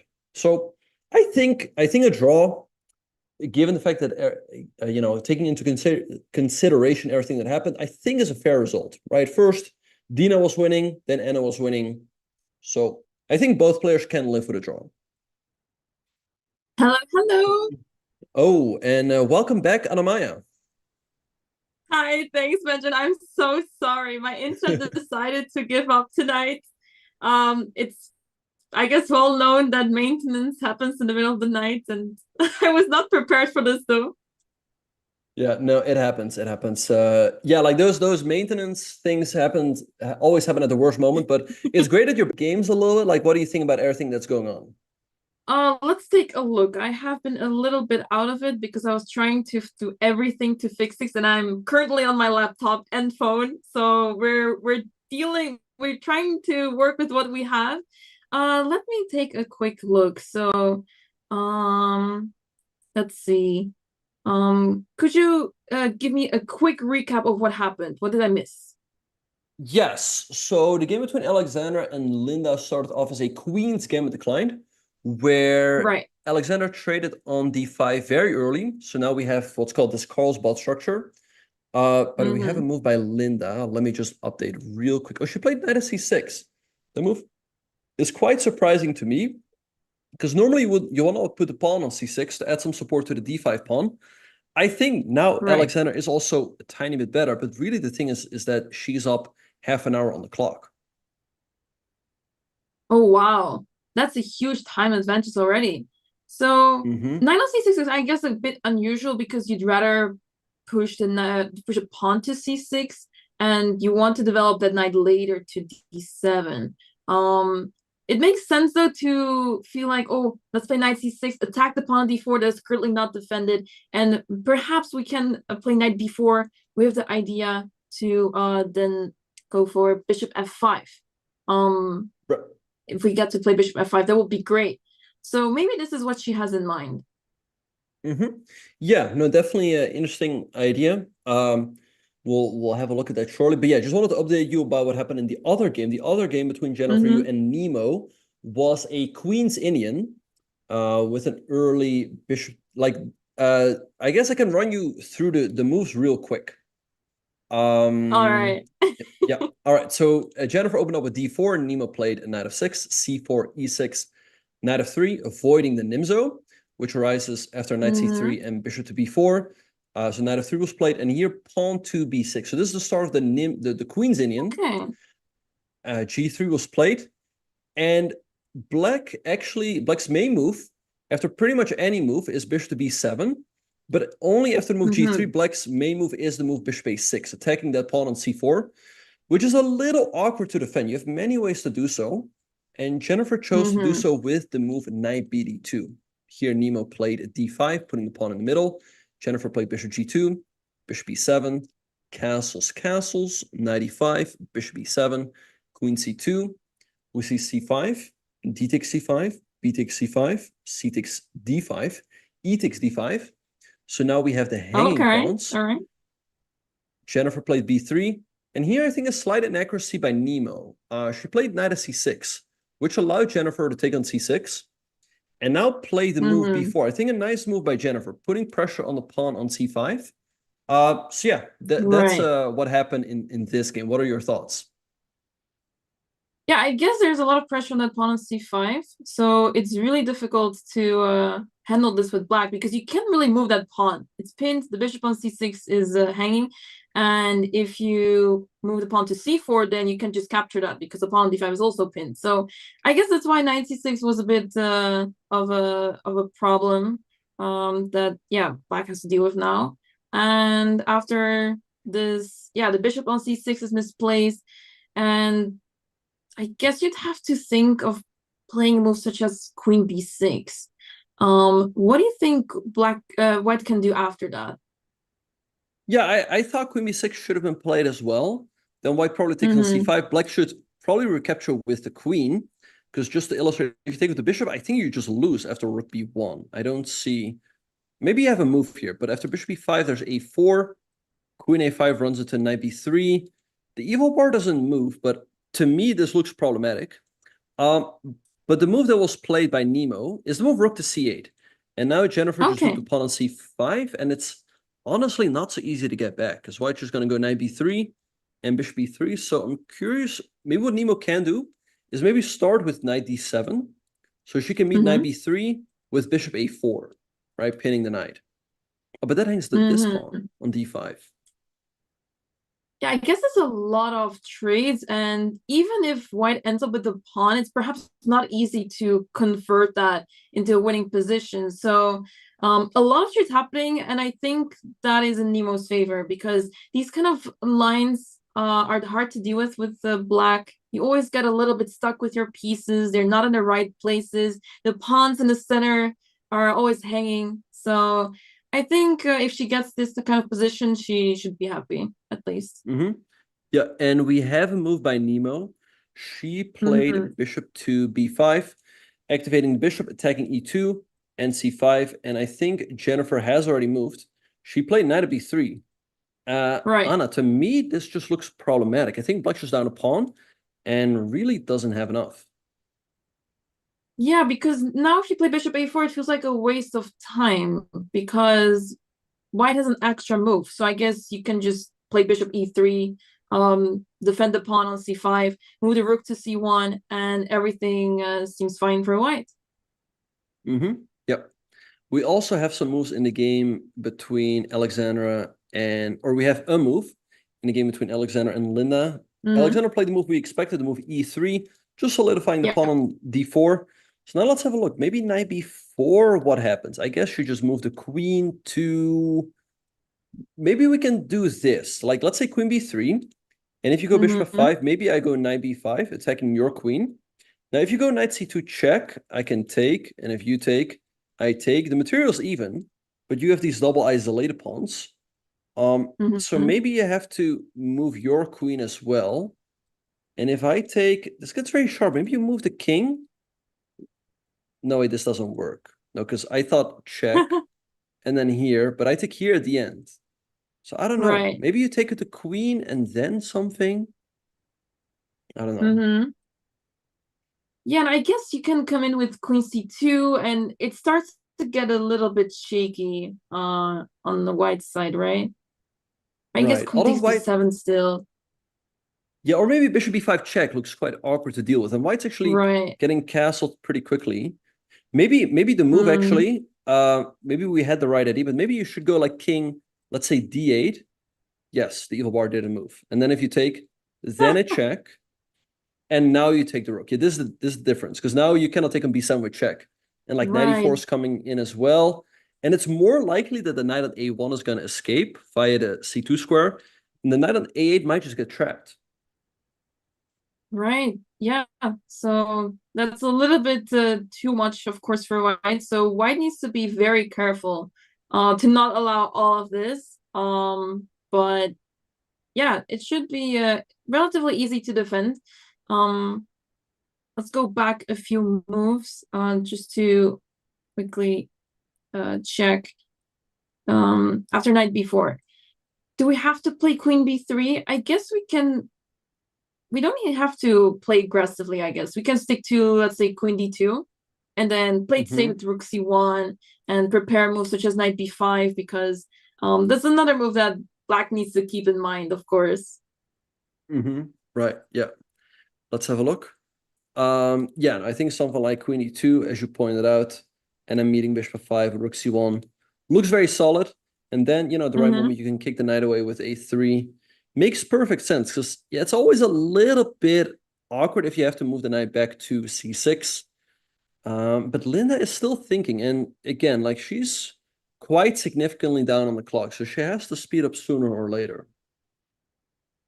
Yeah, I guess I'm not sure if you're aware, Benjamin, but she has not played in quite some time. Linda has not played competitive chess in a while. She has been working really hard on being a singer, an artist. She has been doing really awesome stuff.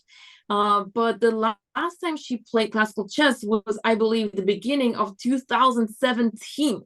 So that's been a very long time, and I guess that explains her time usage. It's really hard to get back into chess after such a long break from competitive chess, and it's really awesome to see her back in action, but this is probably why she's taking her time, and she's still getting used to it again. So it makes sense that she's spending her time, and let's see how she fares against Alex, who has been playing a lot of classical recently. So and a very fun matchup, but Alexandra looking good so far with a very solid position and great time management. Yeah, no, for sure. Yeah, like you said, it's always difficult to get back into classical chess after a long break. But to be fair, when you're sitting at the board, it becomes like, you know, you get used to it very quickly again. So yeah, that's always how I feel. Anyway, we have some moves between Jennifer and Nemo. After knight b3, Nemo, or we have a move. We have the move bishop to c4, putting pressure on the knight, but I guess just bishop b3 by Jennifer, adding some more support to the c5 pawn. Bishop b3 also looks like a very natural move. And again, if Nemo doesn't have anything in the next couple of moves, I think her position is borderline lost because you're just down a pawn. d5 is weak as well. So yeah, we'll see what she's going to come up with, but it's pretty unfortunate. She had a very fine position out of the opening. Yeah, exactly. It's a challenge to be down a pawn and try to win it back. She's trying her best to find ways to win it back and complicate matters for her opponent, but after bishop e3, your bishop can sit on d4 and all seems fine. Everything seems to be working out, and slowly but surely white can capitalize on this advantage. But yeah, for now, Nemo has to try to find more ways to complicate matters, because if she cannot come up with something, then Jennifer simply has a great position. Right. Yeah. For sure. And Anna, I wanted to ask you, so have you played many of the players in this tournament? Maybe in some youth championships? Tell us a little bit about your experience against them. Yeah, actually, a great question. So, a fun fact for maybe you and the audience, me and Nemo are exactly 1 day apart. She is born 1 day just before me, so she's 1 day older than me, and I got to know about this when we started following each other a super long time ago on Instagram, and she shared on Instagram that it was her birthday, and I was like, oh wait, it's my birthday tomorrow. So every single year we're wishing each other happy birthday on almost the same date. It's really funny. But in our younger years, when I remember in 2010, we played in the World Youth Championship, and I remember seeing her. She was playing under the flag of Finland, and then the next thing I know, she's playing for Canada, and I was so confused, like, wait, I remember her playing for Finland. What happened? And that was so fun to see the change, and she was playing in more events. I think I also met her in the World Youth in 2013, but we never actually faced each other in over the board classical. So we saw each other in these tournaments a lot. We were playing around the same strength, but we never faced each other. So I've known her for a very long time now. I have recently played Jules in Sunway Formentera, which was really fun. But other than that, I don't think I've faced the other participants in Odeboard Classical. I've played a lot of online games against Alexandra and others, but other than that, I don't think I faced him in the board classical. Mm-hmm. Oh, Okay, I that's faced awesome. Dina, and I faced Dina, of course. Yeah, I almost forgot. Wait, where did you play Dina? European Women Chess Championship. Okay, nice. A few years back. What year? A few years ago. Okay, nice. 2021, all right, so it seems like from top of my head. 2021. So that was like maybe when chess was just coming back after COVID, yeah? Exactly. Yeah. Yeah. It was a bit of a strange phase. Yeah. Probably had to play with a. Did you have to play with a face mask on, or it was like maybe? Yeah, it was one of those years where everyone was getting checked if we had any.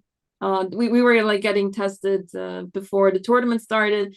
It was one of those phases. It was a bit of a strange time where every documentation had to be checked and all of that. It was a bit of a strange time, but yeah, that was one of those years. Okay, yeah, interesting. Yeah, so yeah, you have some experience against some of these players. I honestly have never played against any of them over the board. But yeah, it's great to see them competing against each other here at a great location in Malibu. And it looks like Alexander has put on a head. Do you think it might be to block out the light a little bit? Because they seem to be having some lighting there. Yeah, I cannot pull up the stream right now, but I do remember seeing that the players were facing some sunlight from outside. Could be. It could be that the sun is a bit disturbing, but yeah, it can also be, a way to, sometimes you had to kind of cover your vision so your opponent cannot stare you in your eyes and see if they can find any clues. Yeah, no, for sure. Yeah, you see that a lot at the poker table where players are wearing a cap to cover their eyes, not to give anything away. But yeah, I just wanted to point out one thing. Botezlive is still looking for more playtesters for the chess video game Alexander is working on. So anyone who has filled out the form previously is still eligible, and viewers can get more details by using !playtest and following the link. So feel free to check that out. It sounds super exciting. Yeah, no, it sounds exciting for sure. Yeah, I'm curious to see what that video game will look like. And but yeah, Anna-Maya, the game between Anna Kremling and Dina just ended in a draw. I know you were commentating on that one with Danny. What are your thoughts on that game? That game was insane. I'm not sure if you have seen that game from start to end, Benjamin, but it was incredible. So for the longest time, Dina was doing really well in the opening. Anna misplayed it a little bit, where she had a good position, but then she gave it away, and then Dina was about to play a positional masterpiece. But then all of a sudden, in time trouble, Dina made one mistake, and she spent so much time after that she ended in time trouble. And then all of a sudden, she blundered a piece. She missed that her pawn was pinned, the pawn that was defending the piece. And because of the move that she played, the pawn turned out to be pinned, and she lost the piece. So she was down a piece. She kept playing. Sometimes I think usually people would have resigned in that position because disaster of a position, it's completely lost now, no compensation. But she kept playing with a very good reason, because a few moves later, when Anna was completely winning, Dina suddenly won the piece back with a nice tactic, and that was very upsetting, of course, for Anna, who had just a completely winning position. Just a little bit more accuracy required on her end, as she was very low on the clock as well. She was playing on seconds at that time already. So yeah, heartbreaking game for Anna, I think. But I guess since both players blundered, a draw is a fair result. Yeah, no, for sure. Yeah, I actually, I saw what happened indeed. Yeah, Anna was just one move away, I think, from winning the game. I think if she would have played Rook f8 there instead of Rook g4, I don't see how Dina can keep the game going. So that must have been a heartbreaker. But like you said, I think a draw overall is a pretty fair result, given the fact that, first Dina was winning, but, Anna was more winning. She was up a full piece, just one move away from finishing it off. Whereas, Dina was winning, but there was still a lot of work to be done, right? Yeah, for sure. And that gives us a surprising leader for now. Jules Gambit. Jules. Yeah. What's her name? Her name is Julia Schulman. Julia is in the chat. Is in the lead. I was gonna say is in the chat because I'm used to saying that so much when we're streaming. Like, no, she's in the chat. No, but she's in the lead. So great start by Jules. Yes. And yeah, so let's see if maybe Alexandra or Jennifer or maybe Linda or Nemo can join her in the lead as well. Let's see. Do we have more moves? Yeah. Oh wow, Linda is still thinking. She's now down 40 minutes on the clock. Oh, that's very concerning because you cannot be spending so much time early on. You need this time for the later stage in the game when things get really messy and complicated, because for now, all she needs to do is try to develop the pieces.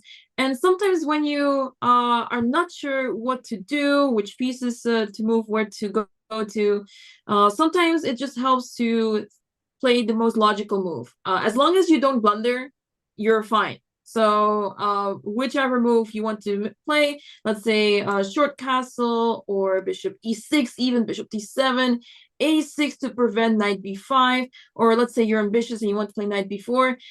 Sometimes it's better to just pick one move because none of these moves are bad. One may be slightly better than the other, but it matters much more that you play the move that you desire quickly rather than spend so much time trying to figure out which move is the best move and then end up in a massive time scramble and then give away the game completely. So sometimes you just have to pick one of the options that you're thinking about and go with that. Yep. No, for sure. Yeah, you're absolutely right. You really have to try to manage your game through you have to manage your time throughout the game and not spend a lot of time now. And because right now we're just in the opening stage. Whereas the game is probably going to heat up later on. The game will probably become more complicated, and that's where she will definitely need her time. In the meantime, we have a move by Jennifer. We were expecting the move bishop to be we were expecting the move bishop to e3, but instead Jennifer played the move bishop to b2. Also makes sense, putting pressure on the knight on f6, but this might make it a little bit easier for Nemo to potentially regain that pawn on c5. Not right now, because if you take on c5, white can take and then has bishop a3, creating a skewer, and that would win an exchange for Jennifer. Yeah, you gotta be careful. I guess that is what Jennifer is counting on. But also this bishop on this diagonal is so strong. I can already sense ideas appearing such as queen c3 and that the knight just can't move. Let's say d4, g5, for example, could happen. So there's definitely a lot of tricks in this position, and Nemo has to be really careful to face them properly. For sure. Yep. So let's see what is gonna happen. Nemo is still thinking. Yeah, the time situation in Jennifer versus Nemo is approximately even. Linda's still thinking. Yeah, Nemo, by the way, hasn't played classical chess in a while. Her last tournament was the National Open in June of 2022 in Canada. So that's already 2 years ago. And the tournament before that for her was the World Cup in 2021. But other than that, yeah, she's been on a big break from over-the-board chess. Like I said, she's just focusing on streaming and content creation. Yeah, and she's been liking the shorter time formats much more. She's been loving Blitz and Bullet, and Classical is just a whole different level. And yeah, she was. I believe she needed a lot of convincing to participate in this tournament because she really does not want to play Classical. But it's really amazing that she agreed to play. It's good to see her back in Classical, and yeah, you never know. Maybe by playing a Classical tournament again, you find sort of the love and fun in the Classical again. But it's not easy because a lot of the times Classical just feels like torture. You're playing a game for, let's say, 5 hours, and one move can just decide the game, ruin everything, ruin your mood, and then tomorrow, the next day, you have to go again. So it's quite a torture that we put ourselves through, but sometimes the wins are satisfying enough. Yeah, no, the wins are definitely more satisfying in Classical than, let's say, in a Blitz or in a Rapid game. But like I said, yeah, it's definitely a different animal. You have to prepare seriously for your games, whereas in Rapid and Blitz, I feel like you just sit down and play. And yeah, you're sitting there for a long time, actually, like, putting in the work. So Anamaya, yeah, I think you actually play quite a lot of classical chess yourself. You also play a lot of blitz chess. How do you how do you like switching from one time control to another? So I've been playing Blitz for like so many years now, and recently I felt like I wasn't enjoying Blitz as much anymore. I have been trying to make the switch to classical chess because I want to focus on improving chess actually, rather than spamming 3 minute games over and over again. It's been really fun focusing on classical chess because yeah, at some point I just didn't really felt like I was enjoying Blitz as much anymore. It's fun from time to time, but doing it regularly felt more like if I was burning myself out. And I noticed now that I've been focusing on a classical chess more, my Blitz has declined quite a bit. I'm very slow. I was already quite slow. I'm like often in time trouble and stuff like that. But recently I was playing a few games and I thought, wow, like this feels so different all of a sudden. But yeah, from time to time it's fun to do play Blitz again here and there. Bullet is fun, just spamming the mouse basically. But I've been enjoying classical chess a lot. I want to improve, get better. Yeah, I'm not sure if so on the broadcast we Vila was very kind to say that I'm woman grandmaster. I'm not sure if it's still there, but I'm not the woman grandmaster yet, but Vila is manifesting it for me, so I appreciate it. But you have a norm, right? You have one norm? Yeah, true. I got it in the Dutch league, which was pretty crazy. I was not trying to get it, and then all of a sudden, one round before the last one, I suddenly had a chance to get the norm. So, yeah, that was awesome. Okay, that's awesome. Yeah, so one down, two more to go, because you already crossed 2,300, right? So you only need the norms. Yeah, exactly. The norms are the challenge for now. Yeah, no, I can, definitely relate to that. When I was trying to become a grandmaster, I already had the rating for such a long time, but getting the norms took me such a long time. But yeah, no, what you said about like classical chess and blitz chess definitely resonates with me as well. And I think maybe also a lot of other chess players that, maybe when COVID came around, like it was nice to switch to maybe a more fun, online blitz chess. But after a while, it becomes a bit old, and it doesn't become as meaningful. Like you said, winning a classical game feels more satisfying. It feels like you're actually competing, playing real chess, if you will. So yeah, I'm sort of in the same boat, but losing in classical just hurts, so it's so painful. Yeah. So that's always a struggle. Yeah, and there's so many ways of losing in classical as well. Sometimes people lose on the clock, and it's one of the worst losses. Actually makes me curious. Have you ever lost on the clock in classical? Yes, yeah, I think like maybe one or two times. I mean, occasionally it does happen, or a few times, or maybe you forget about the time for just a second, and then it's gone. And then yeah. But I've also flagged some of my opponents in games with increment because I noticed that they're not looking at the clock at all. And I know, like, hey, if I'm gonna look at the clock, they're gonna look at the clock as well. So what I do, like, I see them looking at the board, so I just look at the board as well. And then like they're completely frozen, they're completely forgetting about the clock. And I think like at some point I think like, hey, they must have flagged by now. But I know like, hey, if I look, they're gonna look as well. So I'm just sitting there, and but then at some point I'm like, well, they really should have flagged by now, right? So then I check, and they probably would have already flagged like 5 seconds ago. But yeah, that's how you do it. That's how you flag your opponents in classical chess with increment.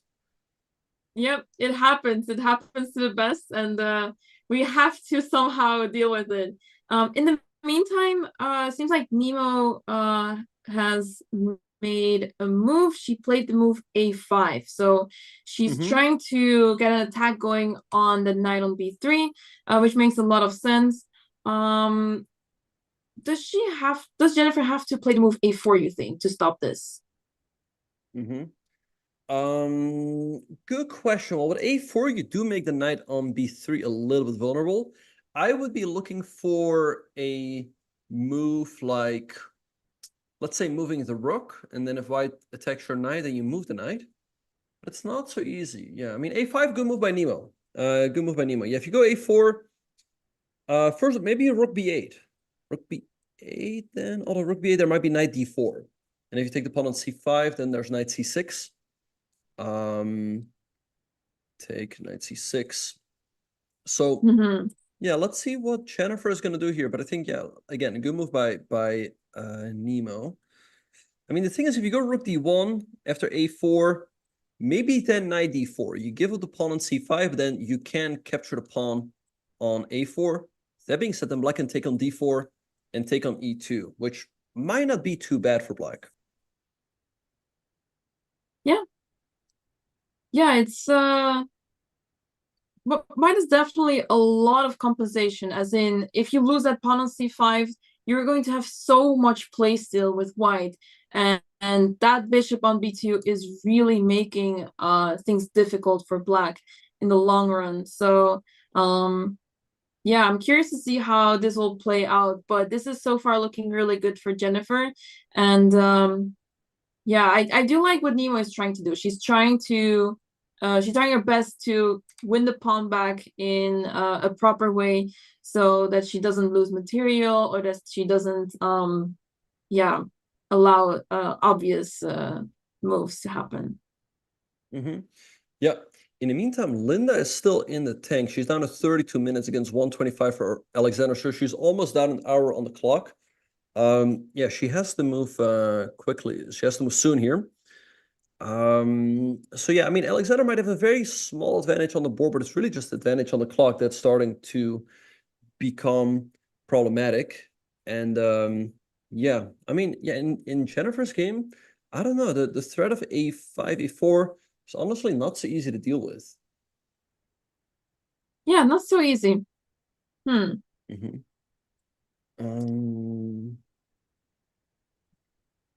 right. And yeah, Anamaya, I saw that you will be playing for the Dutch women's Olympic team. That is awesome.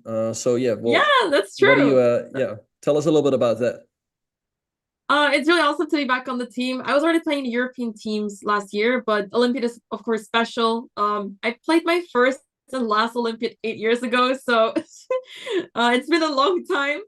And yeah, I'm super happy to be back on the team. We have a really strong team with Elena playing, Machteld, we've Zhao Peng playing, and we also have Marlies Benser de la Paca. She is a little bit less known to the people, the audience, because she hasn't played that much classical these years.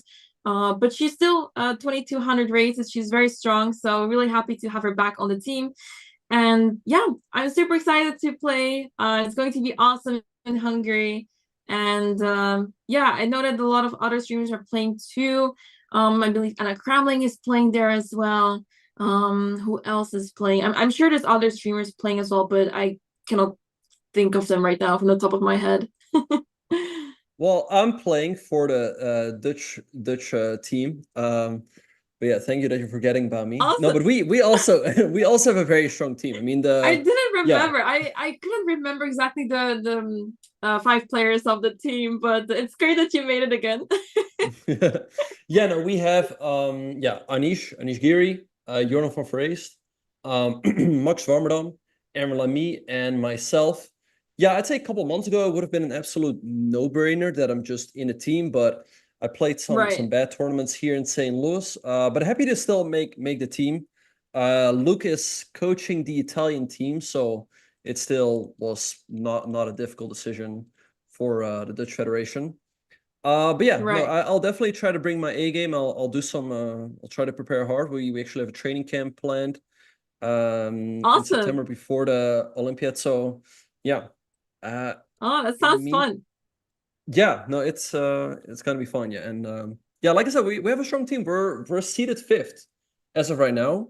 Both Jordan and Max are winning some ratings, so maybe we'll even be seated 4th. Yeah, the top seed in the open section is USA. Their team is absolutely stacked with Fabiano, Wesley, Dominguez, Lavon, and then Ray Robson on board number 5. I mean, imagine if they also had Hikaru, then their team is absolutely insane. Then there's India, also a very strong team, China, and those are the 3 teams that have an average rating over 2,700. And then comes the rest. Then the 4th seed as of right now is Uzbekistan, the defending champions, and then us. Oh, okay, looking good. I'm super excited, rooting for you guys, of course. I don't think we are that high ranked in the tournament, but it's going to be super awesome. Olympiad is such a big event. So many countries from all over the world are participating. So definitely an event to look forward to. Yep. And I think none of the players, or is Dina playing in the Olympiad? I think No, Alexandra, Andrea, and Nemo are all not playing the Olympiad, right? They're also not playing, no, unfortunately. But Anna Crumling, like you said, is. Yeah, she's playing, yeah. Yeah, I was wondering, Benjamin, I'm not sure if you talked about this with Danny, but do you have any predictions for this tournament? Who do you think is going to take the win? Now that the games have started a little bit, it's still early stages. Do you already have a winner in mind?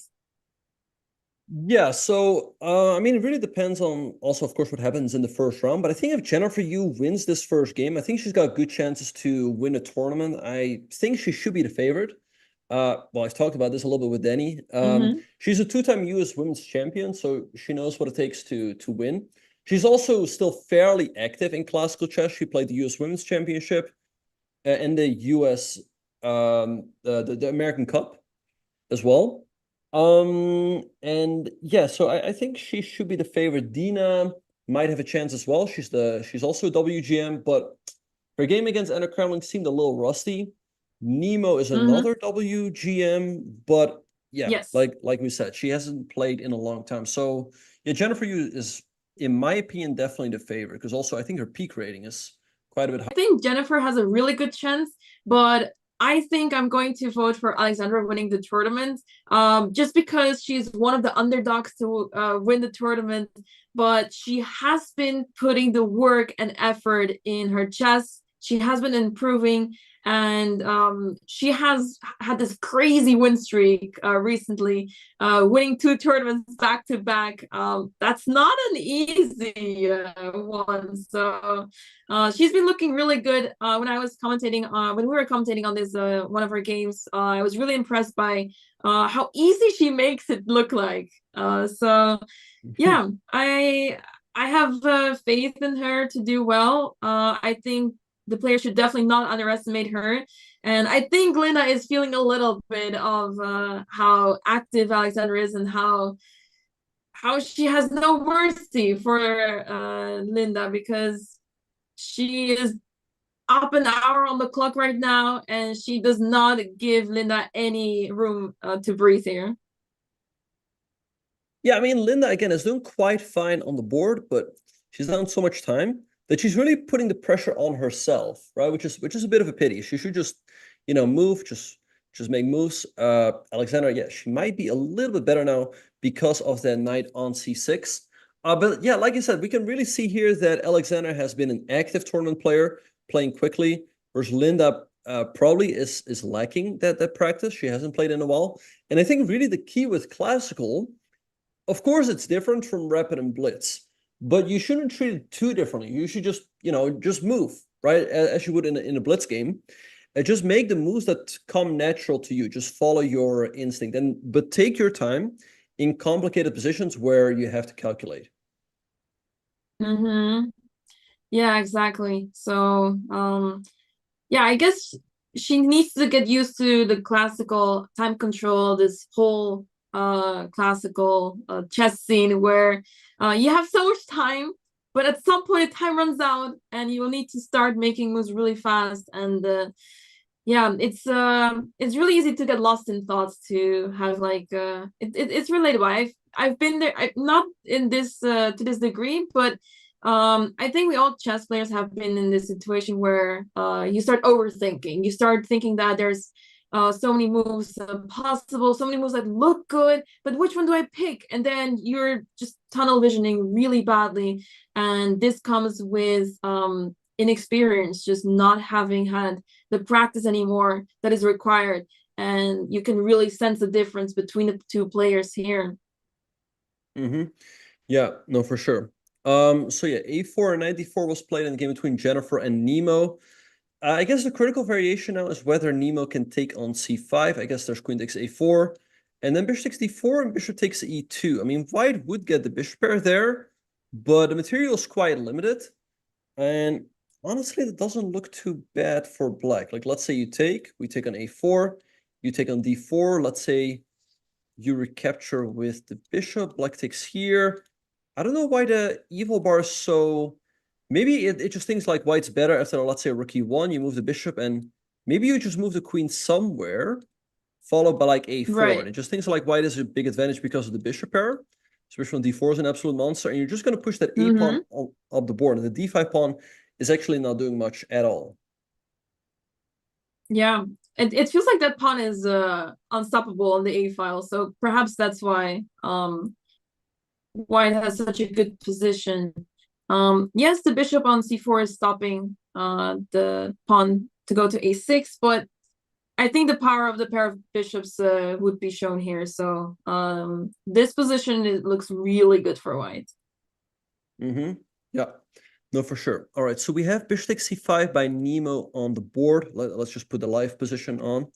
So yeah, I think now white should just take on c5. Maybe what Nemo should do is play the move queen to b6. Tag the bishop, put more pressure here.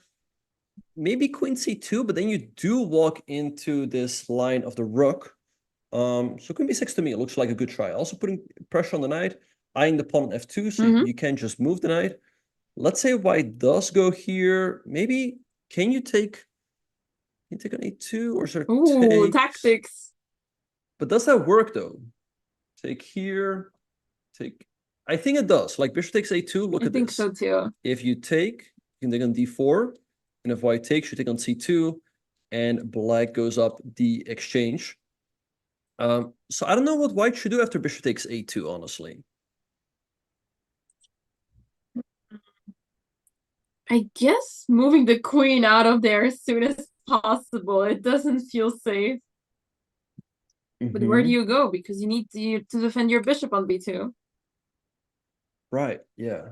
Not so easy. There's a lot of threats in the position. Yeah, I mean, maybe this is why the evil bar is giving white a slight advantage, but nothing dramatic, right? I mean, if black cannot take this pawn and white remains up a pawn, then the position is not good for black, but I guess bishop takes a2 keeps a fine position for black.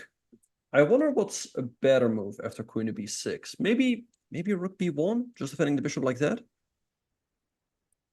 Yeah. That makes a lot of sense, and just keeping it safe is sometimes the way to go. All right.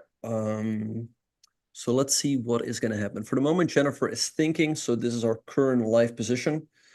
The time situation in this game is approximately even. Both players around an hour. Very slim lead on the clock for Nemo, up 6 minutes. Linda has moved. She played castles and bishop d3 by Alexandra. Now she's thinking again. She is down to 23 minutes on the clock against 124 for Alexandra. A move I like here is rook to e8, threatening knight takes d4. But I guess she just plays something like knight e2. And again, it's a normal Carlsbad position. Black's doing quite okay, but it's just the time, yeah, that's concerning.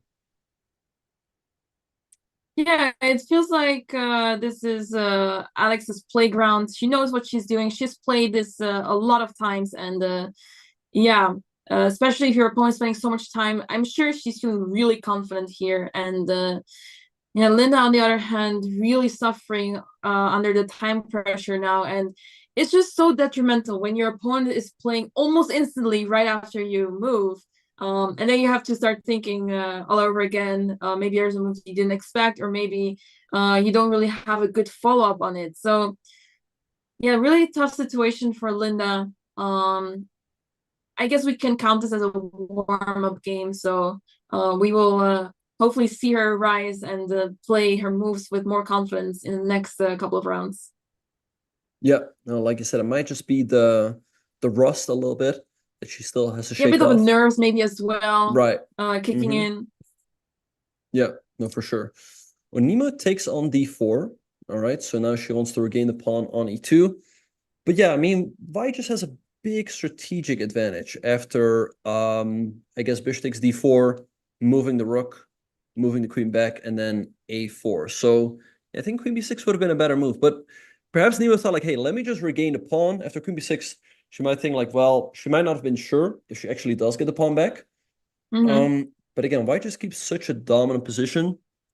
And in the meantime, we have some more moves in the game between Alexander and Linda. Linda played rook fe8. Good move. She played your move. E3s. Yeah. So knight takes d4 is a threat. So I think Alexander will go knight ge2 to defend it. Yeah, that will make a lot of sense. You want to make sure to block this e-file, and yeah, you can't really, let's say, go lone castle here. And there's no need to think of drastic measures such as putting the bishop back. So I think she'll play this move knight g2 rather quickly again. Yep. No, I think so too. All right. Okay, so let's see. And there, by the way, we have Papa Botez in the background. So apparently he's the FIDE arbiter. He's the arbiter at this tournament, right? I did not know that he is a FIDE arbiter. Yeah, I played in this one tournament. It was in St. Louis actually. It was the Susan Polgar Foundation Girls Invitational. I played in the tournament, and later I found out that Papa Botez was actually the arbiter there. It was not one of my best tournaments. I was doing amazing, but then spoiled everything in the last round. Yeah, I found out later that he was the arbiter there, and at the time I had no idea because this is all the way back in 2016. So it's been a long time. Right. Yeah, I see here he has been a FIDE arbiter since 2016. He's a FIDE arbiter category D. And he's licensed. So yeah, no, that's amazing that he's how would you call it, arbitering this tournament? Is there a word for that? I don't know. I have no idea about the verb of that. All right. Anyway, let's see what's gonna happen. Yeah, what's interesting. What is interesting to see is that Nemo is up on the clock. I guess she has this like kind of, she plays a lot of blitz chess, so she has this feeling of playing faster. Do you also notice perhaps if you play a lot of blitz that you start playing faster in classical, or is there like no correlation whatsoever? Yeah, that is a good point. You're asking like if people who play a lot of blitz play faster in classical or play slower, right? Is that your question? Yeah. Or it's like if it doesn't matter. It's a bit of both. On one hand, I guess, yeah, people who play a lot of blitz, they're used to moving quickly, so they'll do that in classical as well. However, there's also players who like the adrenaline of blitz, and so because that they might be slow in classical as well. So because first of all, they like the urgency to move, but also maybe they kind of like the adrenaline of being low on time, which might sound weird, but yeah, it happens to some players. Yeah, I feel a bit guilty of this, as in I'm not doing this on purpose, but I think it may happen subconsciously because every single time, like my family would be watching my game and they would say like, oh, like you finally woke up when you're down to 1 minute on the clock. It took you so long. And I think to myself, okay, well, it's a bit too exaggerated, but maybe there's some truth behind it that as soon as you're down to 1 minute on the clock, then you start actually thinking really hard about your moves and yeah, speeding up. So yeah, I'm subconsciously attracted to it. I don't know. Yeah. Yeah, no, yeah, personally my time management is also something I should work on. Yeah, I don't think I'm like I love being down on time, but you know, sometimes it just happens, like your time evaporates. So anyway, let's see what's gonna happen. We have some more moves between Alexandra and Linda. Yeah, as you have been pointed out, the move. Yeah, I was wondering about this. Seems like she blundered here. 97 was played, but the first move, like you're looking at, is knight b5. I guess maybe what she missed is that after you move the queen, I guess knight takes c7 is not a good move because black goes rook here and you're in a pin. But you can just take the queen. You take a very important pawn. You're now threatening to take a knight c7. It's honestly difficult to see what black should do about it, because if you go rook c8, well, guess what? You'd run into a different fork. So I think after knight b5 and queen takes c7, white's just borderline winning. I mean, you're up a pawn. Black's entire structure is gone because now the d5 pawn is weak as well. So very unfortunate for Linda. I mean, she spent a lot of time, but it looks like she blundered.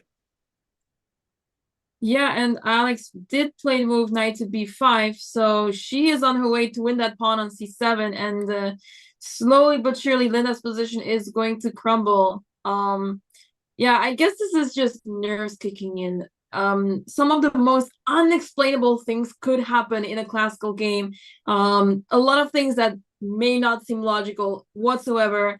I recently had a game where I was feeling really confident. I really wanted to win, but for some reason, a lot of thoughts appear in your head. You start to mix lines, and some of the craziest, unexplainable things can happen where you see your opponent's moves, for example, but you respond really poorly to it, and it still happens, and you're just getting completely confused. And there's so many different ways that one gets confused in classical chess because it's such a competitive atmosphere, and the stakes are high, and nerves are also getting in the way very often here.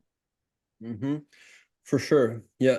And yeah, I mean, as somebody said in the chat, like it almost feels like the sun is right in Linda's face, right? That's why she's probably sitting there with her hands like that. And that's probably also why Alexander put on a hat. Yeah, the sun must definitely be annoying now, especially since she just like when everything is fine on the board, you know, you don't really care about such things. But when you just make a blunder, you're like, oh, I blundered. Why is the sun on my face? Like, and then all of those things all of a sudden become annoying. Then you start complaining about other factors. Right. Yeah. But yeah, I mean, she's down to 20 minutes with a bad position here. Like, again, if the position had remained even, then of course still the time is an issue, but now it's very much an issue.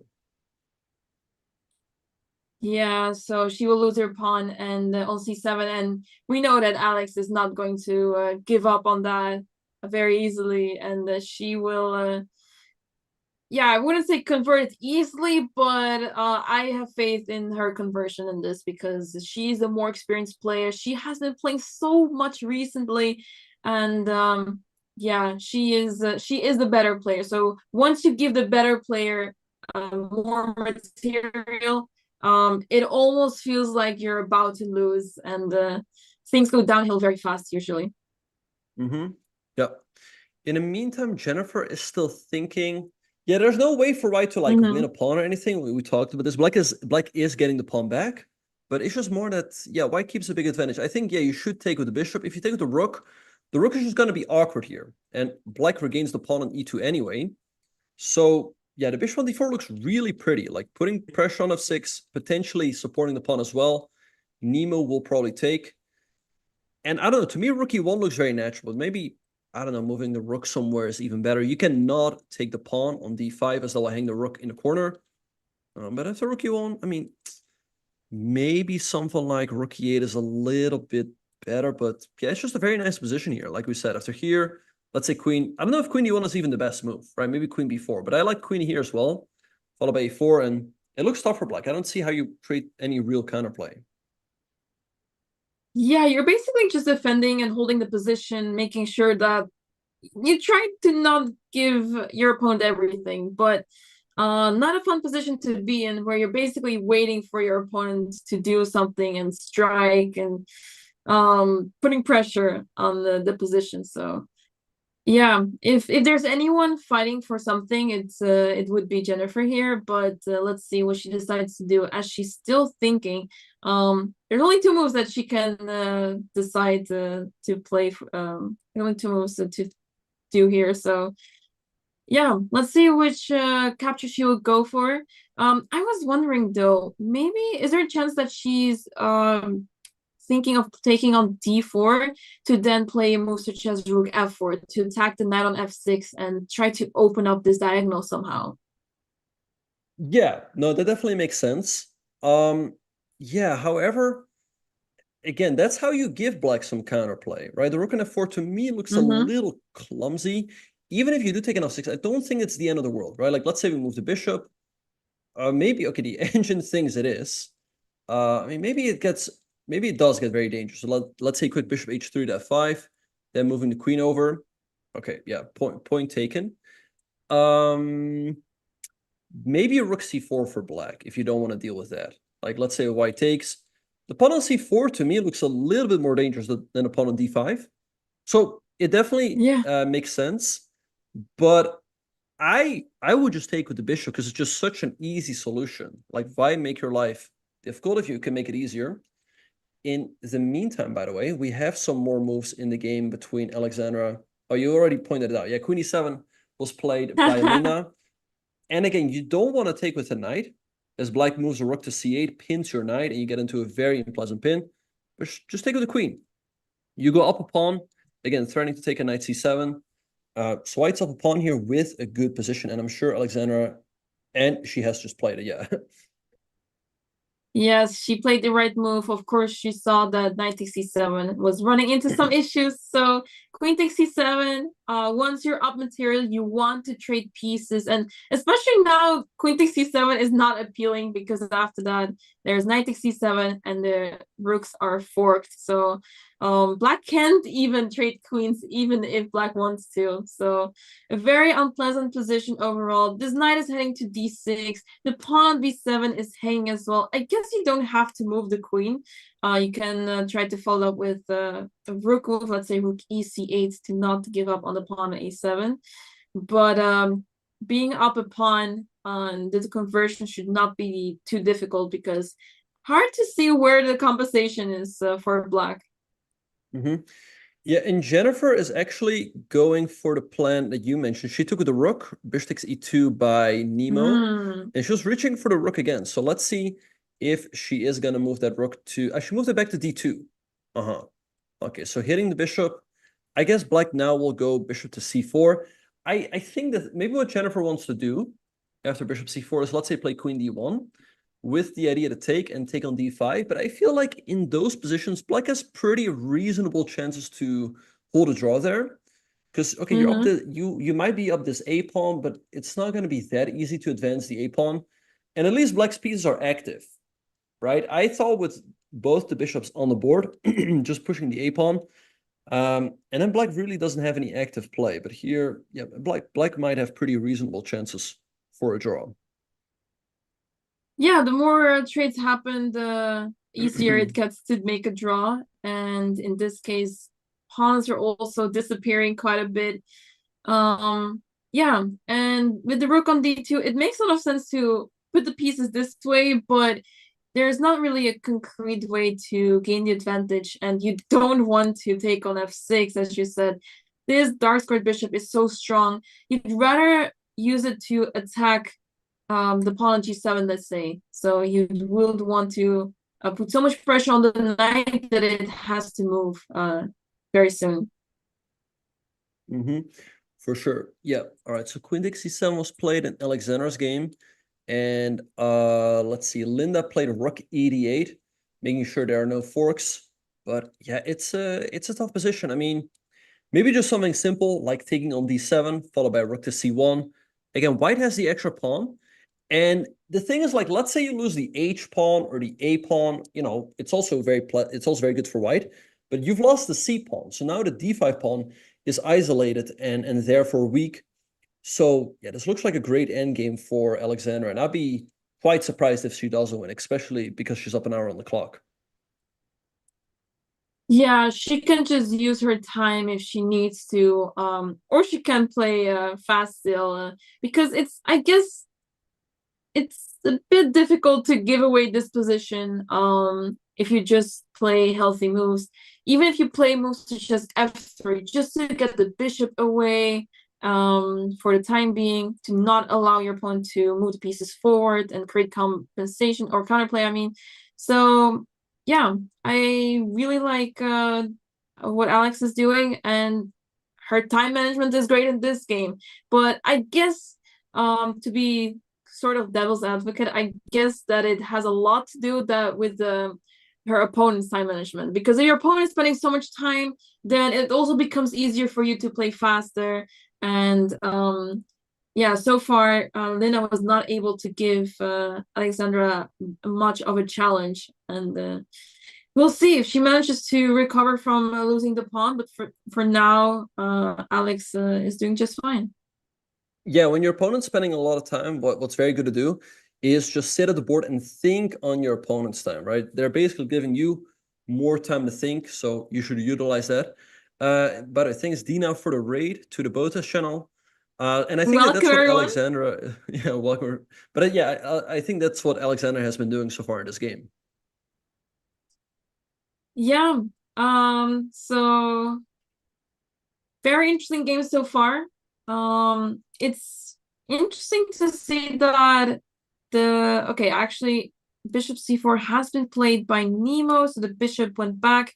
But yeah, it's interesting to see that the games are advancing quite a bit. So Alexandra already up a pawn. The game between Jennifer and Nemo is developing quickly. So interesting to see that the players are more or less playing fast, at least most of the players. So yeah, I'm curious to see if we will see a time scramble in the game between Jennifer and Nemo. They've been playing so quickly, and the game has been so simplified that I would even say that they are not going to end up in time trouble at all. Yeah, no, I don't think so either. Yeah, the position is already rather simplified. They are on move 22, so they have another 18 moves to go until the time control. And yeah, I mean, Nemo still has an hour on the clock, Jennifer 43 minutes. I think for Nemo, like you said, like we've been saying, she hasn't played classical in a while. I think a draw for her in this game would be a pretty good start of the tournament. You know, you don't want to lose. You don't want to lose. Like then you play again, and then you lose the very first game. That's always annoying.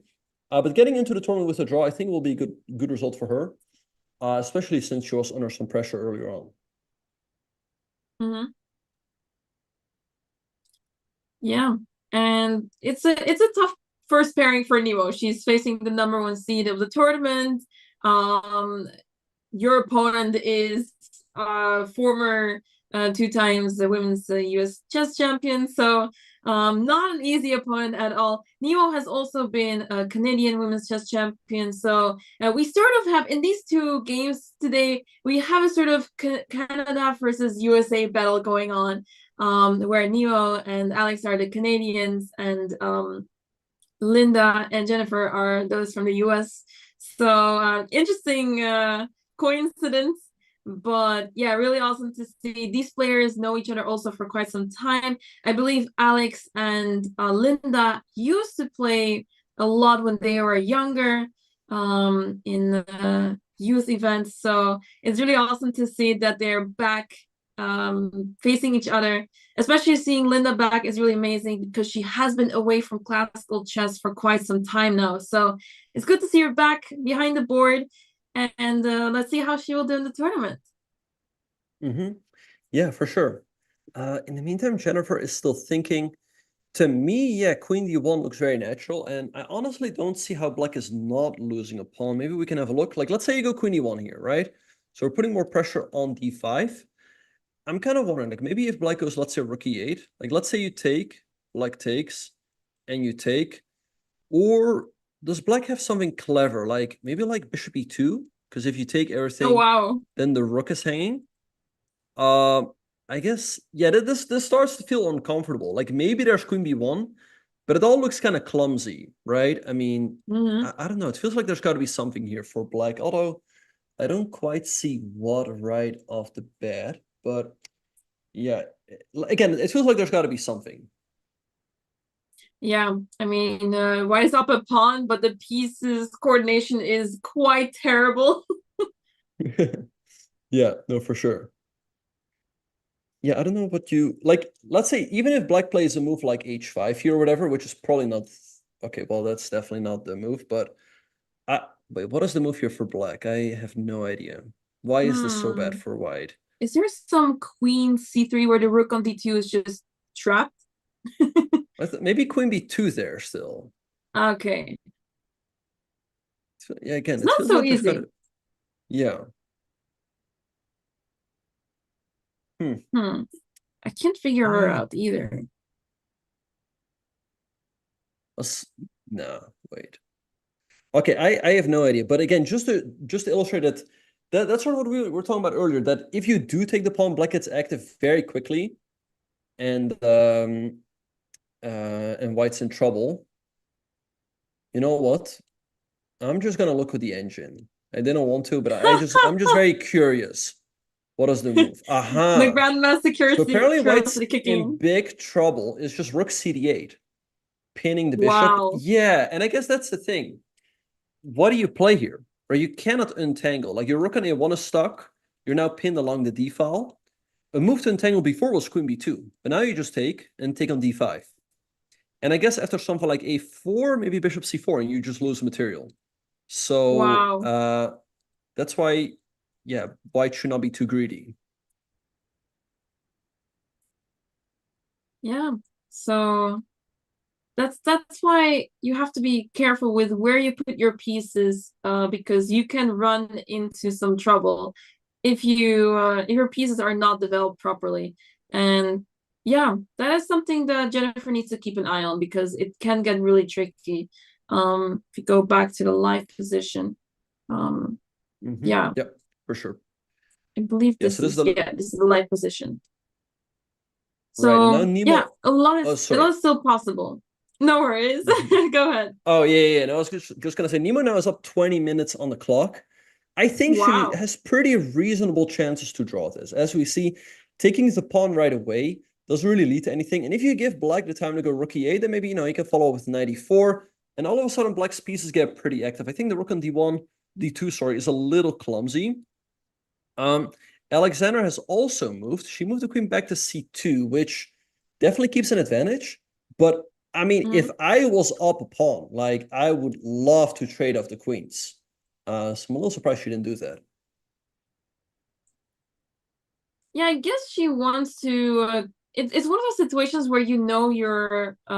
She knows that she knows she's going to win the game. She's really very confident, and then you want to keep the queens on the board because you want to be able to, let's say, give checkmate, or you want to win the queen, but you don't want to trade it, because the more you trade, then you're not able to win the piece. So she wants to win that queen and not trade it. So I guess this is her reasoning. She wants to win easily by keeping the pieces on the board and complicate matters. So yeah. Right. Yeah, we have a move by Linda. Yeah, like I said, maybe since Linda is getting low on time, maybe she wants to keep the position more complicated and try to trick her in time pressure, perhaps. But I think, again, personally, I would just trade off the queens, go into an endgame up a pawn. I take that like any day of the week. But this also still looks very good for white, because your up a pawn and the d5 pawn is still quite weak. And I guess now maybe just knight bc3, and that's on the board. Right. So bishop f5 played by Linda. Yeah, challenging the bishop. But I guess white is happy to trade. I mean, at the end of the day, white is up a pawn. White would love to trade pieces. But maybe Alex doesn't want to trade pieces. She wants to be able to win those pieces. But I think it will be a tough challenge to keep that mindset up here, because, Linda is pretty much forcing the trade of the bishops here. Yeah, and Anna Maya, we have a question by Christomir in the chat asking you who you would rather face in chess boxing. Wasn't Nemo gonna compete against Jennifer? And weren't you gonna compete in Ludwig's event as well? Or am I completely mixing everything up? No, you're absolutely right. I was lined up to be facing Nemo in chess boxing. Oh, you were gonna compete It was against me. Nemo? Yeah, and And Jennifer's also going to face I don't remember her who? opponent, but she was going to face someone, yeah. Or was that, I think there was someone from France, right? Who was Yeah, I like think so an too. actual chess boxer, right? Something like this. Yeah, I guess I think, I mean, I know that Nemo is pretty athletic, and I guess Jennifer is also pretty much into sports. I'm not sure like what her history is, but I think she's pretty athletic too. But yeah, it was really funny to be paired up against Nemo, and I was really excited for it for the longest time. But yeah, I was not really ready for it because things were not 100% confirmed yet. It was still unclear, so I was not really physically ready for it. So I guess it was a bit of a relief that I was not playing after all, because I was not physically ready for it. But Yeah. And yeah, it did when you motivate me to get active. Oh, sorry, I just wanted to ask you, when you agreed to the chess boxing match, was your family like, Anna Maya, what are you doing? Like, are you sure about this? Like, how did they My react? parents did look at me like, are you sure about it? They looked really concerned, and I was like, I'll be fine, don't worry, it's just one match. And yeah, it's yeah, I guess it's like hard for them to say absolutely no, but yeah, the funny thing is that Neo reached out to me herself, so I was like, oh wait, my opponent's messaging me. Oh no. It was really funny, but When Nemo reached yeah, we were out to both you, super she's excited like, for it. oh, she reached out to you, she was like, hey, you want a chess box? Yeah, basically, and I thought she was like part of the organizers or something, and she's like trying to match me up with someone, but then she was like, no, like it would be us too. Oh, wow. So I was like, oh wait, oh you would be my opponent. Oh wow, yeah. But we have Papa Botez in the chat saying John Oliver made fun of chess boxing last week. Well, I'm kind of curious what did he say about chess boxing? Oh no. It does feel like a meme when you think about it, but watching it felt actually like it looked like super fun. So yeah, at first I didn't want to believe that it was actually a thing, but it turns out it's been a thing for many years. Yeah. But we have some more moves in both games. In the game between Jennifer and Nemo, Jennifer played Queen E1. Rook E8 was played quickly by Nemo. And now Rook to C1 by Jennifer, bringing the Rook into the game. Not going for the capture on F6 and D5. Maybe she also figured like that's too risky. But now, as we were talking about before, maybe just knight E4 here by Nemo, activating the knight. And I think Black has pretty good chance to hold on here. Yeah, it's looking really good. She's playing very actively, and Jennifer is trying her best to complicate matters, but perhaps is a little bit too slow.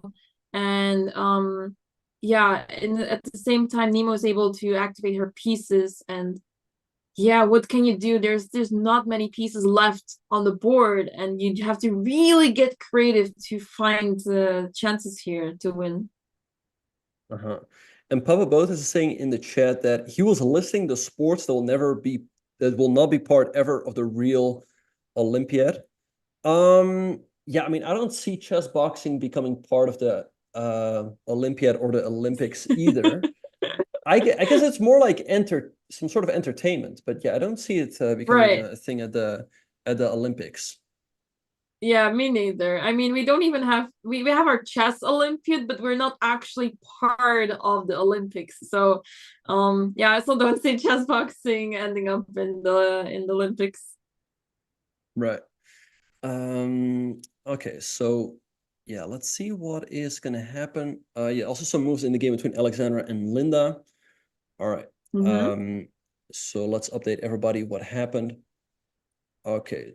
Yeah, so F3, knight takes C3, knight takes C3. Yeah, white definitely still quite a lot better here. I think Linda is finally finding the pace. I mean, she also has to. And white's better here, but the pawn on e3 now is a little bit vulnerable, right? So Linda took on c3, now played pawn a6. Your actual pawn is the pawn on e3, but it's not that easy to utilize it, right? Because if you go e4, then the pawn on d4 becomes a little bit weak. So maybe what Linda can do is eventually trade on d3, put a knight on f5. She won't be able to do much after that, but it won't be that easy for Alexandra to convert her extra pawn into a full point either. Yeah, I guess if she manages to defend the pawn on d4 properly, so that she prepares to move e4, if she gets to play e4 without losing the d4 pawn, I think then it would be much easier to convert it. But for now, she has this weakness on e3, and her goal is, of course, to try to push that pawn and control the center even more. Oh, but yeah, chess actually is making its way slowly but surely into the Olympics. I mean, chess was part of the esports Olympics in Singapore last year. And also chess, there was a chess event at the European Olympic Games last year. Oh, did you participate in that? I won that. Yeah, I won the gold medal. Oh, you yeah. won! I was Yes. remembering. I have some vague memory. That's amazing. Congrats. Yeah, thank you. No, that was great. Yeah, it was part of the first time ever that chess was part of any sort of Olympic event. And yeah, I won the gold medal, which was great. Yeah, ahead of like players like Duda, Mamedyarov.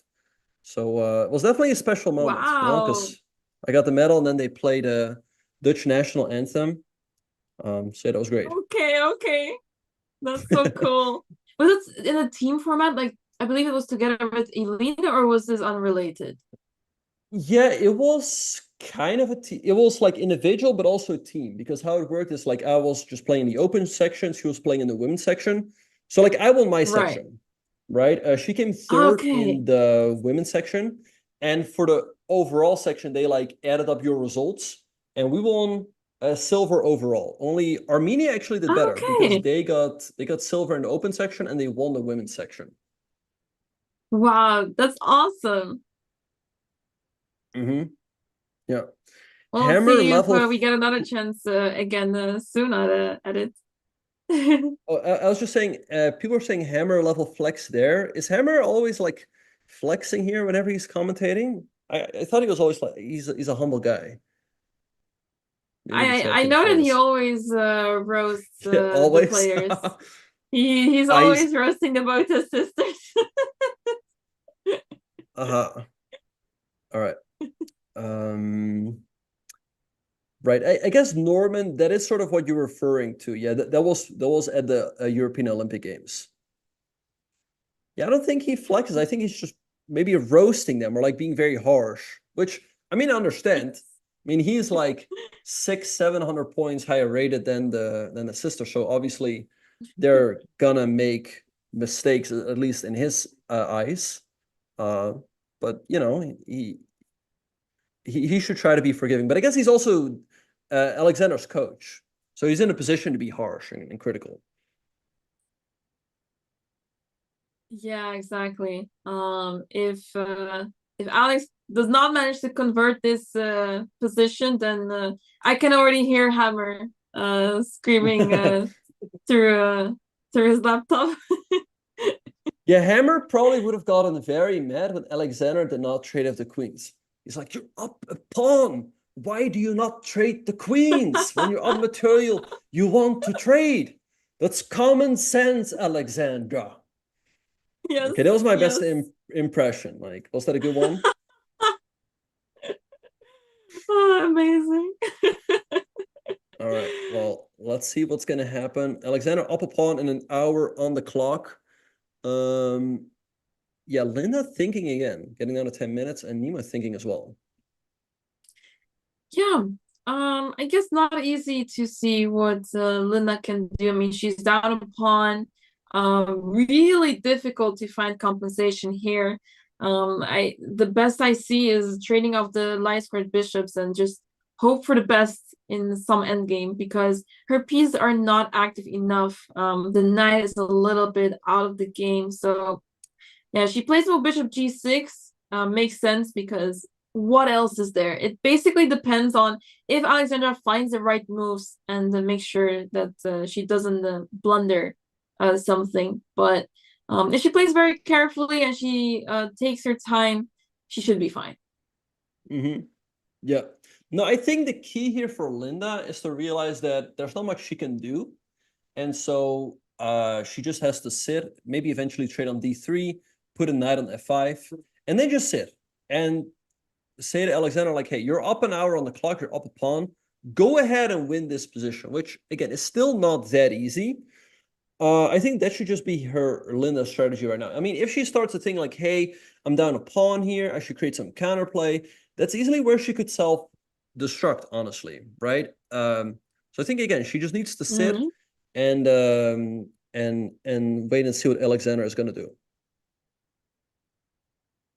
Yeah, so let's see what Alexandra decides to do. I guess, so we want to prepare to move e4, but that's not going to happen because after d takes e4, the pawn on d4 is hanging. I guess you can make an argument that you can take with the bishop and then defend the pawn with the rook, but it feels a little unnecessary. So I guess a move that comes to mind just to keep things safe is to get started with, let's say, queen e2 or maybe queen f2. Make use of those squares that are available to the queen and get out of all of those pins. They feel very unpleasant. Yeah, no, for sure. Yeah, like I said, I think eventually she's probably going to push the pawn to e4. But as you mentioned, then the pawn on d4 becomes a little bit vulnerable. I guess Alexandra has a ton of slow improving moves, right? Like maybe you play h3 at some point, making sure that the king always has some luft. Maybe moving a rook to e1, as you mentioned. And yeah, I wonder what Linda's going to do in the meantime. Maybe play b5. I guess eventually black should trade on d3 and again put the knight on f5. Yeah, I guess if I were black here at some point, I'll trade on d3, put the knight on f5. Maybe play g6, make sure your own king has some luft and that the knight on f5 is protected. And again, just say to white, like, hey, how do you actually win this position? Yeah, I guess it's yeah, I mean the biggest problem I feel like for black here is the time, right? Because of that, it already feels like it's mentally lost because the blunders will happen very soon. They will come up more and more because of that time difference. We're now on move 19, so basically about 20 moves until the players get 30 minutes added to the clock. So with only 10 minutes left, there's not really a lot of time you have to reach the 14th move. So she's already down a pawn. She is down on the clock by a lot, and because of that, she should crumble, so to say. But will she do that? That remains to be seen. It kind of depends on what Alexandra is going to play. But yeah, the time difference is not looking great. Yeah. Alexandra's spending some time here, and I think, yeah, that just ties in with what we said earlier, right? Like white having good position, but it's not easy to convert it. Yeah, the question is if she's going to trade on g6 herself, or if she's going to wait for Linda to take on d3. I guess if Alexandra will take on g6, I would probably just recapture with the h-pawn, because then, again, you follow with knight f5. If you take with the knight, I mean, you keep your structure perhaps a little bit more intact, but the knight will have to move back to e7 and then the f5. So yeah, I would just recapture with the pawn. And Nemo is thinking here. I mean, I would be surprised if she does not play knight e4, because if you don't play knight e4, I think white's just going to take on f6 and take on d5, and then you're down a pawn, and it's not clear. I mean, again, you have chance to draw there, but yeah, you're going to have to suffer.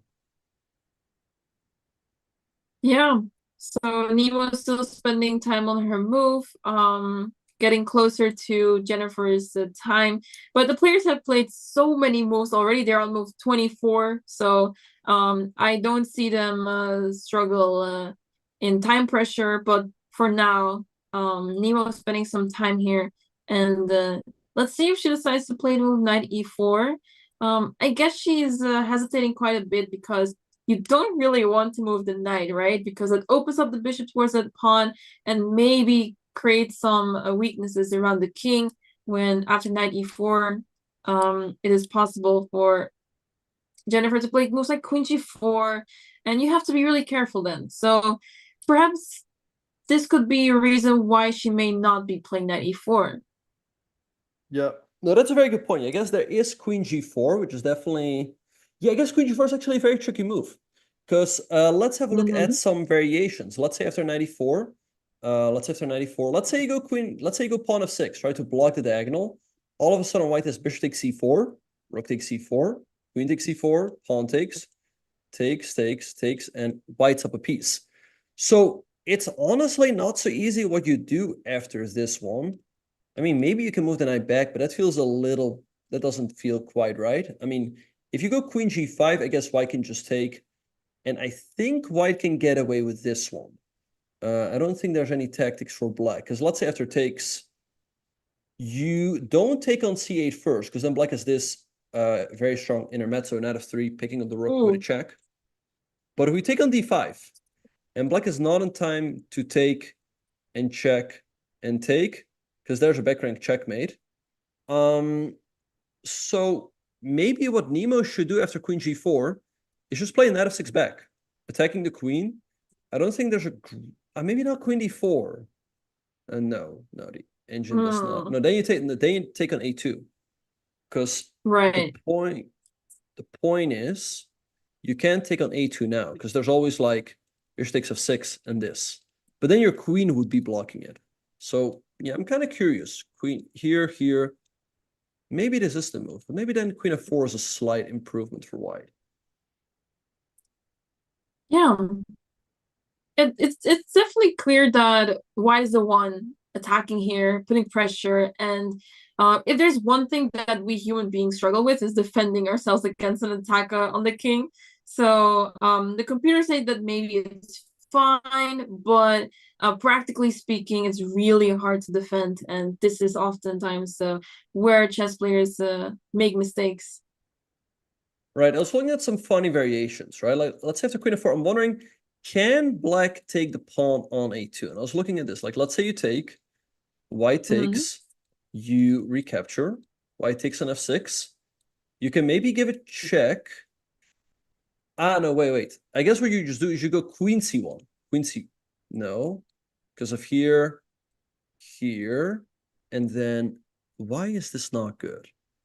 I don't... Oh, rook e2. Wow. Oh, look at that, rook e2. If you take the queen, there's mate, and otherwise you take the queen. That's a cool variation right there. So I was looking at check, bishop here. You can now go queen h3, as that hangs mate. Now, you do have bishop here, but then white has queen g5, threatening checkmate themselves. You can take an f1, king g2. And I guess maybe you just have like queen f8 or so to defend, and you're fine. Yeah, I guess that's it. But yeah, some crazy lines. So it's actually not so easy for white to avoid the rep, like to improve, to find a better score for the queen, because queen f4 might run into this. Yeah, so chances there for Jennifer, but first she has to wait for Nemo's move, as she's still spending time, and knight e4 because of this is not an easy move to play. So yeah, I wonder what she will decide to do. She may just try to go for something very simple as h6, I don't know, just to create some loop for the king, to get a lot of tactics out of there. But of course, the d5 pawn is very weak, so I wonder if she's ready to give up on that. Yeah, no, for sure. Yeah, I think after h6, white, I should point that out, just takes on f6, takes on d5. I don't think black is getting a pawn back, and yeah, then the position is just kind of tough. So let's see what is gonna happen. Yeah, I'm sure she's looking at knight e4, but queen g4 must be bothering her, because you're trying to checkmate on g7. Yeah. But also bishop takes e4 is a threat. But yeah, after knight f6, I honestly don't see a good way for black to improve, because let's show another variation. Like, let's say knight e4, queen g4, and knight f6. Let's say you take now and take on d5. I guess black can... Oh, no, wait, black cannot take. No, wait, this is a nice variation as well. After takes, you do not take with the rook, because then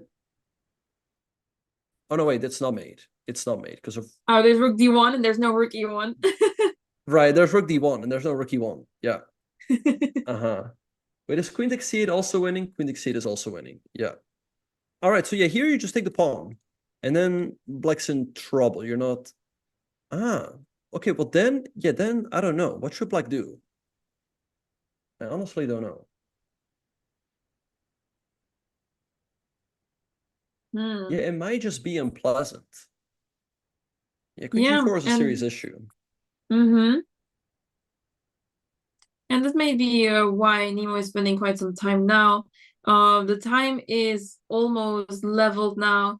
The two players have around the same time.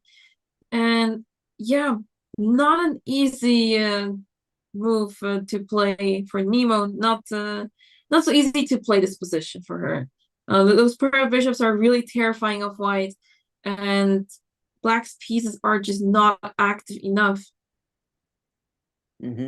Yep, we have another move in Alexandra's game. After the trade on g6, she played pawn to e4. Makes a lot of sense. Now the d4 pawn is not hanging.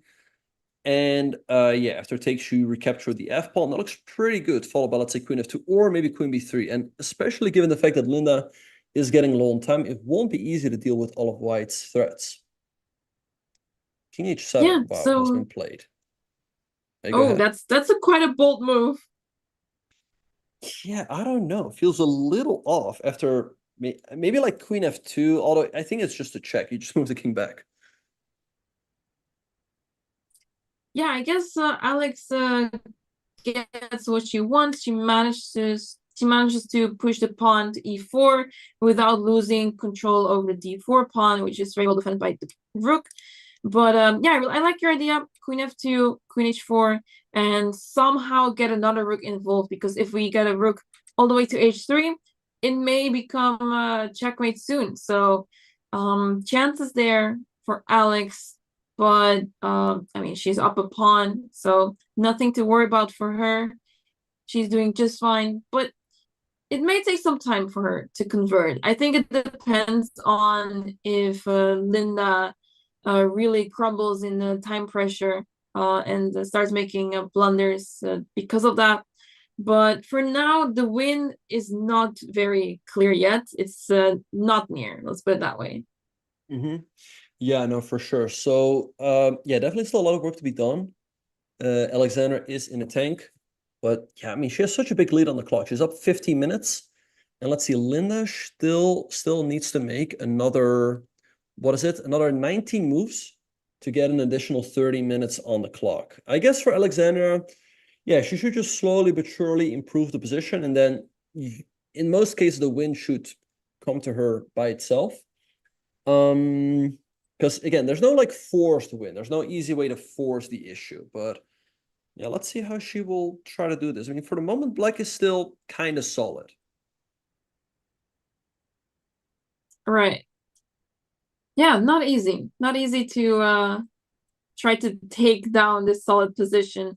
Oftentimes one pawn is not enough. I mean, for very strong players, one pawn means everything. But I can see these kind of positions end up in a draw just because it's really difficult to convert. But because of the major time difference, I would say that's almost out of the question to be able to defend this with black. Yeah. All right, so let's see what's going to happen. Nemo is still in the tank. Yeah, I mean, just looks unpleasant for Nemo, because none of the variations we looked at really seems to work out for her. And okay, if she goes down a pawn, it looks tough. It honestly looks tough. I think, let's say, yeah, like let's have a look, right? We have a move played by Nemo. She played queen to b6.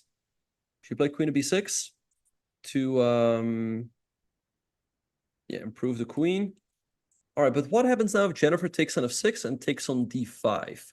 Like, if she plays queen b6, why not pawn h6, right? Or, I mean, I think g takes f6 is not really a move here. Interesting. It sort of invites the move bishop d4 for some reason. Whenever you have the opportunity to attack the queen in one move, you usually want to go for it, no matter what. but yeah, I guess it doesn't really add much value to the position. So yeah, I guess it's dropping a pawn, but are you in a rush to try to capture the pawn d5, or can you just simply go for moves such as h3, and then try to go to h2 if necessary at some point? Yeah, I personally would be tempted to just take the pawn here. I mean, I like taking pawns, but also if you don't and play a move like h3 here, there is again that move knight to e4. So, you know, you have 35 minutes on your clock. You can think like, hey, you know, but like over something like h3, 94, how is all of that gonna work out? But I think, yeah, just take on f6, take on d5, you simplify everything, you eliminate any risk of ever losing, and you have great chances to win. So that's just what I would do. We have a comment in the chat, someone saying, why doesn't the stream involve more talking to the chat? I think we've been talking to the chat a good chunk of the time, right? Yeah, absolutely. We see your comments, guys. We try to stick to the chess, of course, but we also would love to answer your questions. So if you have any questions for us, please do let us know. We try to keep an eye on the chat because we love interacting with you guys. So yeah. For sure. Yeah, we have another move by Alexander in the meantime. She played pawn to a4. I guess maybe making it more difficult for black to go b5 and create counterplay on the queen side. So let's see what Linda is going to do. She's down to 7 minutes. Anamaya, we're going to be taking a very short break, but don't go anywhere, guys. These games are heating up. We're getting, maybe Linda will end up, we'll get into time pressure very soon. So we're going to take a few minutes break, but we'll be right back. All right.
Welcome back to Botez chess camp. This is a super exciting event with 8 women chess players, chess streamers, and content creators fighting against each other with lots of high stakes. I am Anna Maya Kasarit, and I am here with Grandmaster Benjamin Buck. Benjamin, we're back at it. 2 games are going on at the same time, and these 2 games are getting super exciting as we are approaching the middle game stage where the players are spending quite a lot of time. Let's take a look. We missed some of the moves. Let's see what the players have done in the meantime while we were away. Yeah, so it seems like Jennifer is still in the tank after the move Queen b6 by Nemo. And Linda came up with a very interesting plan, not something I expected. We left off after a4. She played rook to h8, I guess using that half-open h-file. Now Queen b3 by Alexander, putting pressure on the pawn on d5. She played rook cd8 to defend it, rook f1 by Alexander, and now Queen to c6 by Linda. But overall, still looks like a great position for Alexander, who keeps a big lead on the clock. Yeah.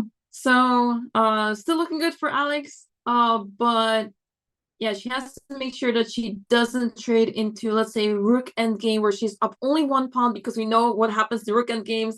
Most of the rook endgames are drawn and they're not so easy to convert. So, she's definitely going to try to keep the pieces on the board and probably try to attack that king on h7. It looks a little bit strange over there, but for now it's not so easy to suddenly move the pieces to the king side and attack the king. Yeah, no, for sure. Yeah, it's definitely not going to be easy to build up an attack on the king side, but I think eventually that is what she will try to do. We have a move by Jennifer. She played bishop to d4, attacking the queen. Maybe her idea is that after the queen moves, then a take on f6. Yeah, again, I would just cash in the pawn on d5, which seems pretty good for white. Although maybe, yeah, I guess maybe queen a6 is now a move making it more difficult for white to take. Like, let's say you take now. Can you, well, if you take with the queen, it leads to the same position. Can you consider taking with the pawn, or does that only make things worse? Oh, wait, you can take anyway. You can take anyway, because you take, you take on d5, and if black takes, you have queen g4 at the end, winning the rook. Ooh, yes. That's a tough one. But yeah, if I was playing here with white, I would eventually just take an f6, trade in the bishop for the knight, take the pawn on d5. In the endgame, I mean, looks very difficult for black to hold. Yeah, true. So, let's see what Jennifer will do. I mean, Nemo will have to move the queen. Where will she put it?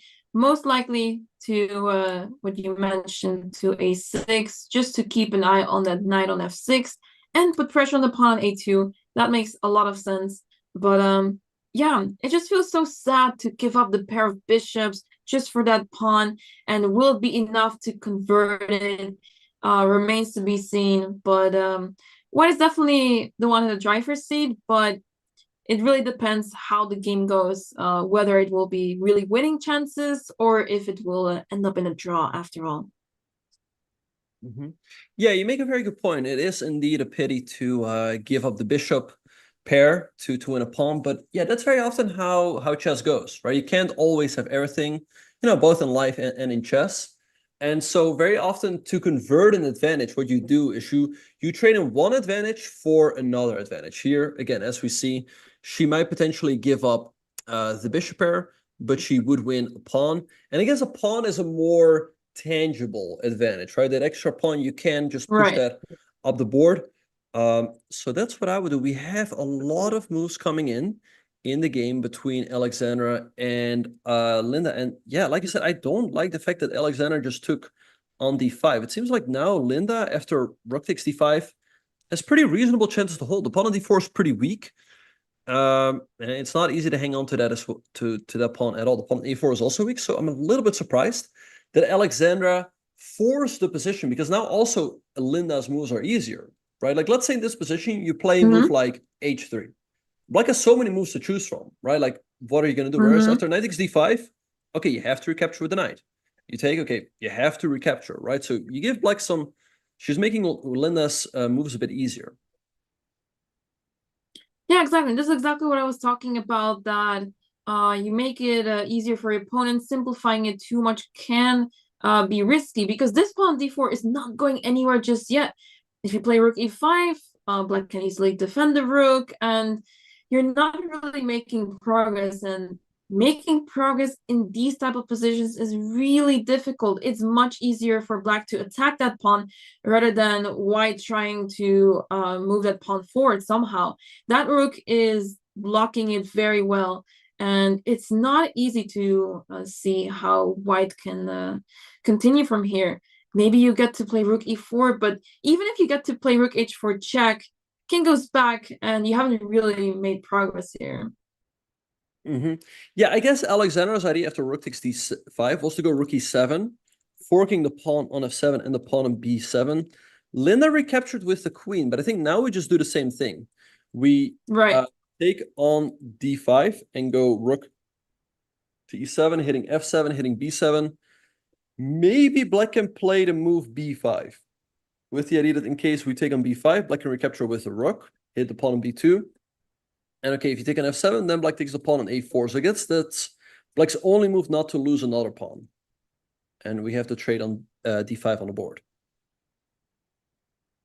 Yeah, so I'm expecting Alex to play rook e7 rather quickly. It seems like a very logical move, but this is what I was concerned about. Heading into your rook endgame is getting closer to drawing territory, and that's not what we want. When we're up a pawn, we want to make use of it. We want to slowly grind it out, but trading so easily to a rook endgame is asking for trouble. So let's see if Alex can still make it work. But for now, Linda down to 5 minutes. Still a very tough task to survive it all the way until move 40, where the players get additional time of 30 minutes on the clock. Yeah. So let's see what's going to happen. Yeah, like I said, black always has a lot of drawing chances in a rook game. I'd say generally speaking, if you're down 1 pawn in a rook game, you definitely have chances in a draw. Being down 2 pawns often means you're losing, unless the extra 2 pawns are very weak, right? In the meantime, we have more moves in the game between Jennifer and Nemo. Bishop takes f6, queen takes f6 was played, and now I'm sure bishop takes d5 is going to be on the board any second now, because yeah, that's the only only justification of giving up your bishop for the night. Right. And she does play bishop takes d5 on the board. White has this extra a pawn, and a lot of technique will be required to convert it to a winning position. Yeah, I'm curious to see how Jennifer will handle this. But for now, Nemo down a pawn, so she will have to fight really hard to survive this. Not an easy task, but not impossible. Yeah, I think the key in this position, like let's say after bishop takes d5, rook takes c8, rook takes c8, rook takes d5, I think black has pretty good chances for a draw if the queens are exchanged, and again, we get into a rook game. However, I think if the rooks are exchanged, white has great chances to win. Like, let me illustrate. Like, let's say you go h6, white goes rook d6. I think black should move the queen perhaps to e7. Because if you move the queen to a square like b2, white's more than happy to trade the queens off. The rooks off. Because here's the thing. With the rooks on the board, it's not that easy to just push this pawn to victory. However, with the queens, you can, let's say, it's much easier to push that pawn forward. You can go queen a8, defending the pawn, supporting a4, a5, a6, a7, and also you're making sure that black never has any checks on this diagonal. So I think it would be great for white to trade off the rooks. The queens, not so much. If Nemo manages to trade off the queens, I think she has good chances to draw. Right. And the moves are flying in. Yeah, we just went down that variation. A lot of shares happening. We have 2 endgames going on over here. So things are getting super exciting here as the players are trading down. and on both boards there is a one player up a pawn. So let's see the endgame technique of the girls. Yep. Let's have a look. Okay, so what happened here? So rook e7 was played by Alexandra. Linda played rook hd8. All right, so Alexandra took on b7, takes on d4, takes, and now Alexandra is thinking. So she has a couple of options here. The pawn on a4 is on attack. I think it would be a mistake to take on f7. Then black takes here. And if black could get into an endgame where white has these 3 pawns against black's 2 pawns, I think that's a pretty easy draw. And I don't think white can prevent black from getting there. Like, let's say black right now is trying to go rook b4 and take on b2, which would lead to a draw.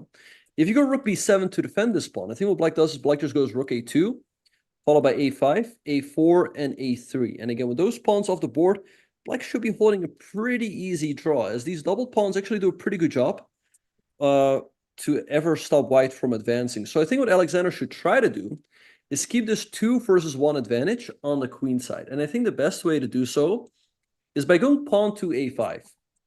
Now what Linda can do here is play a move like f6, making sure that that pawn doesn't drop. Let's say Alexander plays rook b6, threatening to take. Then black can go rook d2 and be like, well, if you take on a6, I'll take on b2. But what I can do here is play, let's say, b4.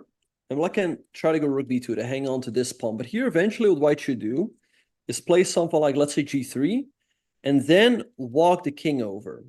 White might eventually have to give up a pawn on the h-file, or on the king side.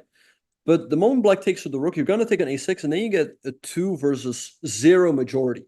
And the pawns will just push to victory. So I think that's what Alexander should do.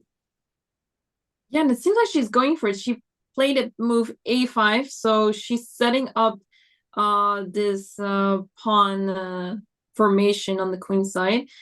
And I really like it. It's very instructive that you pointed this out, to set it up this way, making sure that this pawn on a6 is not going anywhere, and you can push the pawn to b4 and slowly pick up that pawn on a6, because black does not have any chances of counterplay.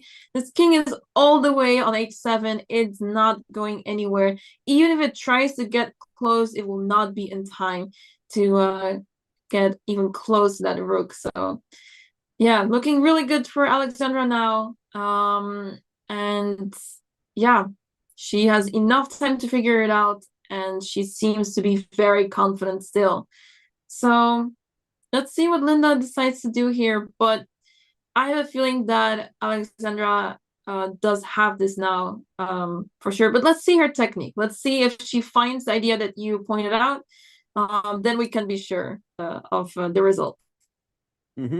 Yeah, and it's actually to black's disadvantage that she has double pawns here on the king side. That's going to make it more difficult to create a passer if she ends up if she does end up taking one of the pawns. Now, I think maybe what Linda should try to do is try to advance these pawns already, right? Like, you advance the pawn so that when you do take a pawn over here, you're going to create a passed pawn faster. But I think black's always going to be too slow. Like here again, I think a move like maybe rook b6, threatening to take. Black goes here, on b4, rook here, maybe g3, g5. I guess now you're also always going to be cut off over here. I guess maybe we can already start running the king over. Again, if you take, this looks quite hopeless.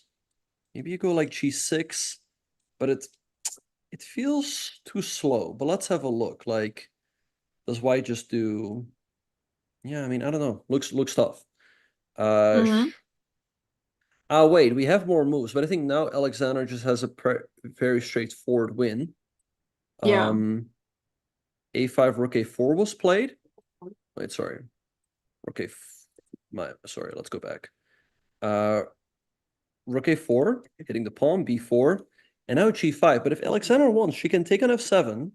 Black takes here, and now you go rook a7, and you go up a second pawn. That should be a win. She goes instead for the move rook b6. So she is going for the pawn a6 and probably move the king over towards the pawn to make sure that she doesn't lose the pawn on b4. Right. Yeah. f6, yeah, again, to me seems a little too reserved, right? Because the only thing you can hope for with black is that eventually you'll pick up one of these pawns over here on the king side, or maybe, like let's say something like this happens, right? Like king f2, check here. You can take 2 pawns on the king side, but the thing is, white's pawn majority on the queen side is just so much better. These pawns are simply gonna promote, and black doesn't even have a single passer yet on the king side, so white should just easily win this race. Yeah, those pawns of black are not going anywhere. They're way too slow, and the white king is so close to those pawns. So Alexandra's technique seems on point now. She played with king f2. She's getting closer, and there's not much that Linda still can do here. Yep. Yeah, no, it's looking great for Alexandra. I think she's going to get a win here. Also, I mean, Linda down to 5 minutes. So even if there is a chance, yeah, it's going to be tough to take advantage of it. In the meantime, it's also looking pretty good for Jennifer Yu. Let's update. Yeah. All right. So a4 was played by Jennifer in this position. And again, it's difficult for Nemo to make a move. You don't quite want to move the queen and allow white a rook trade. Maybe you have to move your king to make sure that then you can move your queen and try to do something with the rook. But okay, if the king h7, there's always going to be moves like queen e3, which are going to be a little bit annoying. And yeah, I can also just continue pushing this pawn forward. Yeah, not so easy to defend this. If you were playing this with the black pieces, what would be the defensive setup? I haven't. Well, I'm going to be honest. I just glanced at the computer. The computer points out a really good move. Rook to c3. Wow. Which is really, you want to put the rook behind the pawn. That makes perfect sense. Right. So that the pawn is not going anywhere. You can put the rook to a2 or the rook to a1. This is not an easy defensive move. But I guess when you do spot it, you're like, hey, this move looks good. Let's play it. Because also white cannot offer a rook trade now, because now black can take and go queen a1, pick up the pawn, and it's a draw.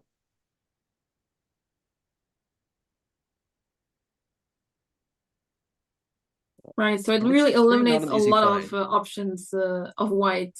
So yeah, it's a really difficult move to find. And I guess this is one of those things where, oh wait, actually Nemo played it. Nemo played rook c3. That's really impressive. She realizes that she has to put that rook behind the pawn, and that's a really nice find. Yeah, that's a great defensive move by Nemo. Yeah, I think now she has pretty good chances for a draw with the rook coming to a3. Again, the rook, first of all, after you play rook a3, rook a1, of course, is a threat, winning the queen. There's also rook to a2. But just in general, the pawn for the moment is not going anywhere. So I think now black actually has pretty good chances for a draw. Maybe Jennifer was a little too quick pushing that pawn up. In the meantime, we have the move rook to a2 check by Linda, checking the king.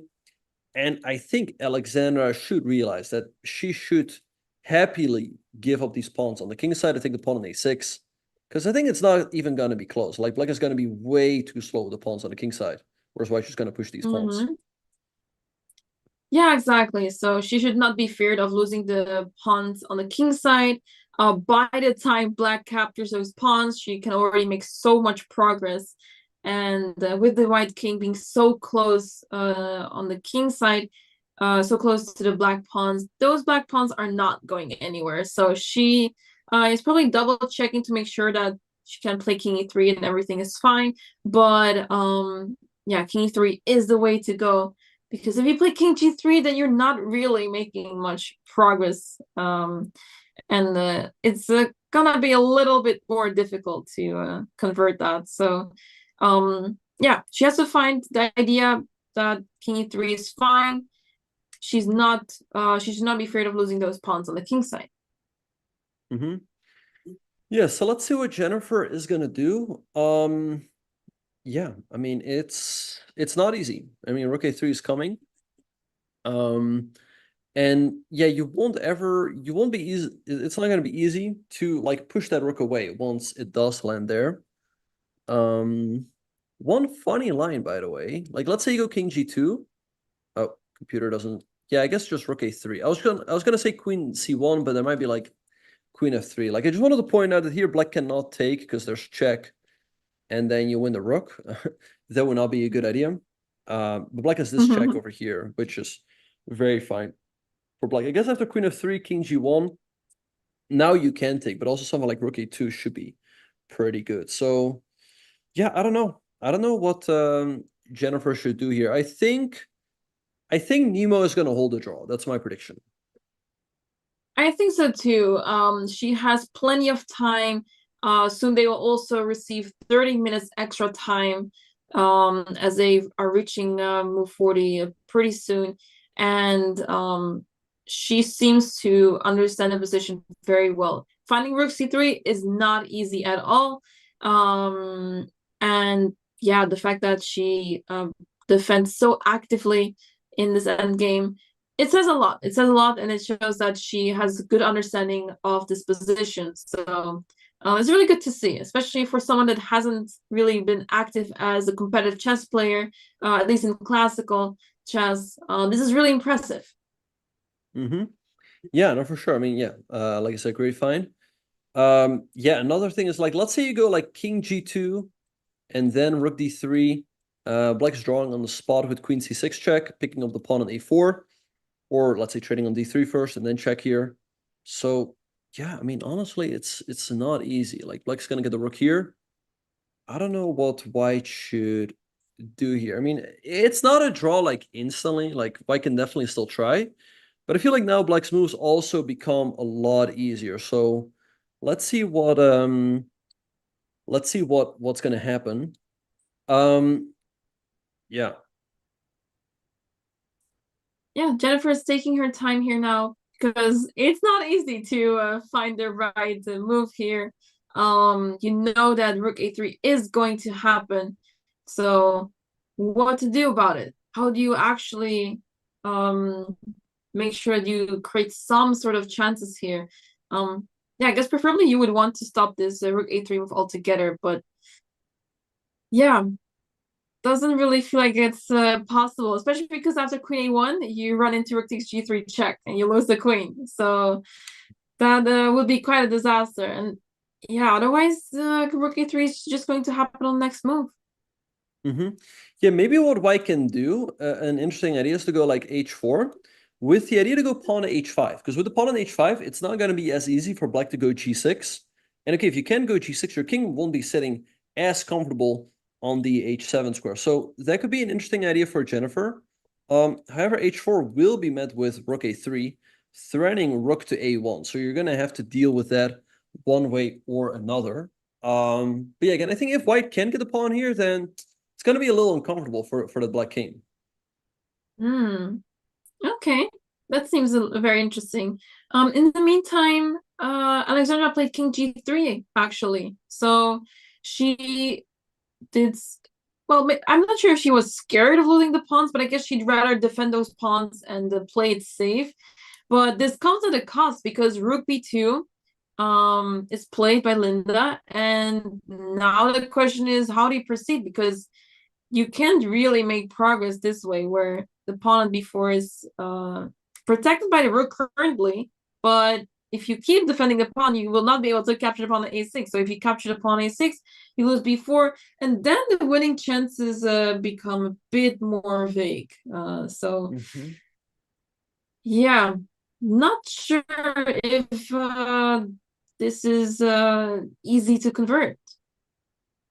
Yeah, no, I think king g3 a big mistake, because like the only or the main plan you have here is to bring your king over to the queen side, attack that rook, and force rook to go away. Then, or like, let's say you move the king to c3, you defend the pawn on b4, and then you can take on a6, you get the two connected passers, and so you should win the game. After rook b2, white's actually also a little bit stuck. The king now cannot move back to the second rank, because the rook is controlling that rank. And I think Linda actually now has pretty reasonable chances to hold a draw here. She's down to 4 minutes, but her next move is going to be pretty easy. She can just play like king g6, and it's going to be actually pretty difficult now for Alexander to make progress. So let's see how she will try. But yeah, I think king g3 was a big mistake, and black has pretty good chance to draw now. I guess white can still try with the f4, for example, and try to get the king this way towards that pawn. But since Alex did not go for king e3 directly, her winning chances are not looking that great anymore. So she needs to realize that she's just fine to play f4 and to basically give up on these pawns on the king side. But I'm not sure if she's willing to go for that, because if she didn't go for it right away, why would she do it now when after playing f4, giving up that pawn, where that pawn was such a good defender on the king side? Yeah, no, exactly. Because also after f4, let's say black takes on f4, you recapture the king. Black can take on g2 and h2. Now, I think white's winning there anyway, because white's pawns are further advanced. But as you pointed out, if white didn't sacrifice the pawns earlier on the king side, she will probably be less inclined to do so now, especially because there black would get 2 passers. But again, white has the pass pawns on a5 and b4, which of course are much better than the pass pawns on f6 and g7. Yeah, so I'm curious to see what Alex comes up with, but yeah, I can already hear upset hammer noises that king g3 is not the way to go, and she's going for the wrong plan here, because king e3 was the way to go, or maybe even king e1 was also fine, but king g3 is going the wrong way. So how do you make progress now? You don't want to take on a6, because winning with that past a pawn is much more difficult. So I'm curious to see what she had in mind with king g3, but for now she's spending her time. So let's see what she comes up with. Yeah, Jennifer, you also thinking she's down to 16 minutes. She needs to play another 10 moves to reach the time control and get an additional half an hour on the clock. So I wouldn't say she's in real time pressure. So yeah, let's see what she's gonna do. But yeah, again, like I understand why she's thinking now. Because black's got a very easy next move, rook to a3, and it's not so easy to deal with black's threats. I mean, rook a1 will be a threat, often queen c6, attacking the pawn on a4. If your king moves to g2, it will also be under attack over there. So yeah, let's see what she will do. I think, yeah, again, we've talked about it before. I think Nemo has pretty reasonable chances to draw now. Yeah, and for now, Jennifer has been spending quite some time. She's down to 15 minutes, but they've played quite a lot of moves already. So I don't expect time trouble issues to arise here. They're already on move 30, so that says a lot. 10 more moves to go, so it should still be fine, but she cannot afford to spend too much time, because then it may get tricky. But okay, it's I guess it's really difficult to completely throw this position. Either Jennifer manages somehow to advance this pawn all the way to the 8th rank, or this position will just end up in a draw. And Nemo's drawing chances are rather high now. Yeah. Yeah, and I think Linda has pretty good chances to draw as well. Yeah, given the fact that king g6 is just gonna come. Like, if you don't do anything quickly with white, like let's say you waste 2 moves. Let's say king g3, black goes king here, king g3, and black gets the king to f5. Already, it's very difficult to see what white can ever do here. Right now, like if you go h4, I mean, all of this is starting to give black some better counterplay, right? So Alexander should do something quickly, because you're also going to be a little bit stuck here on the queen side. I don't think taking on a6 will ever really lead to anything. Black takes on a4, puts the rook behind the pawn again. And it's kind of funny. The computer always initially points out that these types of positions are good for white, but black just holds, because the thing is you get the pawn at a7, but you can't proceed any further. What you want here is another passed pawn to push forward, but you can't, right? I mean, it's completely locked here on the king side. So yeah, all of a sudden it's not easy at all for Alexander to make progress. Yeah, not easy. And Linda is getting closer to drawing chances. I would not go as far as that she has good drawing chances, but if Alexandra does not find the right plan, she is getting closer to yeah, throwing the advantage away. But yeah, for now she has 40 minutes to spend, so she has plenty of time to figure it out. Let's see what she comes up with. But for now, her winning chances are getting smaller because of this decision that she made to move the king to g3 instead. Yeah. All right. Yeah, so since we are waiting for the players to move, maybe we can answer some chat questions. So if anyone has any questions, feel free to ask them in the chat. We'd be more than happy to answer those. But yeah, I guess, yeah, as we've been pointing out, it's not easy for Alexander now to play a move like f4 or h4, giving up some pawns on the king side potentially, which is what she had to do earlier under much better circumstances. Yeah. Oh, and Anamaya, we have a question in the chat. Like, yeah, would you have liked to play in this tournament? Oh, I guess, yeah, would have, yeah. I mean, I can't say no, of course, but doing commentary is also really amazing, and it's, I guess, also less pressure. If I would be playing there now, I feel so much pressure to do well. Yeah, you never know what happens. I mean, we saw so many shocking moves today happen, so it could have been me if I would have played, but yeah, would have been really awesome. But I'm enjoying my commentator seat for now. It's really nice and pleasant. I can just say moves all I want without facing consequences. Yeah. No, I know. Yeah, it's a lot more relaxing in a way. You know, there's no pressure. Yeah. But hey, maybe who knows? Maybe at the next chess camp, maybe next chess camp EU version, maybe you'll be there. Yeah, who knows? That'll be awesome. All right. Okay. Someone's asking in the chat. Yes, I'm having a good day. I'm hydrated, no worries about it. All right. Yep. But yeah, Alexandra in the tank, and yeah, she has been moving quite quickly. She played King G3 after 5 minutes. I think, yeah, she should have thought a little bit longer. And I don't know. I feel like with King E3, there would not have been that much to calculate. Because just intuitively, you feel like if black takes the pawns on the king side, you're just always going to be so much faster. So let's see what is going to happen. In the meantime, Jennifer, you're getting down to 10 minutes. No real time pressure there, but she won't be, after this, she won't be able to go for another really deep think again, right? Sorry, I was reading the chat. The chat was very distracting. But who was distracting? Some of the longer questions. I'm trying to filter out questions, and then I see for example, Gypsy saying that he finds us matching the stream's motive that they find it very suspicious that we're matching it in some way.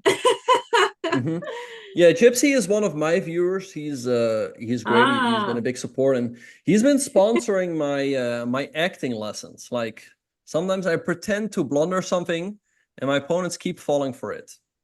So it's been paying off. Oh, that's awesome. Yeah, it's awesome to see all of you guys in chat who are still around here. The games have been super interesting. The games of the morning round, well, the morning games were very sharp, whereas here they're less sharp, more solid chess happening in this part of the day. So yeah, a big difference compared to the morning rounds. Yeah, for sure. But yeah, it's kind of interesting that we're seeing so many rooking games. We have 4 games today, and 3 of those are, well, actually the game between Jennifer and Nemo is not a rooking game, but you know, close to it. Jennifer reaching for a piece. She is She played h4. h4, good move. Kind of going for the idea that we mentioned earlier. If you get the pawn to h5, this black king will always feel a little uncomfortable. As, you know, if you put the king here, with the pawn on h5, if white ever gives a check on this diagonal, g6 is not going to be as easy anymore, because white can take, open up the king side a little bit. So I think a good move by her. And now I think Nemo is going to play rook a3 to threaten to go rook a1. So let's see what Jennifer is going to do in response there. Yeah, it makes a lot of sense to expand on the king side. Next, as you said, king g2, just to keep the king safe there. But yeah, the question remains, how do you actually make progress here with white? Is not so easy, especially when the black rook will stop the pawn from moving forward. It almost makes me want to try to get into the rook endgame and then somehow get the king all the way towards that pawn and somehow manage to convert it, because I'm sure it should be a draw, but I'm sure that there have been cases where white was able to win this. So if you can try to go for something like this, maybe that's the best try you have. Yeah, I just wanted to address one question in the chat. To answer your question, Silo, probably yes. And yeah, also a couple of things. Right now, Nemo and Jennifer have both played 31 moves. So they need to make another 9 moves to get an additional half an hour on the clock. And in the game between Alexandra and Linda, 35 moves have been played. So Linda has 4.5 minutes on her clock. But again, after 5 more moves, she will get an additional half an hour. And also right now, her moves are easier. So I think she has pretty reasonable chances for a draw, actually. Yeah, so pretty surprising to see how Linda managed to recover.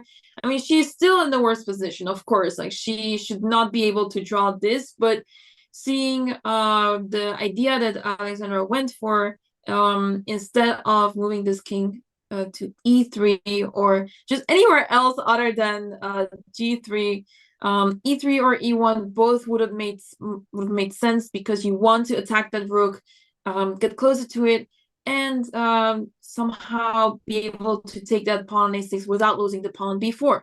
But I have a feeling she did not want to give up on the g and h pawns, but it was completely fine to lose those pawns, because those black pawns over here, they're not really able to move forward. So she made a mistake by going to g3, and if she does not figure out now that it's okay to give up on the pawns, and yeah, that she has to give up on them at some point in order to win. If she doesn't figure it out, then she may be heading into a draw.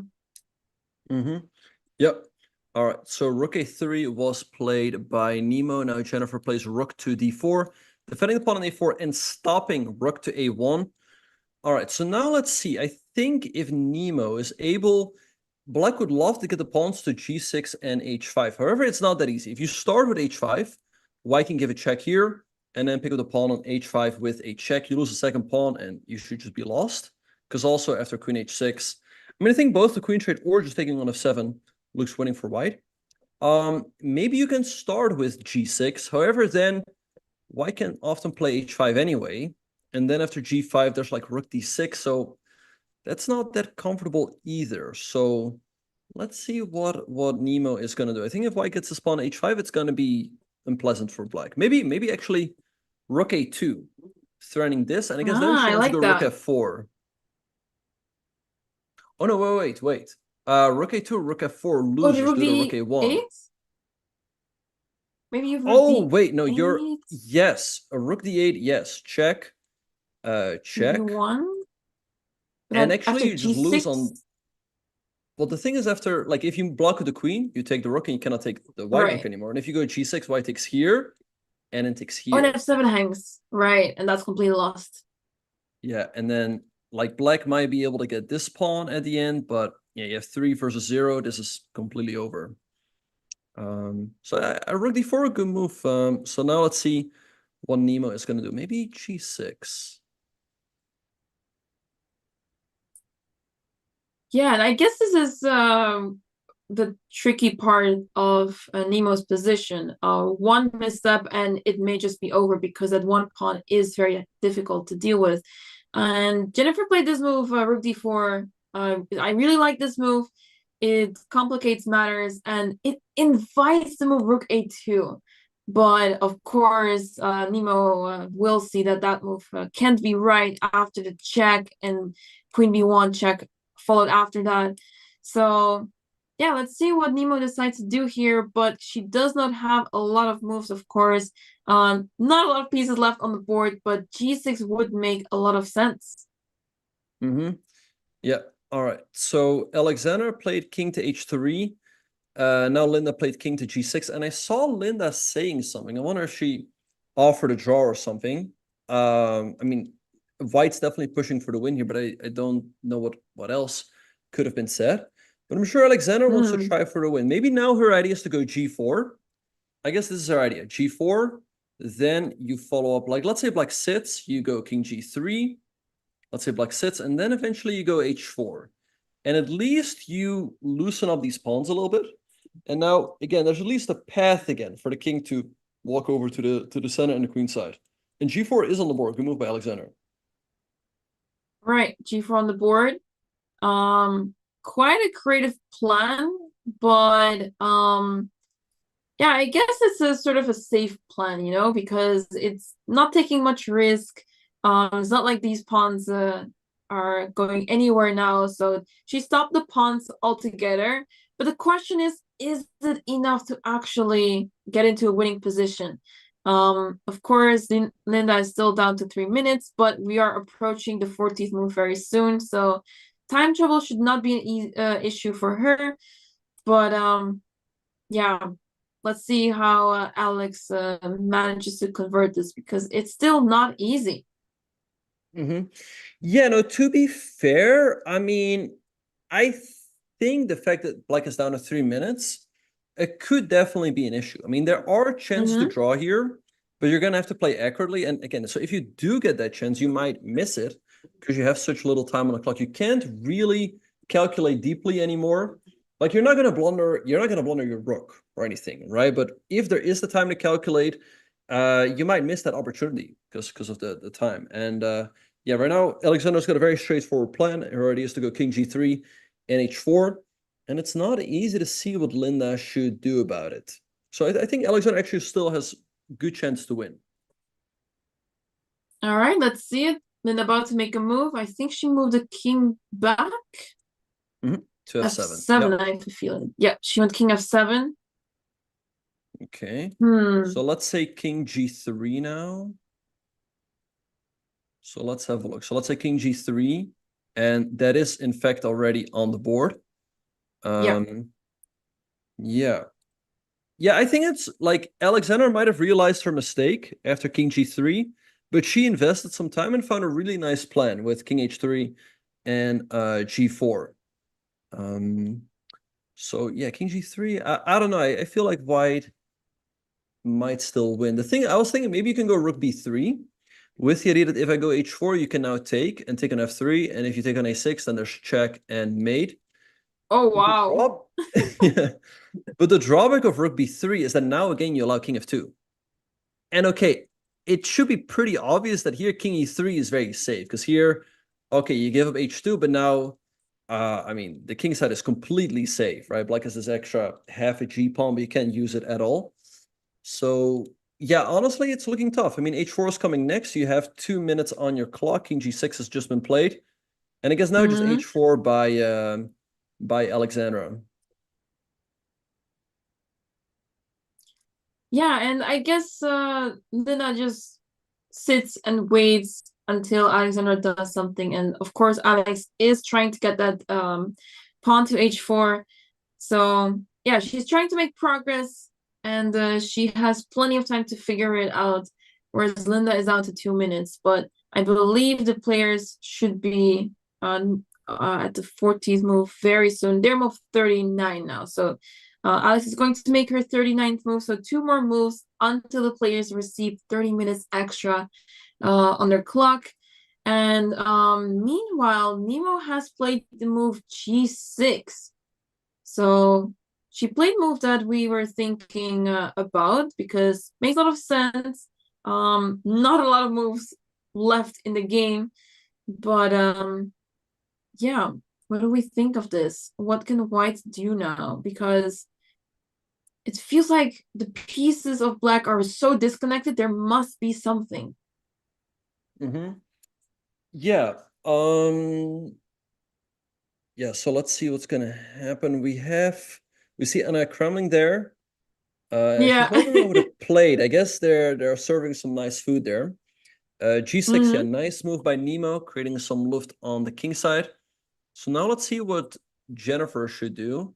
Yeah, I don't know. Maybe just okay, H5, G5 might just be fine for black, I guess.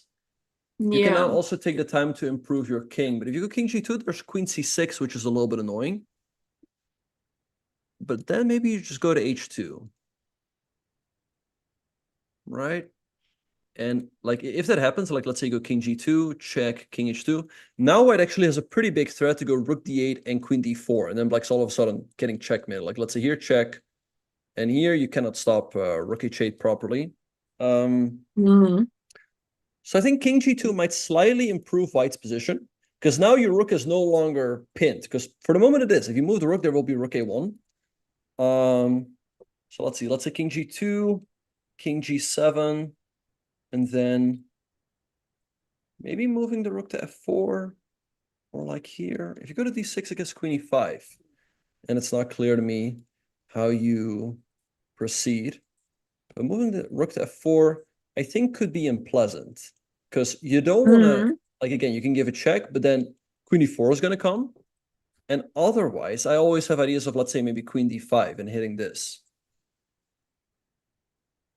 Oh, she gave a check. Yeah, it's always unpleasant. Wait, but check king G7? Wait, what? I don't understand the check. Why check? I guess it's just tempting to give the check, but yeah, there's no real reason behind it. Maybe she wants to force the queen tree. Yes, but I feel like we've been talking about rook in games like a lot today, right? Yeah. Here, black has very good chances to draw because this pawn is not going anywhere. Here, white's only plan also is to move the king over to the queen side and support this pawn. But the thing is, if you move your king now over, you're gonna allow black to take here, and you only have one pawn, right? In Alexandra's game, she might have to sacrifice a pawn on the king side to get like two connected passers, and two connected passers really just push themselves up the board. One connected passer is honestly pretty difficult to push forward. And here Nemo should be able to get some counterplay going, maybe like F5, G5, advance the pawns a little bit, so that when white does give up a pawn, the pawn's already pretty far advanced. Yeah, and is it easy for black to defend this, or does it still require some technique? I think Nemo is going to hold the draw. I think it's a pretty easy defense. Like, let's say after takes, I mean, maybe just to move like H5. Because what is white ever going to do? If white goes king F1, you just go rook A2. Stop white from going king here. Like, let's say white goes here. I guess the one thing you don't want to allow, or like to make it difficult for white, if white can get the rook to the 7 rank or so, at least they can push up the pawn again. Right? But here, I don't see a single plan for white if you go, let's say, king H6. One plan you do have is, let's say, to go rook F4 to defend this pawn, to try to bring the king over. But now black can, let's say, go king back, king here, and then you go here white might be able to, like, gain a tempo with, yeah, king B1, white's just in time. But it should be a pretty straightforward draw, I would think, somehow. Maybe king H6 is not the best. Maybe you can even keep giving checks. Yeah, like let's say I give a check. Right? I don't know, here, check. Okay, maybe again at some point you do this, but then white takes here. Yeah, because the thing is, even here, like you lose a pawn, but you're pretty far off with black to create a passer. So Anyway, let's see what's going to happen, how Nemo is going to try to hold this. But with correct play, this should be a draw. Yeah, exactly. So let's see how Nemo will defend this. But in the game, the queens are off the board. And yeah, let's see some good endgame technique. It's so amazing to see so many endgames on the first day already. We also had Anna against Dina that went all the way down to a rook endgame as well. And here we have 2 more rook endgames with us. So yeah, let's see how the players will deal with these rook endgames. But at least Alexandra's rook endgame seems to be much easier now, as she's making progress on the king side. She just played f4. She managed to get this h4 move in to try to make progress, and she's trying to play f5 soon. And then after that, rook b7. In case king f7, you can give a check and push the king further back. But yeah, let's see how she continues from here. Yeah, f4, good move by Alexander. Yeah, the pawn is going to f5. And then Linda is going to have to give up some ground. Because let's put that on the board. Like, let's say black goes... Well, first of all, you have to make a move here with black, right? But, like, you cannot sit with the king forever on h6, f5 here. The question here, though, is how is white going to proceed? Obviously, not king h5 because of this. Maybe what you do is you go g5. Yeah, I think you go g5. This is what you do. Take. And now, again, like, you're just going to walk the king over. Like, let's say black goes here or so. Maybe just king f4. Black goes here. King e4. And you shouldn't be too worried to give up this pawn on f5. Because if black ever takes it, again, you have these 2 connected passers on the queen side, which just, they just promote themselves, right? You just move the rook out of the way. I don't know, like, let's say even here and like rook g1. I think this is completely over with the passed pawns pushing down. So, yeah, looks like Alexander is displaying some great technique here. It's just all about whether that king can run over to the queen side. Oh, wait, sorry, what is the live position? Yeah. This one right here, yeah? Therefore. Yeah.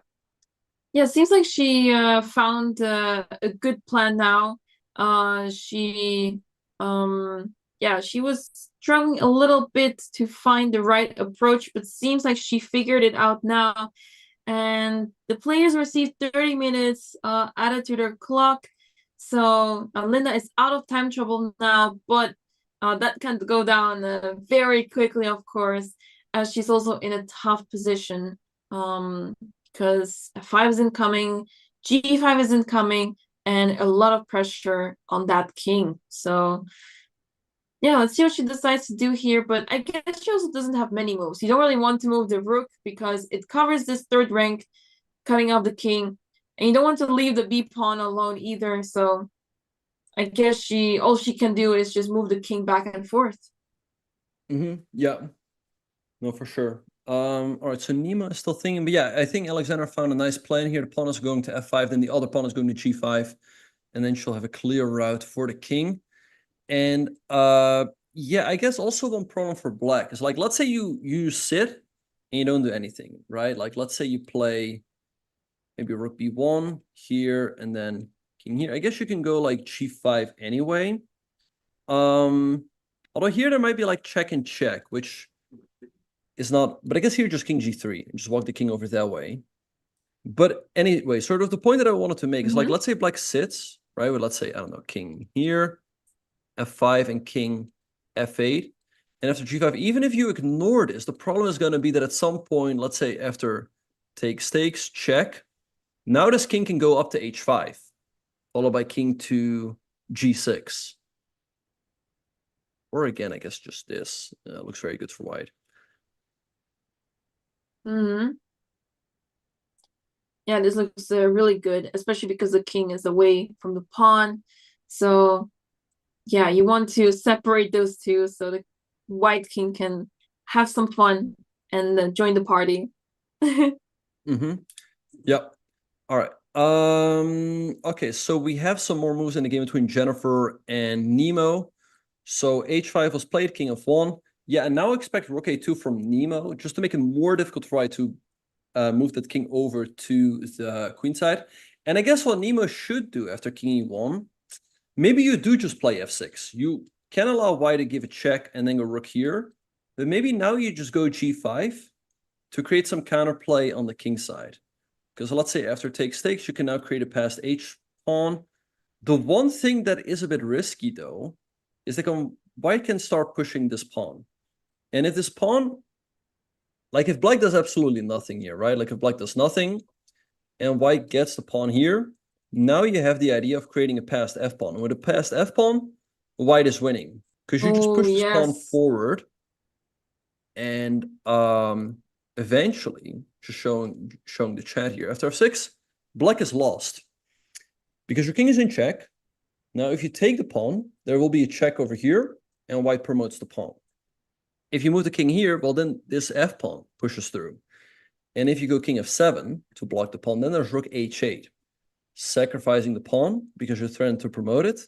But then you have rook h7, and you win the rook. So this endgame with a pawn on a7, it's winning if you can get a passed f-pawn. With a passed g or h-pawn, it's actually a draw. So all of this would be fine for Nemo. I guess the thing is just that she has to keep playing actively with maybe just a quick like pawn to h4. And I guess here she might be in... Oh, here you actually lose with white, but she probably just has to keep playing quickly there. Yeah.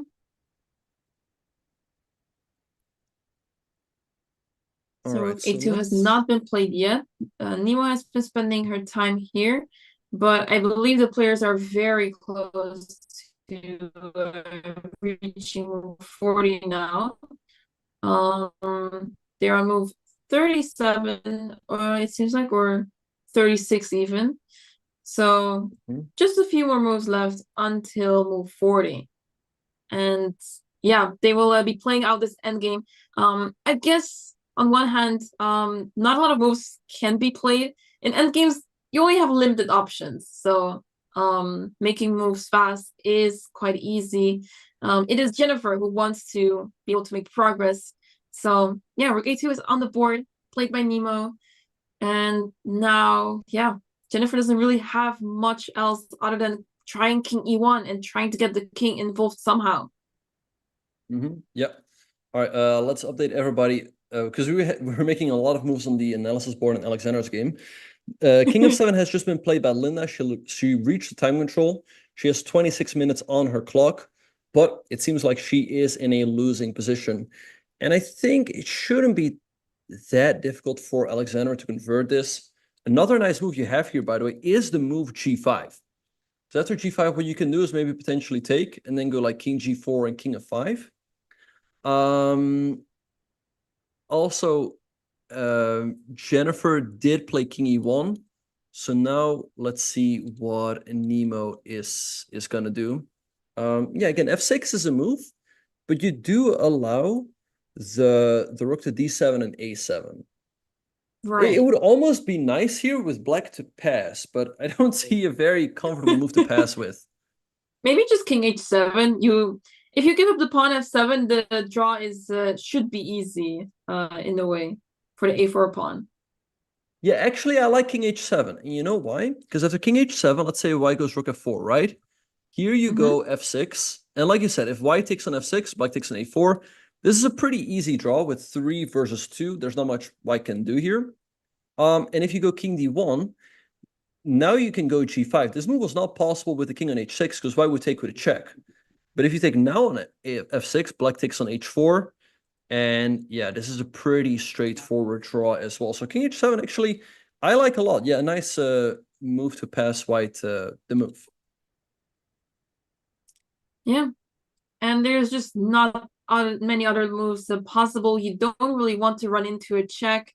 I guess the one thing that could be considered is by simply moving the king up. What happens if the king goes up to f6, e5, and because the king on e1 is cut off, what if I get my king on f3 all of a sudden? Well, if you get the king on f3, then you'll be here with a check on f6. Or well, Right. here's the thing. If the king of 6, what white can do is, let's say, go rook d6 check, king e5, and then rook a6. And I think there would be a slight improvement for white, because currently with the rook on d4, you can't push the pawn forward at all. And then, yeah, like I said, if the king gets to e4 and f3, then white goes rook f6.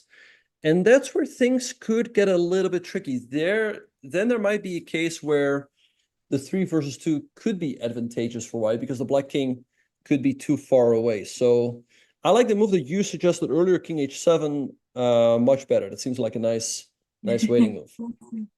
Yeah, it's one of those things in rook endgames where if you're the defending side, sometimes you just have to sit and wait.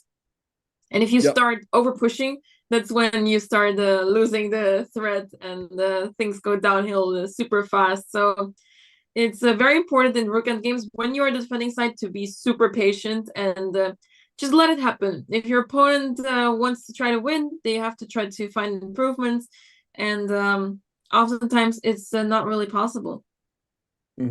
Yeah, often it's good to recognize that your opponent doesn't really have a good plan either. And so, yeah, like you said, you should just sit and ask them, like, hey, what are you going to do, right? And if they don't have a good plan, then the sitting strategy is a very effective one. Whereas if you try to go for active counterplay and it doesn't work, then that's a way to self-destruct. So, yeah, that being said, king h7 does feel like a slight... it feels like you worsen your position a little bit. So it's not a super easy move to make. Yeah. Yeah, it's a very unnatural one. So let's see what she will play. But for now, spending time. Nemo down to 12 minutes. Still needs to make a few moves until move 40, where the players get 30 minutes added to their clocks. But yeah, it's interesting to see that both Jennifer and Nemo basically did not run into a major time scramble. They play their game pretty quickly. They spent more time in endgame, I guess, than they spent for the most part of the game. So, yeah. Yeah, Alexander thinking here, but yeah, lots of moves here that look good. Again, I like g5, still leaving the f5 square open for the king potentially. Keeping some options open. If black takes, I think you just recapture with the king. And again, the king has a very clear path. You can go to f5 all the way over to e5, d5, and then c5 or c4, defending the pawn on b4, so you can take on a6. So I'm pretty sure Alexandra is going to win. Because also right now, the plan is pretty straightforward. She's got all the time in the world on her clock. And I do think that Nemo should hold as well, but there's still a few traps to avoid, because as we were discussing earlier, I think the move king h6 could lead to some trouble after this move rook f4, right? Because it's not going to be as easy to get the counterplay going. Like, let's say you move the king back, then white is gaining some momentum. With, let's say, king d1 on g5 and then king b1. Okay, now black has to move the rook. And here, well, the question is, what do you do here? I don't know. Maybe you that's take. a good question. No, take is not good. Yeah, it doesn't help much, I guess. Maybe rook here. Yeah, like actually, take there's rook no rook on the a file anymore. Oh, but rook e4 is annoying. Yeah, the computer is not impressed with me right here. Oh, apparently rook. Oh, of course you go rook b4, right? Yeah. Okay, the computer keeps. Okay, I don't know. Anyway, one way or another, this should be a draw. But at least you're giving white some ground. You're allowing white to get the king over to b1. And now, if you're not careful, white starts pushing that a pawn. So again, I like king h7. Let's see if she will go for it. She's still thinking. She's got 9 minutes. I think this might be like a good moment to invest some time. It's probably the next couple of moves are going to be easier for her. Yeah. Yeah, and it's not easy to make a move here that doesn't really that doesn't give white chances. So yeah, you usually want to have this rook behind the pawn. Ideally, you want to have it behind your passed pawn, but that is why Nemo put her rook behind that pawn. So advancing it is much more difficult. And this rook is also has a great purpose of cutting off this king on the second rank. So Nemo played this move really well earlier, where she put the rook all the way to c3 to get behind the pawn and then sit on the second rank. So she found that really nice idea earlier. And now that the rook is on the same rank, now the white rook is on the same rank as the passed pawn, this is one of the worst scenarios where it's really difficult to make progress. Preferably, you would even want to put the rook in front of the pawn so that you have some tactics available. There are some positions that end up winning because the defense is not that simple. But Benjamin, I see that Neo has moved. She is going for the move that I suggested, or well, maybe not suggested, but I was wondering if that was something to consider. She played King f6. Mm-hmm. Yeah, King f6 should be fine. Jennifer gave a check on f4. All right, so now let's see where she's going to go with the king. The advantage of rook f4 is that now you do defend the pawn on f2. So she's probably going to start running over with the king, with like king d1. But maybe what Nemo can just do is play a move like king e5. Again, if you take an f7, black takes an a4, that should be a pretty comfortable draw. And king d1 can be met with f6 and g5. Because if white can keep this rook on f4 forever, white's pretty happy. Because white's defending a4 and f2. But that's why f6, g5 comes in very useful to push that rook away. And I think here black's just drawing pretty comfortably. So let's see what is going to happen. Nemo is currently thinking. But we have some questions. Let me answer a few chat questions. Somebody asked if I'm still in Europe. No, I'm currently in the US. Otherwise, yeah, it would be 4 a.m. for me. So I don't know how are you doing it, Anamai? I've been adjusting my sleep schedule the past 2 days. So yeah, I'm running on reserve energy. Today was a bit of a rough day because the time that I was supposed to sleep was the time that I started the commentary. So today's a bit of a rough day, but the next couple of days should be much easier. But yeah, it's totally worth it. It's so much fun. It was actually really funny that when I asked my parents for advice, like, is this a good idea for me to stay up so late and all of that? And my dad was like, oh, you're up at this hour anyway, doing nothing, so might as well do something useful. Right. I felt personally attacked, but he has a point, I guess. Right. It is 4:20 a.m. here. Okay, yeah. All right. We have another question in the chat. Somebody asked, Dina versus Anna Crumling, who won that game, ended in a draw after a lot of ups and downs. Alexander played the move f5, it seems, advancing her pawn. Oh, I think she took on a6 b4? first. She took on it. What? She took on a6. She could not resist taking the pawn. And she is now in a completely drawn position. And this is what we're talking about. You cannot take the pawn a6. Yeah, this is a theoretical draw and really difficult to find a winning opportunity. I mean, of course, it's still possible for Linda to make a mistake somehow because the rook is in front of the pawn, so you can't advance the pawn and hope for the best. But with the right technique, Linda should be able to hold this to a draw. Yeah. So let's see what she is gonna do. There are still a few traps to avoid. Yeah, like for example here, what you should not do is play a move like rook a4, which looks natural, putting your rook behind the passed pawn.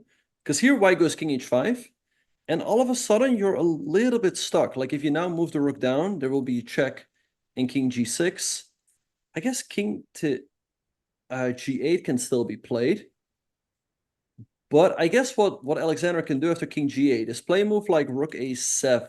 No, apparently not that.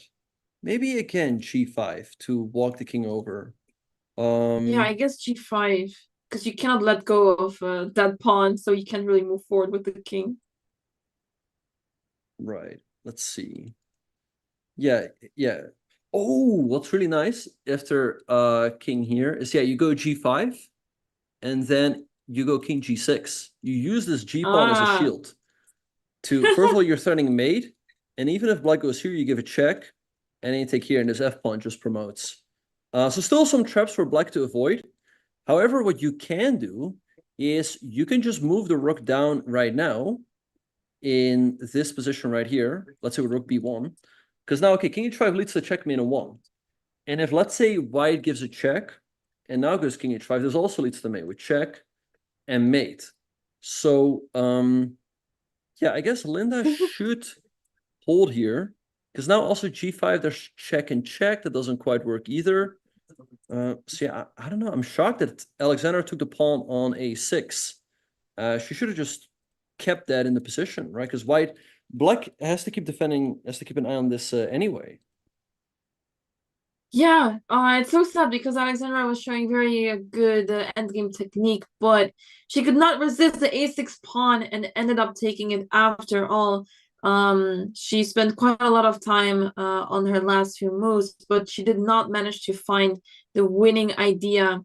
And that's unfortunate because she had such a good position and she was dominating the entire game, but now we are in a rook endgame, a classic drawn rook endgame, and Linda still needs to do her best to defend this, but she doesn't really have many moves to consider, so her task should not be too difficult. Wait, although she did play g5 has been g5. Wait, king h5 now. Wait, king h5, yes. and like, aren't you just lost?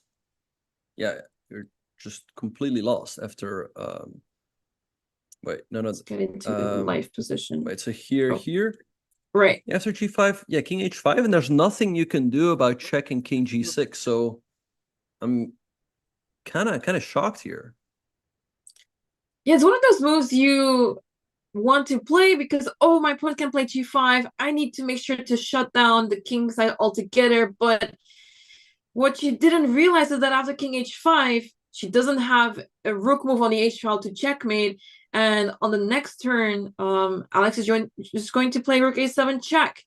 And if Linda is trying to defend with rook b7, let's say rook b7, rook b6, on the next move, a6 will come forward. Rook b7 check is the threat. And yeah, she's slowly crumbling in this position. Mm-hmm. Yeah, maybe Linda underestimated the move king to h5. Maybe she only took f takes g6 en passant into consideration. But yeah, now she seems to be in trouble. We have some more moves in the game between Jennifer and Nemo. So after king d1, Nemo played pawn to f6. Now I guess king c1 will be played, g5, and king to b1, attacking the rook. She actually played king d1, surprisingly enough. Yeah, but that's not it. I guess she was afraid of the move g5. Yeah, but I don't know. Like, you can, of course, you keep moving here, but you shouldn't win now. Well, they reach the time control. Again, it's not completely over. White still is up a pawn.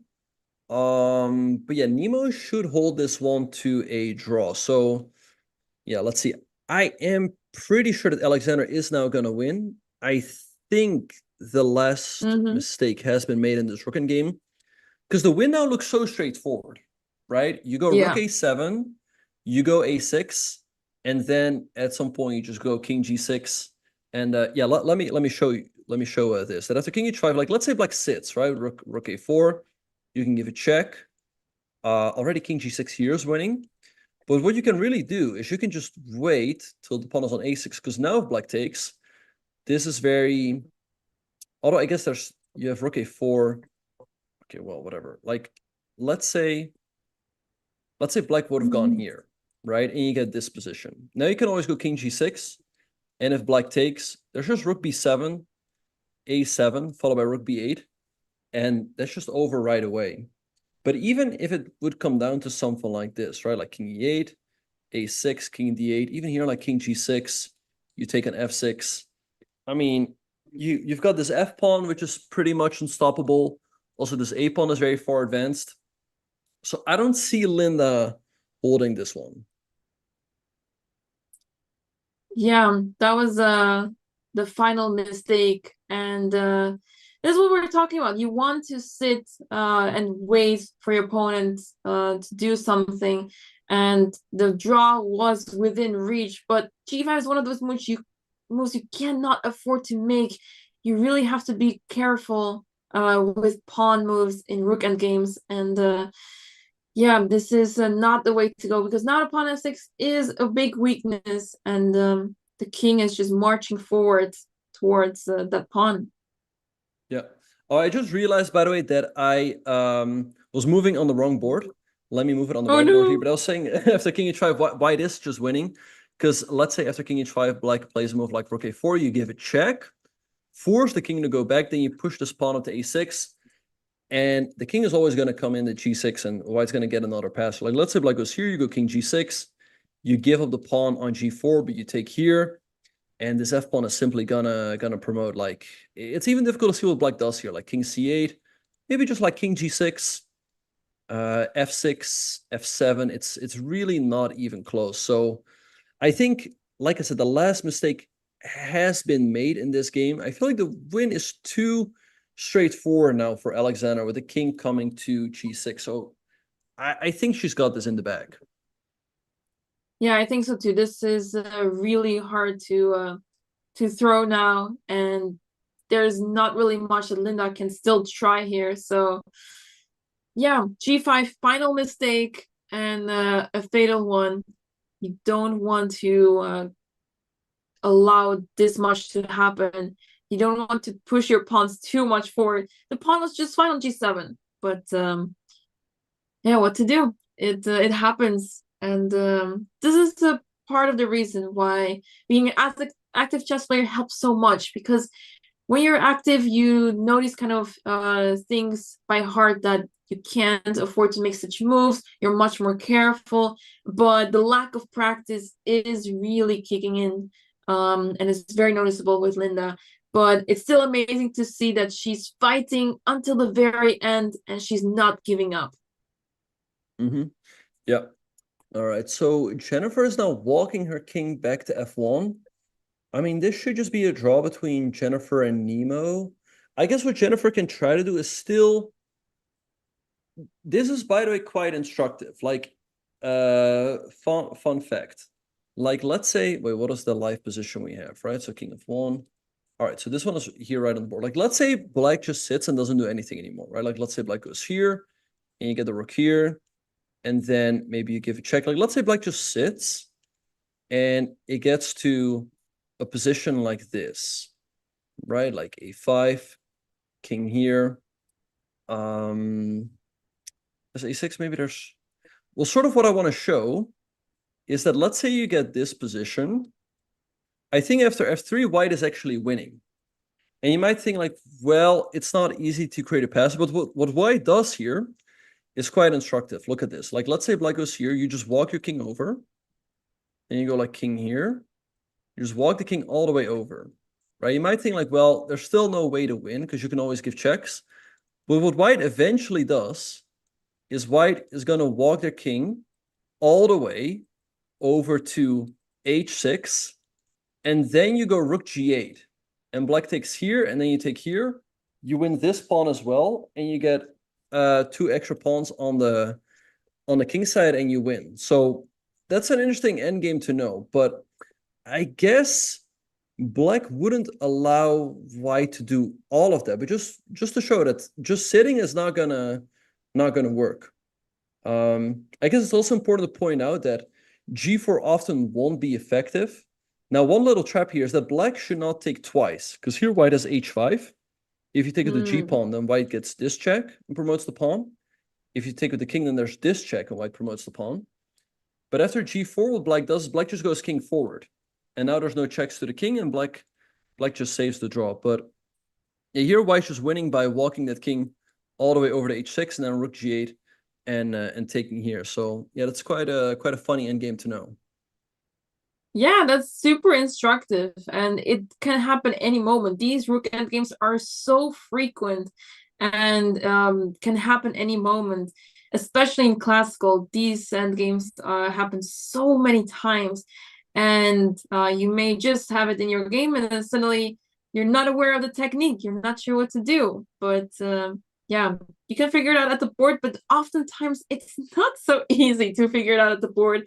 Usually when you're in those rook end games, you don't have so much time either, so you want to know the theoretical rook end games, at least the ideas a little. Yeah. All right, and I think that's what Jennifer is trying to go for. So king e6 was played, now rook b4. I wonder if one or both of them are aware of the fact that that would be a win for white, and that is something black has to watch out for. So let's see, rook b4 is on the board. Nemo is thinking. She should have plenty of time here to hold the draw. And I guess also one thing that's difficult for white is, like, let's say black goes king f5 here, right? Like if you give a check, I think you already run into king g4 with the threat of king f3 and taking the pawn. So maybe you want to start with a move like king g2, and then later on, like rook b5, and then here. Or rook b5 and a5. But yeah, again, this should be a draw, but it's still not that easy for black. Yeah, a lot of defending is still required of black. So let's see how Nemo will do. She's now down on the clock. Remember, she was up on the clock for quite some time, but now she's down to 28 minutes. And Jennifer is at 33 minutes. The players cross move 40, so they already got their extra time. And yeah, this is going to be really interesting. I'm expecting the players to spend quite some time now, because it gets tricky and you want to make sure that you play this accurately. Yeah, for sure. I mean, they have the time on the clock, so they should use it. 27 minutes for Nemo. Linda down to 13 minutes. But yeah, this is just lost. There's nothing black can do. I think you also pointed out that rook b7 just runs into rook to b6, offering the rook trade, followed by a6. Rook b7 is coming anyway. Again, this is completely lost. So yeah, I don't see Alexandra throwing this one away. So that'll be a nice start for her tournament. Yeah, absolutely. It was a little shaky. Of course, she won the pawn early on. Then after that, she traded it down to an endgame where it was not so clear anymore with the two pair of rooks. But soon enough, she got more and more chances. But yeah, the endgame conversion was definitely not very clean. If Linda played accurately, then it could have been really difficult for Alex to convert this. But now she's completely winning. Linda's also spending a lot of her time already. And this is heading to a win for Alexandra now. Yeah. All right, I saw Nemo reaching for a piece. And she did play king to e7. Okay. That is probably still fine. I think black has a lot of drawing margin here, but it looks a little passive. Now I think yeah, just a check here, and then rook a7, and then again white has the plan to advance the pawn. Now, again, it's a little tricky, because if you wait too long with black, like let's say you go rook a3, white gets the pawn here, white gets the pawn here, before you know it, black might already be lost, because one thing I'm curious about, by the way, is like, let's say white gets the rook to a8. What if black decides to start hiding over here, right, with the king on g7? I guess if white goes a7, it should be a draw, because I don't see a plan to make progress. But maybe now is a good time to bring the king over again, and maybe potentially sacrifice that pawn, because now the king is tucked away, right? So again, you'd rather wait with the king on f5, but that has a drawback that if white has that pawn on f3, the white is winning there, as we showed earlier. Yeah, and I guess let's say if you play king d3, you cannot capture the pawn on f2 because of a7, and you have this trick with rook h8, and you always have this skewer idea in case your pawn a7 gets captured. Otherwise, you're just promoting. So that's why king d3, you just move your king forward, and you're not going to lose that pawn on f2. Right. So yeah, yeah, let's say we let's have to check king d3. Black might have to play a move like king g7 first, but here white can maybe go king c4, and in case black takes, now something like rook, I don't know, d8, let's say. Black goes back, and maybe now, let's say check, or like king here right away. You get the pawn to a7. Like, this is very often what you have to do. You often have to give up a pawn on the king side to push that pawn forward. And the question is, like, is black in time to create some counterplay, right? Like, let's say pawn here, white goes maybe here. It feels like black is very slow. I feel like black is too slow. Yeah, because king f5 already runs into this, rook d5 and rook a5. Right. So the thing is, if you look with the computer here, the computer says everything is a draw, but at some point you might walk a thin path, right? Where only like a few moves are a draw, and you're gonna have to calculate some deep lines. So it's not a very easy or comfortable draw, to be honest. Yeah, it's gonna require some work to survive this. Meanwhile, we have a few more moves in the game between Alexandra and Linda. Alex managed to get her rook on the 7th rank, pushing the king away from the 7th rank, and now she can easily come in with the king. She can move the pawn. One way or the other, this position is completely winning, and yeah, it's only a matter of time until Alex will win this game. Yeah.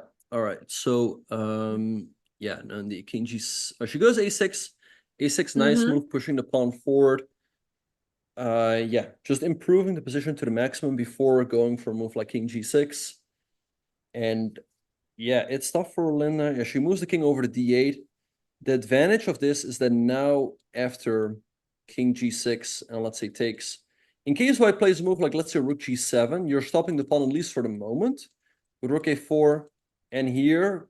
But yeah, white's just winning in many ways. I think that the easiest is just to, again, take the pawn on f6, because the rook for the moment cannot even move as you hang the pawn on g5, and this f-pawn is going to run down the board very quickly. Yeah. So the one thing that if you're in a lost rook endgame, the one thing you can still aim for is to somehow get into a queen versus rook endgame, because these endgames are so painful. So the queen versus rook endgame without pawns is of course winning for the queen, but it requires technique, and it's really easy to fall for stalemate tricks, to end up not being able to checkmate. It feels like you should be able to win that easily, but it requires proper technique. And the evil side of me really would love to see the players fight out queen versus rook here. Yeah. All right. So we have some moves on the board. King g6 was played. Rook takes g4. King takes f6. And yeah, I don't know. I think, yeah, we're going to see a win here quickly for Alexandra. I feel like the game between Jennifer and Nemo might go on for a while. Because both players still have quite a bit of time on the clock. I mean, I don't know. Who knows? Maybe we'll be here for another like hour or so. I think I'm going to see the sunrise here. Yeah, yeah. Yeah, that's when you know like you've stayed up too long, when at some point it starts becoming bright again, and then you just don't know what to do, because then you like, do you stay up because it's the morning, or do you go to sleep anyway and then you'll wake up at like 3 p.m. That's where life gets tough. Okay, wait. Jennifer moved her rook to e4. Okay, but now you just move your king. I'm a little surprised with rook e4, because you cannot really make progress with the king, with the rook on the 4th rank. I would think eventually you're going to have to move the rook to in front of the pawn, so you can actually push the pawn forward again. Yeah, maybe she doesn't recall the tricks that come with putting the rook in front of the pawn and how actually complicated it is to defend with black. Yeah. All right. So let's see what Alexandra is going to do here. I think a very straightforward win here is moving the rook really anywhere along the 7 rank. Let's say rook h7. With the idea to go a7. Black goes, let's say, rook a1. You push the pawn to a7, so you threaten a check, and then queen. And in case black goes king c8, for the moment, black is stopping this in queen, but you just take on g5. Black is completely tied up, stopping the a pawn, and then you just push the f pawn forward. And actually, Alexandra has played rook g7. g4 was played. But I think now after a7, we'll probably just see a resignation. And a7 has been played, so that's going to be a win for Alexandra. Yeah. After a long fight, a long battle, she seems to be winning now. I mean, it's completely winning, but the resignation should happen any moment. I think it may have happened, actually.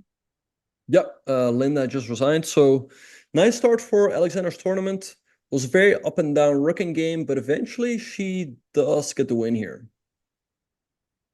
Yeah, she deserved the win. Linda put up a great fight, though. She did not give up. She played until the very end and made it pretty difficult for Alexandra.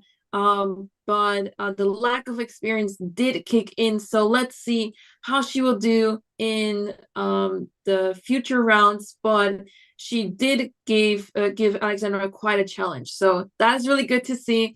And now we have one game left for today. Another rook end game, and a pretty tricky one because Jennifer is not really making progress here.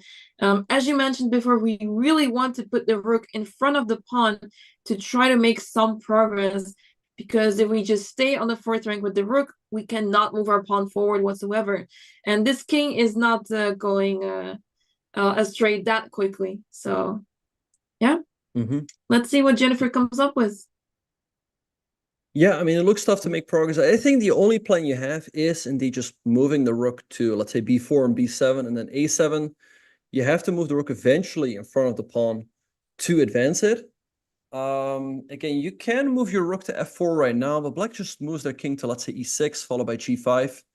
So, yeah, that's the only plan I see for Jennifer. And like I said, there's definitely still ways that black can go wrong there. So let's see if that's what she's going to do. So yeah, nice winner for Alexandra. And yeah, who knows? Maybe we're going to get her for an interview. King 1 played by Jennifer. She's trying to get the king involved, but not really able to help the position too much there, because, yeah, the king cannot really leave the pawn on f2. Maybe she will play a move. I want to play f3, but that weakens the g3 pawn. Is probably not worth it. Right.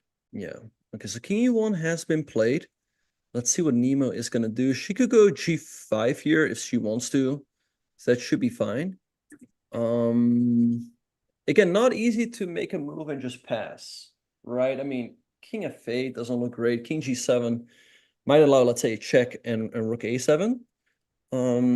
So let's see what Nemo is gonna do. I mean, both players still have a lot of time. So let's see what they will come up with. Yeah, both players on 25 minutes. All Nemo has to do is just sit and wait. I would consider the move king f8 just because not really allowing much progress. I guess, I mean, if you play king f8, you do allow rook e6 attacking the pawn, but that is completely fine. We just capture the pawn on a4, rook takes f6, king g7, and 3 versus 2 pawns on the same side of the board should be easy to hold. But I have definitely seen people lose this. I'm pretty sure I have lost this myself, but I was under huge time pressure for a very long time, and that's why things went wrong. But yeah, it's possible to lose it, but very unlikely. So yeah, I would say King F8 would be a move that makes sense. Just to wait. Yeah, probably you can just move the king anywhere to like G7, F8. Maybe you can move the rook G5. I guess this game might just go on for a while. Like they can keep shuffling. Then eventually maybe white will move their rook to the 7 rank, push up the A pawn. Yeah, I think eventually this will just end in a draw, but it might just take a while. Yeah, I think so too. They're spending their time now. They played the earlier stages of the game much faster. And here in the end game, they're really spending their time, which is really fascinating to see. Despite the fact that you have very few moves in end game, one move can decide the game, and that move can be quite logical too. So they're taking it easy, they're being very careful, and it's good to see that the players have high energy levels still after such a long game. Yeah. All right, we see Alexandra there in the background. She just walked away. Yeah, I mean, it looks like a really nice mansion that they're playing at. Really nice house or mansion, playing venue. So let's see what Nemo is gonna. Maybe Chad has any questions for us. Like, feel free to ask away. Yeah, feel free to let us know. As you guys know, this tournament has 8 players, 8 very awesome chess content creators, chess players that are female, and yeah, they are playing for the next couple of days against each other in a very interesting format where they're not playing all at the same time. We have 2 morning rounds and 2 evening rounds. So they're split into time slots essentially. And yeah, it allows us to take a closer look at the games, make sure that we're on the boards at all times. Hi, Anna. And oh, hi, hello. Oh, hey, Alexandra. Hi, Benjamin. Hi, Anna. How are you guys doing? Doing well. Good. Congratulations on your win. Thank you. Congrats. I did it. I feel a little bad because I know Linda's stronger than the pawn blender, but it was her first tournament back in a while. And then I thought I may have also almost been drawing in the end there. Yeah, so yeah, what are your overall thoughts of the game? Like, do you want to walk through the game with us? I'm on my phone, so it might be hard, but I have questions. I think Queen C2 is probably a mistake, and I thought she was supposed to play Knight B4 instead of Bishop G4.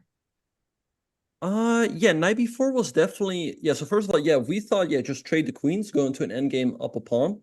And Knight B4 was definitely interesting, but it's not like Bishop G4 was a mistake or Knight B4 was particularly good for black. Okay, so that was okay. What was my opening okay? Well, I personally was think perfectly fine. Well, it's a little bit timid to take that early on D5, right? You can, let's say, play Knight C3 first, wait for black to go Knight F6, and then you take on D5, and if black recaptures, then Bishop G5. That is the main line. I don't play that line, though. I always play with Bishop F4. Yeah, okay, well, I think the line with Bishop G5 is a little bit better. Yeah, but I'm not relearning theory, buddy. I'm not a GM. That's your job. Okay. Well, anyway, I would recommend Knight C3 first because black's not taking the pawn on C4 anyway. Yeah, no, I think I'm supposed to play Knight C3 and then Bishop F4. I think Bishop F4 was definitely too early. Yeah. Anyway, but yeah, Knight B4, yeah, it was a move, but it was not necessarily great or anything. But yeah, we thought, just trade off the queens. That's what I was thinking initially, but like she was in time pressure, and even with the queens traded, like I did not see how I was going to push that endgame forward, and I thought with her having 4 minutes on the clock and me having a queen, it would be a little trickier. Yeah, that's what we were also thinking, that maybe you were trying to trick her by keeping more pieces on the board. Like I knew objectively, like yes, I should probably be taking there. I was just trying to give myself the best chances given all the situation, but yeah, maybe the best chances we're still taking with the queen. All right. Yeah, so she went bishop here. Yeah, we thought that you were maybe a tiny bit better. Yeah, knight e7 was a big mistake by her. Knight b5. And yeah, we thought just trading the queens in the endgame. I mean, you don't win in like 2 or 3 moves, but eventually it should just win itself because your upper pawn d5 is weak. Let's see after that. And then, yeah, the rook in game How did you feel about some... taking on d5? After knight takes d5, were you happy about what happened in the game, or did you maybe think, maybe I shouldn't have simplified matters so quickly? Honestly, I didn't. Oh, sorry. Let me mute. I opened chat as well. I couldn't find better winning chances there. Honestly. Yeah, it's not easy. I guess it's one of those things that it requires so much patience, and you need to grind this for a long time. But yeah, simplifying it gave her some chances to come back, as you probably may have felt in the game. Yeah. So what plan would you guys have recommended instead? Yeah, maybe just slowly but surely improve the position. But honestly, it was not that easy. Like Black's just sitting, and you feel like the position should win itself eventually. But how to do it is not that easy. Like, yeah, maybe just play like h3, maybe a5, and Black can't really do anything. Well, it also feels like after pawn takes d5, at least her moves become easier practically, right? Because you take, of course, she has to recapture, right? Whereas if you play a move like h3 or a5, it's easier for her, so to speak, to self-destruct, right? Yeah. So I think both from a practical and an objective standpoint, taking on d5 might not have been the best way to proceed. I thought king f2 was a mistake. I thought if I didn't play that right away and maybe tried to go around, it would have been easier. But yeah, no, I honestly, you're right. I probably should have kept the tension longer and not trade off. I mean king f2 here on move 34. Yeah, I thought maybe I should have played like a3 first, go the other way, just so that her rook is stuck on a4. But I guess she could also go rook a1 and rook b1. So never mind, it wouldn't have changed anything. No, well, king f2 was actually good, but after rook a2, did you also consider king e3? I did, but I counted like 9 moves for me to promote and 8 for her, and I was like, I don't think I get there in time. But maybe I did. Who knows? Right. So how did you think this would proceed? So king e3, I guess rook takes g2. Yeah, rook takes g2, and then rook takes a6. Rook takes h2. G5. I thought I'm supposed to like push or like rook g6. Okay, and then I thought rook a2, and I thought she also would have f5 and g4 coming. Yeah, but it feels like this shouldn't ever really work for Black. Because Black doesn't even have this passer yet.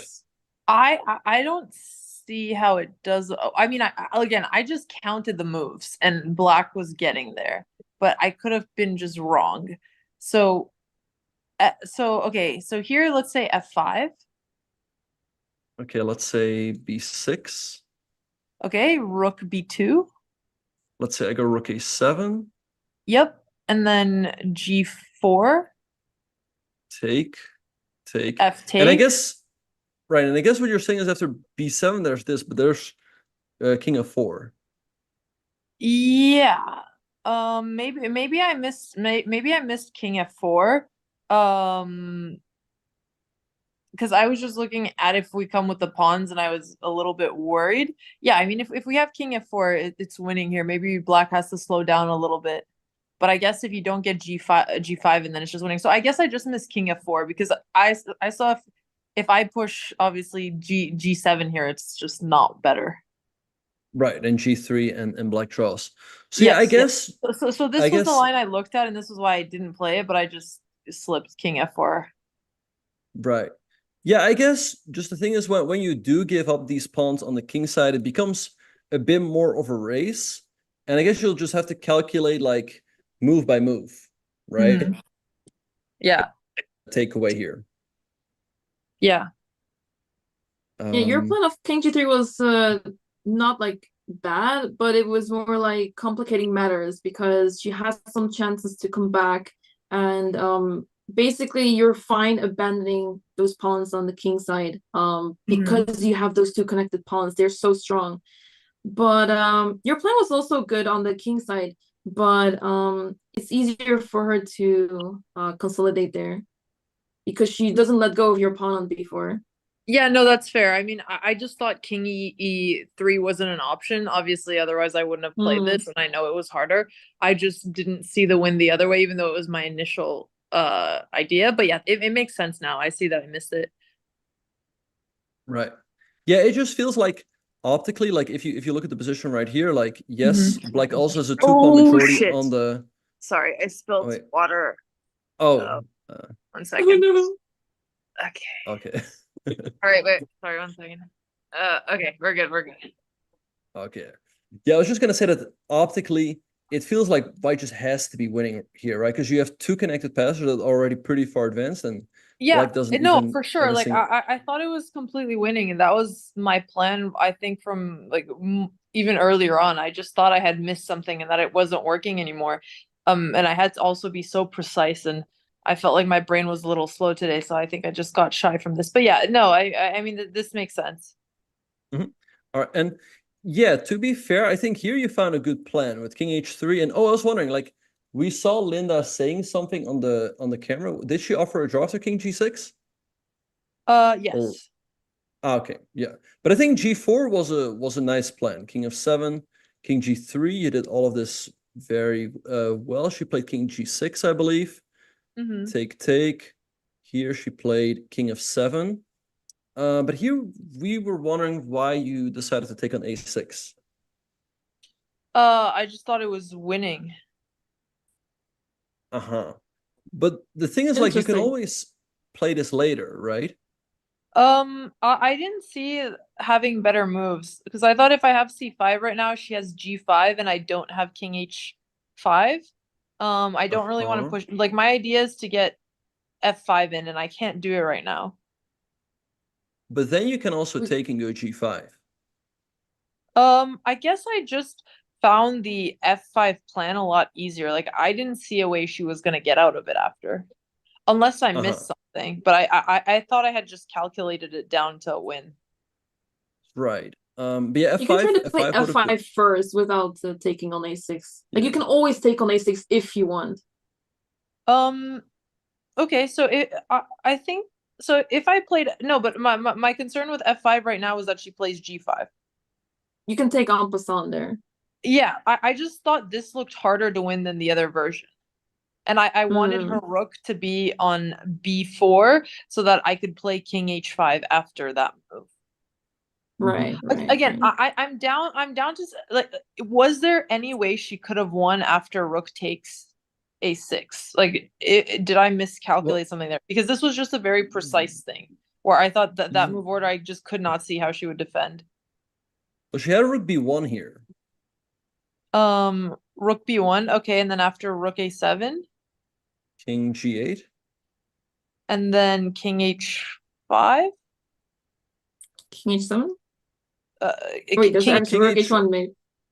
Oh, okay. So I did miscalculate. Yeah. Right. Well, that makes sense. Yeah, here Black would have been holding the draw. So rook b1 would have held here. I think king g8 also would have still been a draw. And after king h5, you're just in time to go king here. Got it. Right. But yeah, besides f5 here, but also g5 is a very nice move.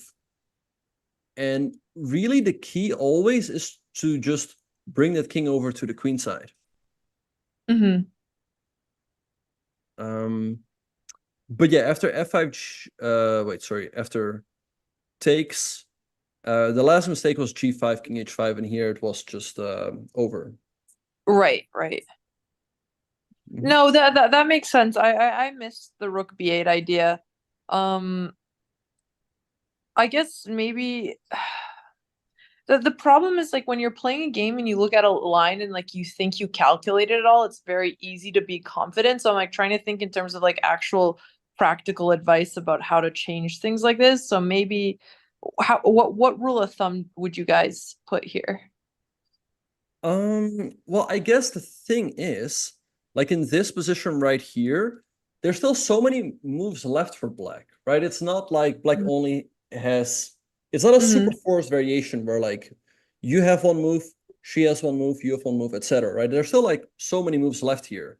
So I would say it's like too early to say like, oh, this is just over. There's nothing black can do. And yeah, that's why, again, I would just look at this position and be like, hey, black cannot do anything. And you can always choose when you do decide to take this pawn, right? And I guess the other example that we saw where you had that move king e3 was just where you had to calculate a bit more straightforward instead of thinking like, oh, like you have 9 moves to promote a pawn and black has 8 moves. Because of course, whenever she starts pushing, you still have your king there to stop it. Yeah, no, that makes sense. Okay, well, this is good advice. Thank you, Anna and Benjamin. I appreciate it. Yeah, you're welcome. Of course, Thanks for having me. Also, hi chat. Did the sun bother you? Yes, it was so hot. I was right under the sun, and that's why I got a hat so that I would at least have a little bit of shade. But I'm gonna see if we can flip it over tomorrow. Also, there should be a chess.com logo on the scene. But we'll get it for tomorrow. Just oh no. There should be a chess.com logo on every scene. They're helping us do this entire event. So this is a little suspicious on our end, but we will fix it. Chat, I hope you guys are enjoying the tournament. I'm sorry that the opening ceremony was a little scuffed. We had tested it and planned out so many exciting things. That being said, I guess it's the first time doing something like this, and I think maybe we bit off a little more than we could chew with our team. So I hope you guys have been understanding, and you know, we'll make it. We'll keep improving. I know there was a logo during the game, but that one was also hard to see. We need more chess.com love on our layout. Even though it's funny because chess.com also helped us make these layouts, but I think normally we add the logo, so that was the issue. But that's okay. Solid event so far. Well, I'm glad you guys like it. Well, so how do vibes overall? Yeah, that's better. That's better. Maybe put it in the corner. There we go. There we go. Can Linda sing again? Volume was low. The volume was supposed to be coming from her speakers, and I suppose that also didn't work, which made me really sad because she premiered her song and promoted it. If you guys want to check out more of her music, Linda Diaz on YouTube. My favorite song of hers is Magic, but I also really like the one she played today. Is it looks like Nemo and Jennifer are drawing? Yeah, this should be a draw. I don't know if you can see, you're seeing the live board, right? Jennifer's up a pawn. Nemo should hold, but there's still some chances. I think eventually what white should do is put the rook in front of the pawns. Right now, I guess she has been shuffling around with the king, but I think king e1. We don't see the position, by the way. Oh, because we're in a different scene. That's okay. Yeah, okay. That's okay. I think also I don't know if you guys are still commentating, but I guess we could also raid Nemo's stream so that she has those. Okay, yeah, I'll just less people cheering for her. Right. Yeah, I guess I'll just leave it up to you and our producer. Oh, there we go. Okay, we have the position now. Sorry, you can give you guys can give your final thoughts on this game before we raid Nemo. Yeah, I guess this game is heading to a draw. I mean, we were discussing how we want to put the rook in front of the pawn to create some chances. There's like a dozen of tricks possible in those positions, but with the rook on the side, defending the pawn on the side, it's much harder to create chances. But Jennifer is trying to get closer with the king to try to kick the rook out of there. Maybe that will bring her something, but it's going to take some time to see progress in this game. Yeah. Yeah, no, this is gonna be a long game. And oh my gosh, for man, sure. You've been here for so long. You should get some rest. Thank you for putting in the hours today. It's okay. I'm like switching time zones at this point. It's great. You poor thing. I'm so sorry. But it's really lovely to have you guys back. I think you guys make a really good commentary duo. Oh, thank you. Alex. It's awesome. Yeah, It's really thanks for having fun. me. Yeah, of course. Okay, guys. Well, I am gonna sign off then. Chat, thank you guys so much for watching. Tomorrow I'm playing Jennifer Yu, which is terrifying. And I don't remember who Andrea's playing, but we'll see you guys again tomorrow. And thank you both. Good luck tomorrow. Thanks everyone for watching. All right. Yeah, good luck. Bye, guys. Thank All right, you. see you. Bye.